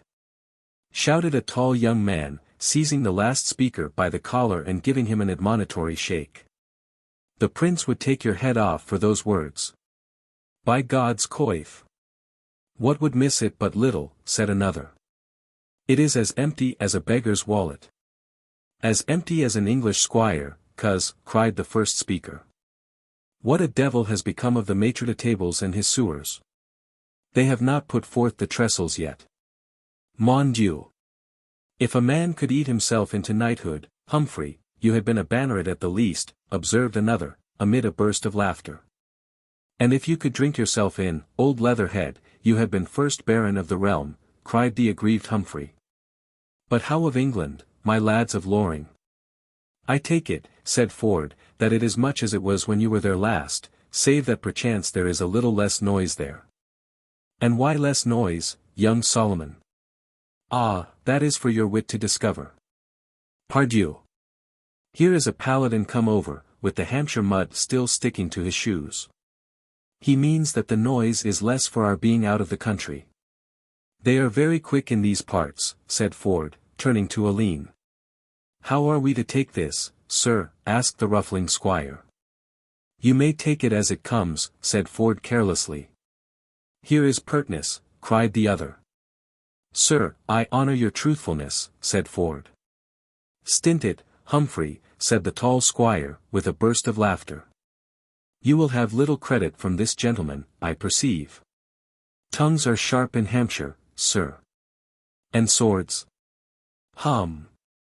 We may prove that. In 2 days' time is the Vepres du Tournoi, when we may see if your lance is as quick as your wit."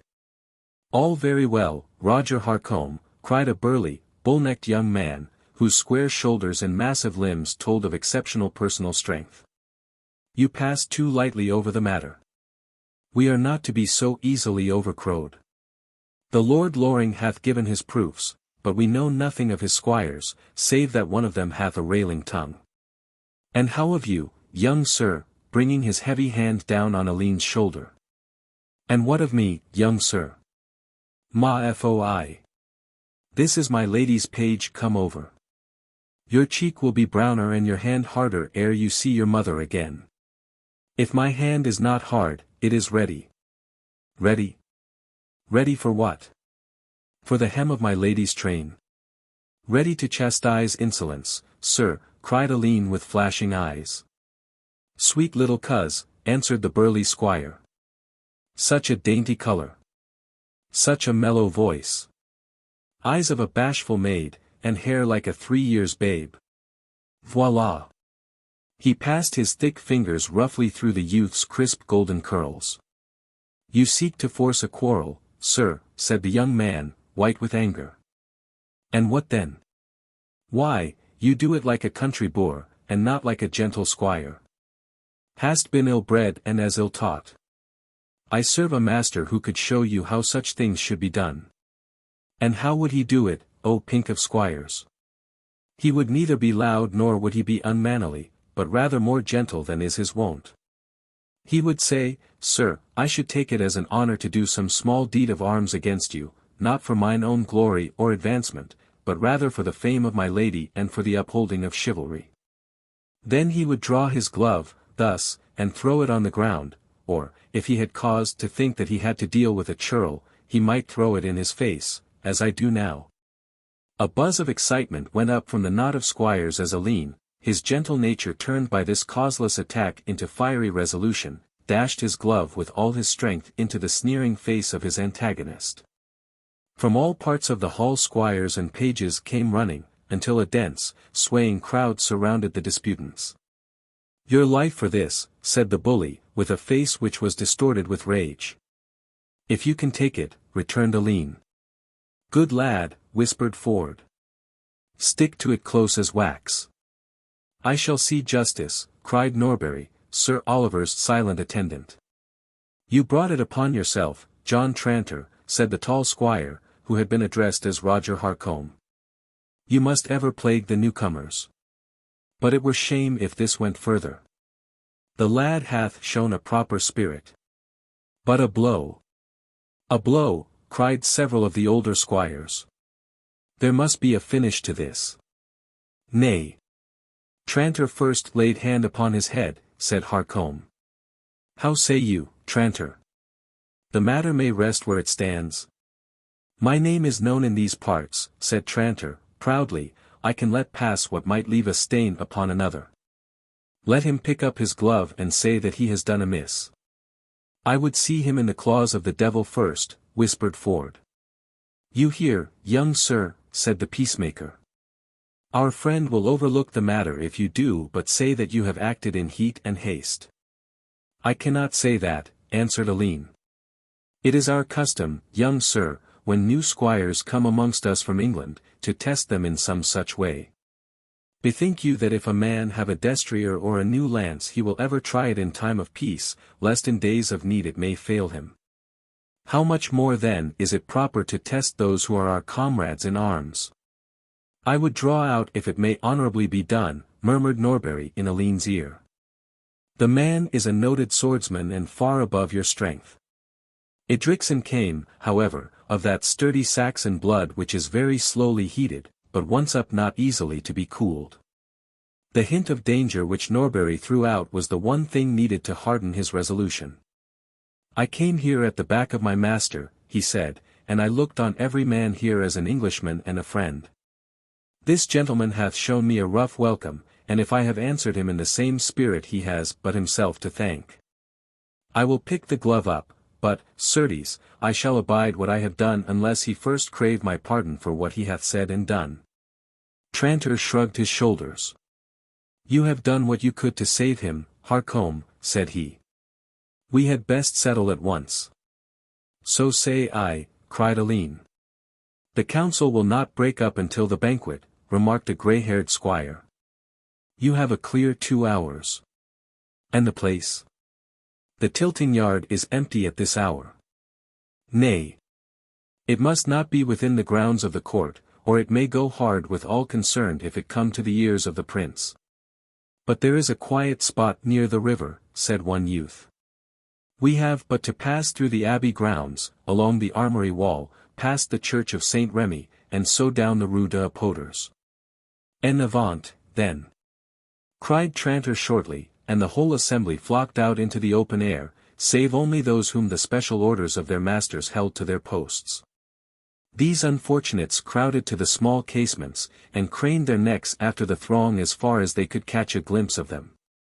Close to the banks of the Garonne there lay a little tract of green sward, with the high wall of a prior's garden upon one side and an orchard with a thick bristle of leafless apple trees upon the other. The river ran deep and swift up to the steep bank, but there were few boats upon it, and the ships were moored far out in the centre of the stream. Here the two combatants drew their swords and threw off their doublets, for neither had any defensive armour. The duello with its stately etiquette had not yet come into vogue, but rough and sudden encounters were as common as they must ever be when hot-headed youth goes abroad with a weapon strapped to its waist. In such combats, as well as in the more formal sports of the tilting yard, Tranter had won a name for strength and dexterity which had caused Norbury to utter his well-meant warning. On the other hand, Alleyne had used his weapons in constant exercise and practice on every day for many months, and being by nature quick of eye and prompt of hand, he might pass now as no mean swordsman. A strangely opposed pair they appeared as they approached each other, Tranter dark and stout and stiff, with hairy chest and corded arms, Alleyne a model of comeliness and grace, with his golden hair and his skin as fair as a woman's. An unequal fight it seemed to most, but there were a few, and they the most experienced, who saw something in the youth's steady grey eye and wary step which left the issue open to doubt. "Hold, sirs, hold!" cried Norbury, ere a blow had been struck. "This gentleman hath a two-handed sword, a good foot longer than that of our friend." "Take mine, Alleyne," said Ford. "Nay, friends," he answered, "I understand the weight and balance of mine own. To work, sir, for our Lord may need us at the abbey." Tranter's great sword was indeed a mighty vantage in his favour. He stood with his feet close together, his knees bent outwards, ready for a dash inwards or a spring out. The weapon he held straight up in front of him with blade erect, so that he might either bring it down with a swinging blow, or by a turn of the heavy blade he might guard his own head and body. A further protection lay in the broad and powerful guard which crossed the hilt, and which was furnished with a deep and narrow notch, in which an expert swordsman might catch his foeman's blade, and by a quick turn of his wrist might snap it across.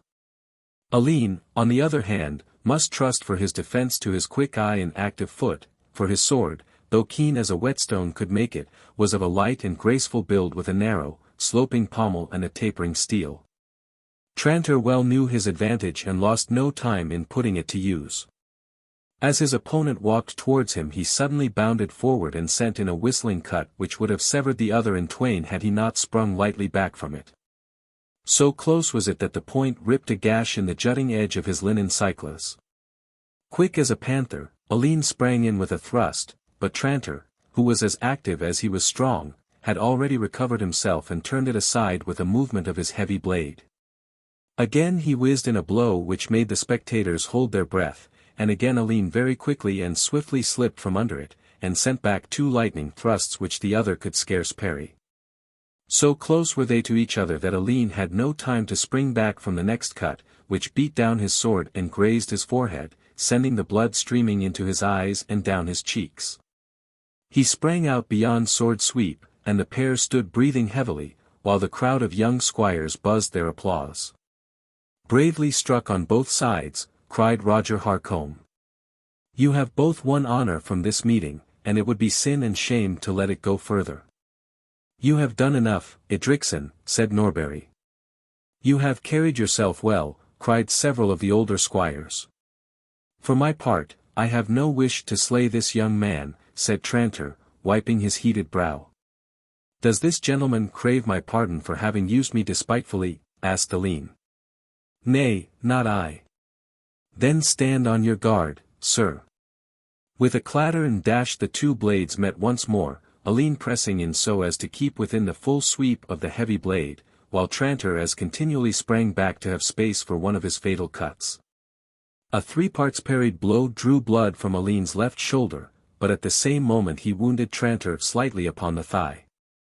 Next instant, however, his blade had slipped into the fatal notch, there was a sharp cracking sound with a tinkling upon the ground, and he found a splintered piece of steel 15 inches long was all that remained to him of his weapon. "Your life is in my hands," cried Tranter, with a bitter smile. "Nay, nay, he makes submission," broke in several squires. "Another sword," cried Ford. "Nay, sir," said Harcombe, "that is not the custom." "Throw down your hilt, Edricson," cried Norbury. "Never," said Alleyne. "Do you crave my pardon, sir?" "You are mad to ask it." "Then on guard again," cried the young squire, and sprang in with a fire and a fury which more than made up for the shortness of his weapon. It had not escaped him that his opponent was breathing in short, hoarse gasps, like a man who is dizzy with fatigue. Now was the time for the purer living and the more agile limb to show their value. Back and back gave Tranter, ever seeking time for a last cut. On and on came Alleyne, his jagged point now at his foeman's face, now at his throat, now at his chest, still stabbing and thrusting to pass the line of steel which covered him. Yet his experienced foeman knew well that such efforts could not be long sustained. Let him relax for one instant, and his death blow had come. Relax he must. Flesh and blood could not stand the strain. Already the thrusts were less fierce, the foot less ready, although there was no abatement of the spirit in the steady grey eyes. Tranter, cunning and wary from years of fighting, knew that his chance had come. He brushed aside the frail weapon which was opposed to him, whirled up his great blade, sprang back to get the fairer sweep, and vanished into the waters of the Garonne. So intent had the squires, both combatants and spectators, been on the matter in hand, that all thought of the steep bank and swift still stream had gone from their minds. It was not until Tranter, giving back before the other's fiery rush, was upon the very brink, that a general cry warned him of his danger. That last spring, which he hoped would have brought the fight to a bloody end, carried him clear of the edge, and he found himself in an instant 8 feet deep in the ice-cold stream. Once and twice his gasping face and clutching fingers broke up through the still green water, sweeping outwards in the swirl of the current. In vain were sword sheaths, apple branches and belts linked together thrown out to him by his companions. Alleyne had dropped his shattered sword and was standing, trembling in every limb, with his rage all changed in an instant to pity. For the third time the drowning man came to the surface, his hands full of green slimy water plants, his eyes turned in despair to the shore. Their glance fell upon Alleyne, and he could not withstand the mute appeal which he read in them. In an instant he, too, was in the Garonne, striking out with powerful strokes for his late foeman. Yet the current was swift and strong, and, good swimmer as he was, it was no easy task which Alleyne had set himself. To clutch at Tranter and to seize him by the hair was the work of a few seconds, but to hold his head above water and to make their way out of the current was another matter. For 100 strokes he did not seem to gain an inch. Then at last, amid a shout of joy and praise from the bank, they slowly drew clear into more stagnant water, at the instant that a rope, made of a dozen sword belts linked together by the buckles, was thrown by Ford into their very hands. 3 pulls from eager arms, and the 2 combatants, dripping and pale, were dragged up the bank, and lay panting upon the grass. John Tranter was the first to come to himself, for although he had been longer in the water, he had done nothing during that fierce battle with the current. He staggered to his feet and looked down upon his rescuer, who had raised himself upon his elbow, and was smiling faintly at the buzz of congratulation and of praise which broke from the squires around him. "I am much beholden to you, sir," said Tranter, though in no very friendly voice. "Certes, I should have been in the river now but for you, for I was born in Warwickshire, which is but a dry county, and there are few who swim in those parts." "I ask no thanks," Alleyne answered shortly. "Give me your hand to rise, Ford." "The river has been my enemy," said Tranter, "but it hath been a good friend to you, for it has saved your life this day." "That is as it may be," returned Alleyne. "But all is now well over," quoth Harcombe, "and no scath come of it, which is more than I had at one time hoped for." Our young friend here hath very fairly and honestly earned his right to be craftsman of the Honourable Guild of the Squires of Bordeaux. Here is your doublet, Tranter. Alas for my poor sword which lies at the bottom of the Garonne, said the squire. Here is your pourpoint, Edricson, cried Norbury. Throw it over your shoulders, that you may have at least one dry garment. And now away back to the abbey, said several. One moment, sirs, cried Alleyne, who was leaning on Ford's shoulder, with the broken sword, which he had picked up, still clutched in his right hand. My ears may be somewhat dulled by the water, and perchance what has been said has escaped me, but I have not yet heard this gentleman crave pardon for the insults which he put upon me in the hall. What? Do you still pursue the quarrel? Asked Tranter. And why not, sir? I am slow to take up such things, but once afoot I shall follow it while I have life or breath. Ma foi. You have not too much of either, for you are as white as marble, said Harcombe bluntly. Take my reed, sir, and let it drop, for you have come very well out from it. Nay, said Alleyne, this quarrel is none of my making. But, now that I am here, I swear to you that I shall never leave this spot until I have that which I have come for, so ask my pardon, sir, or choose another glaive and to it again. The young squire was deadly white from his exertions, both on the land and in the water. Soaking and stained, with a smear of blood on his white shoulder and another on his brow, there was still in his whole pose and set of face the trace of an inflexible resolution. His opponent's duller and more material mind quailed before the fire and intensity of a higher spiritual nature. I had not thought that you had taken it so amiss, said he awkwardly. It was but such a jest as we play upon each other, and, if you must have it so, I am sorry for it. Then I am sorry too, quoth Alleyne warmly, and here is my hand upon it. And the nun-meat horn has blown 3 times, quoth Harcombe, as they all streamed in chattering groups from the ground. I know not what the prince's maitre de cuisine will say or think. By my troth. Master Ford, your friend here is in need of a cup of wine, for he hath drunk deeply of Garonne water. I had not thought from his fair face that he had stood to this matter so shrewdly.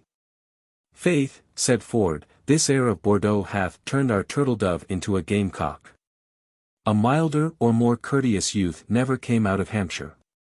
His master also, as I understand, is a very mild and courteous gentleman, remarked Harcombe. Yet I do not think that they are either of them men with whom it is very safe to trifle. Chapter 21. How Agostino Pisano risked his head. Even the squire's table at the Abbey of St. Andrew's at Bordeaux was on a very sumptuous scale while the prince held his court there. Here first, after the meagre fare of Beaulieu and the stinted board of the Lady Loring, Alleyne learned the lengths to which luxury and refinement might be pushed. Roasted peacocks, with the feathers all carefully replaced, so that the bird lay upon the dish even as it had strutted in life, boars' heads with the tusks gilded and the mouth lined with silver foil, jellies in the shape of the 12 apostles. And a great pasty which formed an exact model of the king's new castle at Windsor, these were a few of the strange dishes which faced him. An archer had brought him a change of clothes from the cog, and he had already, with the elasticity of youth, shaken off the troubles and fatigues of the morning. A page from the inner banqueting hall had come with word that their master intended to drink wine at the lodgings of the Lord Chandos that night, and that he desired his squires to sleep at the hotel of the Half Moon, on the Rue de Potters. Thither then they both set out in the twilight after the long course of juggling tricks and glee singing with which the principal meal was concluded. A thin rain was falling as the 2 youths, with their cloaks over their heads, made their way on foot through the streets of the old town, leaving their horses in the royal stables. An occasional oil lamp at the corner of a street, or in the portico of some wealthy burgher, threw a faint glimmer over the shining cobblestones, and the varied motley crowd who, in spite of the weather, ebbed and flowed along every highway. In those scattered circles of dim radiance might be seen the whole busy panorama of life in a wealthy and martial city. Here passed the round-faced burgher, swollen with prosperity, his sweeping dark-clothed gabardine, flat velvet cap, broad leather belt and dangling pouch all speaking of comfort and of wealth. Behind him his serving wench, her blue wimple over her head, and one hand thrust forth to bear the lantern which threw a golden bar of light along her master's path. Behind them a group of swaggering, half-drunken Yorkshire dalesmen, speaking a dialect which their own Southland countrymen could scarce comprehend, their jerkins marked with the pelican, which showed that they had come over in the train of the North Country Stapletons. The burgher glanced back at their fierce faces and quickened his step, while the girl pulled her wimple closer round her, for there was a meaning in their wild eyes, as they stared at the purse and the maiden, which men of all tongues could understand. Then came archers of the guard, shrill-voiced women of the camp, English pages with their fair skins and blue wondering eyes, dark-robed friars, lounging men-at-arms, swarthy loud-tongued Gascon serving men, seamen from the river, rude peasants of the Médoc, and becloaked and befeathered squires of the court, all jostling and pushing in an ever-changing, many-coloured stream, while English, French, Welsh, Basque, and the varied dialects of Gascony and Guienne filled the air with their babble. From time to time the throng would be burst asunder and a lady's horse-litter would trot past towards the abbey, or there would come a knot of torch-bearing archers walking in front of Gascon baron or English knight, as he sought his lodgings after the palace revels. Clatter of hoofs, clinking of weapons, shouts from the drunken brawlers, and high laughter of women, they all rose up, like the mist from a marsh, out of the crowded streets of the dim-lit city. One couple out of the moving throng especially engaged the attention of the two young squires, the more so as they were going in their own direction and immediately in front of them. They consisted of a man and a girl, the former very tall with rounded shoulders, a limp of 1 foot, and a large flat object covered with dark cloth under his arm. His companion was young and straight, with a quick, elastic step and graceful bearing, though so swathed in a black mantle that little could be seen of her face save a flash of dark eyes and a curve of raven hair. The tall man leaned heavily upon her to take the weight off his tender foot, while he held his burden betwixt himself and the wall, cuddling it jealously to his side, and thrusting forward his young companion to act as a buttress whenever the pressure of the crowd threatened to bear him away. The evident anxiety of the man, the appearance of his attendant, and the joint care with which they defended their concealed possession, excited the interest of the two young Englishmen who walked within hand-touch of them. "Courage, child!" they heard the tall man exclaim in strange hybrid French. "If we can win another 60 paces we are safe." "Hold it safe, father," the other answered, in the same soft, mincing dialect. "We have no cause for fear." "Verily, they are heathens and barbarians," cried the man, "mad, howling, drunken barbarians. 40 more paces, Tita mia, and I swear to the holy Alloy, patron of all learned craftsmen, that I will never set foot over my door again until the whole swarm are safely hived in their camp of Dax, or wherever else they curse with their presence. 20 more paces, my treasure. Ah, my God! How they push and brawl! Get in their way, Tita mia. Put your little elbow bravely out. Set your shoulders squarely against them, girl. Why should you give way to these mad islanders? Ah, cospetto! We are ruined and destroyed." The crowd had thickened in front, so that the lame man and the girl had come to a stand. Several half-drunken English archers, attracted, as the squires had been, by their singular appearance, were facing towards them, and peering at them through the dim light. "By the Three Kings!" cried one, "here is an old dotard shrew to have so goodly a crutch. Use the leg that God hath given you, man, and do not bear so heavily upon the wench." "20 devils fly away with him," shouted another. "What, how, man? Are brave archers to go maidless while an old man uses one as a walking staff?" "Come with me, my honey bird," cried a third, plucking at the girl's mantle. "Nay, with me, my heart's desire," said the first. "By St. George! Our life is short, and we should be merry while we may. May I never see Chester Bridge again, if she is not a right winsome lass." "What hath the old toad under his arm?" cried one of the others. "He hugs it to him as the devil hugged the pardoner." "Let us see, old bag of bones, let us see what it is that you have under your arm." They crowded in upon him, while he, ignorant of their language, could but clutch the girl with one hand and the parcel with the other, looking wildly about in search of help. "Nay, lads, nay," cried Ford, pushing back the nearest archer. "This is but scurvy conduct. Keep your hands off, or it will be the worse for you. Keep your tongue still, or it will be the worse for you," shouted the most drunken of the archers. "Who are you to spoil sport?" "A raw squire, new landed," said another. "By St. Thomas of Kent. We are at the beck of our master, but we are not to be ordered by every babe whose mother hath sent him as far as Aquitaine." "Oh, gentlemen," cried the girl in broken French, "for dear Christ's sake stand by us, and do not let these terrible men do us an injury." "Have no fears, lady," Alleyne answered. "We shall see that all is well with you. Take your hand from the girl's wrist, you north country rogue."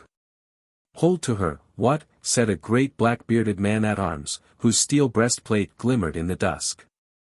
"Keep your hands from your bodkins, you too, for that was my trade before you were born, and, by God's soul, I will drive a handful of steel through you if you move a finger." "Thank God," said Alleyne suddenly, as he spied in the lamplight a shock of blazing red hair which fringed a steel cap high above the heads of the crowd. "Here is John, and Aylward, too. Help us, comrades, for there is wrong being done to this maid and to the old man." "Hola, mon petit," said the old bowman, pushing his way through the crowd, with the huge forester at his heels. "What is all this, then?" "By the twang of string.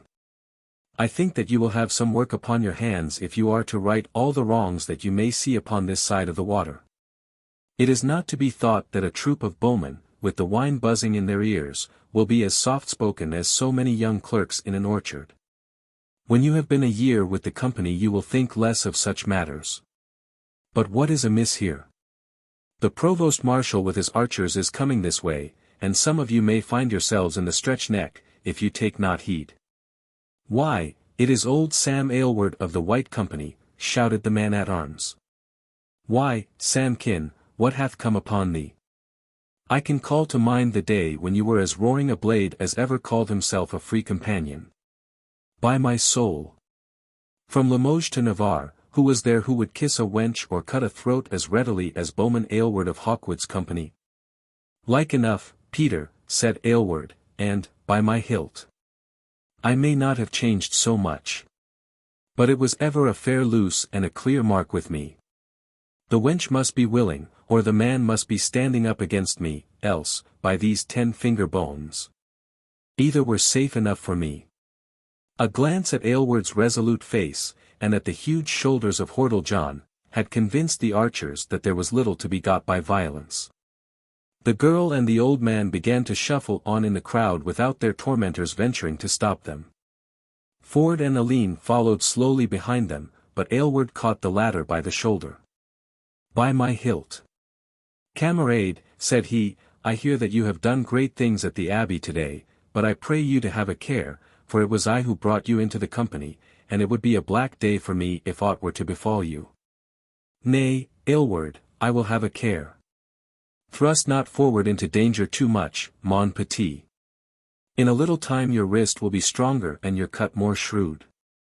There will be some of us at the Rose de Guienne tonight, which is 2 doors from the Hotel of the Half Moon, so if you would drain a cup with a few simple archers you will be right welcome."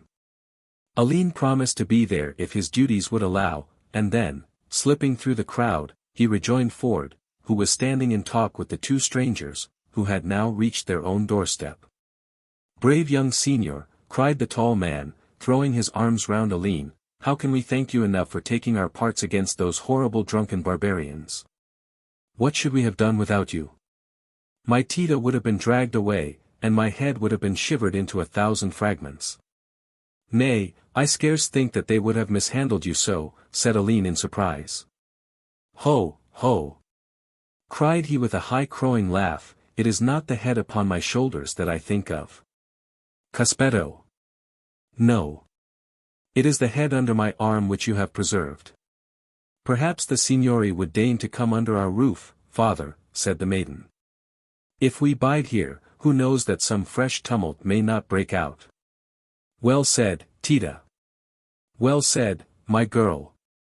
I pray you, sirs, to honor my unworthy roof so far. Alight, Giacomo. There are 5 steps up. Now 2 more.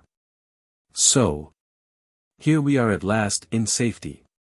Corpo di Bacco. I would not have given 10 maravedi for my head when those children of the devil were pushing us against the wall. Tita mia, you have been a brave girl, and it was better that you should be pulled and pushed than that my head should be broken. Yes indeed, father, said she earnestly. But those English. ACH. Take a Goth, a Hun, and a Vandal, mix them together and add a Barbary rover, then take this creature and make him drunk, and you have an Englishman. My God! Were ever such people upon earth? What place is free from them? I hear that they swarm in Italy even as they swarm here. Everywhere you will find them, except in heaven. Dear father, cried Tita, still supporting the angry old man, as he limped up the curved oaken stair. You must not forget that these good signori who have preserved us are also English. Ah, yes. My pardon, sirs. Come into my rooms here. There are some who might find some pleasure in these paintings, but I learn the art of war is the only art which is held in honor in your island. The low-roofed, oak-paneled room into which he conducted them was brilliantly lit by 4 scented oil lamps. Against the walls, upon the table, on the floor, and in every part of the chamber were great sheets of glass painted in the most brilliant colors. Ford and Edricson gazed around them in amazement, for never had they seen such magnificent works of art. You like them then, the lame artist cried, in answer to the look of pleasure and of surprise in their faces. There are then some of you who have a taste for such trifling. I could not have believed it, exclaimed Alleyne. What color! What outlines! See to this martyrdom of the holy Stephen, Ford. Could you not yourself pick up one of these stones which lie to the hand of the wicked murderers? And see this stag, Alleyne, with the cross betwixt its horns. By my faith! I have never seen a better one at the forest of Bear. And the green of this grass, how bright and clear! Why all the painting that I have seen is but child's play beside this. This worthy gentleman must be one of those great painters of whom I have oft heard Brother Bartholomew speak in the old days at Beaulieu. The dark mobile face of the artist shone with pleasure at the unaffected delight of the 2 young Englishmen. His daughter had thrown off her mantle and disclosed a face of the finest and most delicate Italian beauty, which soon drew Ford's eyes from the pictures in front of him. Alleyne, however, continued with little cries of admiration and of wonderment to turn from the walls to the table and yet again to the walls. What think you of this, young sir? Asked the painter, tearing off the cloth which concealed the flat object which he had borne beneath his arm. It was a leaf-shaped sheet of glass bearing upon it a face with a halo round it, so delicately outlined, and of so perfect a tint, that it might have been indeed a human face which gazed with sad and thoughtful eyes upon the young squire.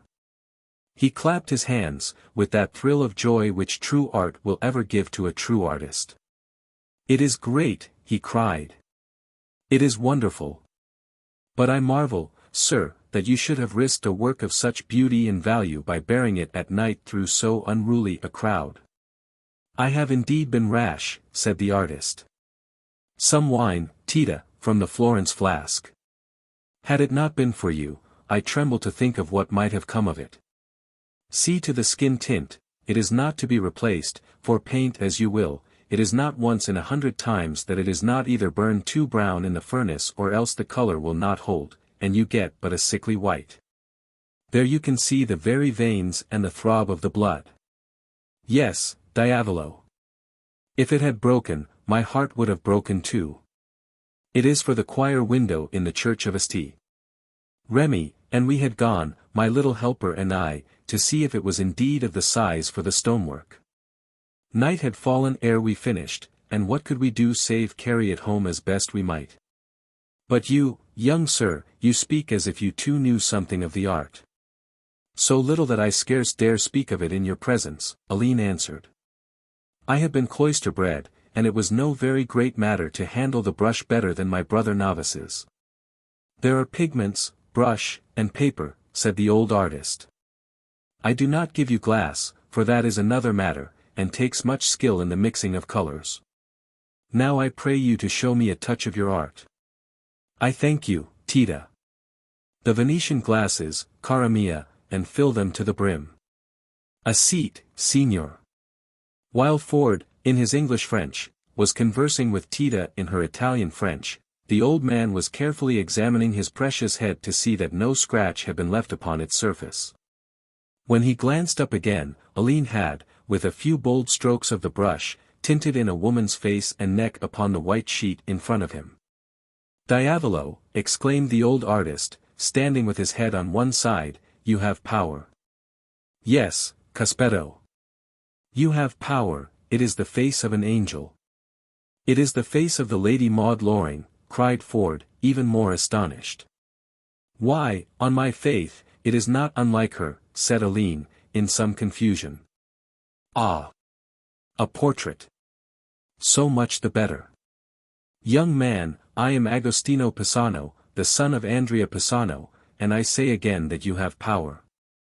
Further, I say, that, if you will stay with me, I will teach you all the secrets of the glass stainer's mystery, the pigments and their thickening, which will fuse into the glass and which will not. The furnace and the glazing, every trick and method you shall know. I would be right glad to study under such a master, said Alleyne, but I am sworn to follow my lord whilst this war lasts. War! War, cried the old Italian. Ever this talk of war. And the men that you hold to be great, what are they? Have I not heard their names? Soldiers, butchers, destroyers. Ah, per Bacco. We have men in Italy who are in very truth great. You pull down, you despoil, but they build up, they restore.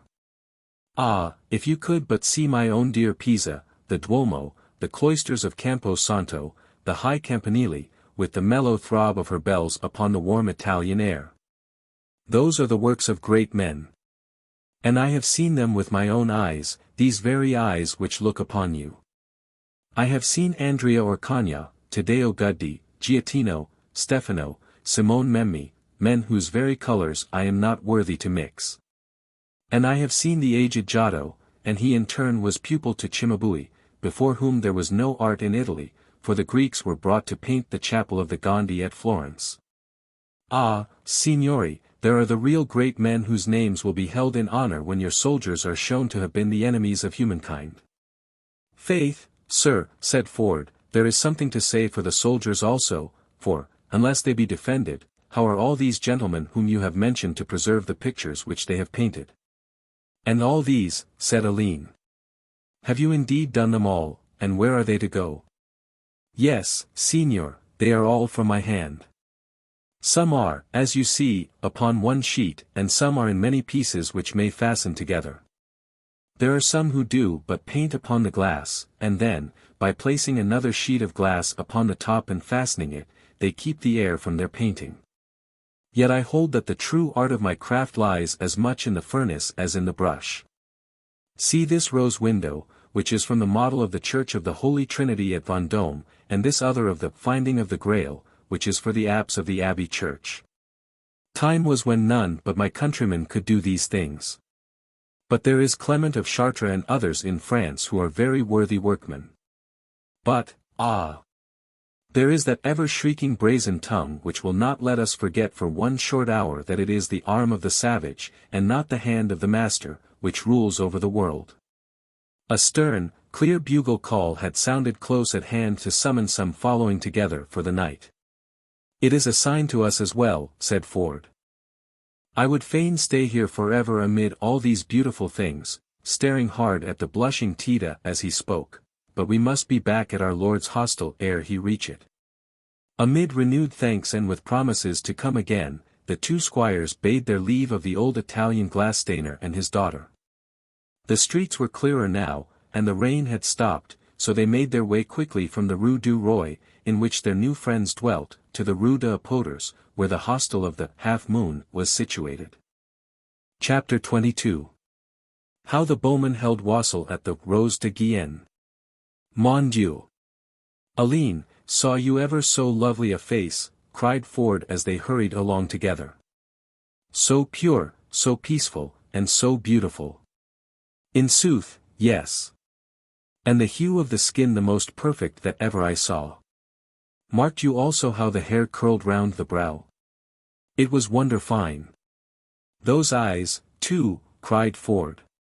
How clear and how tender, simple, and yet so full of thought. If there was a weakness it was in the chin, said Alleyne. Nay. I saw none. It was well curved, it is true. Most daintily so. And yet. What then, Alleyne? Wouldst find flaw in the sun? Well, bethink you, Ford, would not more power and expression have been put into the face by a long and noble beard?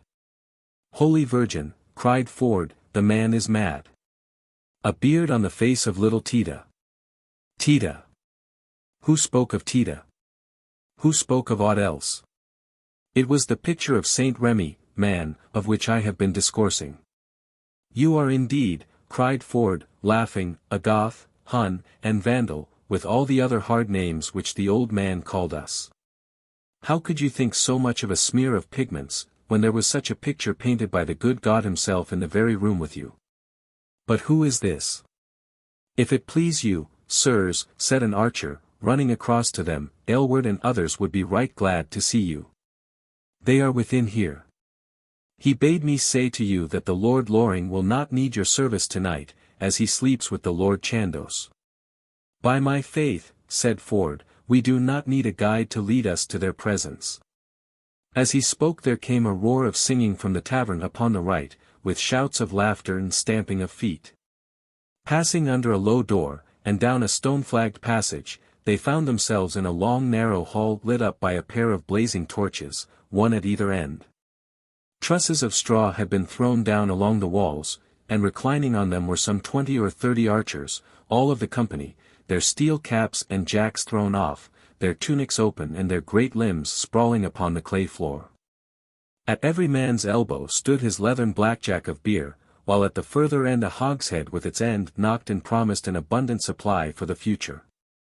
Behind the hogshead, on a half-circle of kegs, boxes, and rude settles, sat Aylward, John, Black Simon and 3 or 4 other leading men of the archers, together with Goodwin Hawtayne, the master shipman, who had left his yellow cog in the river to have a last rouse with his friends of the company. Ford and Alleyne took their seats between Aylward and Black Simon, without their entrance checking in any degree the hubbub which was going on. Ale, mes camarada, cried the bowman, or shall it be wine? Nay, but ye must have the one or the other. Here, Jacques, thou limb of the devil, bring a bottrine of the oldest vintage, and see that you do not shake it. Hast heard the news? Nay, cried both the squires. That we are to have a brave tourney. A tourney? Aye, lads. For the Captal du Buck hath sworn that he will find 5 knights from this side of the water who will ride over any 5 Englishmen who ever threw leg over saddle. And Chandos hath taken up the challenge, and the prince hath promised a golden vase for the man who carries himself best, and all the court is in a buzz over it. Why should the knights have all the sport, growled Hordle John. Could they not set up 5 archers for the honour of Aquitaine and of Gascony? Or 5 men-at-arms, said Black Simon. But who are the English knights? Asked Hawtayne. There are 341 in the town, said Aylward, and I hear that 340 cartels and defiances have already been sent in, the only one missing being Sir John Ravensholm, who is in his bed with the sweating sickness, and cannot set foot to ground. I have heard of it from one of the archers of the guard, cried a bowman from among the straw. I hear that the prince wished to break a lance, but that Chandos would not hear of it, for the game is likely to be a rough one. Then there is Chandos. Nay, the prince would not permit it. He is to be marshal of the lists, with Sir William Felton and the Duc d'Armagnac. The English will be the Lord Audley, Sir Thomas Percy, Sir Thomas Wake, Sir William Beauchamp, and our own very good lord and leader. Hurrah for him, and God be with him, cried several. It is honor to draw string in his service. So you may well say, said Aylward. By my 10 finger bones. If you march behind the pennon of the 5 roses you are like to see all that a good bowman would wish to see. Ha! Yes, mes garçons, you laugh, but, by my hilt. You may not laugh when you find yourselves where he will take you, for you can never tell what strange vow he may not have sworn to. I see that he has a patch over his eye, even as he had at Poictiers. There will come bloodshed of that patch, or I am the more mistaken. How chanced it at Poictiers, good Master Aylward? Asked one of the young archers, leaning upon his elbows, with his eyes fixed respectfully upon the old bowman's rugged face. Aye, Aylward, tell us of it, cried Hordle John. Here is to old Samkin Aylward, shouted several at the further end of the room, waving their blackjacks in the air. Ask him, said Aylward modestly, nodding towards Black Simon. He saw more than I did. And yet, by the holy nails, there was not very much that I did not see either. Ah, yes, said Simon, shaking his head, it was a great day. I never hoped to see such another. There were some fine archers who drew their last shaft that day. We shall never see better men, Aylward. By my hilt. No. There was little Robbie Withstaff, and Andrew Salblaster, and Wat Alspay, who broke the neck of the German. Mon Dieu! What men they were! Take them how you would, at long butts or short, hoyles, rounds, or rovers, better bowmen never twirled a shaft over their thumbnails. But the fight, Aylward, the fight, cried several impatiently. Let me fill my jack first, boys, for it is a thirsty tale. It was at the first fall of the leaf that the prince set forth, and he passed through Auvergne, and Berry, and Anjou, and Touraine. In Auvergne the maids are kind, but the wines are sour. In Berry it is the women that are sour, but the wines are rich. Anjou, however, is a very good land for bowmen, for wine and women are all that heart could wish. In Touraine I got nothing save a broken pâté, but at Vierzon I had a great good fortune, for I had a golden pyx from the minster, for which I afterwards got 9 Genoan janes from the goldsmith in the Rue Montalive. From thence we went to Bourges, where I had a tunic of flame-coloured silk and a very fine pair of shoes with tassels of silk and drops of silver.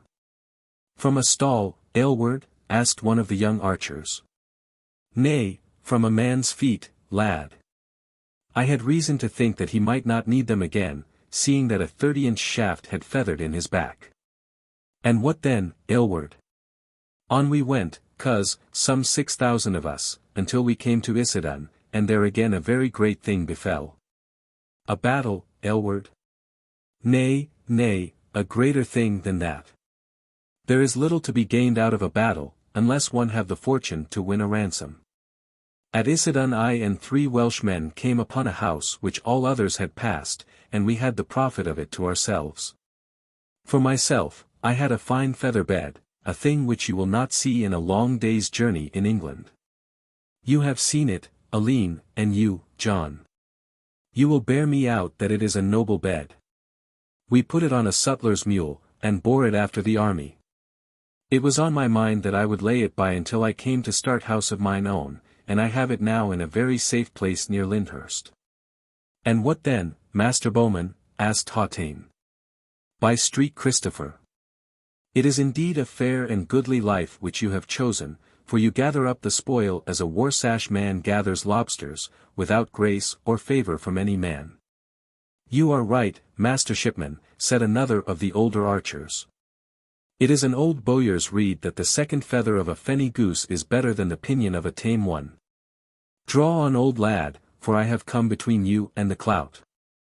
On we went then, said Aylward, after a long pull at his blackjack.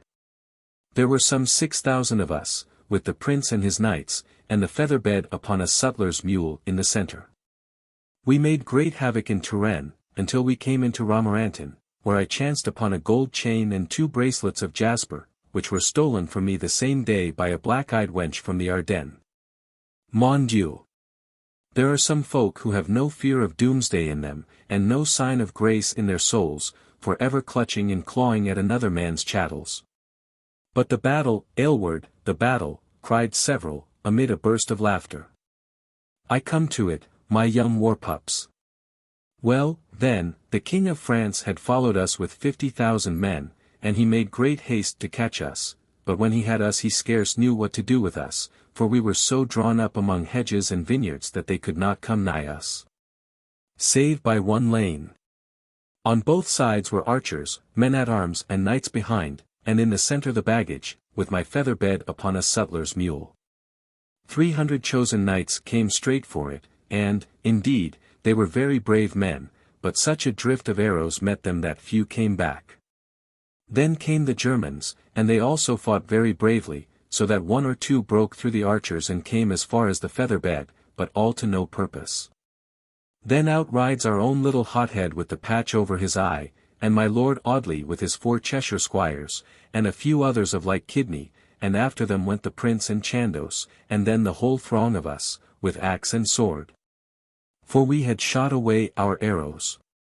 Ma-foi. It was a foolish thing, for we came forth from the hedges, and there was naught to guard the baggage had they ridden round behind us. But all went well with us, and the king was taken, and little Robbie Withstaff and I fell in with a wain with 12 firkins of wine for the king's own table, and, by my hilt. If you ask me what happened after that, I cannot answer you, nor can little Robbie Withstaff either. And next day, by my faith, we did not tarry long, but we hied back to Bordeaux, where we came in safety with the King of France and also the feather bed. I sold my spoil, mes garçons, for as many gold pieces as I could hold in my hufken, and for 7 days I lit 12 wax candles upon the altar of St. Andrew. For if you forget the blessed when things are well with you, they are very likely to forget you when you have need of them. I have a score of 119 pounds of wax against the holy Andrew, and, as he was a very just man, I doubt not that I shall have full weigh and measure when I have most need of it. Tell me, Master Aylward, cried a young fresh-faced archer at the further end of the room, what was this great battle about? Why, you jack-fool, what would it be about save who should wear the crown of France? I thought that mayhap it might be as to who should have this feather bed of thine. If I come down to you, Silas, I may lay my belt across your shoulders, Aylward answered, amid a general shout of laughter. But it is time young chickens went to roost when they dare cackle against their elders. It is late, Simon. Nay, let us have another song. Here is Arnold of Soli will troll as good a stave as any man in the company. Nay, we have one here who is second to none, said Hautayne, laying his hand upon Big John's shoulder. I have heard him on the cog with a voice like the wave upon the shore. I pray you, friend, to give us the bells of Milton, or, if you will, the Franklin's Maid. Hordle John drew the back of his hand across his mouth, fixed his eyes upon the corner of the ceiling, and bellowed forth, in a voice which made the torches flicker, the Southland ballad for which he had been asked. The Franklin he hath gone to Rome. The Franklin's maid she bides at home. But she is cold and coy and staid. And who may win the Franklin's maid? There came a knight of high renown, in bassinet and cyclatown. On bended knee full long he prayed. He might not win the Franklin's maid. There came a squire so debonair. His dress was rich, his words were fair. He sweetly sang, he deftly played. He could not win the Franklin's maid. There came a mercer wonder fine, with velvet cap and gabardine. For all his ships, for all his trade, he could not buy the Franklin's maid.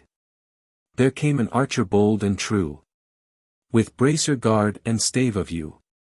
His purse was light, his jerkin frayed. Harrow, alas! The Franklin's maid. Oh, some have laughed and some have cried. And some have scoured the countryside. But off they ride through wood and glade, the bowman and the Franklin's maid. A roar of delight from his audience, with stamping of feet and beating of blackjacks against the ground, showed how thoroughly the song was to their taste, while John modestly retired into a quart pot, which he drained in 4 giant gulps. I sang that ditty in Hordle alehouse ere I ever thought to be an archer myself, quoth he. Fill up your stoups, cried Black Simon, thrusting his own goblet into the open hogshead in front of him. Here is a last cup to the White Company, and every brave boy who walks behind the roses of Loring. To the wood, the flax, and the gander's wing, said an old grey-headed archer on the right. To a gentle loose, and the King of Spain for a mark at 14 score, cried another. To a bloody war, shouted a fourth. Many to go and few to come. With the most gold to the best steel, added a fifth. And a last cup to the maids of our heart, cried Aylward. A steady hand and a true eye, boys, so let 2 quarts be a bowman's portion. With shout and jest and snatch of song they streamed from the room, and all was peaceful once more in the Rose de Guienne. Chapter 23. How England held the lists at Bordeaux. So used were the good burghers of Bordeaux to martial display and knightly sport, that an ordinary joust or tournament was an everyday matter with them.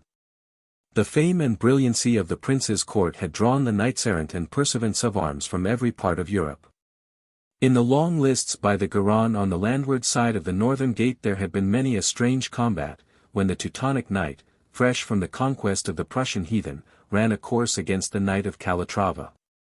Hardened by continual struggle against the Moors, or cavaliers from Portugal broke a lance with Scandinavian warriors from the further shore of the great northern ocean. Here fluttered many an outland pennon, bearing symbol and blazonry from the banks of the Danube, the wilds of Lithuania and the mountain strongholds of Hungary. For chivalry was of no clime and of no race, nor was any land so wild that the fame and name of the prince had not sounded through it from border to border. Great, however, was the excitement through town and district, and it was learned that on the 3rd Wednesday in Advent there would be held a passage at arms in which 5 knights of England would hold the lists against all comers. The great concourse of noblemen and famous soldiers, the national character of the contest, and the fact that this was a last trial of arms before what promised to be an arduous and bloody war. All united to make the event one of the most notable and brilliant that Bordeaux had ever seen. On the eve of the contest the peasants flocked in from the whole district of the Médoc, and the fields beyond the walls were whitened with the tents of those who could find no warmer lodging. From the distant camp of Dax, too, and from Blaye, Bourges, Libourne, Saint-Emilion, Castillon, St. Macaire, Cardillac, Ryans, and all the cluster of flourishing towns which look upon Bordeaux as their mother, there thronged an unceasing stream of horsemen and of footmen, all converging upon the great city. By the morning of the day on which the courses were to be run, not less than 80 people had assembled round the lists and along the low grassy ridge which looks down upon the scene of the encounter. It was, as may well be imagined, no easy matter among so many noted cavaliers to choose out 5 on either side who should have precedence over their fellows. A score of secondary combats had nearly arisen from the rivalries and bad blood created by the selection, and it was only the influence of the prince and the efforts of the older barons which kept the peace among so many eager and fiery soldiers. Not till the day before the courses were the shields finally hung out for the inspection of the ladies and the heralds, so that all men might know the names of the champions and have the opportunity to prefer any charge against them. Should there be stain upon them which should disqualify them from taking part in so noble and honourable a ceremony. Sir Hugh Calverley and Sir Robert Knowles had not yet returned from their raid into the marches of the Navarre, so that the English party were deprived of 2 of their most famous lances. Yet there remained so many good names that Chandos and Felton, to whom the selection had been referred, had many an earnest consultation, in which every feat of arms and failure or success of each candidate was weighed and balanced against the rival claims of his companions. Lord Audley of Cheshire, the hero of Poictiers, and Loring of Hampshire, who was held to be the second lance in the army, were easily fixed upon. Then, of the younger men, Sir Thomas Percy of Northumberland, Sir Thomas Wake of Yorkshire, and Sir William Beauchamp of Gloucestershire, were finally selected to uphold the honour of England. On the other side were the veteran Captal de Buck and the brawny Olivier de Clisson, with the free companions Sir Perducas d'Albret, the valiant Lord of Mucident, and Sigismund von Altenstadt, of the Teutonic Order. The older soldiers among the English shook their heads as they looked upon the escutcheons of these famous warriors, for they were all men who had spent their lives upon the saddle. And bravery and strength can avail little against experience and wisdom of war. By my faith, Sir John, said the prince as he rode through the winding streets on his way to the list, I should have been glad to have splintered a lance today. You have seen me hold a spear since I had strength to lift one, and should know best whether I do not merit a place among this honourable company. There is no better seat and no truer lance, sire, said Chandos. But, if I may say so without fear of offence, it were not fitting that you should join in this debate. And why, Sir John? Because, sire, it is not for you to take part with Gascons against English, or with English against Gascons, seeing that you are lord of both. We are not too well loved by the Gascons now, and it is but the golden link of your princely coronet which holds us together. If that be snapped I know not what would follow. Snapped, Sir John!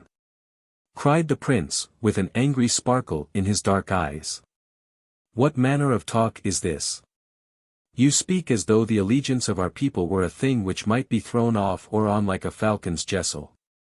With a sorry hack one uses whip and spur, sire, said Chandos, but with a horse of blood and spirit a good cavalier is gentle and soothing, coaxing rather than forcing.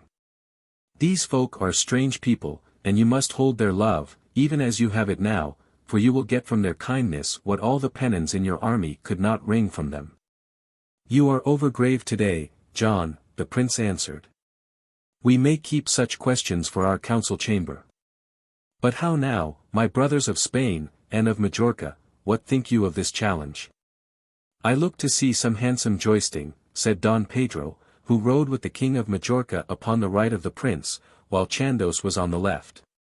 By St. James of Compostela. But these burghers would bear some taxing. See to the broadcloth and velvet that the rogues bear upon their backs. By my troth! If they were my subjects they would be glad enough to wear falding and leather ere I had done with them. But mayhap it is best to let the wool grow long ere you clip it.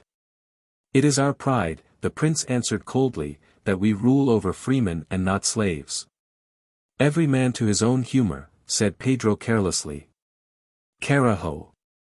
There is a sweet face at yonder window. Don Fernando, I pray you to mark the house, and to have the maid brought to us at the abbey. Nay, brother, nay, cried the prince impatiently. I have had occasion to tell you more than once that things are not ordered in this way in Aquitaine. 1,000 pardons, dear friend, the Spaniard answered quickly, for a flush of anger had sprung to the dark cheek of the English prince. You make my exile so like a home that I forget at times that I am not in very truth back in Castile. Every land hath indeed its ways and manners. But I promise you, Edward, that when you are my guest in Toledo or Madrid you shall not yearn in vain for any commoner's daughter on whom you may deign to cast your eye. Your talk, sire, said the prince still more coldly, is not such as I love to hear from your lips. I have no taste for such amours as you speak of, and I have sworn that my name shall be coupled with that of no woman save my ever-dear wife. Ever the mirror of true chivalry, exclaimed Pedro, while James of Majorca, frightened at the stern countenance of their all-powerful protector, plucked hard at the mantle of his brother exile. Have a care, cousin, he whispered. For the sake of the Virgin have a care, for you have angered him. Pshaw!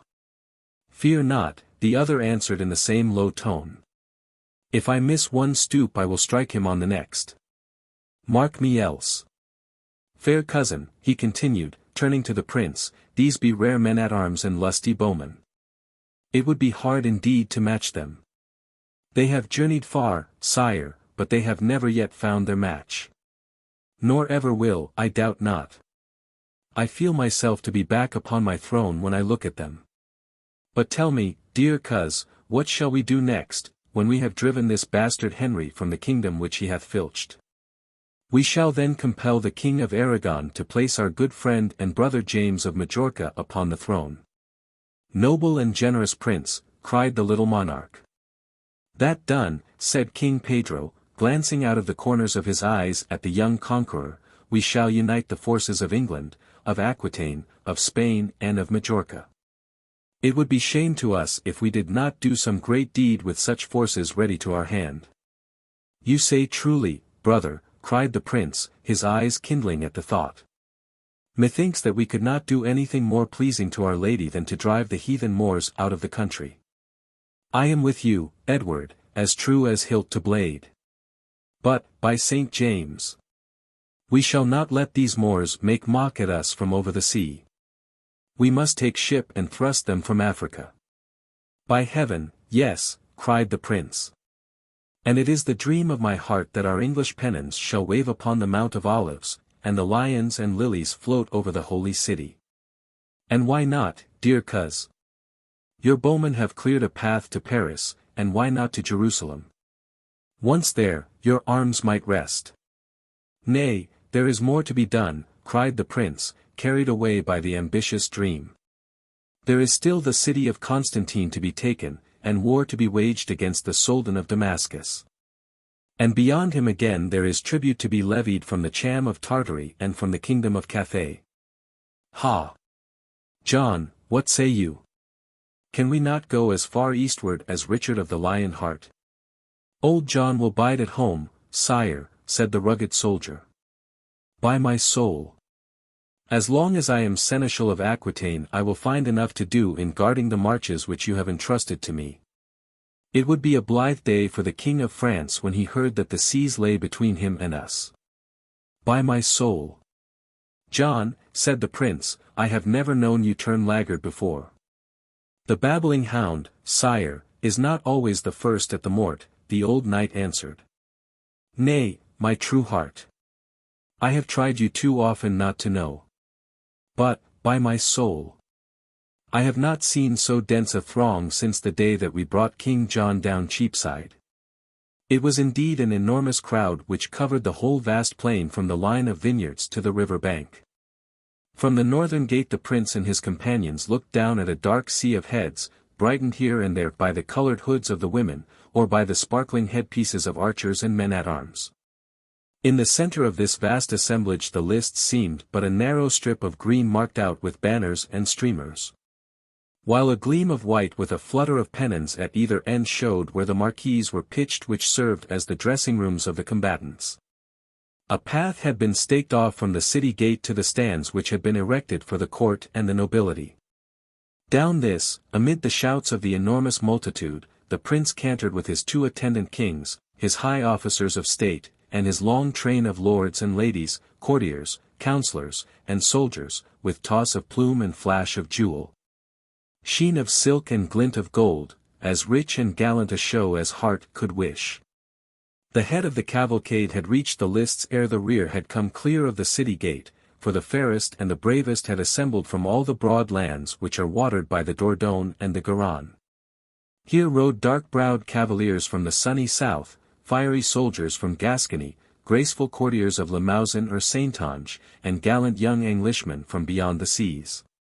Here too were the beautiful brunettes of the Gironde, with eyes which outflashed their jewels, while beside them rode their blonde sisters of England, clear-cut and aquiline, swathed in swan's down and in ermine. For the air was biting though the sun was bright. Slowly the long and glittering train wound into the lists, until every horse had been tethered by the varlets in waiting, and every lord and lady seated in the long stands which stretched, rich in tapestry and velvet and blazoned arms, on either side of the center of the arena. The holders of the lists occupied the end which was nearest to the city gate. There, in front of their respective pavilions, flew the martlets of Audley, the roses of Loring, the scarlet bars of Wake, the lion of the Percys and the silver wings of the Beauchamps, each supported by a squire clad in hanging green stuff to represent so many tritons, and bearing a huge conch shell in their left hands. Behind the tents the great war horses, armed at all points, champed and reared, while their masters sat at the doors of their pavilions, with their helmets upon their knees, chatting as to the order of the day's doings. The English archers and men-at-arms had mustered at that end of the lists, but the vast majority of the spectators were in favor of the attacking party. For the English had declined in popularity ever since the bitter dispute as to the disposal of the royal captive after the Battle of Poictiers. Hence the applause was by no means general when the herald-at-arms proclaimed, after a flourish of trumpets, the names and styles of the knights who were prepared, for the honour of their country and for the love of their ladies, to hold the field against all who might do them the favour to run a course with them.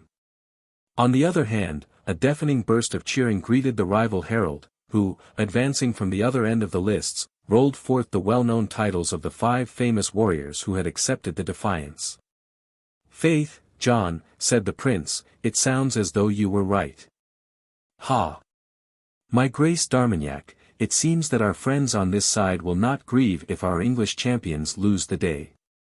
"It may be so, sire," the Gascon nobleman answered. "I have little doubt that in Smithfield or at Windsor an English crowd would favour their own countrymen." "By my faith! That's easily seen," said the prince, laughing, "for a few score English archers at yonder end are bellowing as though they would outshout the mighty multitude. I fear that they will have little to shout over this tourney, for my gold vase has small prospect of crossing the water." "What are the conditions, John?" "They are to tilt singly not less than 3 courses, sire, and the victory to rest with that party which shall have won the greater number of courses, each pair continuing till one or other have the vantage. He who carries himself best of the victors hath the prize, and he who is judged best of the other party hath a jewelled clasp. Shall I order that the nakers sound, sire?" The prince nodded, and the trumpets rang out, while the champions rode forth one after the other, each meeting his opponent in the centre of the lists. Sir William Beauchamp went down before the practised lance of the Captal de Buck. Sir Thomas Percy won the vantage over the Lord of Mucident, and the Lord Audley struck Sir Perducas d'Albret from the saddle. The burly de Clisson, however, restored the hopes of the attackers by beating to the ground Sir Thomas Wake of Yorkshire. So far, there was little to choose betwixt challengers and challenged. "By St. James of Santiago," cried Don Pedro, with a tinge of colour upon his pale cheeks, "win who will, this has been a most notable contest." "Who comes next for England, John?" asked the prince in a voice which quivered with excitement. "Sir Nigel Loring of Hampshire, sire." "Ha! He is a man of good courage, and skilled in the use of all weapons." "He is indeed, sire. But his eyes, like my own, are the worse for wars. Yet he can tilt or play his part at hand strokes as merrily as ever. It was he, sire, who won the golden crown which Queen Philippa, your royal mother, gave to be jousted for by all the knights of England after the harrying of Calais. I have heard that at Twynham Castle there is a buffet which groans beneath the weight of his prizes. I pray that my vase may join them," said the prince. "But here is the Cavalier of Germany, and by my soul, he looks like a man of great valour and hardiness. Let them run their full 3 courses, for the issue is over great to hang upon one." As the prince spoke, amid a loud flourish of trumpets and the shouting of the Gascon party, the last of the assailants rode gallantly into the lists. He was a man of great size, clad in black armour without blazonry or ornament of any kind, for all worldly display was forbidden by the rules of the military brotherhood to which he belonged. No plume or nobloy fluttered from his plain tilting salade, and even his lance was devoid of the customary banderole. A white mantle fluttered behind him, upon the left side of which was marked the broad black cross picked out with silver which was the well-known badge of the Teutonic Order. Mounted upon a horse as large, as black, and as forbidding as himself, he cantered slowly forward, with none of those prancings and gambades with which a cavalier was accustomed to show his command over his charger. Gravely and sternly he inclined his head to the prince, and took his place at the further end of the arena. He had scarce done so before Sir Nigel rode out from the holder's enclosure, and galloping at full speed down the lists, drew his charger up before the prince's stand with a jerk which threw it back upon its haunches.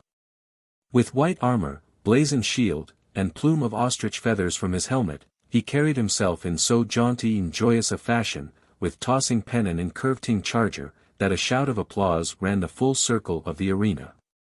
With the air of a man who hastes to a joyous festival, he waved his lance in salute, and reining the pawing horse round without permitting its 4 feet to touch the ground, he hastened back to his station. A great hush fell over the huge multitude as the two last champions faced each other. A double issue seemed to rest upon their contest, for their personal fame was at stake as well as their party's honor. Both were famous warriors, but as their exploits had been performed in widely sundered countries, they had never before been able to cross lances. A course between such men would have been enough in itself to cause the keenest interest, apart from its being the crisis which would decide who should be the victors of the day. For a moment they waited, the German sombre and collected, Sir Nigel quivering in every fibre with eagerness and fiery resolution. Then, amid a long-drawn breath from the spectators, the glove fell from the marshal's hand, and the two steel-clad horsemen met like a thunderclap in front of the royal stand.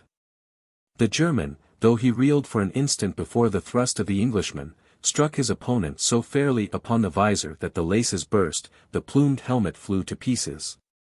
And Sir Nigel galloped on down the lists with his bald head shimmering in the sunshine. 1,000 waving scarves and tossing caps announced that the first bout had fallen to the popular party. The Hampshire knight was not a man to be disheartened by a reverse. He spurred back to the pavilion, and was out in a few instants with another helmet. The second course was so equal that the keenest judges could not discern any vantage. Each struck fire from the other's shield, and each endured the jarring shock as though welded to the horse beneath him. In the final bout, however, Sir Nigel struck his opponent with so true an aim that the point of the lance caught between the bars of his visor and tore the front of his helmet out, while the German, aiming somewhat low, and half stunned by the shock, had the misfortune to strike his adversary upon the thigh, a breach of the rules of the tilting yard, by which he not only sacrificed his chances of success, but would also have forfeited his horse and his armor, had the English knight chosen to claim them. A roar of applause from the English soldiers, with an ominous silence from the vast crowd who pressed round the barriers, announced that the balance of victory lay with the holders. Already the 10 champions had assembled in front of the prince to receive his award, when a harsh bugle call from the further end of the lists drew all eyes to a new and unexpected arrival. Chapter 24. How a champion came forth from the east. The Bordeaux lists were, as has already been explained, situated upon the plain near the river upon those great occasions when the tilting ground in front of the Abbey of St. Andrews was deemed to be too small to contain the crowd. On the eastern side of this plain the countryside sloped upwards, thick with vines in summer, but now ridged with the brown bare enclosures. Over the gently rising plain curved the white road which leads inland, usually flecked with travellers, but now with scarce a living form upon it, so completely had the lists drained all the district of its inhabitants. Strange it was to see such a vast concourse of people, and then to look upon that broad, white, empty highway which wound away, bleak and deserted, until it narrowed itself to a bare streak against the distant uplands. Shortly after the contest had begun, any one looking from the lists along this road might have remarked, far away in the extreme distance, 2 brilliant and sparkling points which glittered and twinkled in the bright shimmer of the winter sun. Within an hour these had become clearer and nearer, until they might be seen to come from the reflection from the headpieces of 2 horsemen who were riding at the top of their speed in the direction of Bordeaux. Another half-hour had brought them so close that every point of their bearing and equipment could be discerned. The first was a knight in full armor, mounted upon a brown horse with a white blaze upon breast and forehead. He was a short man of great breadth of shoulder, with visor closed, and no blazonry upon his simple white surcoat or plain black shield. The other, who was evidently his squire and attendant, was unarmed save for the helmet upon his head, but bore in his right hand a very long and heavy oaken spear which belonged to his master. In his left hand the squire held not only the reins of his own horse but those of a great black war-horse, fully harnessed, which trotted along at his side. Thus the 3 horses and their 2 riders rode swiftly to the lists. And it was the blare of the trumpet sounded by the squire as his lord rode into the arena which had broken in upon the prize-giving and drawn away the attention and interest of the spectators. "Ha, John," cried the prince, craning his neck, "who is this cavalier, and what is it that he desires?" "On my word, sire," replied Chandos, with the utmost surprise upon his face, "it is my opinion that he is a Frenchman." "A Frenchman?" repeated Don Pedro. And how can you tell that, my Lord Chandos, when he has neither coat armor, crest, or blazonry? By his armor, sire, which is rounder at elbow and at shoulder than any of Bordeaux or of England. Italian he might be were his bassinet more sloped, but I will swear that those plates were welded betwixt this and Rhine. Here comes his squire, however, and we shall hear what strange fortune hath brought him over the marches. As he spoke the attendant cantered up the grassy enclosure, and pulling up his steed in front of the royal stand, blew a second fanfare upon his bugle. He was a raw-boned, swarthy-cheeked man, with black bristling beard and a swaggering bearing. Having sounded his call, he thrust the bugle into his belt, and, pushing his way betwixt the groups of English and of Gascon knights, he reined up within a spear's length of the royal party. I come, he shouted in a hoarse, thick voice, with a strong Breton accent, as squire and herald from my master, who is a very valiant pursuivant of arms, and a liegeman to the great and powerful monarch, Charles, King of the French. My master has heard that there is jousting here, and prospect of honourable advancement, so he has come to ask that some English cavalier will vouchsafe for the love of his lady to run a course with sharpened lances with him. Or to meet him with sword, mace, battle-axe, or dagger. He bade me say, however, that he would fight only with a true Englishman, and not with any mongrel who is neither English nor French, but speaks with the tongue of the one, and fights under the banner of the other. Sir! Cried de Clisson, with a voice of thunder, while his countrymen clapped their hands to their swords. The squire, however, took no notice of their angry faces, but continued with his master's message. He is now ready, sire, he said, albeit his destrier has travelled many miles this day, and fast, for we were in fear lest we come too late for the jousting. Ye have indeed come too late, said the prince, seeing that the prize is about to be awarded, yet I doubt not that one of these gentlemen will run a course for the sake of honour with this cavalier of France. And as to the prize, sire, quoth Sir Nigel, I am sure that I speak for all when I say this French knight hath our leave to bear it away with him if he can fairly win it. Bear word of this to your master, said the prince, and ask him which of these 5 Englishmen he would desire to meet. But stay, your master bears no coat armour, and we have not yet heard his name. My master, sire, is under vow to the Virgin neither to reveal his name nor to open his visor until he is back upon French ground once more.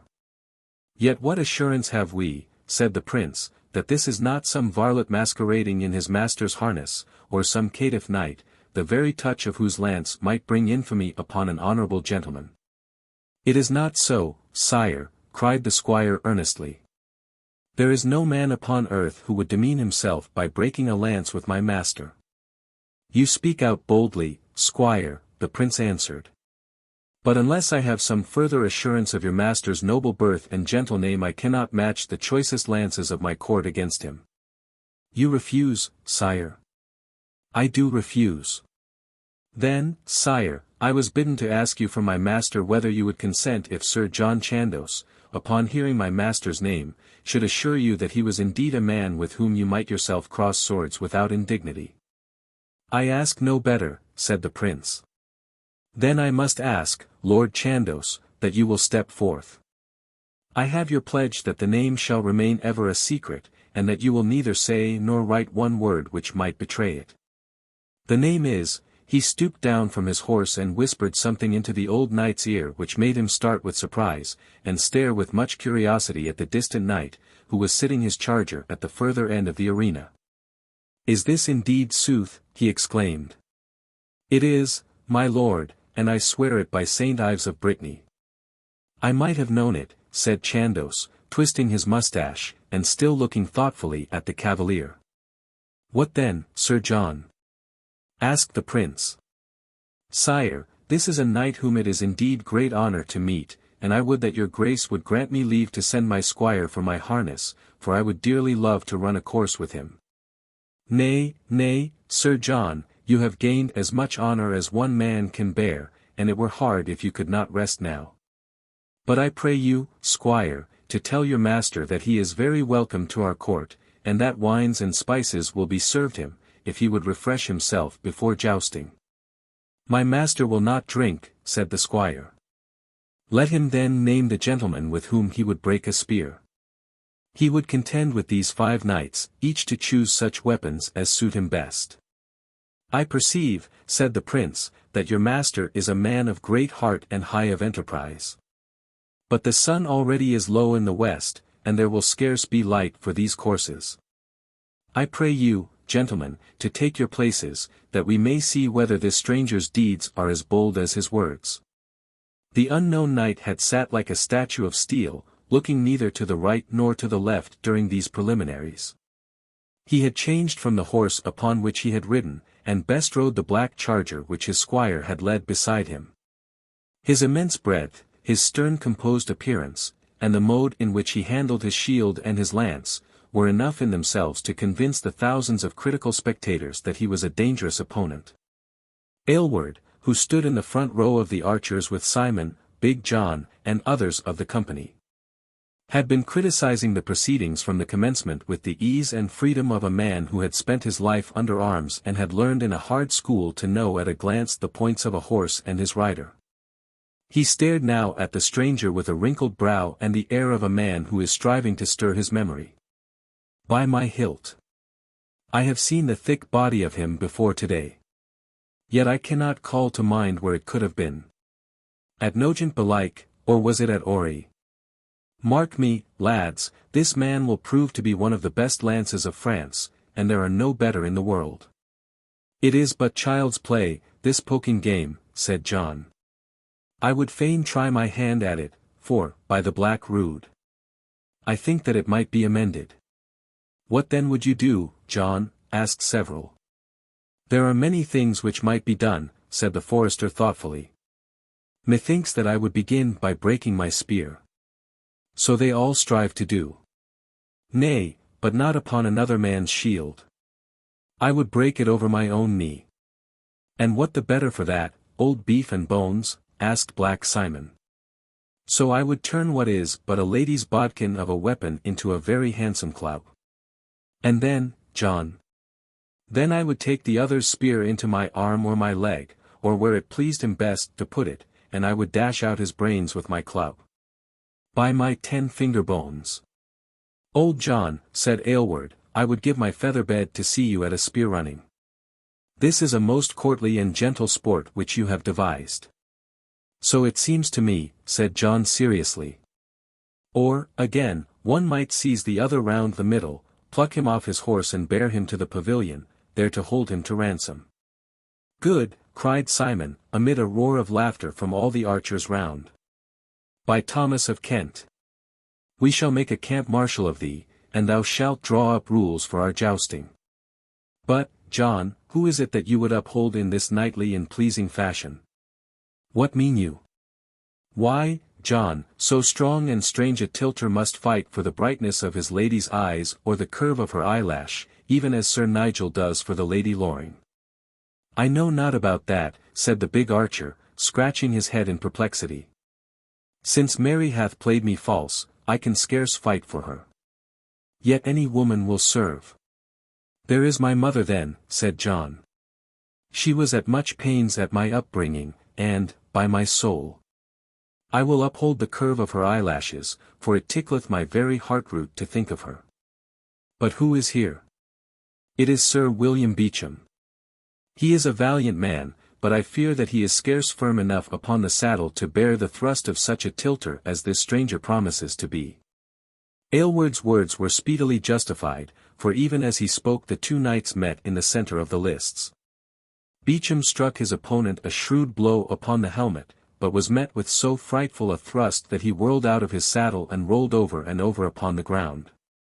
Sir Thomas Percy met with little better success, for his shield was split, his vambrace torn and he himself wounded slightly in the side.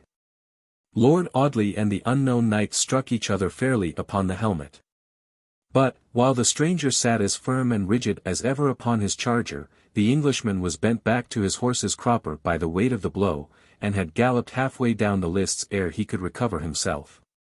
Sir Thomas Wake was beaten to the ground with a battle-axe, that being the weapon which he had selected, and had to be carried to his pavilion. These rapid successes, gained one after the other over 4 celebrated warriors, worked the crowd up to a pitch of wonder and admiration. Thunders of applause from the English soldiers, as well as from the citizens and peasants, showed how far the love of brave and knightly deeds could rise above the rivalries of race. "By my soul, John," cried the prince, with his cheek flushed and his eyes shining, "this is a man of good courage and great hardiness. I could not have thought that there was any single arm upon earth which could have overthrown these 4 champions. He is indeed, as I have said, sire, a knight from whom much honor is to be gained. But the lower edge of the sun is wet, and it will be beneath the sea ere long. Here is Sir Nigel Loring, on foot and with his sword," said the prince. "I have heard that he is a fine swordsman." "The finest in your army, sire," Chandos answered. "Yet I doubt not that he will need all his skill this day." As he spoke, the 2 combatants advanced from either end in full armor with their 2-handed swords sloping over their shoulders. The stranger walked heavily and with a measured stride, while the English knight advanced as briskly as though there was no iron shell to weigh down the freedom of his limbs. At 4 paces distance they stopped, eyed each other for a moment, and then in an instant fell to work with a clatter and clang as though 2 sturdy smiths were busy upon their anvils. Up and down went the long, shining blades, round and round they circled in curves of glimmering light, crossing, meeting, disengaging, with flash of sparks at every parry. Here and there bounded Sir Nigel, his head erect, his jaunty plume fluttering in the air, while his dark opponent sent in crashing blow upon blow, following fiercely up with cut and with thrust. But never once getting past the practiced blade of the skilled swordsman. The crowd roared with delight as Sir Nigel would stoop his head to avoid a blow, or by some slight movement of his body allow some terrible thrust to glance harmlessly past him. Suddenly, however, his time came. The Frenchman, whirling up his sword, showed for an instant a chink betwixt his shoulder piece and the rear brace which guarded his upper arm. In dashed Sir Nigel, and out again so swiftly that the eye could not follow the quick play of his blade, but a trickle of blood from the stranger's shoulder, and a rapidly widening red smudge upon his white surcoat, showed where the thrust had taken effect. The wound was, however, but a slight one, and the Frenchman was about to renew his onset, when, at a sign from the prince, Chandos threw down his baton, and the marshals of the list struck up the weapons and brought the contest to an end. "It were time to check it," said the prince, smiling, "for Sir Nigel is too good a man for me to lose, and, by the 5 holy wounds, if one of those cuts came home I should have fears for our champion. What think you, Pedro?" "I think, Edward, that the little man was very well able to take care of himself. For my part, I should wish to see so well matched a pair fight on while a drop of blood remained in their veins. We must have speech with him. Such a man must not go from my court without rest or sup. Bring him hither, Chandos, and, certes, if the Lord Loring hath resigned his claim upon this goblet, it is right and proper that this cavalier should carry it to France with him as a sign of the prowess that he has shown this day." As he spoke, the knight-errant, who had remounted his war-horse, galloped forward to the royal stand, with a silken kerchief bound round his wounded arm. The setting sun cast a ruddy glare upon his burnished arms, and sent his long black shadow streaming behind him up the level clearing. Pulling up his steed, he slightly inclined his head, and sat in the stern and composed fashion with which he had borne himself throughout.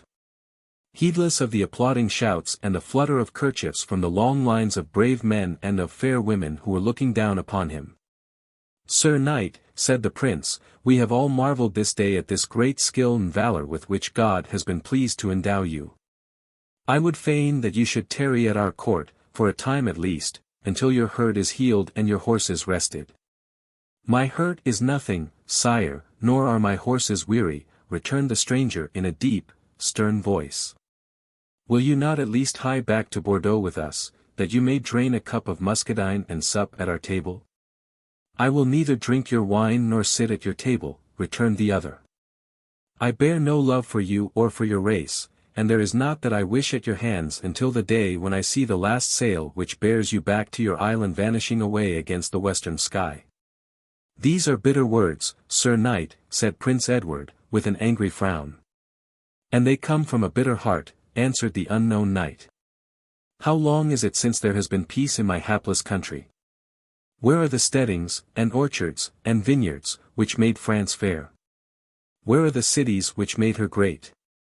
From Providence to Burgundy we are beset by every prowling hireling in Christendom, who rend and tear the country which you have left too weak to guard her own marches. Is it not a byword that a man may ride all day in that unhappy land without seeing thatch upon roof or hearing the crow of cock? Does not one fair kingdom content you, that you should strive so for this other one which has no love for you? Pardieu! A true Frenchman's words may well be bitter, for bitter is his lot and bitter his thoughts as he rides through his thrice unhappy country. Sir Knight, said the prince, you speak like a brave man, and our cousin of France is happy in having a cavalier who is so fit to uphold his cause either with tongue or with sword. But if you think such evil of us, how comes it that you have trusted yourselves to us without warranty or safe conduct? Because I knew that you would be here, sire. Had the man who sits upon your right been ruler of this land, I had indeed thought twice before I looked to him for aught that was knightly or generous.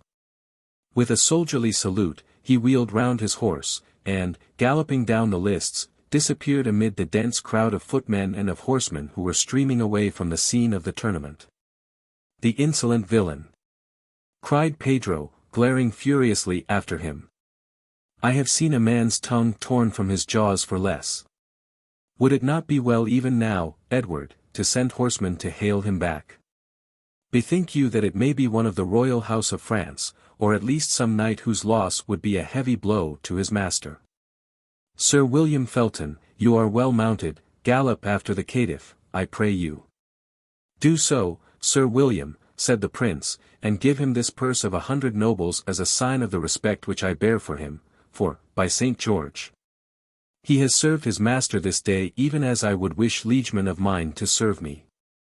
So saying, the prince turned his back upon the King of Spain, and springing upon his horse, rode slowly homewards to the Abbey of St. Andrews. Chapter 25. How Sir Nigel rode to Twynham Castle. On the morning after the jousting, when Alleyne Edricson went, as was his custom, into his master's chamber to wait upon him in his dressing and to curl his hair, he found him already up and very busily at work. He sat at a table by the window, a deerhound on one side of him and a lurcher on the other, his feet tucked away under the trestle on which he sat, and his tongue in his cheek, with the air of a man who is much perplexed. A sheet of vellum lay upon the board in front of him, and he held a pen in his hand, with which he had been scribbling in a rude schoolboy hand. So many were the blots, however, and so numerous the scratches and erasures, that he had at last given it up in despair, and sat with his single uncovered eye cocked upwards at the ceiling, as one who waits upon inspiration. By St. Paul! He cried, as Alleyne entered, you are the man who will stand by me in this matter. I have been in sore need of you, Alleyne. God be with you, my fair lord, the squire answered. I trust that you have taken no hurt from all that you have gone through yesterday. Nay, I feel the fresher for it, Alleyne. It has eased my joints, which were somewhat stiff from these years of peace. I trust, Alleyne, that thou didst very carefully note and mark the bearing and carriage of this knight of France, for it is time, now when you are young, that you should see all that is best, and mould your own actions in accordance. This was a man from whom much honor might be gained, and I have seldom met any one for whom I have conceived so much love and esteem. Could I but learn his name, I should send you to him with my cartel, that we might have further occasion to watch his goodly feats of arms. It is said, my fair lord, that none know his name save only the Lord Chandos, and that he is under vow not to speak it. So ran the gossip at the squire's table. Be he who he might, he was a very hardy gentleman. But I have a task here, Alleyne, which is harder to me than aught that was set before me yesterday. Can I help you, my lord? That indeed you can. I have been writing my greetings to my sweet wife. For I hear that a messenger goes from the prince to Southampton within the week, and he would gladly take a packet for me. I pray you, Alleyne, to cast your eyes upon what I have written, and see it they are such words as my lady will understand. My fingers, as you can see, are more used to iron and leather than to the drawing of strokes and turning of letters. What then? Is there aught amiss, that you should stare so? It is this first word, my lord. In what tongue were you pleased to write? In English, for my lady talks it more than she doth French. Yet this is no English word, my sweet lord. Here are 4 T's and never a letter betwixt them. By St. Paul. It seemed strange to my eye when I wrote it, said Sir Nigel. They bristle up together like a clump of lances. We must break their ranks and set them farther apart. The word is that. Now I will read it to you, Alleyne, and you shall write it out fair, for we leave Bordeaux this day, and it would be great joy to me to think that the Lady Loring had word from me. Alleyne sat down as ordered, with a pen in his hand and a fresh sheet of parchment before him, while Sir Nigel slowly spelled out his letter, running his forefinger on from word to word. That my heart is with thee, my dear sweeting, is what thine own heart will assure thee of. All is well with us here, save that Pepin hath the mange on his back, and Palmers hath scarce yet got clear of his stiffness from being 4 days on shipboard, and the more so because the sea was very high. And we were like to founder on account of a hole in her side, which was made by a stone cast at us by certain sea rovers, who may the saints have in their keeping, for they have gone from amongst us, as has young Turlake. And 20 mariners and archers, who would be the more welcome here as there is like to be a very fine war, with much honour and all hopes of advancement, for which I go to gather my company together, who are now at Montauban, where they pillage and destroy. Yet I hope that, by God's help, I may be able to show that I am their master, even as, my sweet lady, I am thy servant. How of that, Alleyne, continued Sir Nigel, blinking at his squire, with an expression of some pride upon his face. Have I not told her all that hath befallen us? You have said much, my fair lord, and yet, if I may say so, it is somewhat crowded together, so that my Lady Loring can, mayhap, scarce follow it. Were it in shorter periods. Nay, it boots me not how you marshal them, as long as they are all there at the muster. Let my lady have the words, and she will place them in such order as pleases her best. But I would have you add what it would please her to know. That will I, said Alleyne, blithely, and bent to the task. My fair lady and mistress, he wrote, God hath had us in his keeping, and my lord is well and in good cheer. He hath won much honour at the jousting before the prince, when he alone was able to make it good against a very valiant man from France. Touching the moneys, there is enough and to spare until we reach Montauban. Herewith, my fair lady, I send my humble regards, entreating you that you will give the same to your daughter, the Lady Maude. May the holy saints have you both in their keeping is ever the prayer of thy servant. Alleyne Edricson. That is very fairly set forth, said Sir Nigel, nodding his bald head as each sentence was read to him. And for thyself, Alleyne, if there be any dear friend to whom you would fain give greeting, I can send it for thee within this packet. There is none, said Alleyne, sadly. Have you no kinsfolk, then? None, save my brother. Ha! I had forgotten that there was ill blood betwixt you.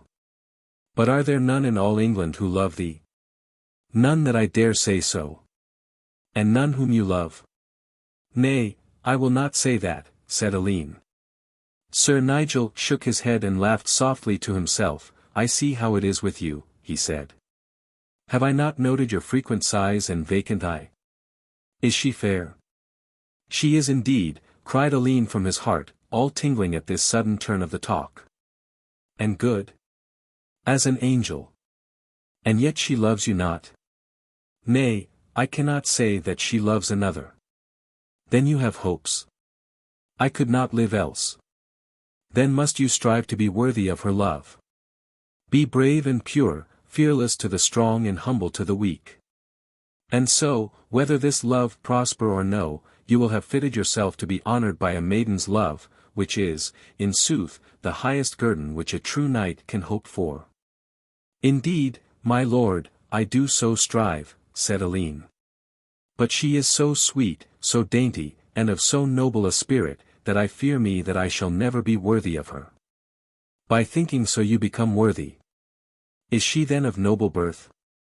She is, my lord, faltered Alleyne. Of a knightly house? Yes. Have a care, Alleyne, have a care, said Sir Nigel, kindly. The higher the steed the greater the fall. Hawk not at that which may be beyond thy flight. My lord, I know little of the ways and usages of the world, cried Alleyne, but I would fain ask your rede upon the matter. You have known my father and my kin, is not my family one of good standing and repute? Beyond all question. And yet you warn me that I must not place my love too high. Were Minstead yours, Alleyne, then, by St. Paul. I cannot think that any family in the land would not be proud to take you among them, seeing that you come of so old a strain. But while the socman lives, by my soul. If this is not Sir Oliver's step I am the more mistaken. As he spoke, a heavy footfall was heard without, and the portly knight flung open the door and strode into the room. Why, my little coz, said he, I have come across to tell you that I live above the barber's in the Rue de la Tour, and that there is a venison pasty in the oven and 2 flasks of the right vintage on the table. By St. James! A blind man might find the place, for one has but to get in the wind from it, and follow the savoury smell. Put on your cloak, then, and come, for Sir Walter Hewitt and Sir Robert Briquet, with 1 or 2 others, are awaiting us. Nay, Oliver, I cannot be with you, for I must to Montauban this day. To Montauban? But I have heard that your company is to come with my 40 Winchester rascals to Dax. If you will take charge of them, Oliver. For I will go to Montauban with none save my 2 squires and 2 archers. Then, when I have found the rest of my company I shall lead them to Dax. We set forth this morning. Then I must back to my pasty, said Sir Oliver. You will find us at Dax, I doubt not, unless the prince throw me into prison, for he is very wroth against me. And why, Oliver? Pardieu. Because I have sent my cartel, gauntlet and defiance to Sir John Chandos and to Sir William Felton. To Chandos? In God's name, Oliver, why have you done this? Because he and the other have used me despitefully. And how? Because they have passed me over in choosing those who should joust for England. Yourself and Audley I could pass, cos, for you are mature men, but who are Wake, and Percy, and Beauchamp? By my soul! I was prodding for my food into a camp kettle when they were howling for their pap.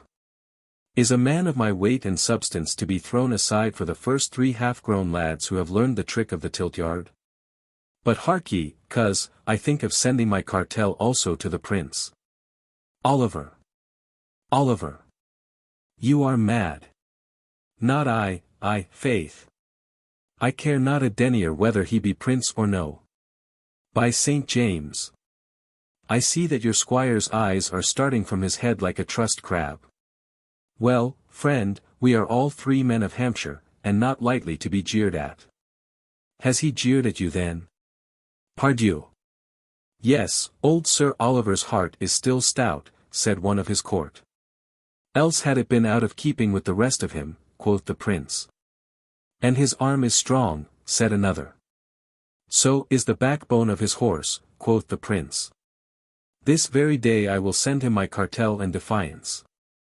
Nay, nay, my dear Oliver, said Sir Nigel, laying his hand upon his angry friend's arm. There is naught in this, for it was but saying that you were a strong and robust man, who had need of a good destrier. And as to Chandos and Felton, bethink you that if when you yourself were young the older lances had ever been preferred, how would you then have had the chance to earn the good name and fame which you now bear? You do not ride as light as you did, Oliver, and I ride lighter by the weight of my hair, but it would be an ill thing if in the evening of our lives we showed that our hearts were less true and loyal than of old. If such a knight as Sir Oliver Buttesthorn may turn against his own prince for the sake of a light word, then where are we to look for steadfast faith and constancy? Ah! My dear little coz, it is easy to sit in the sunshine and preach to the man in the shadow. Yet you could ever win me over to your side with that soft voice of yours. Let us think no more of it then. But, Holy Mother, I had forgot the pasty, and it will be as scorched as Judas Iscariot. Come, Nigel, lest the foul fiend get the better of me again. For 1 hour, then, for we march at midday. Tell Aylward, Alleyne, that he is to come with me to Montauban, and to choose one archer for his comrade. The rest will to Dax when the prince starts, which will be before the feast of the Epiphany. Have palmers ready at midday with my sycamore lance, and place my harness on the sumpter mule. With these brief directions, the 2 old soldiers strode off together, while Alleyne hastened to get all in order for their journey. Chapter 26. How the 3 comrades gained a mighty treasure. It was a bright, crisp winter's day when the little party set off from Bordeaux on their journey to Montauban, where the missing half of their company had last been heard of. Sir Nigel and Ford had ridden on in advance, the knight upon his hackney, while his great war-horse trotted beside his squire. 2 hours later Alleyne Edricson followed. For he had the tavern reckoning to settle, and many other duties which fell to him as squire of the body. With him came Aylward and Hordle John, armed as of old, but mounted for their journey upon a pair of clumsy Landis horses, heavy-headed and shambling, but of great endurance, and capable of jogging along all day. Even when between the knees of the huge archer, who turned the scale at 270 pounds. They took with them the sumpter mules, which carried in panniers the wardrobe and table furniture of Sir Nigel. For the knight, though neither fop nor epicure, was very dainty in small matters, and loved, however bare the board or hard the life, that his napery should still be white and his spoon of silver. There had been frost during the night, and the white hard road rang loud under their horses' irons as they spurred through the east gate of the town. Along the same broad highway which the unknown French champion had traversed on the day of the justs. The 3 rode abreast, Alleyne Edricson with his eyes cast down and his mind distrait, for his thoughts were busy with the conversation which he had had with Sir Nigel in the morning. Had he done well to say so much, or had he not done better to have said more? What would the knight have said had he confessed to his love for the Lady Maude? Would he cast him off in disgrace, or might he chide him as having abused the shelter of his roof? It had been ready upon his tongue to tell him all when Sir Oliver had broken in upon them.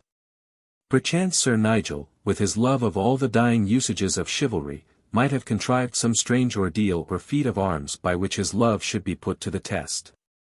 Alleyne smiled as he wondered what fantastic and wondrous deed would be exacted from him. Whatever it was, he was ready for it, whether it were to hold the lists in the court of the King of Tartary, to carry a cartel to the Sultan of Baghdad, or to serve a term against the wild heathen of Prussia. Sir Nigel had said that his birth was high enough for any lady, if his fortune could but be amended. Often had Alleyne curled his lip at the beggarly craving for land or for gold which blinded man to the higher and more lasting issues of life. Now it seemed as though it were only by this same land and gold that he might hope to reach his heart's desire. But then, again, the socman of Minstead was no friend to the constable of Twynham Castle. It might happen that, should he amass riches by some happy fortune of war, this feud might hold the 2 families aloof. Even if Maude loved him, he knew her too well to think that she would wed him without the blessing of her father. Dark and murky was it all, but hope mounts high in youth, and it ever fluttered over all the turmoil of his thoughts like a white plume amid the shock of horsemen. If Alleyne Edricson had enough to ponder over as he rode through the bare plains of Guienne, his 2 companions were more busy with the present and less thoughtful of the future. Aylward rode for half a mile with his chin upon his shoulder, looking back at a white kerchief which fluttered out of the gable window of a high house which peeped over the corner of the battlements. When at last a dip of the road hid it from his view, he cocked his steel cap, shrugged his broad shoulders, and rode on with laughter in his eyes, and his weather-beaten face all ashine with pleasant memories.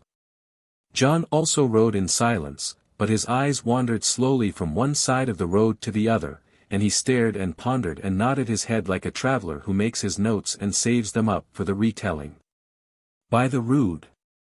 He broke out suddenly, slapping his thigh with his great red hand. I knew that there was something missing, but I could not bring to my mind what it was. What was it then? Asked Alleyne, coming with a start out of his reverie. Why, it is the hedgerows, roared John, with a shout of laughter. The country is all scraped as clear as a friar's pole. But indeed I cannot think much of the folk in these parts. Why do they not get to work and dig up these long rows of black and crooked stumps which I see on every hand? A Franklin of Hampshire would think shame to have such litter upon his soil. Thou foolish old John, quoth Aylward. You should know better, since I have heard that the monks of Beaulieu could squeeze a good cup of wine from their own grapes. Know then that if these rows were dug up the wealth of the country would be gone, and mayhap there would be dry throats and gaping mouths in England, for in 3 months' time these black roots will blossom and shoot and burgeon. And from them will come many a good shipload of Medoc and Gascony which will cross the narrow seas.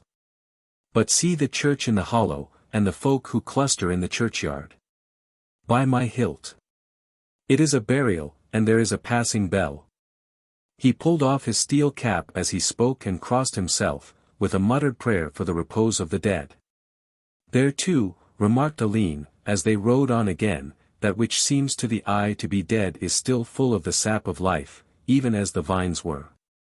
Thus God hath written himself and his laws very broadly on all that is around us, if our poor dull eyes and duller souls could but read what he hath set before us. Ha! Mon petit, cried the bowman, you take me back to the days when you were new-fledged, as sweet a little chick as ever pecked his way out of a monkish egg. I had feared that in gaining our debonair young man-at-arms we had lost our soft-spoken clerk. In truth, I have noted much change in you since we came from Twynham Castle. Surely it would be strange else, seeing that I have lived in a world so new to me. Yet I trust that there are many things in which I have not changed. If I have turned to serve an earthly master, and to carry arms for an earthly king, it would be an ill thing if I were to lose all thought of the great high king and master of all, whose humble and unworthy servant I was ere ever I left Beaulieu. You, John, are also from the cloisters, but I trow that you do not feel that you have deserted the old service in taking on the new. I am a slow-witted man, said John, and, in sooth, when I try to think about such matters it casts a gloom upon me. Yet I do not look upon myself as a worse man in an archer's jerkin than I was in a white cowl, if that be what you mean. You have but changed from one white company to the other, quoth Aylward. But, by these 10 finger bones. It is a passing strange thing to me to think that it was but in the last fall of the leaf that we walked from Lyndhurst together, he so gentle and maidenly, and you, John, like a great red-limbed overgrown mooncalf. And now here you are as sprack a squire and as lusty an archer as ever passed down the highway from Bordeaux, while I am still the same old Samkin Aylward, with never a change. Save that I have a few more sins on my soul and a few less crowns in my pouch. But I have never yet heard, John, what the reason was why you should come out of Beaulieu. There were 7 reasons, said John thoughtfully. The first of them was that they threw me out. Ma foi. Camarade, to the devil with the other 6. That is enough for me and for thee also. I can see that they are very wise and discreet folk at Beaulieu. Ah! Mon ange, what have you in the pipkin? It is milk, worthy sir, answered the peasant maid, who stood by the door of a cottage with a jug in her hand. Would it please you, gentles, that I should bring you out 3 horns of it? Nay, ma petite, but here is a 2-sou piece for thy kindly tongue and for the sight of thy pretty face. Ma foi. But she has a bon mine. I have a mind to bide and speak with her. Nay, nay, Aylward, cried Alleyne. Sir Nigel will await us, and he in haste. True, true, camarade. Adieu, ma chérie. Mon cœur est toujours à toi. Her mother is a well-grown woman also. See where she digs by the wayside. Ma foi.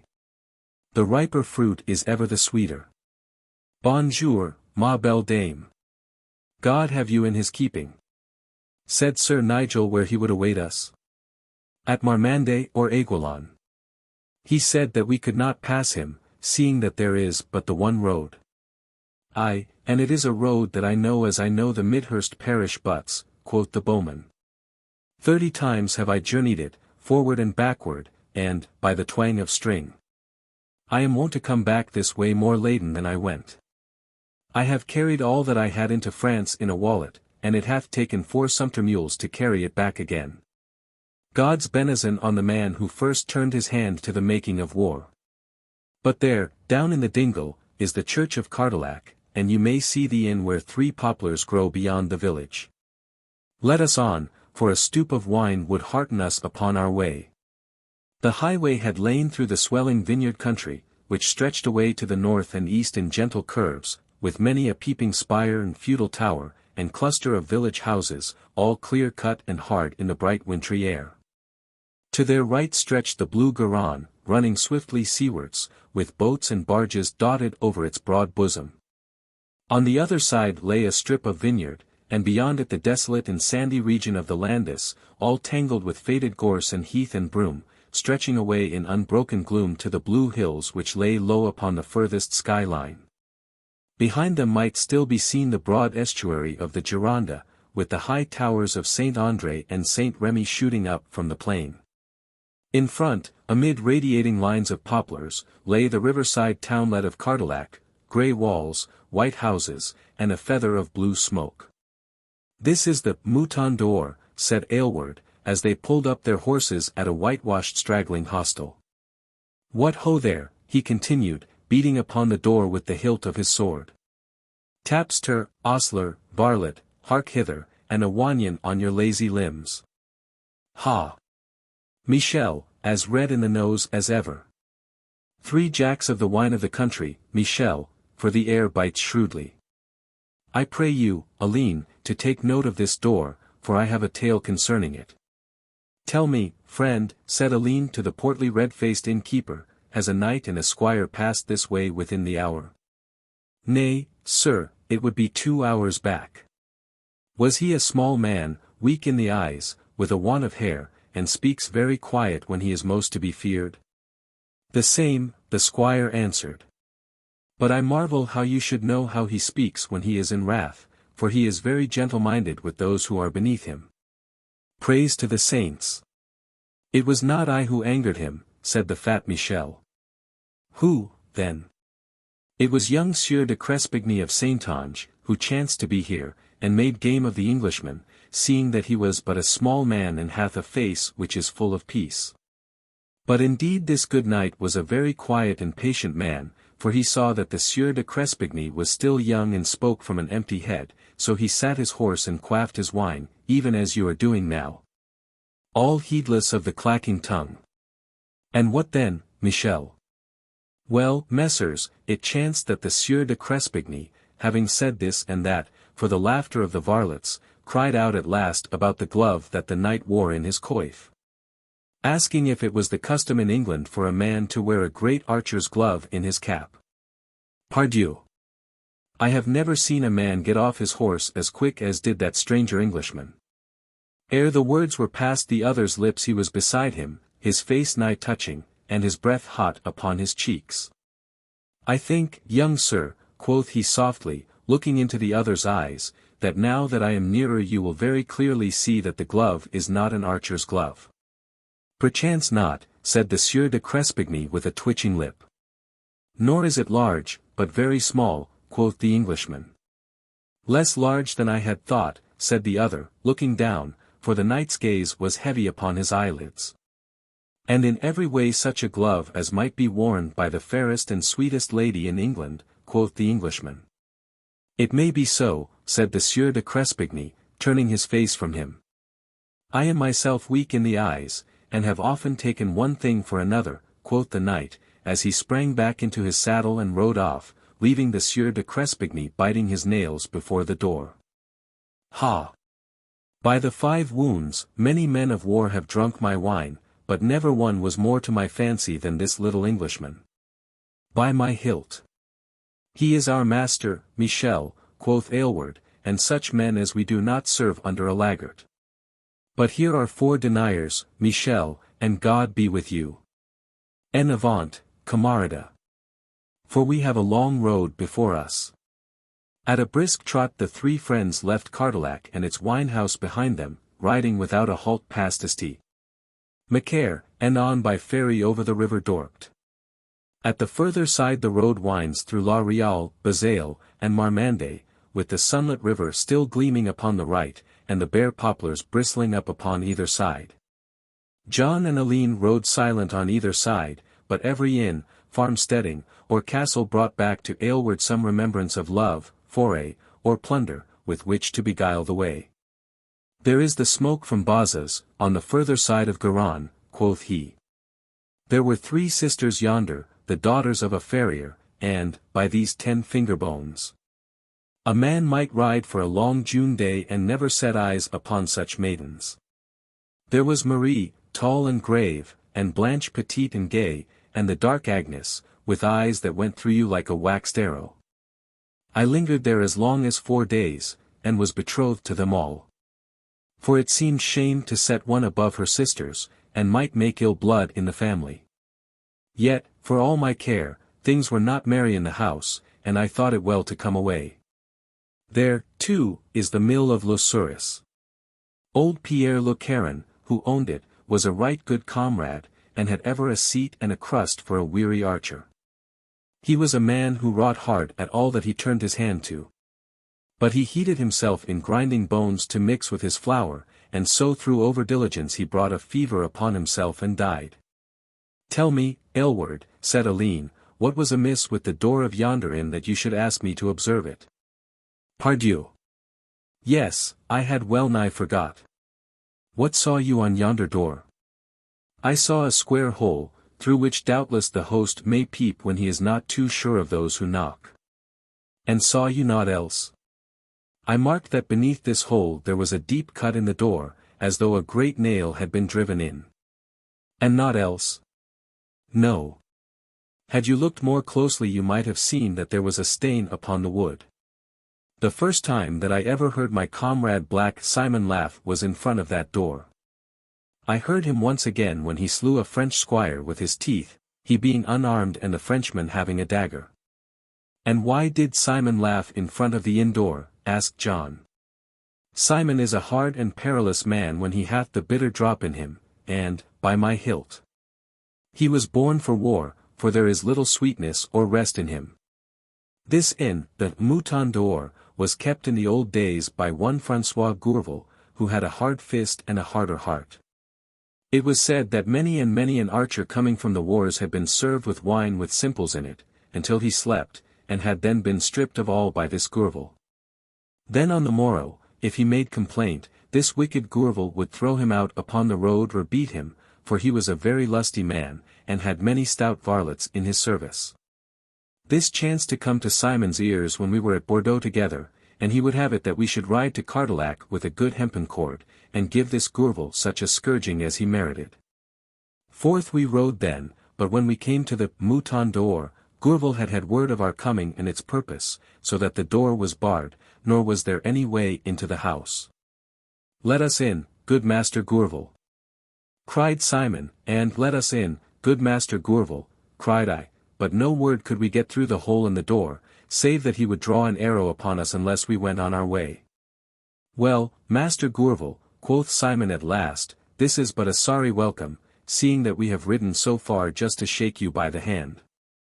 Canst shake me by the hand without coming in, said Gourvel. And how that? asked Simon. By passing in your hand through the hole, said he. Nay, my hand is wounded, quoth Simon, and of such a size that I cannot pass it in. That need not hinder, said Gourvel, who was hot to be rid of us, pass in your left hand. But I have something for thee, Gourvel, said Simon. What then? he asked. There was an English archer who slept here last week of the name of Hugh of Nutbourne. We have had many rogues here, said Gourvel. His conscience hath been heavy within him because he owes you a debt of 14 deniers, having drunk wine for which he hath never paid. For the easing of his soul, he asked me to pay the money to you as I passed. Now this Gourvel was very greedy for money, so he thrust forth his hand for the 14 deniers, but Simon had his dagger ready and he pinned his hand to the door. I have paid the Englishman's debt, Gourvel, quoth he, and so rode away, laughing so that he could scarce sit his horse, leaving mine host still nailed to his door. Such is the story of the hole which you have marked, and of the smudge upon the wood. I have heard that from that time English archers have been better treated in the auberges of Cardillac. But what have we here by the wayside? It appears to be a very holy man, said Alleyne. And, by the rood, he hath some strange wares, cried John. What are these bits of stone, and of wood, and rusted nails, which are set out in front of him? The man whom they had remarked sat with his back against a cherry tree, and his legs shooting out in front of him, like one who is greatly at his ease. Across his thighs was a wooden board, and scattered over it all manner of slips of wood and knobs of brick and stone, each laid separate from the other, as a huckster places his wares. He was dressed in a long grey gown, and wore a broad hat of the same colour, much weather-stained, with 3 scallop shells dangling from the brim. As they approached, the travellers observed that he was advanced in years, and that his eyes were upturned and yellow. Dear knights and gentlemen, he cried in a high crackling voice, worthy Christian cavaliers, will ye ride past and leave an aged pilgrim to die of hunger? The sight hast been burned from mine eyes by the sands of the Holy Land, and I have had neither crust of bread nor cup of wine these 2 days past. By my hilt! Father, said Aylward, looking keenly at him, it is a marvel to me that thy girdle should have so goodly a span and clipped thee so closely, if you have in sooth had so little to place within it. Kind stranger, answered the pilgrim, you have unwittingly spoken words which are very grievous to me to listen to. Yet I should be loath to blame you, for I doubt not that what you said was not meant to sadden me, nor to bring my sore affliction back to my mind. It ill becomes me to prate too much of what I have endured for the faith, and yet, since you have observed it, I must tell you that this thickness and roundness of the waist is caused by a dropsy brought on by overhaste in journeying from the house of Pilate to the Mount of Olives. There, Aylward, said Alleyne, with a reddened cheek, let that curb your blunt tongue. How could you bring a fresh pang to this holy man, who hath endured so much and hath journeyed as far as Christ's own blessed tomb? May the foul fiend strike me dumb, cried the bowman in hot repentance, but both the palmer and Alleyne threw up their hands to stop him. I forgive thee from my heart, dear brother, piped the blind man. But, oh, these wild words of thine are worse to mine ears than aught which you could say of me. Not another word shall I speak, said Aylward, but here is a franc for thee and I crave thy blessing. And here is another, said Alleyne. And another, cried Hordle John. But the blind palmer would have none of their alms. Foolish, foolish pride, he cried, beating upon his chest with his large brown hand. Foolish, foolish pride. How long then will it be ere I can scourge it forth? Am I then never to conquer it? Oh, strong, strong are the ties of flesh, and hard it is to subdue the spirit. I come, friends, of a noble house, and I cannot bring myself to touch this money, even though it be to save me from the grave. Alas! Father, said Alleyne, how then can we be of help to thee? I had sat down here to die, quoth the palmer. But for many years I have carried in my wallet these precious things which you see set forth now before me. It were sin, thought I, that my secret should perish with me. I shall therefore sell these things to the first worthy passers-by, and from them I shall have money enough to take me to the shrine of Our Lady at Rocamadour, where I hope to lay these old bones. What are these treasures, then, father? Asked Hordle John. I can but see an old rusty nail, with bits of stone and slips of wood. My friend, answered the palmer, not all the money that is in this country could pay a just price for these wares of mine. This nail, he continued, pulling off his hat and turning up his sightless orbs, is one of those wherewith man's salvation was secured. I had it, together with this piece of the true rood, from the 25th descendant of Joseph of Arimathea, who still lives in Jerusalem alive and well, though latterly much afflicted by boils.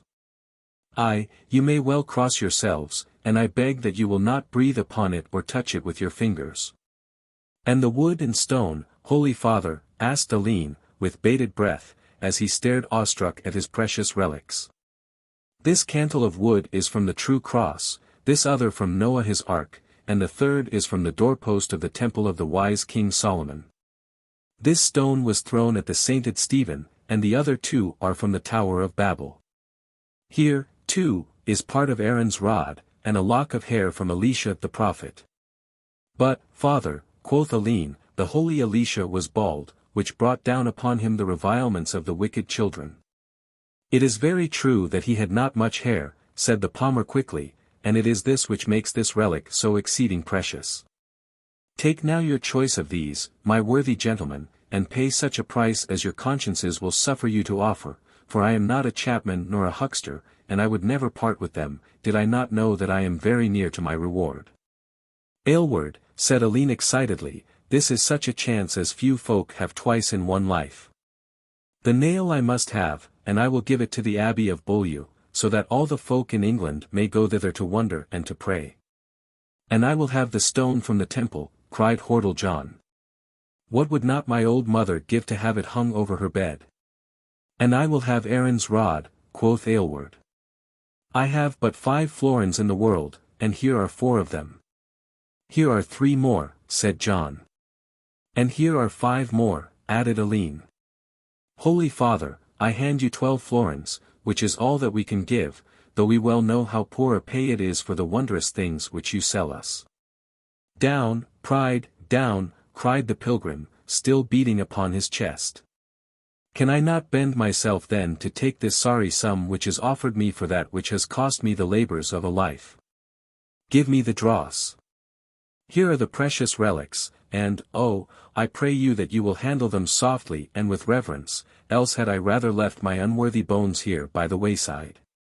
With doffed caps and eager hands, the comrades took their new and precious possessions, and pressed onwards upon their journey, leaving the aged palmer still seated under the cherry tree. They rode in silence, each with his treasure in his hand, glancing at it from time to time, and scarce able to believe that chance had made them sole owners of relics of such holiness and worth that every abbey and church in Christendom would have bid eagerly for their possession. So they journeyed, full of this good fortune, until opposite the town of Lomas, where John's horse cast a shoe, and they were glad to find a wayside smith who might set the matter to rights.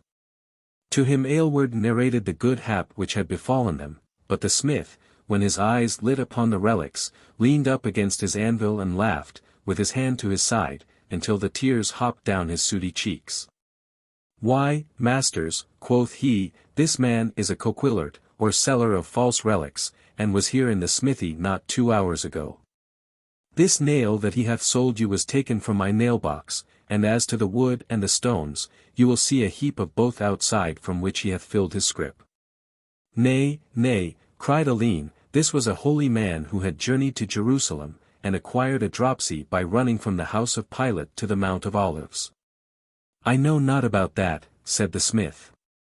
But I know that a man with a grey palmer's hat and gown was here no very long time ago, and that he sat on yonder stump and ate a cold pullet and drank a flask of wine. Then he begged from me one of my nails, and filling his scrip with stones, he went upon his way. Look at these nails, and see if they are not the same as that which he has sold you. Now may God save us, cried Alleyne, all aghast. Is there no end then to the wickedness of humankind? He so humble, so aged, so loath to take our money, and yet a villain and a cheat. Whom can we trust or believe in? I will after him, said Aylward, flinging himself into the saddle. Come, Alleyne, we may catch him ere John's horse be shod. Away they galloped together, and ere long they saw the old grey palmer walking slowly along in front of them. He turned, however, at the sound of their hoofs, and it was clear that his blindness was a cheat like all the rest of him, for he ran swiftly through a field and so into a wood, where none could follow him. They hurled their relics after him, and so rode back to the blacksmith's the poorer both in pocket and in faith. Chapter 27. How Roger Clubfoot was passed into paradise. It was evening before the 3 comrades came into Aiguillon. There they found Sir Nigel Loring and Ford safely lodged at the sign of the Baton Rouge, where they supped on good fare and slept between lavender-scented sheets. It chanced, however, that a knight of Poitou, Sir Gaston d'Estel, was staying there on his way back from Lithuania, where he had served a term with the Teutonic Knights under the landmaster of the Presbytery of Marienburg. He and Sir Nigel sat late in high converse as to bushments, outfalls, and the intaking of cities, with many tales of warlike men and valiant deeds. Then their talk turned to minstrelsy, and the stranger knight drew forth a cittern, upon which he played the min-leader of the north, singing the while in a high cracked voice of Hildebrand and Brunhild and Siegfried, and all the strength and beauty of the land of Almain. To this Sir Nigel answered with the romances of Sir Eglamour, and of Sir Isumbras, and so through the long winter night they sat by the crackling wood fire answering each other's songs until the crowing cocks joined in their concert. Yet, with scarce an hour of rest, Sir Nigel was as blithe and bright as ever as they set forth after breakfast upon their way. "This Sir Gaston is a very worthy man," said he to his squires as they rode from the Baton Rouge. "He hath a very strong desire to advance himself, and would have entered upon some small knightly debate with me, had he not chanced to have his arm-bone broken by the kick of a horse. I have conceived a great love for him, and I have promised him that when his bone is mended I will exchange thrusts with him. But we must keep to this road upon the left." "Nay, my fair lord," quoth Aylward. "The road to Montauban is over the river, and so through Quercy and the Agenois." "True, my good Aylward. But I have learned from this worthy knight, who hath come over the French marches, that there is a company of Englishmen who are burning and plundering in the country round Villefranche.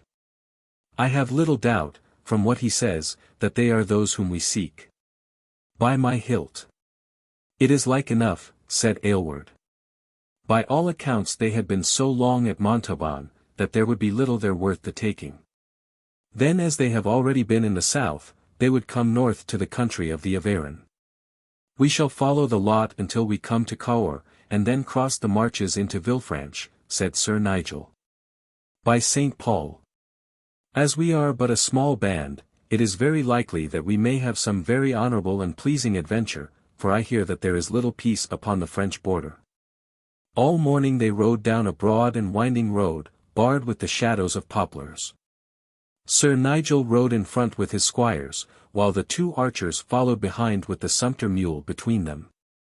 They had left Aiguillon and the Garonne far to the south, and rode now by the tranquil Lot, which curves blue and placid through a gently rolling country. Alleyne could not but mark that, whereas in Guyenne there had been many townlets and few castles, there were now many castles and few houses.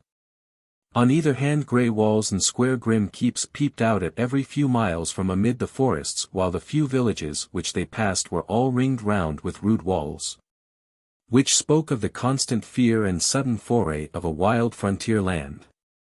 Twice during the morning there came bands of horsemen swooping down upon them from the black gateways of wayside strongholds, with short, stern questions as to whence they came and what their errand. Bands of armed men clanked along the highway, and the few lines of laden mules which carried the merchandise of the trader were guarded by armed varlets, or by archers hired for the service. "The peace of Bretigny hath not made much change in these parts," quoth Sir Nigel, "for the country is overrun with free companions and masterless men. Yonder towers, between the wood and the hill, mark the town of Cahors, and beyond it is the land of France. But here is a man by the wayside, and as he hath 2 horses and a squire I make little doubt that he is a knight. I pray you, Alleyne, to give him greeting from me, and to ask him for his titles and coat armour. It may be that I can relieve him of some vow, or perchance he hath a lady whom he would wish to advance." "Nay, my fair lord," said Alleyne, "these are not horses and a squire, but mules and a varlet. The man is a mercer, for he hath a great bundle beside him." "Now, God's blessing on your honest English voice!" cried the stranger, pricking up his ears at the sound of Alleyne's words. "Never have I heard music that was so sweet to mine ear. Come, Watkin lad, throw the bales over Laura's back." My heart was nigh broke, for it seemed that I had left all that was English behind me, and that I would never set eyes upon Norwich Market Square again. He was a tall, lusty, middle-aged man with a ruddy face, a brown forked beard shot with grey, and a broad Flanders hat set at the back of his head. His servant, as tall as himself, but gaunt and raw-boned, had swung the bales on the back of one mule, while the merchant mounted upon the other and rode to join the party. It was easy to see, as he approached, from the quality of his dress and the richness of his trappings, that he was a man of some wealth and position. "Sir Knight," said he, "my name is David Micheldene, and I am a burgher and alderman of the good town of Norwich, where I live 5 doors from the church of Our Lady, as all men know on the banks of Yarra. I have here my bales of cloth which I carry to Cahors, woe worth the day that ever I started on such an errand. I crave your gracious protection upon the way for me, my servant, and my mercery. For I have already had many perilous passages, and have now learned that Roger Clubfoot, the robber knight of Quercy, is out upon the road in front of me. I hereby agree to give you 1 rose noble if you bring me safe to the inn of the Angel in Cahors, the same to be repaid to me or my heirs if any harm come to me or my goods." "By St. Paul," answered Sir Nigel, "I should be a sorry knight if I ask pay for standing by a countryman in a strange land. You may ride with me in welcome, Master Micheldene, and your varlet may follow with my archers." "God's benison upon thy bounty," cried the stranger. "Should you come to Norwich you may have cause to remember that you have been of service to Alderman Micheldene. It is not very far to Cahors, for surely I see the cathedral towers against the skyline. But I have heard much of this Roger Clubfoot, and the more I hear the less do I wish to look upon his face. Oh, but I am sick and weary of it all, and I would give half that I am worth to see my good dame sitting in peace beside me, and to hear the bells of Norwich town." "Your words are strange to me," quoth Sir Nigel, "for you have the appearance of a stout man, and I see that you wear a sword by your side." "Yet it is not my trade," answered the merchant. "I doubt not that if I set you down in my shop at Norwich you might scarce tell fustian from falding, and no little difference between the velvet of Genoa and the 3-piled cloth of Bruges. There you might well turn to me for help. But here on a lone roadside, with thick woods and robber knights, I turn to you, for it is the business to which you have been reared." "There is sooth in what you say, Master Micheldene," said Sir Nigel, "and I trust that we may come upon this Roger Clubfoot, for I have heard that he is a very stout and skilful soldier, and a man from whom much honour is to be gained." "He is a bloody robber," said the trader, curtly, "and I wish I saw him kicking at the end of a halter." "It is such men as he," Sir Nigel remarked, "who give the true knight honourable deeds to do, whereby he may advance himself." "It is such men as he," retorted Micheldene, "who are like rats in a wheat rick or moths in a wolf-ells, a harm and a hindrance to all peaceful and honest men. Yet, if the dangers of the road weigh so heavily upon you, Master Alderman, it is a great marvel to me that you should venture so far from home. And sometimes, Sir Knight, it is a marvel to myself. But I am a man who may grutch and grumble, but when I have set my face to do a thing I will not turn my back upon it until it be done. There is one, Francois Villet, at Cahors, who will send me wine casks for my cloth bales, so to Cahors I will go, though all the robber knights of Christendom were to line the roads like yonder poplars." "Stoutly spoken, Master Alderman. But how have you fared hitherto?" "As a lamb fares in a land of wolves. 5 times we have had to beg and pray ere we could pass. Twice I have paid toll to the wardens of the road. 3 times we have had to draw, and once at La Real we stood over our wool bales, Watkin and I, and we laid about us for as long as a man might chant a litany, slaying 1 rogue and wounding 2 others. By God's coif! We are men of peace, but we are free English burghers, not to be mishandled either in our country or abroad. Neither lord, baron, knight, or commoner shall have as much as a strike of flax of mine whilst I have strength to wag this sword." "And a passing strange sword it is," quoth Sir Nigel. "What make you, Alleyne, of these black lines which are drawn across the sheath?" "I cannot tell what they are, my fair lord." "Nor can I," said Ford. The merchant chuckled to himself. "It was a thought of mine own," said he, "for the sword was made by Thomas Wilson, the armourer, who is betrothed to my second daughter Marjorie. Know then that the sheath is 1 cloth yard, in length, marked off according to feet and inches to serve me as a measuring wand. It is also of the exact weight of 2 pounds, so that I may use it in the balance. By St. Paul. Quoth Sir Nigel, it is very clear to me that the sword is like thyself, good alderman, apt either for war or for peace. But I doubt not that even in England you have had much to suffer from the hands of robbers and outlaws. It was only last Lamistide, Sir Knight, that I was left for dead near Reading as I journeyed to Winchester fair. Yet I had the rogues up at the court of Piepowder, and they will harm no more peaceful traders. You travel much then.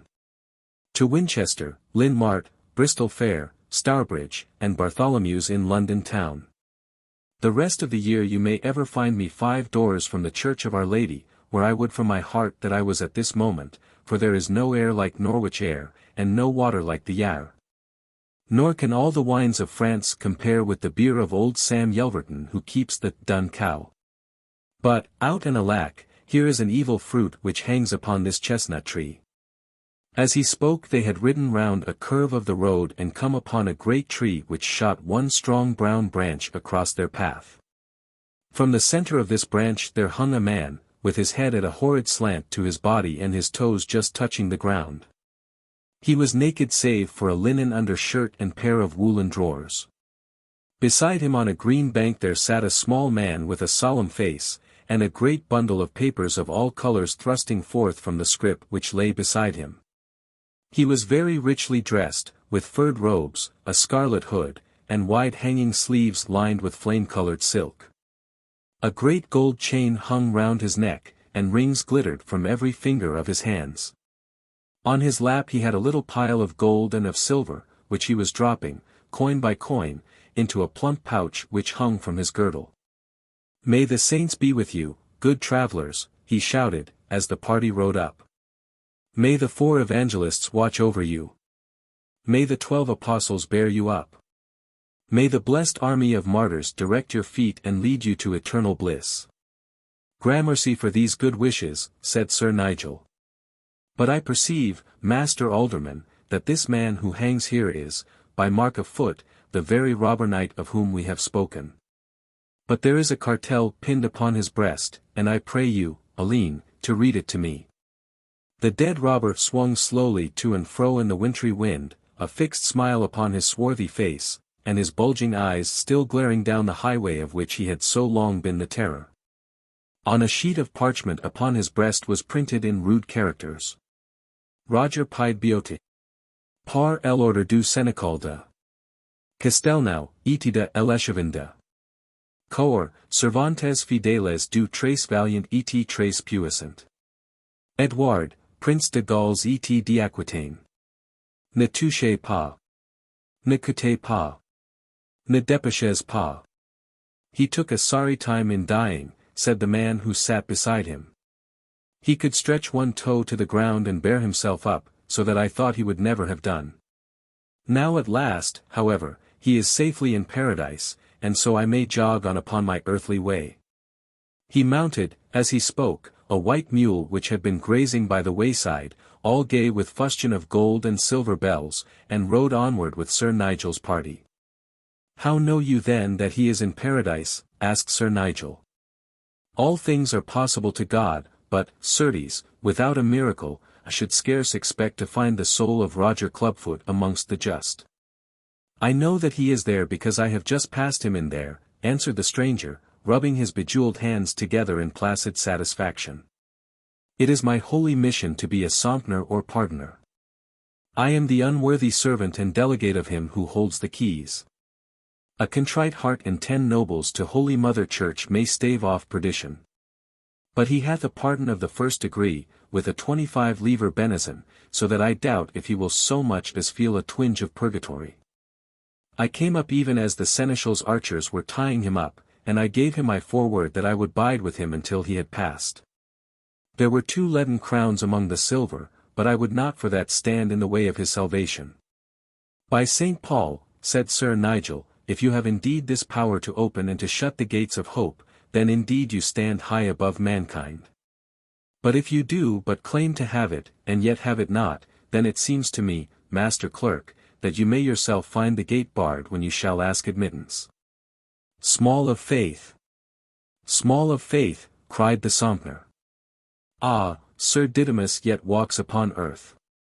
And yet no words of doubt can bring anger to mine heart, or a bitter word to my lip, for am I not a poor unworthy worker in the cause of gentleness and peace? Of all these pardons which I bear every one is stamped and signed by our Holy Father, the prop and centre of Christendom. Which of them? Asked Sir Nigel. Ha, ha, cried the pardoner, shaking a jewelled forefinger. Thou wouldst be deep in the secrets of Mother Church. Know then that I have both in my scrip. Those who hold with Urban shall have Urban's pardon, while I have Clemence for the Clementist, or he who is in doubt may have both, so that come what may he shall be secure. I pray you that you will buy one, for war is bloody work, and the end is sudden with little time for thought or shrift. Or you, sir, for you seem to me to be a man who would do ill to trust to your own merits. This to the alderman of Norwich, who had listened to him with a frowning brow and a sneering lip. When I sell my cloth, quoth he who buys may weigh and feel and handle. These goods which you sell are not to be seen, nor is there any proof that you hold them. Certes, if mortal man might control God's mercy, it would be one of a lofty and godlike life, and not one who is decked out with rings and chains and silks, like a pleasure wench at a kermesse. Thou wicked and shameless man, cried the clerk. Dost thou dare to raise thy voice against the unworthy servant of Mother Church? Unworthy enough, quoth David Micheldene. I would have you to know, clerk, that I am a free English burgher, and that I dare say my mind to our father the Pope himself, let alone such a lackey's lackey as you. Base-born and foul-mouthed knave, cried the Sompnour. You prate of holy things, to which your hog's mind can never rise. Keep silence, lest I call a curse upon you. Silence yourself, roared the other. Foul bird. We found thee by the gallows like a carrion crow. A fine life thou hast of it with thy silks and thy baubles, cozening the last few shillings from the pouches of dying men. A fig for thy curse. Bide here, if you will take my rede, for we will make England too hot for such as you, when Master Wycliffe has the ordering of it. Thou vile thief! It is you, and such as you, who bring an evil name upon the many churchmen who lead a pure and a holy life. Thou outside the door of heaven. Art more like to be inside the door of hell. At this crowning insult the Sompnour, with a face ashen with rage, raised up a quivering hand and began pouring Latin imprecations upon the angry alderman. The latter, however, was not a man to be quelled by words, for he caught up his ell-measure sword-sheath and belaboured the cursing clerk with it. The latter, unable to escape from the shower of blows, set spurs to his mule and rode for his life, with his enemy thundering behind him. At sight of his master's sudden departure, the varlet Watkin set off after him, with the pack-mule beside him, so that the four clattered away down the road together, until they swept round a curve and their babble was but a drone in the distance. Sir Nigel and Alleyne gazed in astonishment at one another, while Ford burst out a-laughing. Pardieu, said the knight, this David Micheldene must be one of those lollards about whom Father Christopher of the Priory had so much to say. Yet he seemed to be no bad man from what I have seen of him. I have heard that Wycliffe hath many followers in Norwich, answered Alleyne. By St. Paul! I have no great love for them, quoth Sir Nigel. I am a man who am slow to change. And, if you take away from me the faith that I have been taught, it would be long ere I could learn one to set in its place. It is but a chip here and a chip there, yet it may bring the tree down in time. Yet, on the other hand, I cannot but think it shame that a man should turn God's mercy on and off, as a cellarman doth wine with a spigot. Nor is it, said Alleyne, part of the teachings of that Mother Church of which he had so much to say. There was sooth in what the alderman said of it. Then, by St. Paul! They may settle it betwixt them, quoth Sir Nigel. For me, I serve God, the King and my lady, and so long as I can keep the path of honour I am well content. My creed shall ever be that of Chandos. Fais que dois, advienne que put. C'est command au chevalier. Chapter 28. How the comrades came over the marches of France. After passing Cahors, the party branched away from the main road, and leaving the river to the north of them, followed a smaller track which wound over a vast and desolate plain. This path led them amid marshes and woods, until it brought them out into a glade with a broad stream swirling swiftly down the center of it. Through this the horses splashed their way, and on the farther shore Sir Nigel announced to them that they were now within the borders of the land of France. For some miles they still followed the same lonely track, which led them through a dense wood, and then widening out, curved down to an open rolling country, such as they had traversed between Aiguillon and Cahors. If it were grim and desolate upon the English border, however, what can describe the hideous barrenness of this 10 times harried tract of France? The whole face of the country was scarred and disfigured, mottled over with the black blotches of burned farmsteadings, and the grey, gaunt gable ends of what had been chateaux. Broken fences, crumbling walls, vineyards littered with stones, the shattered arches of bridges, look where you might, the signs of ruin and rapine met the eye. Here and there only, on the farthest sky line, the gnarled turrets of a castle, or the graceful pinnacles of church or of monastery showed where the forces of the sword or of the spirit had preserved some small islet of security in this universal flood of misery. Moodily and in silence the little party rode along the narrow and irregular track, their hearts weighed down by this far-stretching land of despair. It was indeed a stricken and a blighted country, and a man might have ridden from Auvergne in the north to the marches of Foy, nor ever seen a smiling village or a thriving homestead. From time to time as they advanced they saw strange lean figures scraping and scratching amid the weeds and thistles, who, on sight of the band of horsemen, threw up their arms and dived in among the brushwood, as shy and as swift as wild animals. More than once, however, they came on families by the wayside, who were too weak from hunger and disease to fly, so that they could but sit like hares on a tussock, with panting chests and terror in their eyes. So gaunt were these poor folk, so worn and spent, with bent and knotted frames, and sullen, hopeless, mutinous faces, that it made the young Englishman heartsick to look upon them. Indeed, it seemed as though all hope and light had gone so far from them that it was not to be brought back. For when Sir Nigel threw down a handful of silver among them there came no softening of their lined faces, but they clutched greedily at the coins, peering questioningly at him, and champing with their animal jaws. Here and there amid the brushwood the travellers saw the rude bundle of sticks which served them as a home, more like a fowl's nest than the dwelling place of man. Yet why should they build and strive, when the first adventurer who passed would set torch to their thatch, and when their own feudal lord would wring from them with blows and curses the last fruits of their toil? They sat at the lowest depth of human misery, and hugged a bitter comfort to their souls as they realized that they could go no lower. Yet they had still the human gift of speech, and would take counsel among themselves in their brushwood hovels. Glaring with bleared eyes and pointing with thin fingers at the great widespread chateaux which ate like a cancer into the life of the countryside. When such men, who are beyond hope and fear, begin in their dim minds to see the source of their woes, it may be an evil time for those who have wronged them. The weak man becomes strong when he has nothing, for then only can he feel the wild, mad thrill of despair. High and strong the chateaux, lowly and weak the brushwood hut. But God help the seigneur and his lady when the men of the brushwood set their hands to the work of revenge. Through such country did the party ride for 8 or it might be 9 miles, until the sun began to slope down in the west and their shadows to stream down the road in front of them. Wary and careful they must be, with watchful eyes to the right and the left, for this was no man's land, and their only passports were those which hung from their belts.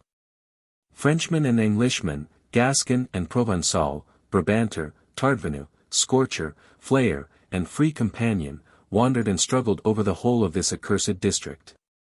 So bare and cheerless was the outlook, and so few and poor the dwellings, that Sir Nigel began to have fears as to whether he might find food and quarters for his little troop. It was a relief to him, therefore, when their narrow track opened out upon a larger road, and they saw some little way down at a square white house with a great bunch of holly hung out at the end of a stick from one of the upper windows.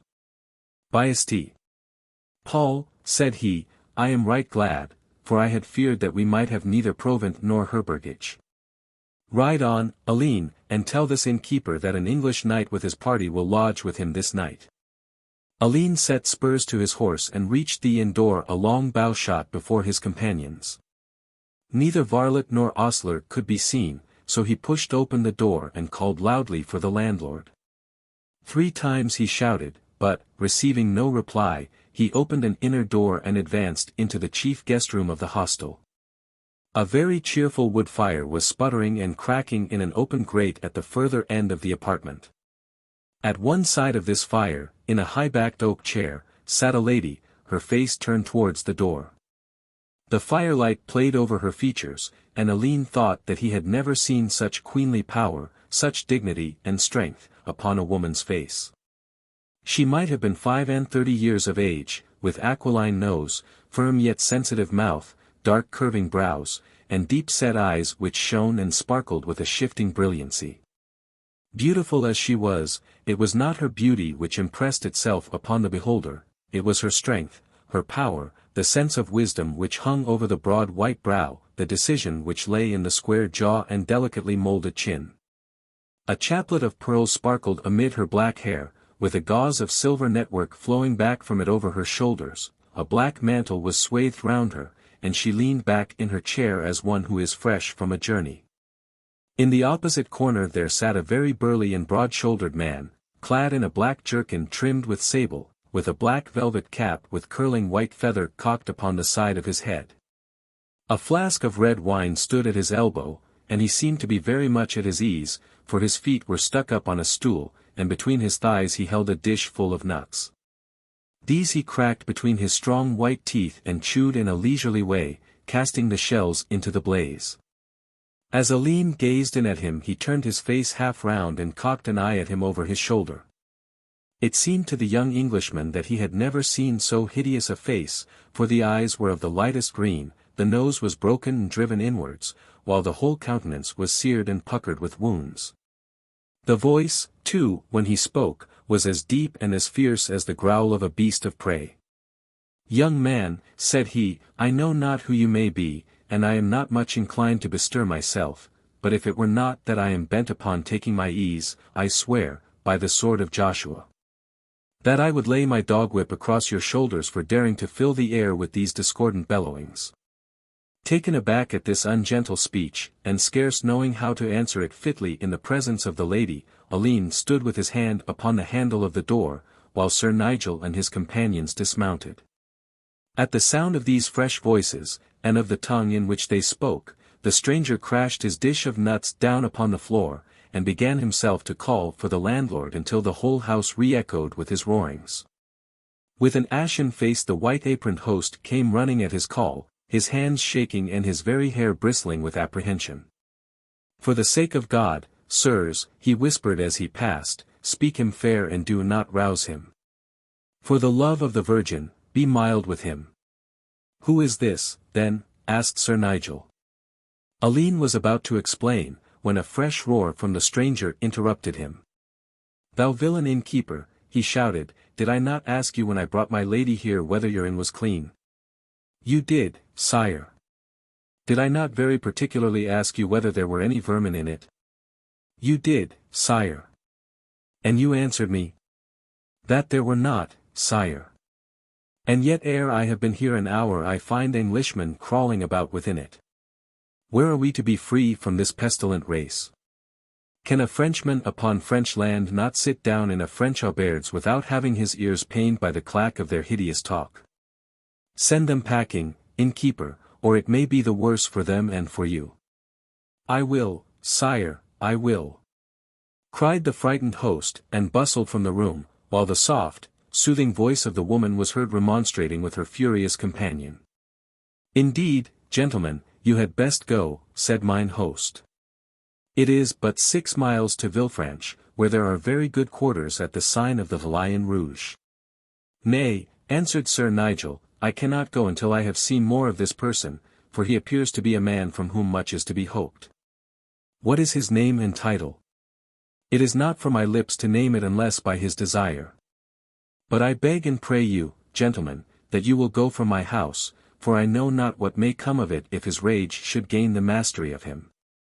By St. Paul, lisped Sir Nigel, this is certainly a man whom it is worth journeying far to know. Go tell him that a humble knight of England would make his further honourable acquaintance, not from any presumption, pride, or ill will, but for the advancement of chivalry and the glory of our ladies. Give him greeting from Sir Nigel Loring, and say that the glove which I bear in my cap belongs to the most peerless and lovely of her sex, whom I am now ready to uphold against any lady whose claim he might be desirous of advancing. The landlord was hesitating whether to carry this message or no, when the door of the inner room was flung open, and the stranger bounded out like a panther from its den, his hair bristling and his deformed face convulsed with anger. Still here? He snarled. Dogs of England, must ye be lashed hence? Typhane, my sword. He turned to seize his weapon, but as he did so his gaze fell upon the blazonry of Sir Nigel's shield, and he stood staring, while the fire in his strange green eyes softened into a sly and humorous twinkle. Mort Dieu! Cried he, it is my little swordsman of Bordeaux. I should remember that coat armour, seeing that it is but 3 days since I looked upon it in the lists by Garonne. Ah! Sir Nigel, Sir Nigel! You owe me a return for this, and he touched his right arm, which was girt round just under the shoulder with a silken kerchief. But the surprise of the stranger at the sight of Sir Nigel was as nothing compared with the astonishment and the delight which shone upon the face of the Knight of Hampshire as he looked upon the strange face of the Frenchman. Twice he opened his mouth and twice he peered again, as though to assure himself that his eyes had not played him a trick. Bertrand, he gasped at last. Bertrand du Guesclin. By St. Ives! Shouted the French soldier, with a hoarse roar of laughter, it is well that I should ride with my visor down, for he that has once seen my face does not need to be told my name. It is indeed I, Sir Nigel, and here is my hand. I give you my word that there are but 3 Englishmen in this world whom I would touch save with the sharp edge of the sword, the prince is one, Chandos the second, and you the third, for I have heard much that is good of you. I am growing aged, and am somewhat spent in the wars, quoth Sir Nigel. But I can lay by my sword now with an easy mind, for I can say that I have crossed swords with him who hath the bravest heart and the strongest arm of all this great kingdom of France. I have longed for it, I have dreamed of it, and now I can scarce bring my mind to understand that this great honour hath indeed been mine. By the Virgin of Rennes! You have given me cause to be very certain of it, said Du Guesclin, with a gleam of his broad white teeth. And perhaps, most honoured sir, it would please you to continue the debate. Perhaps you would condescend to go farther into the matter. God he knows that I am unworthy of such honour, yet I can show my 64 quarterings, and I have been present at some bickerings and scufflings during these 20 years. Your fame is very well known to me, and I shall ask my lady to enter your name upon my tablets, said Sir Bertrand. There are many who wish to advance themselves, and who bide their turn, for I refuse no man who comes on such an errand. At present it may not be, for mine arm is stiff from this small touch, and I would fain do you full honour when we cross swords again. Come in with me, and let your squires come also, that my sweet spouse, the Lady Typhane, may say that she hath seen so famed and gentle a knight. Into the chamber they went in all peace and concord, where the Lady Typhane sat like queen on throne for each in turn to be presented to her. Sooth to say, the stout heart of Sir Nigel, which cared little for the wrath of her lion-like spouse, was somewhat shaken by the calm, cold face of this stately dame. For 20 years of camp life had left him more at ease in the lists than in a lady's boudoir. He bethought him, too, as he looked at her set lips and deep-set questioning eyes, that he had heard strange tales of this same Lady Typhane du Guesclin. Was it not she who was said to lay hands upon the sick and raise them from their couches when the leeches had spent their last nostrums?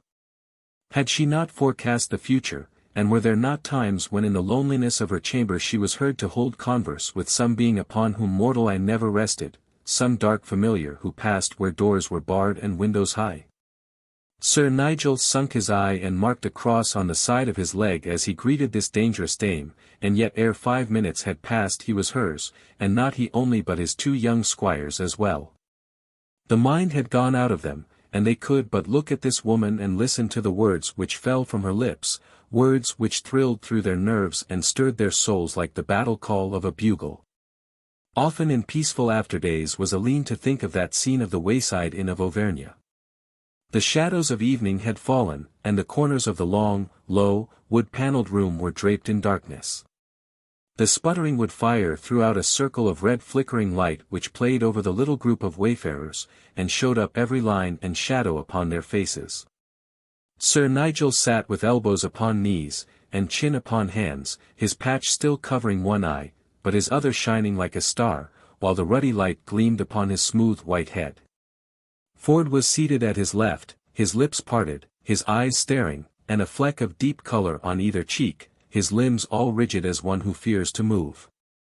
On the other side the famous French captain leaned back in his chair, a litter of nutshells upon his lap, his huge head half buried in a cushion, while his eyes wandered with an amused gleam from his dame to the staring, enraptured Englishman. Then, last of all, that pale clear-cut face, that sweet clear voice, with its high thrilling talk of the deathlessness of glory, of the worthlessness of life, of the pain of ignoble joys. And of the joy which lies in all pains which lead to a noble end. Still, as the shadows deepened, she spoke of valor and virtue, of loyalty, honor, and fame, and still they sat drinking in her words while the fire burned down and the red ash turned to grey. By the sainted Ives! Cried Du Guesclin at last, it is time that we spoke of what we are to do this night, for I cannot think that in this wayside auberge there are fit quarters for an honourable company. Sir Nigel gave a long sigh as he came back from the dreams of chivalry and hardihood into which this strange woman's words had wafted him. I care not where I sleep, said he, but these are indeed somewhat rude lodgings for this fair lady. What contents my lord contents me, quoth she. I perceive, Sir Nigel, that you are under vow, she added, glancing at his covered eye. It is my purpose to attempt some small deed, he answered. And the glove, is it your lady's? It is indeed my sweet wife's. Who is doubtless proud of you. Say rather I of her, quoth he quickly. God he knows that I am not worthy to be her humble servant. It is easy, lady, for a man to ride forth in the light of day, and do his devoir when all men have eyes for him. But in a woman's heart there is a strength and truth which asks no praise, and can but be known to him whose treasure it is. The Lady Typhane smiled across at her husband. You have often told me, Bertrand, that there were very gentle knights amongst the English, quoth she. Aye, said he moodily. But to horse, Sir Nigel, you and yours and we shall seek the chateau of Sir Tristram de Rochefort, which is 2 miles on this side of Villefranche. He is Seneschal of Auvergne, and mine old war companion. Certes, he would have a welcome for you, quoth Sir Nigel, but indeed he might look askance at one who comes without permit over the marches. By the Virgin! When he learns that you have come to draw away these rascals he will be very blithe to look upon your face. Innkeeper, here are 10 gold pieces. What is over and above your reckoning you may take off from your charges to the next needy knight who comes this way. Come then, for it grows late and the horses are stamping in the roadway. The Lady Typhane and her spouse sprang upon their steeds without setting feet to stirrup, and away they jingled down the white moonlit highway, with Sir Nigel at the lady's bridle arm, and Ford a spear's length behind them. Alleyne had lingered for an instant in the passage, and as he did so there came a wild outcry from a chamber upon the left, and out there ran Aylward and John, laughing together like 2 schoolboys who are bent upon a prank. At sight of Alleyne they slunk past him with somewhat of a shamefaced air, and springing upon their horses galloped after their party. The hubbub within the chamber did not cease, however, but rather increased, with yells of, "A moi, mes amis! A moi, camarade! A moi, l'honorable champion de l'évêque de Montauban! A la recus de l'église sainte!" So shrill was the outcry that both the innkeeper and Alleyne, with every varlet within hearing, rushed wildly to the scene of the uproar. It was indeed a singular scene which met their eyes. The room was a long and lofty one, stone-floored and bare, with a fire at the further end upon which a great pot was boiling. A deal table ran down the centre, with a wooden wine pitcher upon it and 2 horn cups. Some way from it was a smaller table with a single beaker and a broken wine bottle. From the heavy wooden rafters which formed the roof there hung rows of hooks which held up sides of bacon, joints of smoked beef, and strings of onions for winter use. In the very centre of all these, upon the largest hook of all, there hung a fat little red-faced man with enormous whiskers, kicking madly in the air and clawing at rafters, hams, and all else that was within hand-grasp.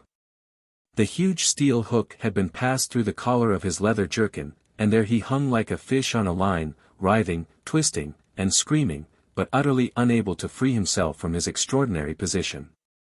It was not until Alleyne and the landlord had mounted on the table that they were able to lift him down, when he sank gasping with rage into a seat, and rolled his eyes round in every direction. "Has he gone?" quoth he. "Gone? Who?" "He, the man with the red head, the giant man." "Yes," said Alleyne, "he hath gone." "And comes not back?" "No." "The better for him," cried the little man, with a long sigh of relief. "Mon Dieu! What? Am I not the champion of the Bishop of Montauban? Ah, could I have descended, could I have come down, ere he fled? Then you would have seen. You would have beheld a spectacle then. There would have been one rascal the less upon earth." "Ma foi, yes." "Good Master Pelligny," said the landlord, "these gentlemen have not gone very fast, and I have a horse in the stable at your disposal, for I would rather have such bloody doings as you threaten outside the 4 walls of mine auberges." "I hurt my leg and cannot ride," quoth the bishop's champion. "I strained a sinew on the day that I slew the 3 men at Castelnau." "God save you, Master Pelligny," cried the landlord. "It must be an awesome thing to have so much blood upon one's soul.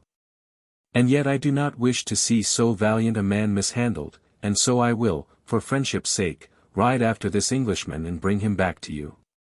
"You shall not stir," cried the champion, seizing the innkeeper in a convulsive grasp. "I have a love for you, Gaston, and I would not bring your house into ill repute, nor do such scath to these walls and chattels as must befall if 2 such men as this Englishman and I fall to work here." "Nay, think not of me," cried the innkeeper. "What are my walls when set against the honour of François Pursuivant d'Amour Pelligny, champion of the Bishop of Montauban? My horse, André. By the saints, no. Gaston, I will not have it. You have said truly that it is an awesome thing to have such rough work upon one's soul. I am but a rude soldier, yet I have a mind. Mon Dieu! I reflect, I weigh, I balance. Shall I not meet this man again? Shall I not bear him in mind? Shall I not know him by his great paws and his red head? Ma foi, yes. And may I ask, sir, said Alleyne, why it is that you call yourself champion of the Bishop of Montauban? You may ask aught which it is becoming to me to answer. The bishop hath need of a champion, because, if any cause be set to test of combat, it would scarce become his office to go down into the lists with leather and shield and cudgel to exchange blows with any varlet. He looks around him then for some tried fighting man, some honest smiter who can give a blow or take one. It is not for me to say how far he hath succeeded, but it is sooth that he who thinks that he hath but to do with the Bishop of Montauban, finds himself face to face with François Pursuivant d'Amour Pelligny. At this moment there was a clatter of hoofs upon the road, and a varlet by the door cried out that one of the Englishmen was coming back. The champion looked wildly about for some corner of safety, and was clambering up towards the window, when Ford's voice sounded from without, calling upon Alleyne to hasten, or he might scarce find his way. Bidding adieu to landlord and to champion, therefore, he set off at a gallop, and soon overtook the 2 archers. A pretty thing this, John, said he. Thou wilt have holy church upon you if you hang her champions upon iron hooks in an inn kitchen. It was done without thinking, he answered apologetically, while Aylward burst into a shout of laughter. By my hilt! Mon petit, said he, you would have laughed also could you have seen it. For this man was so swollen with pride that he would neither drink with us, nor sit at the same table with us, nor as much as answer a question, but must needs talk to the varlet all the time that it was well there was peace. And that he had slain more Englishmen than there were tags to his doublet. Our good old John could scarce lay his tongue to French enough to answer him, so he must needs reach out his great hand to him and place him very gently where you saw him. But we must on, for I can scarce hear their hoofs upon the road. I think that I can see them yet, said Ford, peering down the moonlit road. Pardieu! Yes. Now they ride forth from the shadow. And yonder dark clump is the castle of Villefranche. En avant camarada. Or Sir Nigel may reach the gates before us. But hark, mes Amos, what sound is that? As he spoke the hoarse blast of a horn was heard from some woods upon the right. An answering call rung forth upon their left, and hard upon it two others from behind them. They are the horns of swineherds, quoth Aylward. Though why they blow them so late I cannot tell. Let us on, then, said Ford, and the whole party, setting their spurs to their horses, soon found themselves at the castle of Villefranche, where the drawbridge had already been lowered and the portcullis raised in response to the summons of Du Guesclin. Chapter 29. How the blessed hour of sight came to the Lady Typhane. Sir Tristram de Rochefort, Seneschal of Auvergne and Lord of Villefranche, was a fierce and renowned soldier who had grown grey in the English wars. As Lord of the Marches and guardian of an exposed countryside, there was little rest for him even in times of so-called peace, and his whole life was spent in raids and outfalls upon the Brabanters, late-comers, flayers, free companions, and roving archers who wandered over his province. At times he would come back in triumph, and a dozen corpses swinging from the summit of his keep would warn evildoers that there was still a law in the land. At others his ventures were not so happy, and he and his troop would spur it over the drawbridge with clatter of hoofs hard at their heels and whistle of arrows about their ears.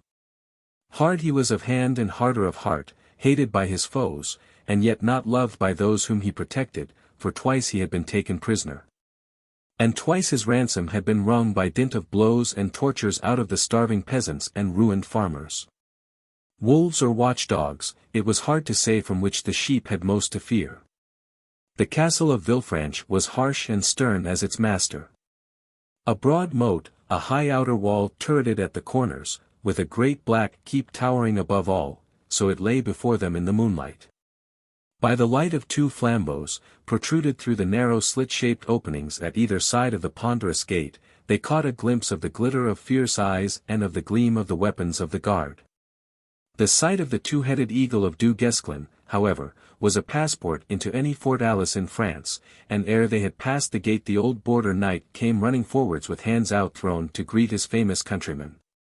Nor was he less glad to see Sir Nigel, when the Englishman's errand was explained to him, for these archers had been a sore thorn in his side and had routed 2 expeditions which he had sent against them. A happy day it would be for the Seneschal of Auvergne when they should learn that the last Ubao was over the marches. The material for a feast was ever at hand in days when, if there was grim want in the cottage, there was at least rude plenty in the castle. Within an hour the guests were seated around a board which creaked under the great pasties and joints of meat, varied by those more dainty dishes in which the French excelled, the spiced ortolan and the truffled beccaficos. The Lady Rochefort, a bright and laughter-loving dame, sat upon the left of her warlike spouse, with Lady Typhane upon the right. Beneath sat Du Guesclin and Sir Nigel, with Sir Amory Montecourt, of the Order of the Hospitallers, and Sir Otto Harnet, a wandering knight from the Kingdom of Bohemia. These with Alleyne and Ford, 4 French squires, and the castle chaplain, made the company who sat together that night and made good cheer in the castle of Villefranche. The great fire crackled in the grate, the hooded hawks slept upon their perches, the rough deerhounds with expectant eyes crouched upon the tiled floor, close at the elbows of the guests stood the dapper little lilac-coated pages. The laugh and jest circled round and all was harmony and comfort. Little they recked of the brushwood men who crouched in their rags along the fringe of the forest and looked with wild and haggard eyes at the rich, warm glow which shot a golden bar of light from the high arched windows of the castle. Supper over, the tables dormant were cleared away as by magic and trestles and bankels arranged around the blazing fire, for there was a bitter nip in the air. The Lady Typhane had sunk back in her cushioned chair, and her long dark lashes drooped low over her sparkling eyes. Alleyne, glancing at her, noted that her breath came quick and short, and that her cheeks had blanched to a lily white. Du Guesclin eyed her keenly from time to time, and passed his broad brown fingers through his crisp, curly black hair with the air of a man who is perplexed in his mind. "These folk here," said the Knight of Bohemia, "they do not seem too well fed." "Ah, canaille," cried the Lord of Villefranche. "You would scarce credit it, and yet it is sooth that when I was taken at Poictiers it was all that my wife and foster brother could do to raise the money from them for my ransom. The sulky dogs would rather have 3 twists of a rack, or the thumbikins for an hour, than pay out a denier for their own feudal father and liege lord. Yet there is not one of them but hath an old stocking full of gold pieces hid away in a snug corner." "Why do they not buy food then?" asked Sir Nigel. "By St. Paul! It seemed to me their bones were breaking through their skin. It is their grutching and grumbling which makes them thin. We have a saying here, Sir Nigel, that if you pummel Jacques Bonhomme he will pat you, but if you pat him he will pummel you. Doubtless you find it so in England." "Ma foi, no," said Sir Nigel. "I have 2 Englishmen of this class in my train, who are at this instant, I make little doubt, as full of your wine as any cask in your cellar. He who pummeled them might come by such a pat as he would be likely to remember."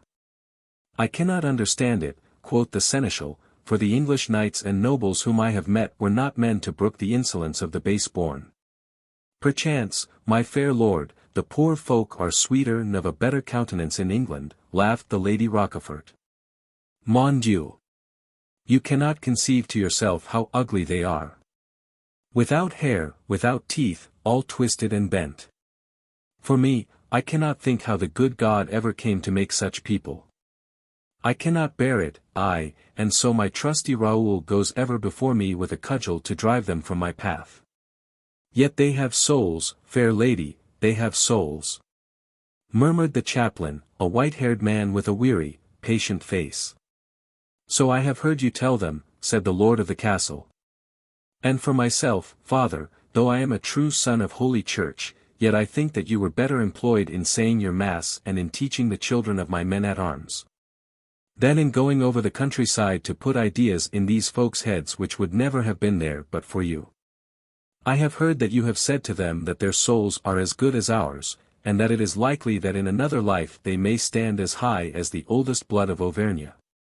For my part, I believe that there are so many worthy knights and gallant gentlemen in heaven who know how such things should be arranged, that there is little fear that we shall find ourselves mixed up with base roturiers and swineherds. Tell your beads, father, and con your psalter, but do not come between me and those whom the king has given to me." "God help them," cried the old priest. "A higher king than yours has given them to me, and I tell you here in your own castle hall, Sir Tristram de Rochefort, that you have sinned deeply in your dealings with these poor folk, and that the hour will come, and may even now be at hand, when God's hand will be heavy upon you for what you have done." He rose as he spoke, and walked slowly from the room. "Pest take him," cried the French knight. "Now, what is a man to do with a priest, Sir Bertrand, for one can neither fight him like a man nor coax him like a woman."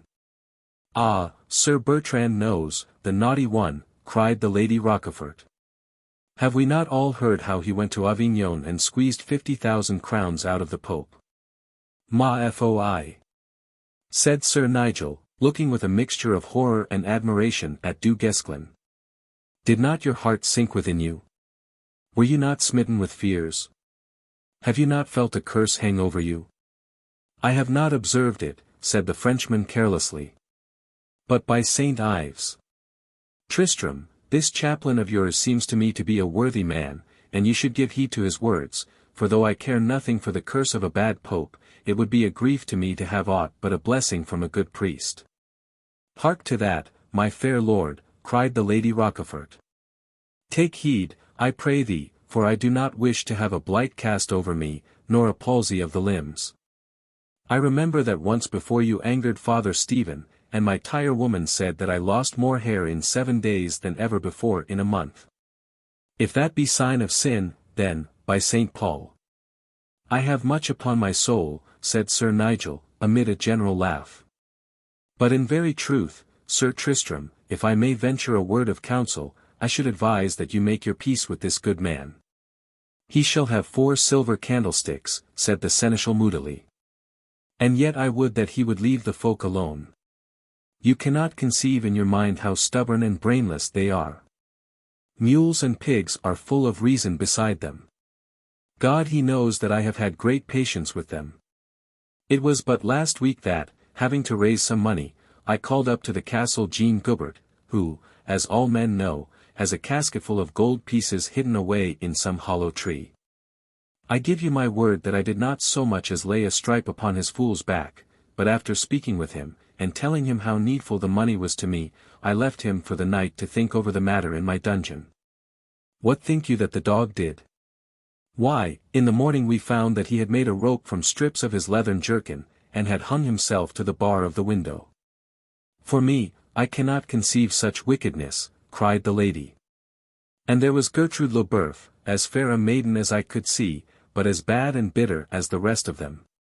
When young Amory de Valence was here last Lamistide he looked kindly upon the girl, and even spoke of taking her into his service. What does she do, with her dog of a father?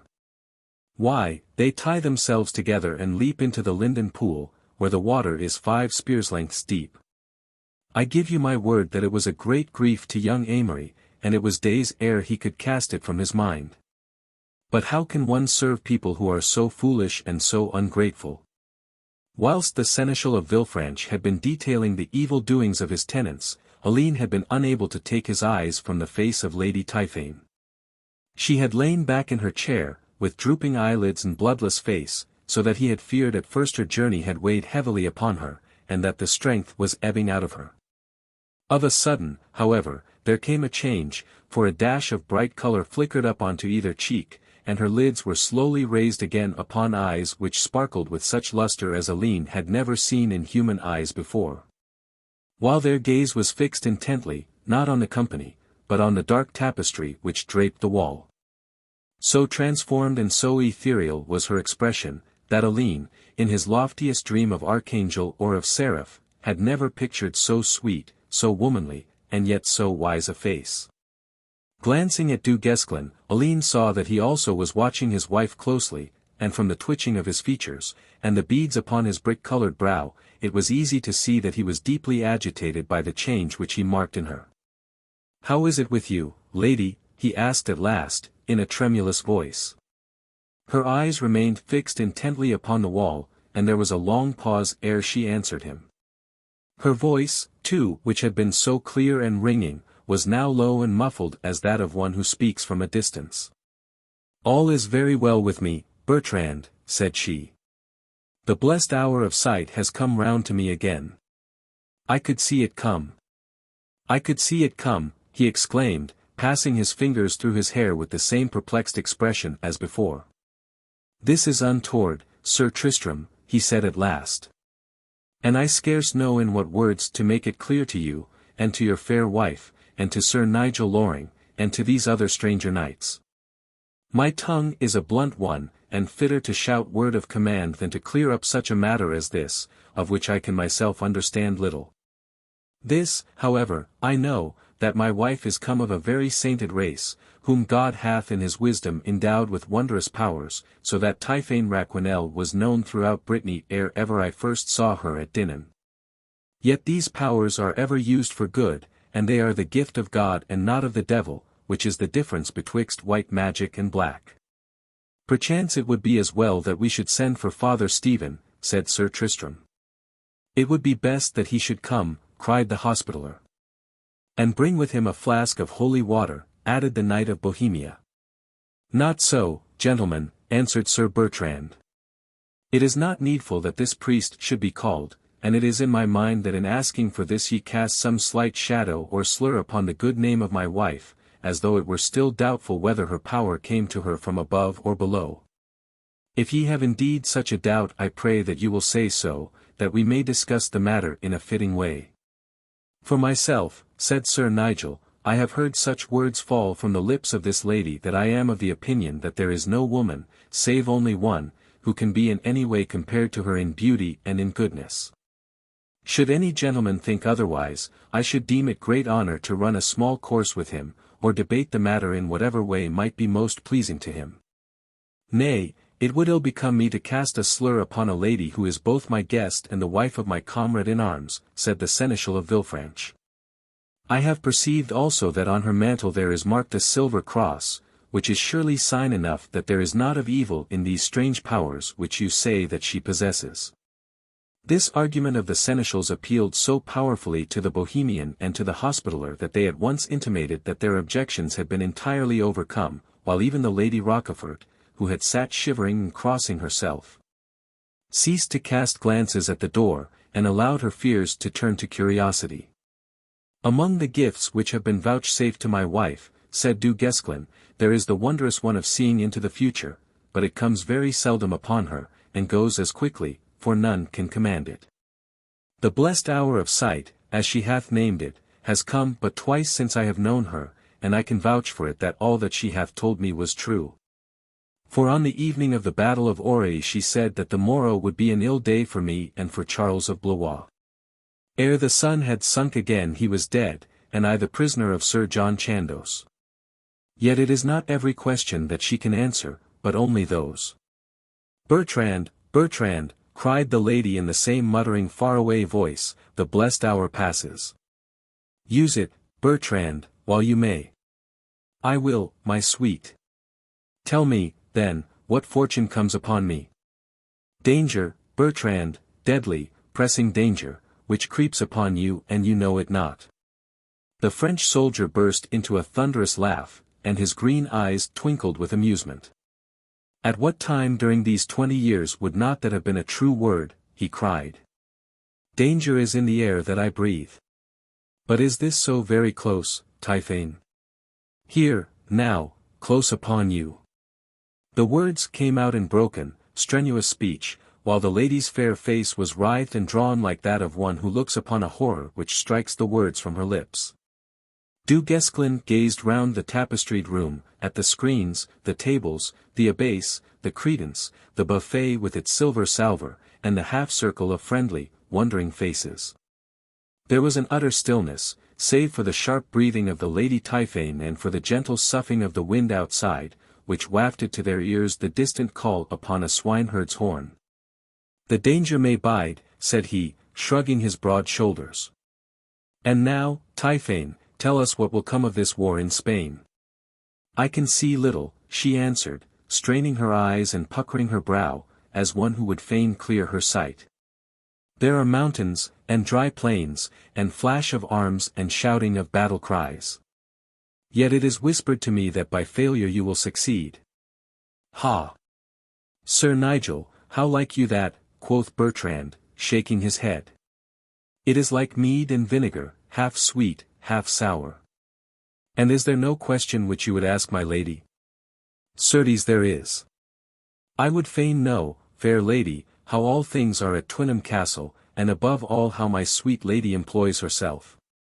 To answer this I would fain lay hand upon one whose thoughts turn strongly to this castle which you have named. Nay, my Lord Loring, it is whispered to me that there is another here who hath thought more deeply of it than you. Thought more of mine own home, cried Sir Nigel.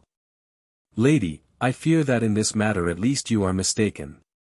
Not so, Sir Nigel. Come hither, young man, young English squire with the grey eyes.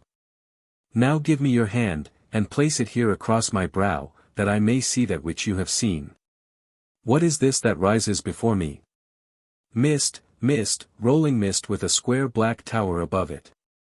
See, it shreds out, it thins, it rises, and there lies a castle in green plain, with the sea beneath it, and a great church within a bowshot. There are 2 rivers which run through the meadows, and between them lie the tents of the besiegers. The besiegers, cried Alleyne, Ford, and Sir Nigel, all 3 in a breath. Yes, truly, and they press hard upon the castle, for they are an exceeding multitude and full of courage. See how they storm and rage against the gate, while some rear ladders, and others, line after line, sweep the walls with their arrows. There are many leaders who shout and beckon, and one, a tall man with a golden beard, who stands before the gate stamping his foot and hallooing them on, as a pricker doth the hounds. But those in the castle fight bravely. There is a woman, 2 women, who stand upon the walls, and give heart to the men-at-arms.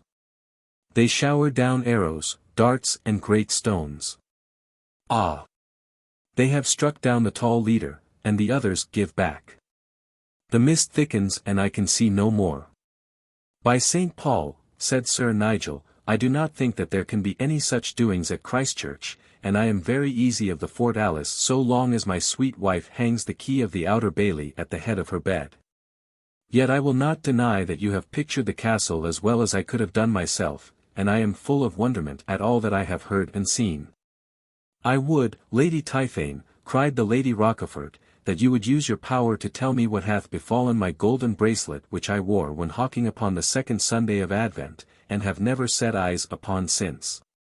Nay, lady, said Du Guesclin, it does not befit so great and wondrous a power to pry and search and play the varlet even to the beautiful chatelaine of Villefranche. Ask a worthy question, and, with the blessing of God, you shall have a worthy answer. Then I would fain ask, cried one of the French squires, as to which may hope to conquer in these wars betwixt the English and ourselves. Both will conquer and each will hold its own, answered the Lady Typhane. Then we shall still hold Gascony and Guienne, cried Sir Nigel. The lady shook her head. French land, French blood, French speech, she answered. They are French, and France shall have them. But not Bordeaux, cried Sir Nigel excitedly. Bordeaux also is for France. But Calais? Calais too. Woe worth me then, and ill hail to these evil words.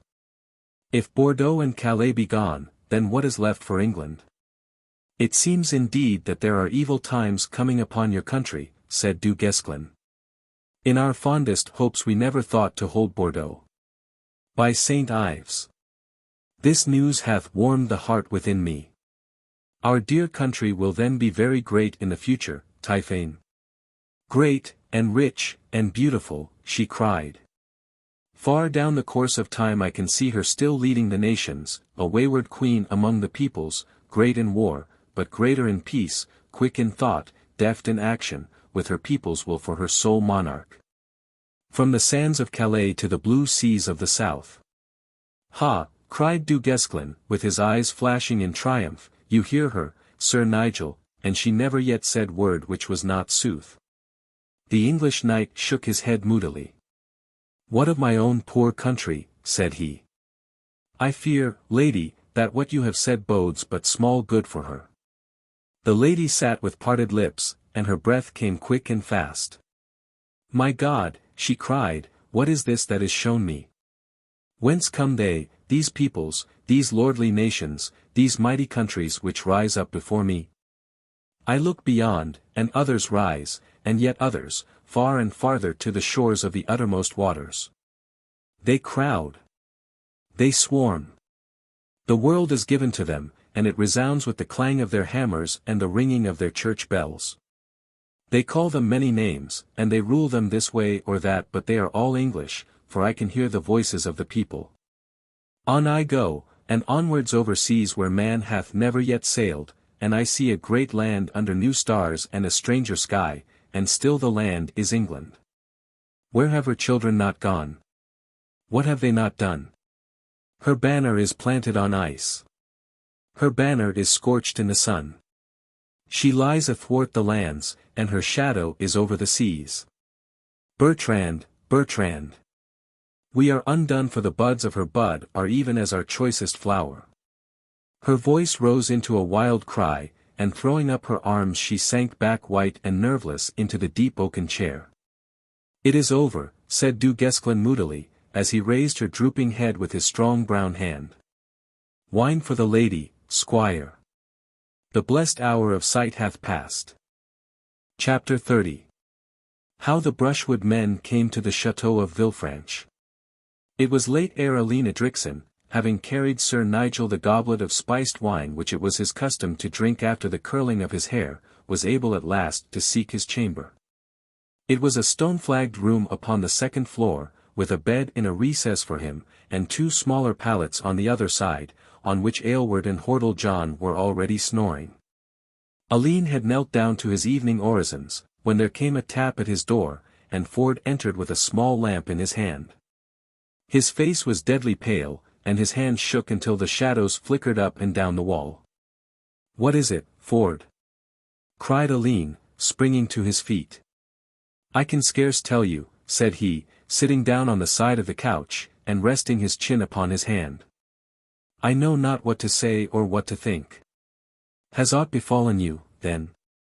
"Yes, or I have been slave to my own fancy. I tell you, lad, that I am all undone, like a fretted bowstring. Hark hither, Alleyne. It cannot be that you have forgotten little Tita, the daughter of the old glass stainer at Bordeaux. I remember her well. She and I, Alleyne, broke the lucky groat together ere we parted, and she wears my ring upon her finger. Caro mio, quoth she when last we parted, I shall be near thee in the wars, and thy danger will be my danger. Alleyne, as God is my help, as I came up the stairs this night I saw her stand before me, her face in tears, her hands out as though in warning. I saw it, Alleyne, even as I see those two archers upon their couches. Our very fingertips seemed to meet, ere she thinned away like a mist in the sunshine. I would not give over much thought to it, answered Alleyne.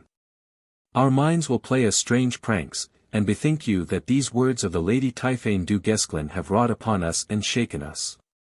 Ford shook his head. I saw little Tita as clearly as though I were back at the Rue de Potters at Bordeaux, said he. But the hour is late, and I must go. Where do you sleep, then? In the chamber above you. May the saints be with us all. He rose from the couch and left the chamber, while Alleyne could hear his feet sounding upon the winding stair. The young squire walked across to the window and gazed out at the moonlit landscape, his mind absorbed by the thought of the Lady Typhane, and of the strange words that she had spoken as to what was going forward at Castle Twynham. Leaning his elbows upon the stonework, he was deeply plunged in reverie, when in a moment his thoughts were brought back to Villefranche and to the scene before him. The window at which he stood was in the second floor of that portion of the castle which was nearest to the keep. In front lay the broad moat, with the moon lying upon its surface, now clear and round, now drawn lengthwise as the breeze stirred the waters. Beyond, the plain sloped down to a thick wood, while further to the left a second wood shut out the view. Between the two an open glade stretched, silvered in the moonshine, with the river curving across the lower end of it. As he gazed, he saw of a sudden a man steal forth from the wood into the open clearing. He walked with his head sunk, his shoulders curved, and his knees bent, as one who strives hard to remain unseen. 10 paces from the fringe of trees he glanced around, and waving his hand he crouched down, and was lost to sight among a belt of furze bushes. After him there came a second man, and after him a third, a fourth, and a fifth stealing across the narrow open space and darting into the shelter of the brushwood. 970 Alleyne counted of these dark figures flitting across the line of the moonlight. Many bore huge burdens upon their backs, though what it was that they carried he could not tell at the distance. Out of the one wood and into the other they passed, all with the same crouching, furtive gait, until the black bristle of trees had swallowed up the last of them. For a moment Alleyne stood in the window, still staring down at the silent forest, uncertain as to what he should think of these midnight walkers. Then he bethought him that there was one beside him who was fitter to judge on such a matter. His fingers had scarce rested upon Aylward's shoulder ere the bowman was on his feet, with his hand outstretched to his sword. "Cavalier," he cried. "Hola! Mon petit! By my hilt! I thought there had been a camisade. What then, mon gar? Come hither by the window, Aylward," said Alleyne. "I have seen 80 men pass from yonder shaw across the glade, and nigh every man of them had a great burden on his back. What think you of it?"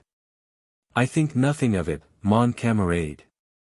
There are as many masterless folk in this country as there are rabbits on Cowdray Down, and there are many who show their faces by night but would dance in a hempen collar if they stirred forth in the day.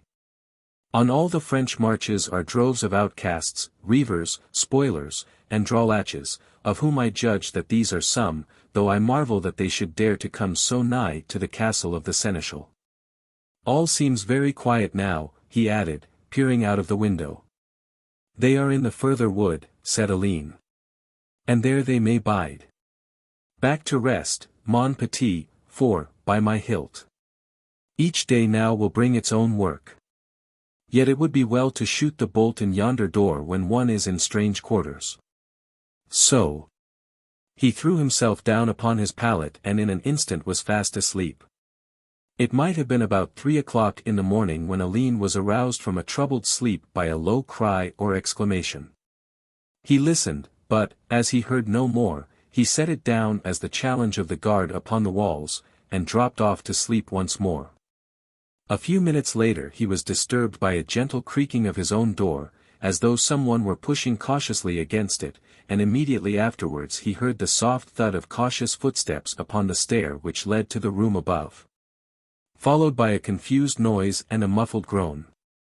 Alleyne sat up on his couch with all his nerves in a tingle, uncertain whether these sounds might come from a simple cause, some sick archer and visiting leech perhaps, or whether they might have a more sinister meaning. But what danger could threaten them here in this strong castle, under the care of famous warriors, with high walls and a broad moat around them? Who was there that could injure them? He had well nigh persuaded himself that his fears were a foolish fancy, when his eyes fell upon that which sent the blood cold to his heart and left him gasping, with hands clutching at the counterpane. Right in front of him was the broad window of the chamber, with the moon shining brightly through it. For an instant something had obscured the light, and now a head was bobbing up and down outside, the face looking in at him, and swinging slowly from one side of the window to the other. Even in that dim light there could be no mistaking those features. Drawn, distorted, and blood-stained, they were still those of the young fellow-squire who had sat so recently upon his own couch. With a cry of horror Alleyne sprang from his bed and rushed to the casement, while the two archers, aroused by the sound, seized their weapons and stared about them in bewilderment. One glance was enough to show Edricson that his fears were but too true. Foully murdered, with a score of wounds upon him and a rope round his neck, his poor friend had been cast from the upper window and swung slowly in the night wind, his body rasping against the wall and his disfigured face upon a level with the casement. "My God," cried Alleyne, shaking in every limb. "What has come upon us? What devil's deed is this?" "Here is flint and steel," said John stolidly. "The lamp, Aylward. This moonshine softens a man's heart. Now we may use the eyes which God hath given us." "By my hilt," cried Aylward, as the yellow flame flickered up, "it is indeed young Master Ford, and I think that this seneschal is a black villain, who dare not face us in the day but would murder us in our sleep. By the twang of string, if I do not soak a goose's feather with his heart's blood, it will be no fault of Samkin Aylward of the White Company." "But, Aylward, think of the men whom I saw yesternight," said Alleyne. "It may not be the seneschal. It may be that others have come into the castle. I must to Sir Nigel ere it be too late. Let me go, Aylward, for my place is by his side." "One moment, mon gar. Put that steel headpiece on the end of my yew-stave. So. I will put it first through the door, for it is ill to come out when you can neither see nor guard yourself. Now, camarada, out swords and stand ready. Hola, by my hilt. It is time that we were stirring." As he spoke, a sudden shouting broke forth in the castle, with the scream of a woman and the rush of many feet. Then came the sharp clink of clashing steel, and a roar like that of an angry lion, Notre Dame du Guesclin. "Saint Ives! Saint Ives!" The bowman pulled back the bolt of the door, and thrust out the headpiece at the end of the bow. A clash, the clatter of the steel cap upon the ground, and, ere the man who struck could heave up for another blow, the archer had passed his sword through his body. On, camarada, on, he cried. And, breaking fiercely past two men who threw themselves in his way, he sped down the broad corridor in the direction of the shouting. A sharp turning, and then a second one, brought them to the head of a short stair, from which they looked straight down upon the scene of the uproar. A square oak-floored hall lay beneath them, from which opened the doors of the principal guest chambers. This hall was as light as day, for torches burned in numerous sconces upon the walls, throwing strange shadows from the tusked or antlered heads which ornamented them. At the very foot of the stair, close to the open door of their chamber, lay the seneschal and his wife, she with her head shorn from her shoulders, he thrust through with a sharpened stake, which still protruded from either side of his body. 3 servants of the castle lay dead beside them, all torn and draggled, as though a pack of wolves had been upon them.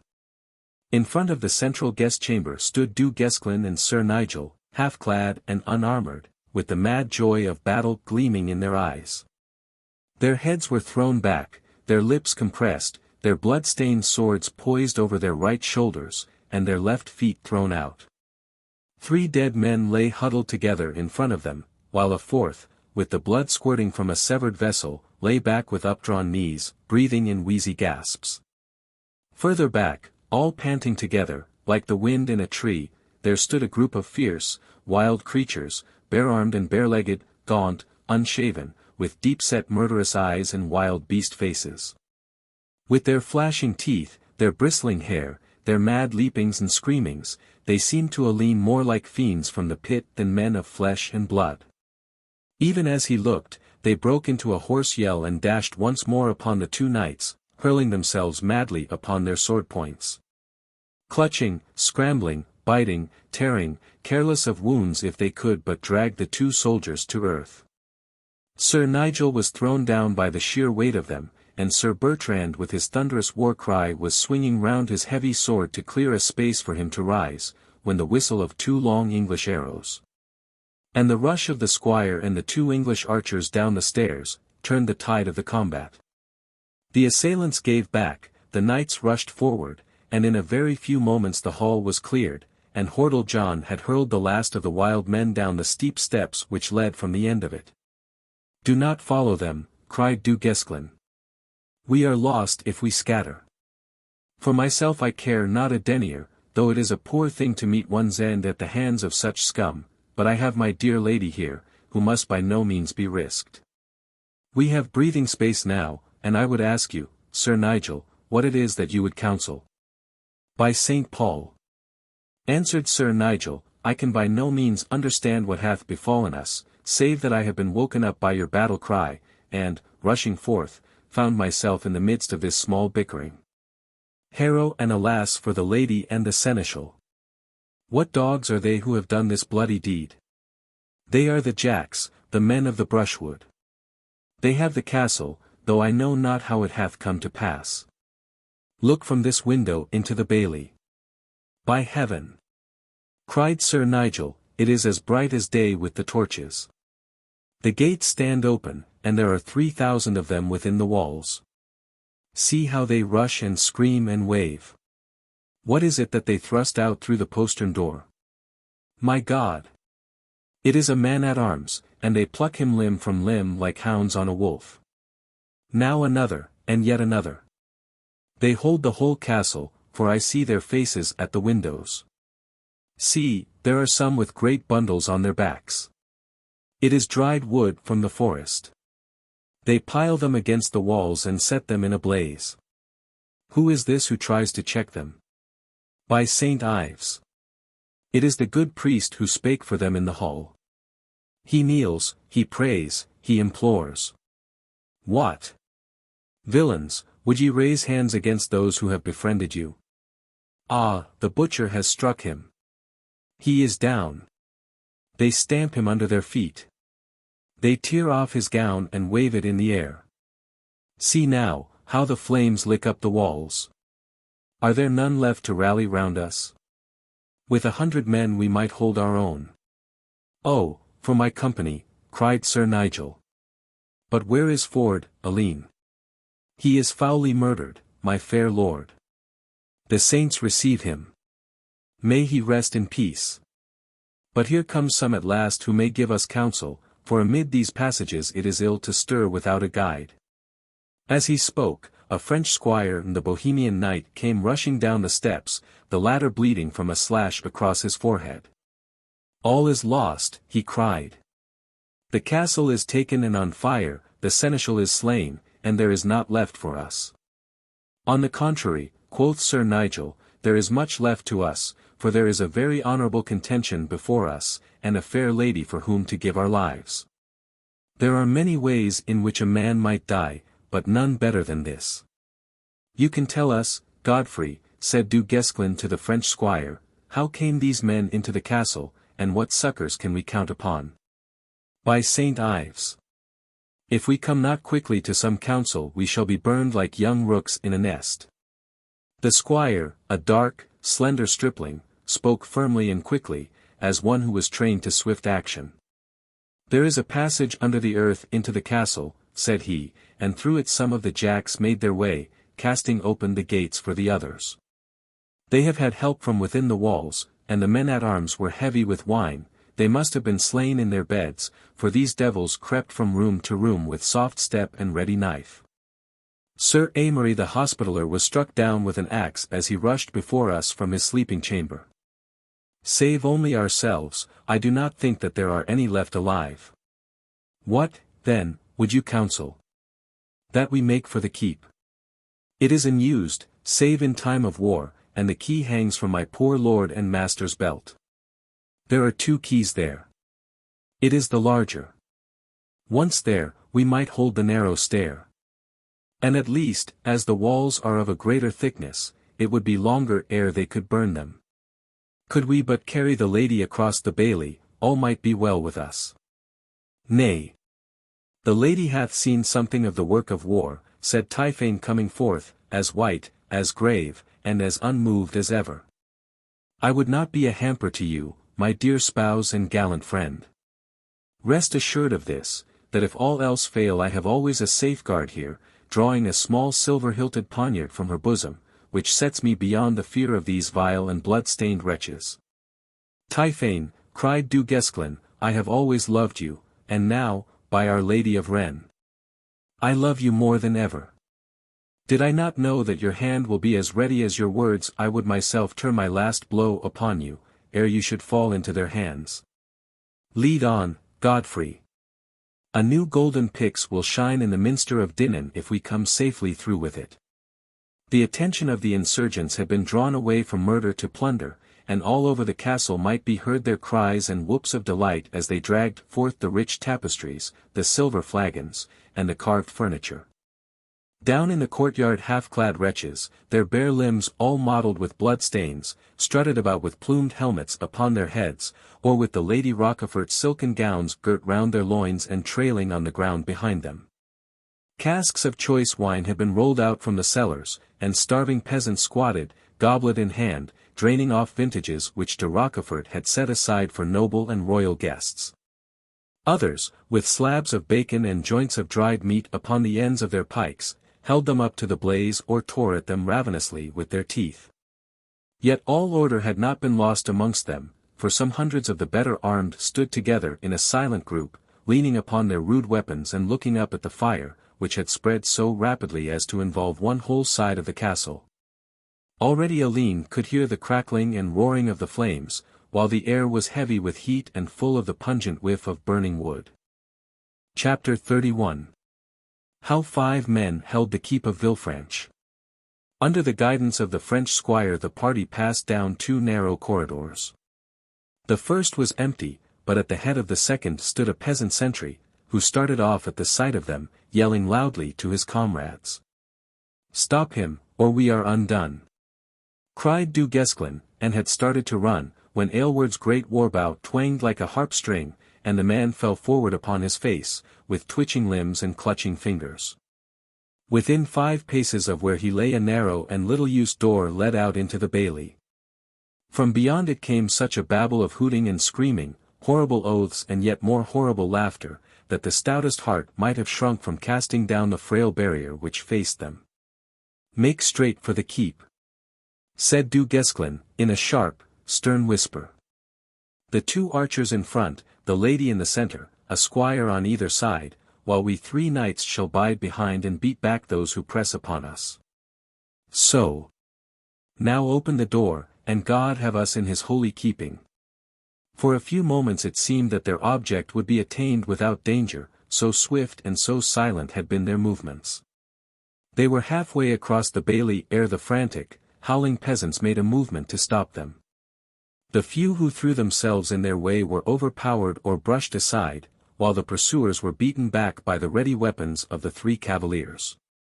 Unscathed they fought their way to the door of the keep, and faced round upon the swarming mob, while the squire thrust the great key into the lock. "My God," he cried, "it is the wrong key. The wrong key. Dolt, fool that I am. This is the key of the castle gate, the other opens the keep. I must back for it." He turned, with some wild intention of retracing his steps, but at the instant a great jagged rock, hurled by a brawny peasant, struck him full upon the ear, and he dropped senseless to the ground. "This is key enough for me," quoth Hordle John, picking up the huge stone, and hurling it against the door with all the strength of his enormous body. The lock shivered, the wood smashed, the stone flew into 5 pieces, but the iron clamp still held the door in its position. Bending down, he thrust his great fingers under it, and with a heave raised the whole mass of wood and iron from its hinges. For a moment it tottered and swayed, and then, falling outward, buried him in its ruin, while his comrades rushed into the dark archway which led to safety. "Up the steps, Typhane," cried Du Guesclin. "Now round, friends, and beat them back." The mob of peasants had surged in upon their heels, but the 2 trustiest blades in Europe gleamed upon that narrow stair, and 4 of their number dropped upon the threshold. The others gave back, and gathered in a half-circle round the open door, gnashing their teeth and shaking their clenched hands at the defenders. The body of the French squire had been dragged out by them and hacked to pieces. 3 or 4 others had pulled John from under the door, when he suddenly bounded to his feet, and clutching one in either hand dashed them together with such force that they fell senseless across each other upon the ground. With a kick and a blow he freed himself from 2 others who clung to him, and in a moment he was within the portal with his comrades. Yet their position was a desperate one. The peasants from far and near had been assembled for this deed of vengeance, and not less than 6,000 were within or around the walls of the chateau of Villefranche. Ill-armed and half-starved, they were still desperate men, to whom danger had lost all fears, for what was death that they should shun it to cling to such a life as theirs? The castle was theirs, and the roaring flames were spurting through the windows and flickering high above the turrets on 2 sides of the quadrangle. From either side they were sweeping down from room to room and from bastion to bastion in the direction of the keep. Faced by an army, and girt in by fire, were 6 men and 1 woman. But some of them were men so trained to danger and so wise in war that even now the combat was less unequal than it seemed. Courage and resource were penned in by desperation and numbers, while the great yellow sheets of flame threw their lurid glare over the scene of death. "There is but space for 2 upon a step to give free play to our sword arms," said Du Guesclin. "Do you stand with me, Nigel, upon the lowest? France and England will fight together this night. Sir Otto, I pray you to stand behind us with this young squire. The archers may go higher yet and shoot over our heads. I would that we had our harness, Nigel. Often have I heard my dear Sir John Chandos say that a knight should never, even when a guest, be parted from it. Yet it will be more honor to us if we come well out of it. We have a vantage, since we see them against the light and they can scarce see us. It seems to me that they muster for an onslaught. If we can but keep them in play," said the Bohemian, "it is likely that these flames may bring us succor if there be any true men in the country." "Bethink you, my fair lord," said Alleyne to Sir Nigel, "that we have never injured these men, nor have we cause of quarrel against them. Would it not be well, if but for the lady's sake, to speak them fair and see if we may not come to honourable terms with them?" "Not so, by St. Paul," cried Sir Nigel. "It does not accord with mine honour, nor shall it ever be said that I, a knight of England, was ready to hold parley with men who have slain a fair lady and a holy priest. As well hold parley with a pack of ravening wolves, said the French captain. Ha! Notre Dame du Guesclin. Saint Ives. Saint Ives. As he thundered forth his war cry, the Jacks who had been gathering before the black arch of the gateway rushed in madly in a desperate effort to carry the staircase. Their leaders were a small man, dark in the face, with his beard done up in 2 plaits, and another larger man, very bowed in the shoulders, with a huge club studded with sharp nails in his hand.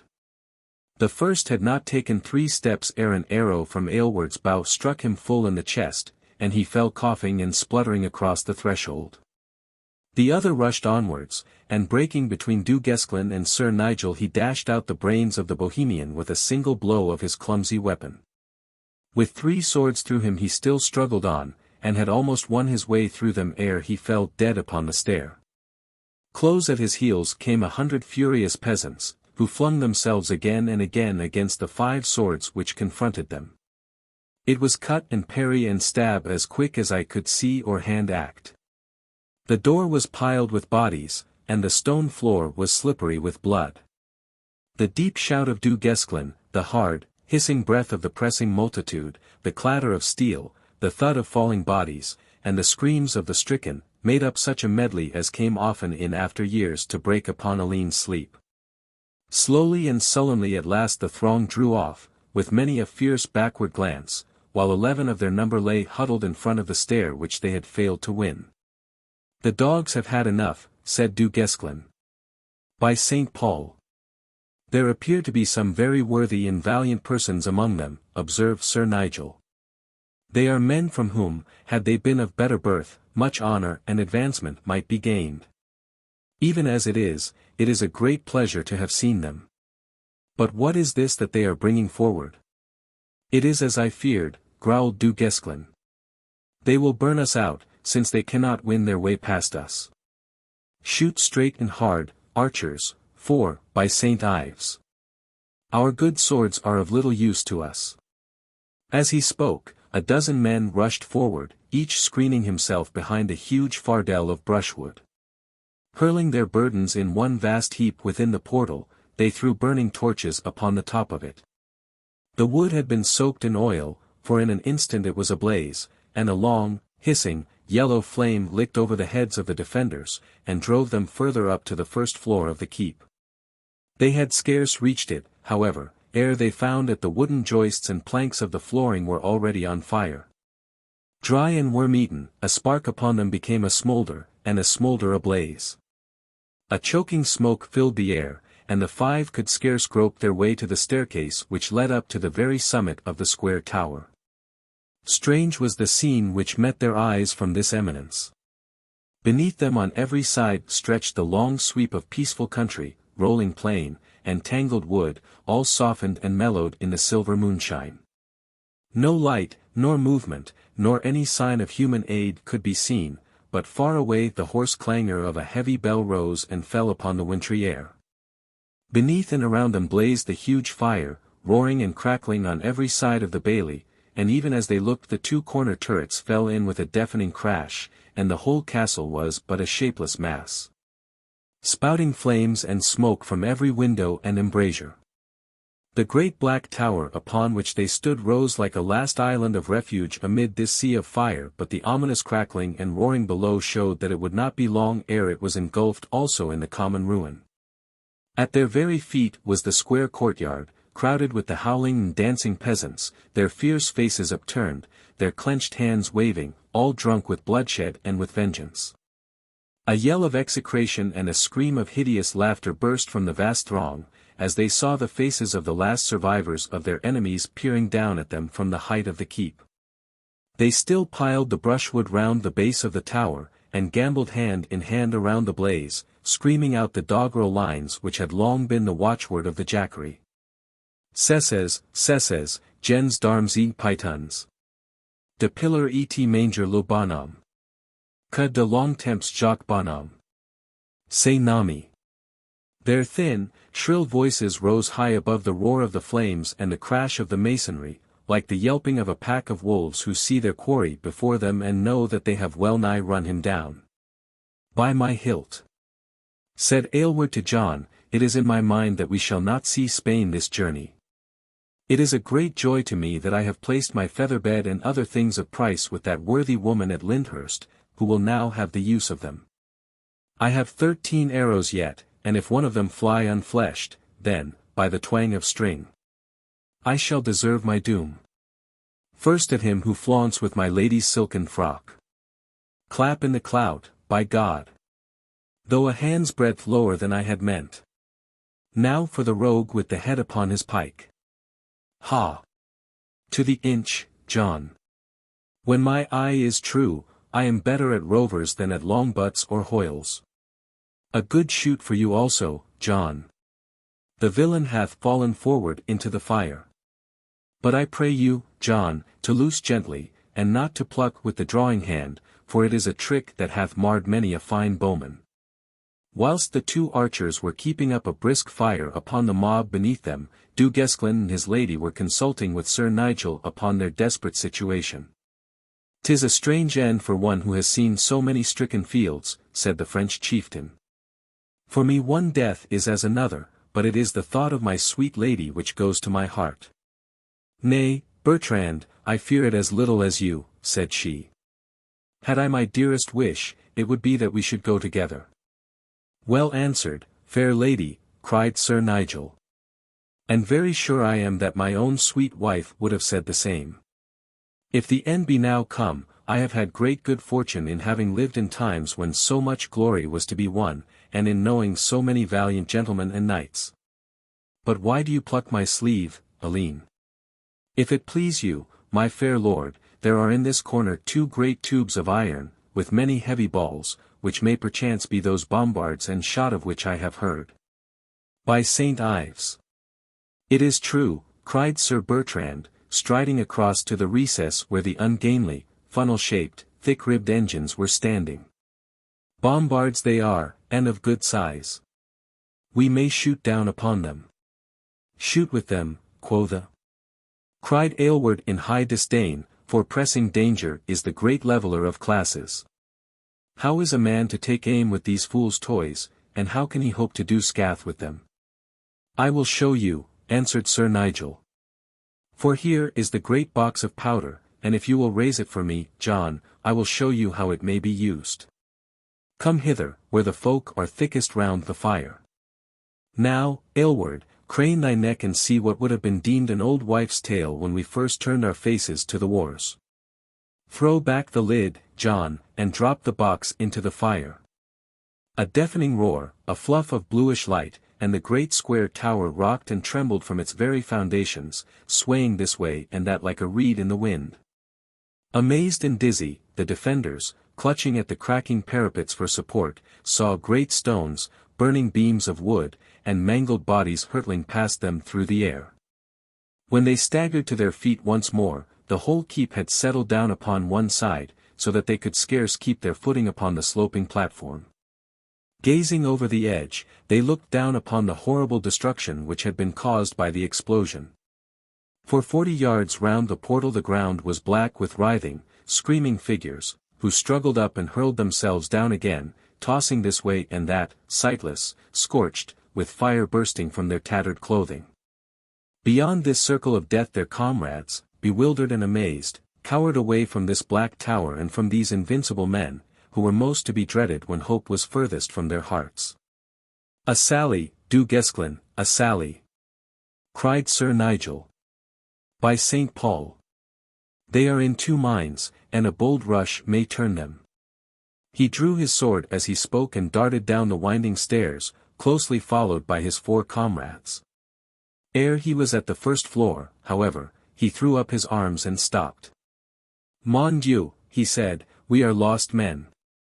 "What then?" cried those behind him. "The wall hath fallen in, the stair is blocked, and the fire still rages below." "By St. Paul! Friends, we have fought a very honorable fight, and may say in all humbleness that we have done our devoir, but I think that we may now go back to the Lady Typhane and say our orisons, for we have played our parts in this world.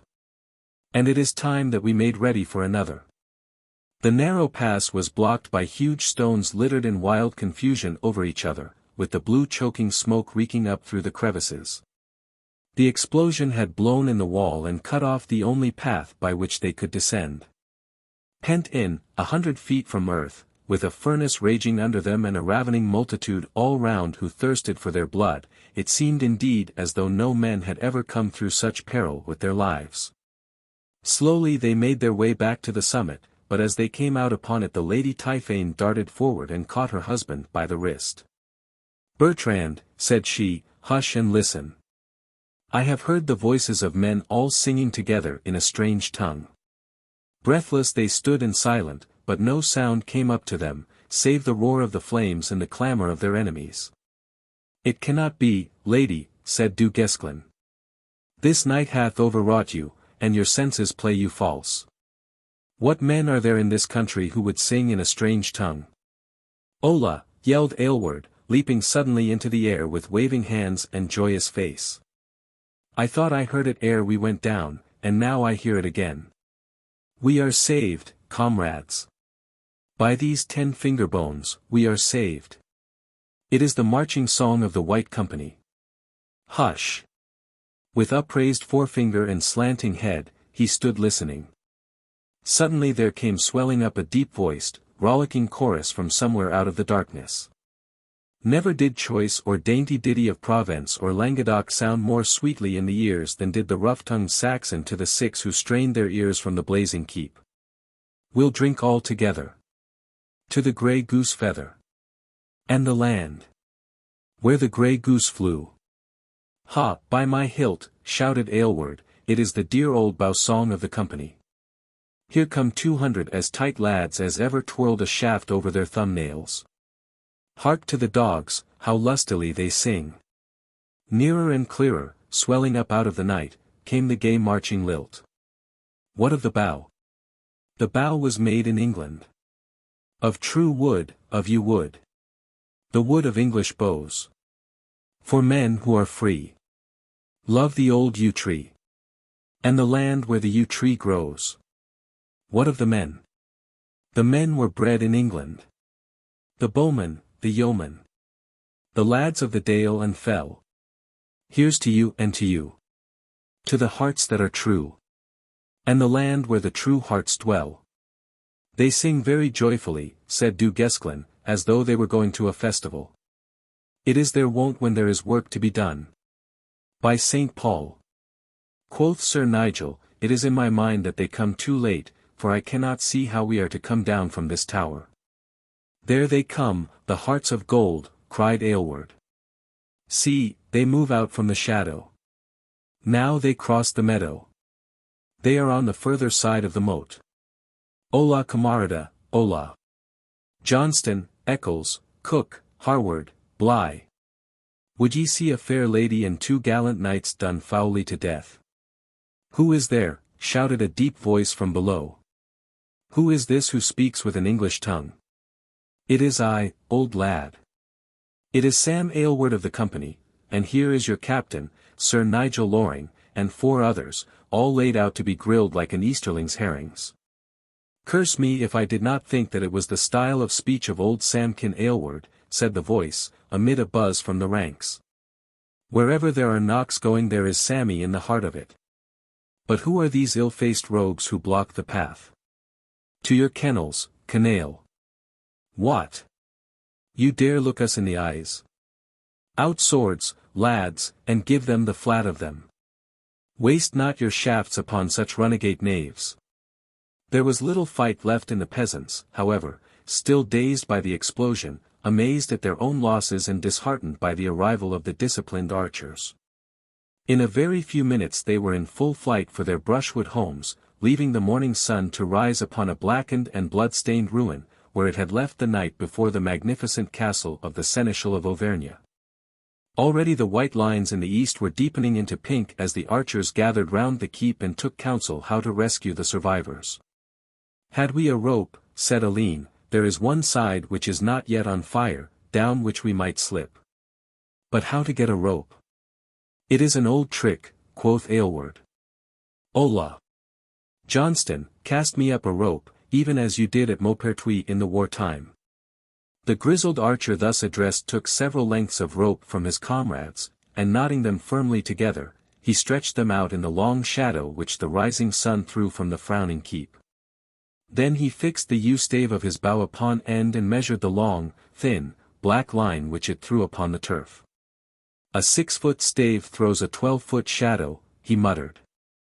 The keep throws a shadow of 60 paces. 30 paces of rope will be enow and to spare. Another strand, Watkin. Now pull at the end that all may be safe. So. It is ready for them. But how are they to reach it? Asked the young archer beside him. Watch and see, young fool's head, growled the old bowman. He took a long string from his pouch and fastened one end to an arrow. All ready, Samkin. Ready, camarade. Close to your hand then. With an easy pull he sent the shaft flickering gently up, falling upon the stonework within a foot of where Aylward was standing. The other end was secured to the rope, so that in a minute a good strong cord was dangling from the only sound side of the blazing and shattered tower. The Lady Typhane was lowered with a noose drawn fast under the arms, and the other 5 slid swiftly down, amid the cheers and joyous outcry of their rescuers. Chapter 32. How the company took counsel round the fallen tree. Where is Sir Claude Latour? Asked Sir Nigel, as his feet touched ground. He is in camp, near Montpezat, 2 hours' march from here, my fair lord, said Johnston, the grizzled bowman who commanded the archers. Then we shall march thither, for I would fain have you all back at Dax in time to be in the prince's vanguard.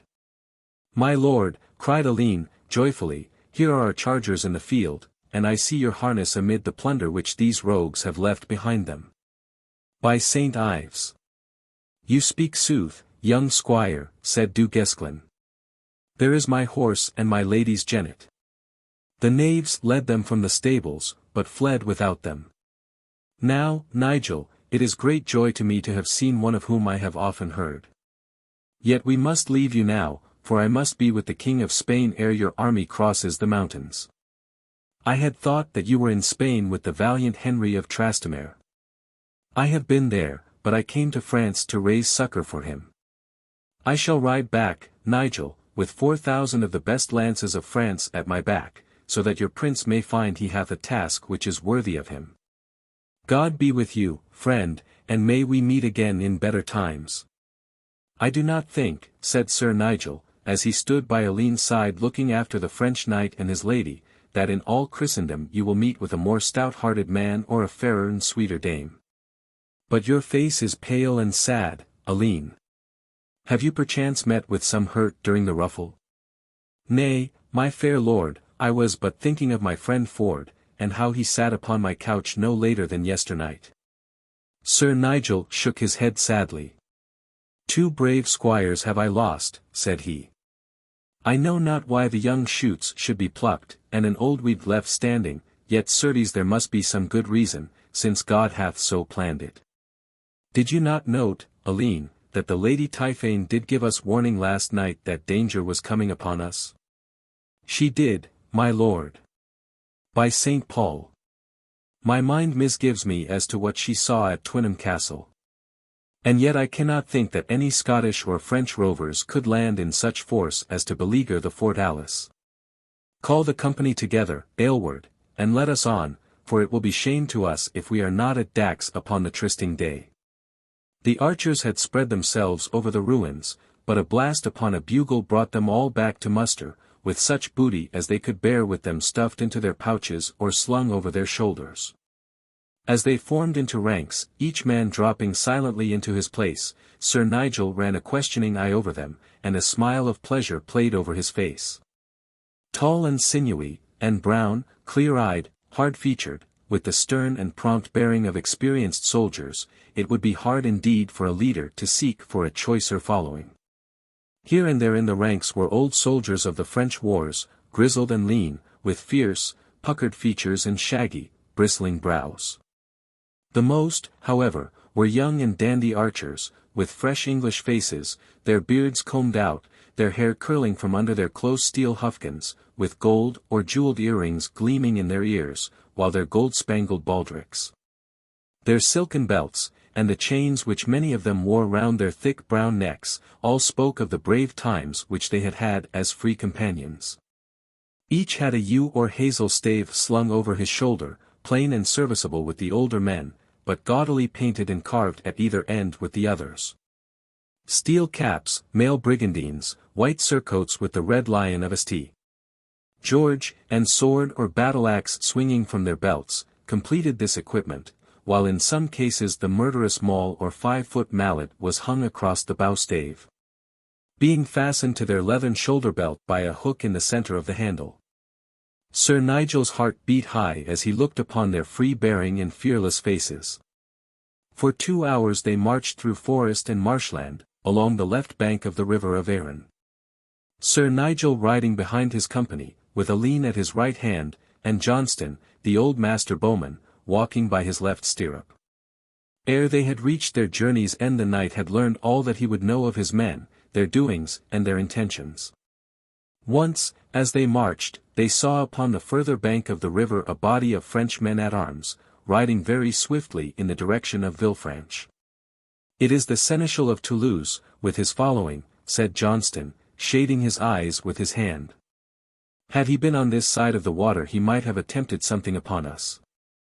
"I think that it would be well that we should cross," said Sir Nigel. "It were pity to balk this worthy seneschal, should he desire to try some small feat of arms." "Nay, there is no ford nearer than Tourville," answered the old archer. "He is on his way to Villefranche, and short will be the shrift of any jacks who come into his hands, for he is a man of short speech.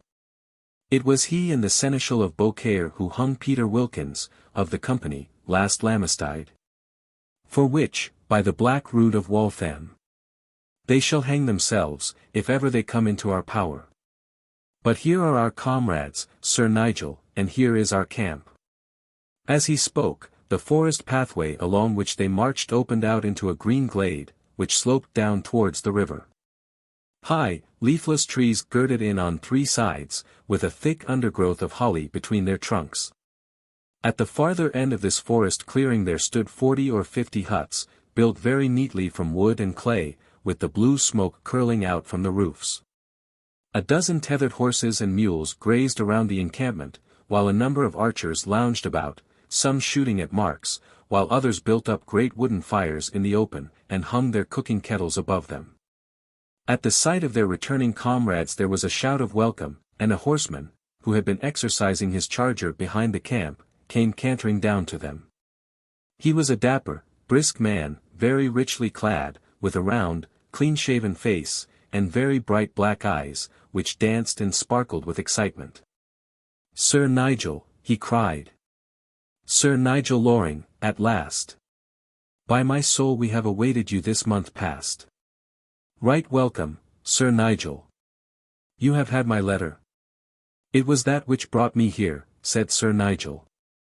"But indeed, Sir Claude Latour, it is a great wonder to me that you did not yourself lead these bowmen, for surely they could have found no better leader." "None, none, by the Virgin of L'Esparre," he cried, speaking in the strange, thick Gascon speech which turns every V into a B, "but you know what these islanders of yours are, Sir Nigel. They will not be led by any save their own blood and race. There is no persuading them. Not even I, Claude Latour Seigneur of Montchâteau, master of the high justice, the middle and the low, could gain their favour.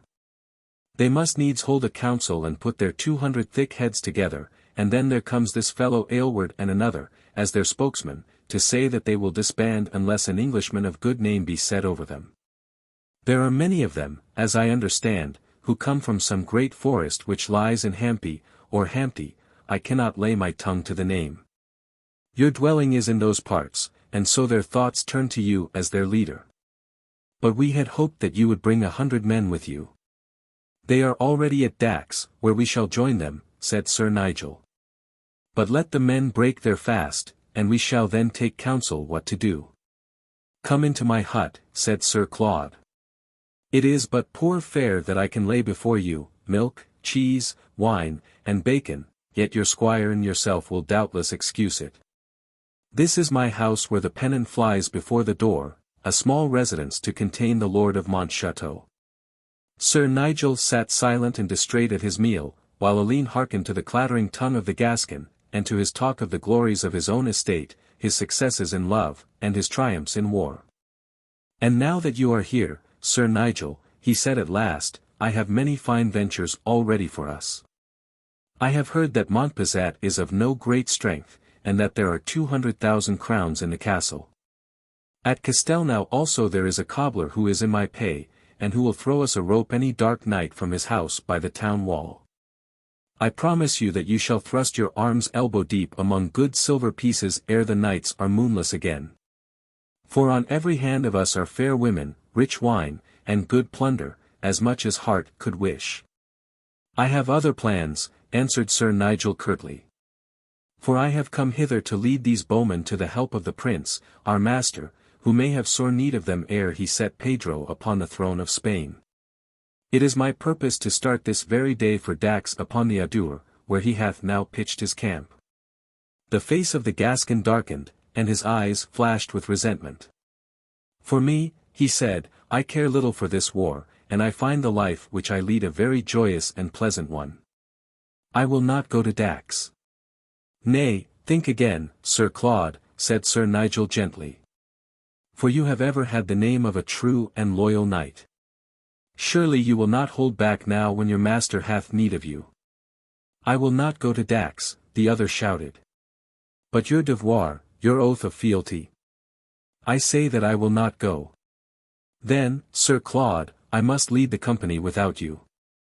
"If they will follow," cried the Gascon with a sneer. "These are not hired slaves, but free companions, who will do nothing save by their own good wills. In very sooth, my Lord Loring, they are ill men to trifle with, and it were easier to pluck a bone from a hungry bear than to lead a bowman out of a land of plenty and of pleasure." "Then I pray you to gather them together," said Sir Nigel, "and I will tell them what is in my mind, for if I am their leader they must to Dax, and if I am not then I know not what I am doing in Auvergne. Have my horse ready, Alleyne, for, Baiste. Paul. Come what may, I must be upon the homeward road ere midday." A blast upon the bugle summoned the bowmen to council, and they gathered in little knots and groups around a great fallen tree which lay athwart the glade. Sir Nigel sprang lightly upon the trunk, and stood with blinking eye and firm lips looking down at the ring of upturned warlike faces. "They tell me, bowmen," said he, "that ye have grown so fond of ease and plunder and high living that ye are not to be moved from this pleasant country. But, by St. Paul, I will believe no such thing of you, for I can readily see that you are all very valiant men, who would scorn to live here in peace when your prince hath so great a venture before him. Ye have chosen me as a leader, and a leader I will be if ye come with me to Spain, and I vow to you that my pennon of the 5 roses shall, if God give me strength and life, be ever where there is most honor to be gained.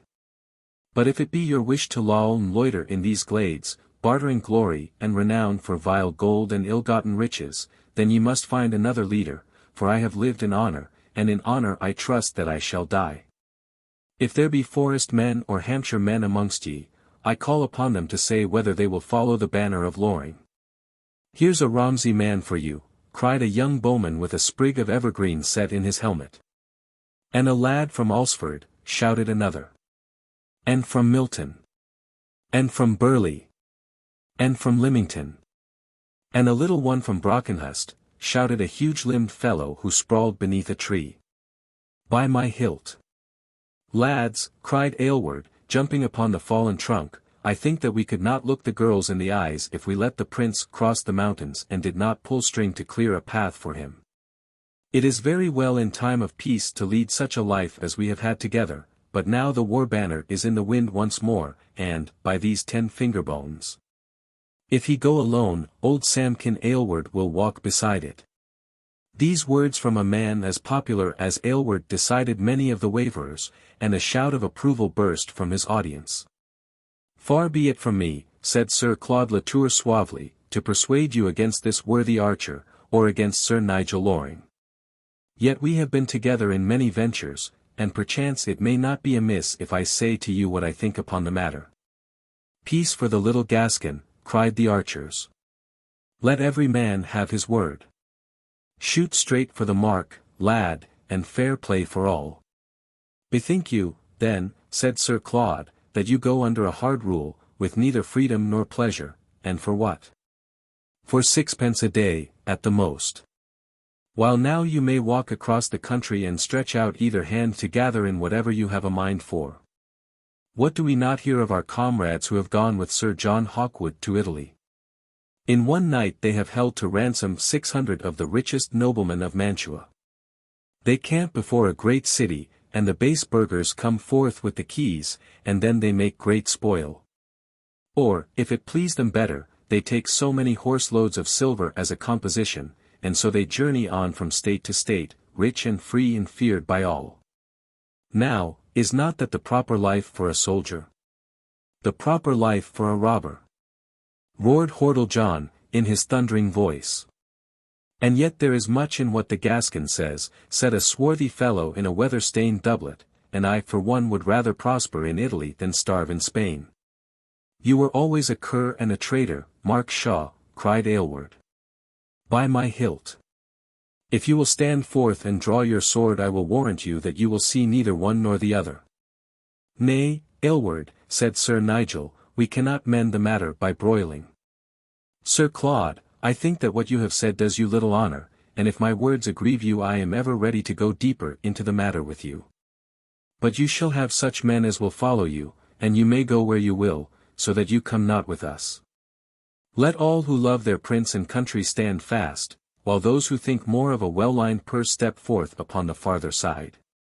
13 bowmen, with hung heads and sheepish faces, stepped forward with Mark Shaw and ranged themselves behind Sir Claude. Amid the hootings and hissings of their comrades, they marched off together to the Gascon's hut, while the main body broke up their meeting and set cheerily to work packing their possessions, furbishing their weapons, and preparing for the march which lay before them. Over the Tarn and the Garonne, through the vast quagmires of Armagnac, past the swift-flowing Las, and so down the long valley of the Adour. There was many a long league to be crossed ere they could join themselves to that dark war-cloud which was drifting slowly southwards to the line of the snowy peaks, beyond which the banner of England had never yet been seen.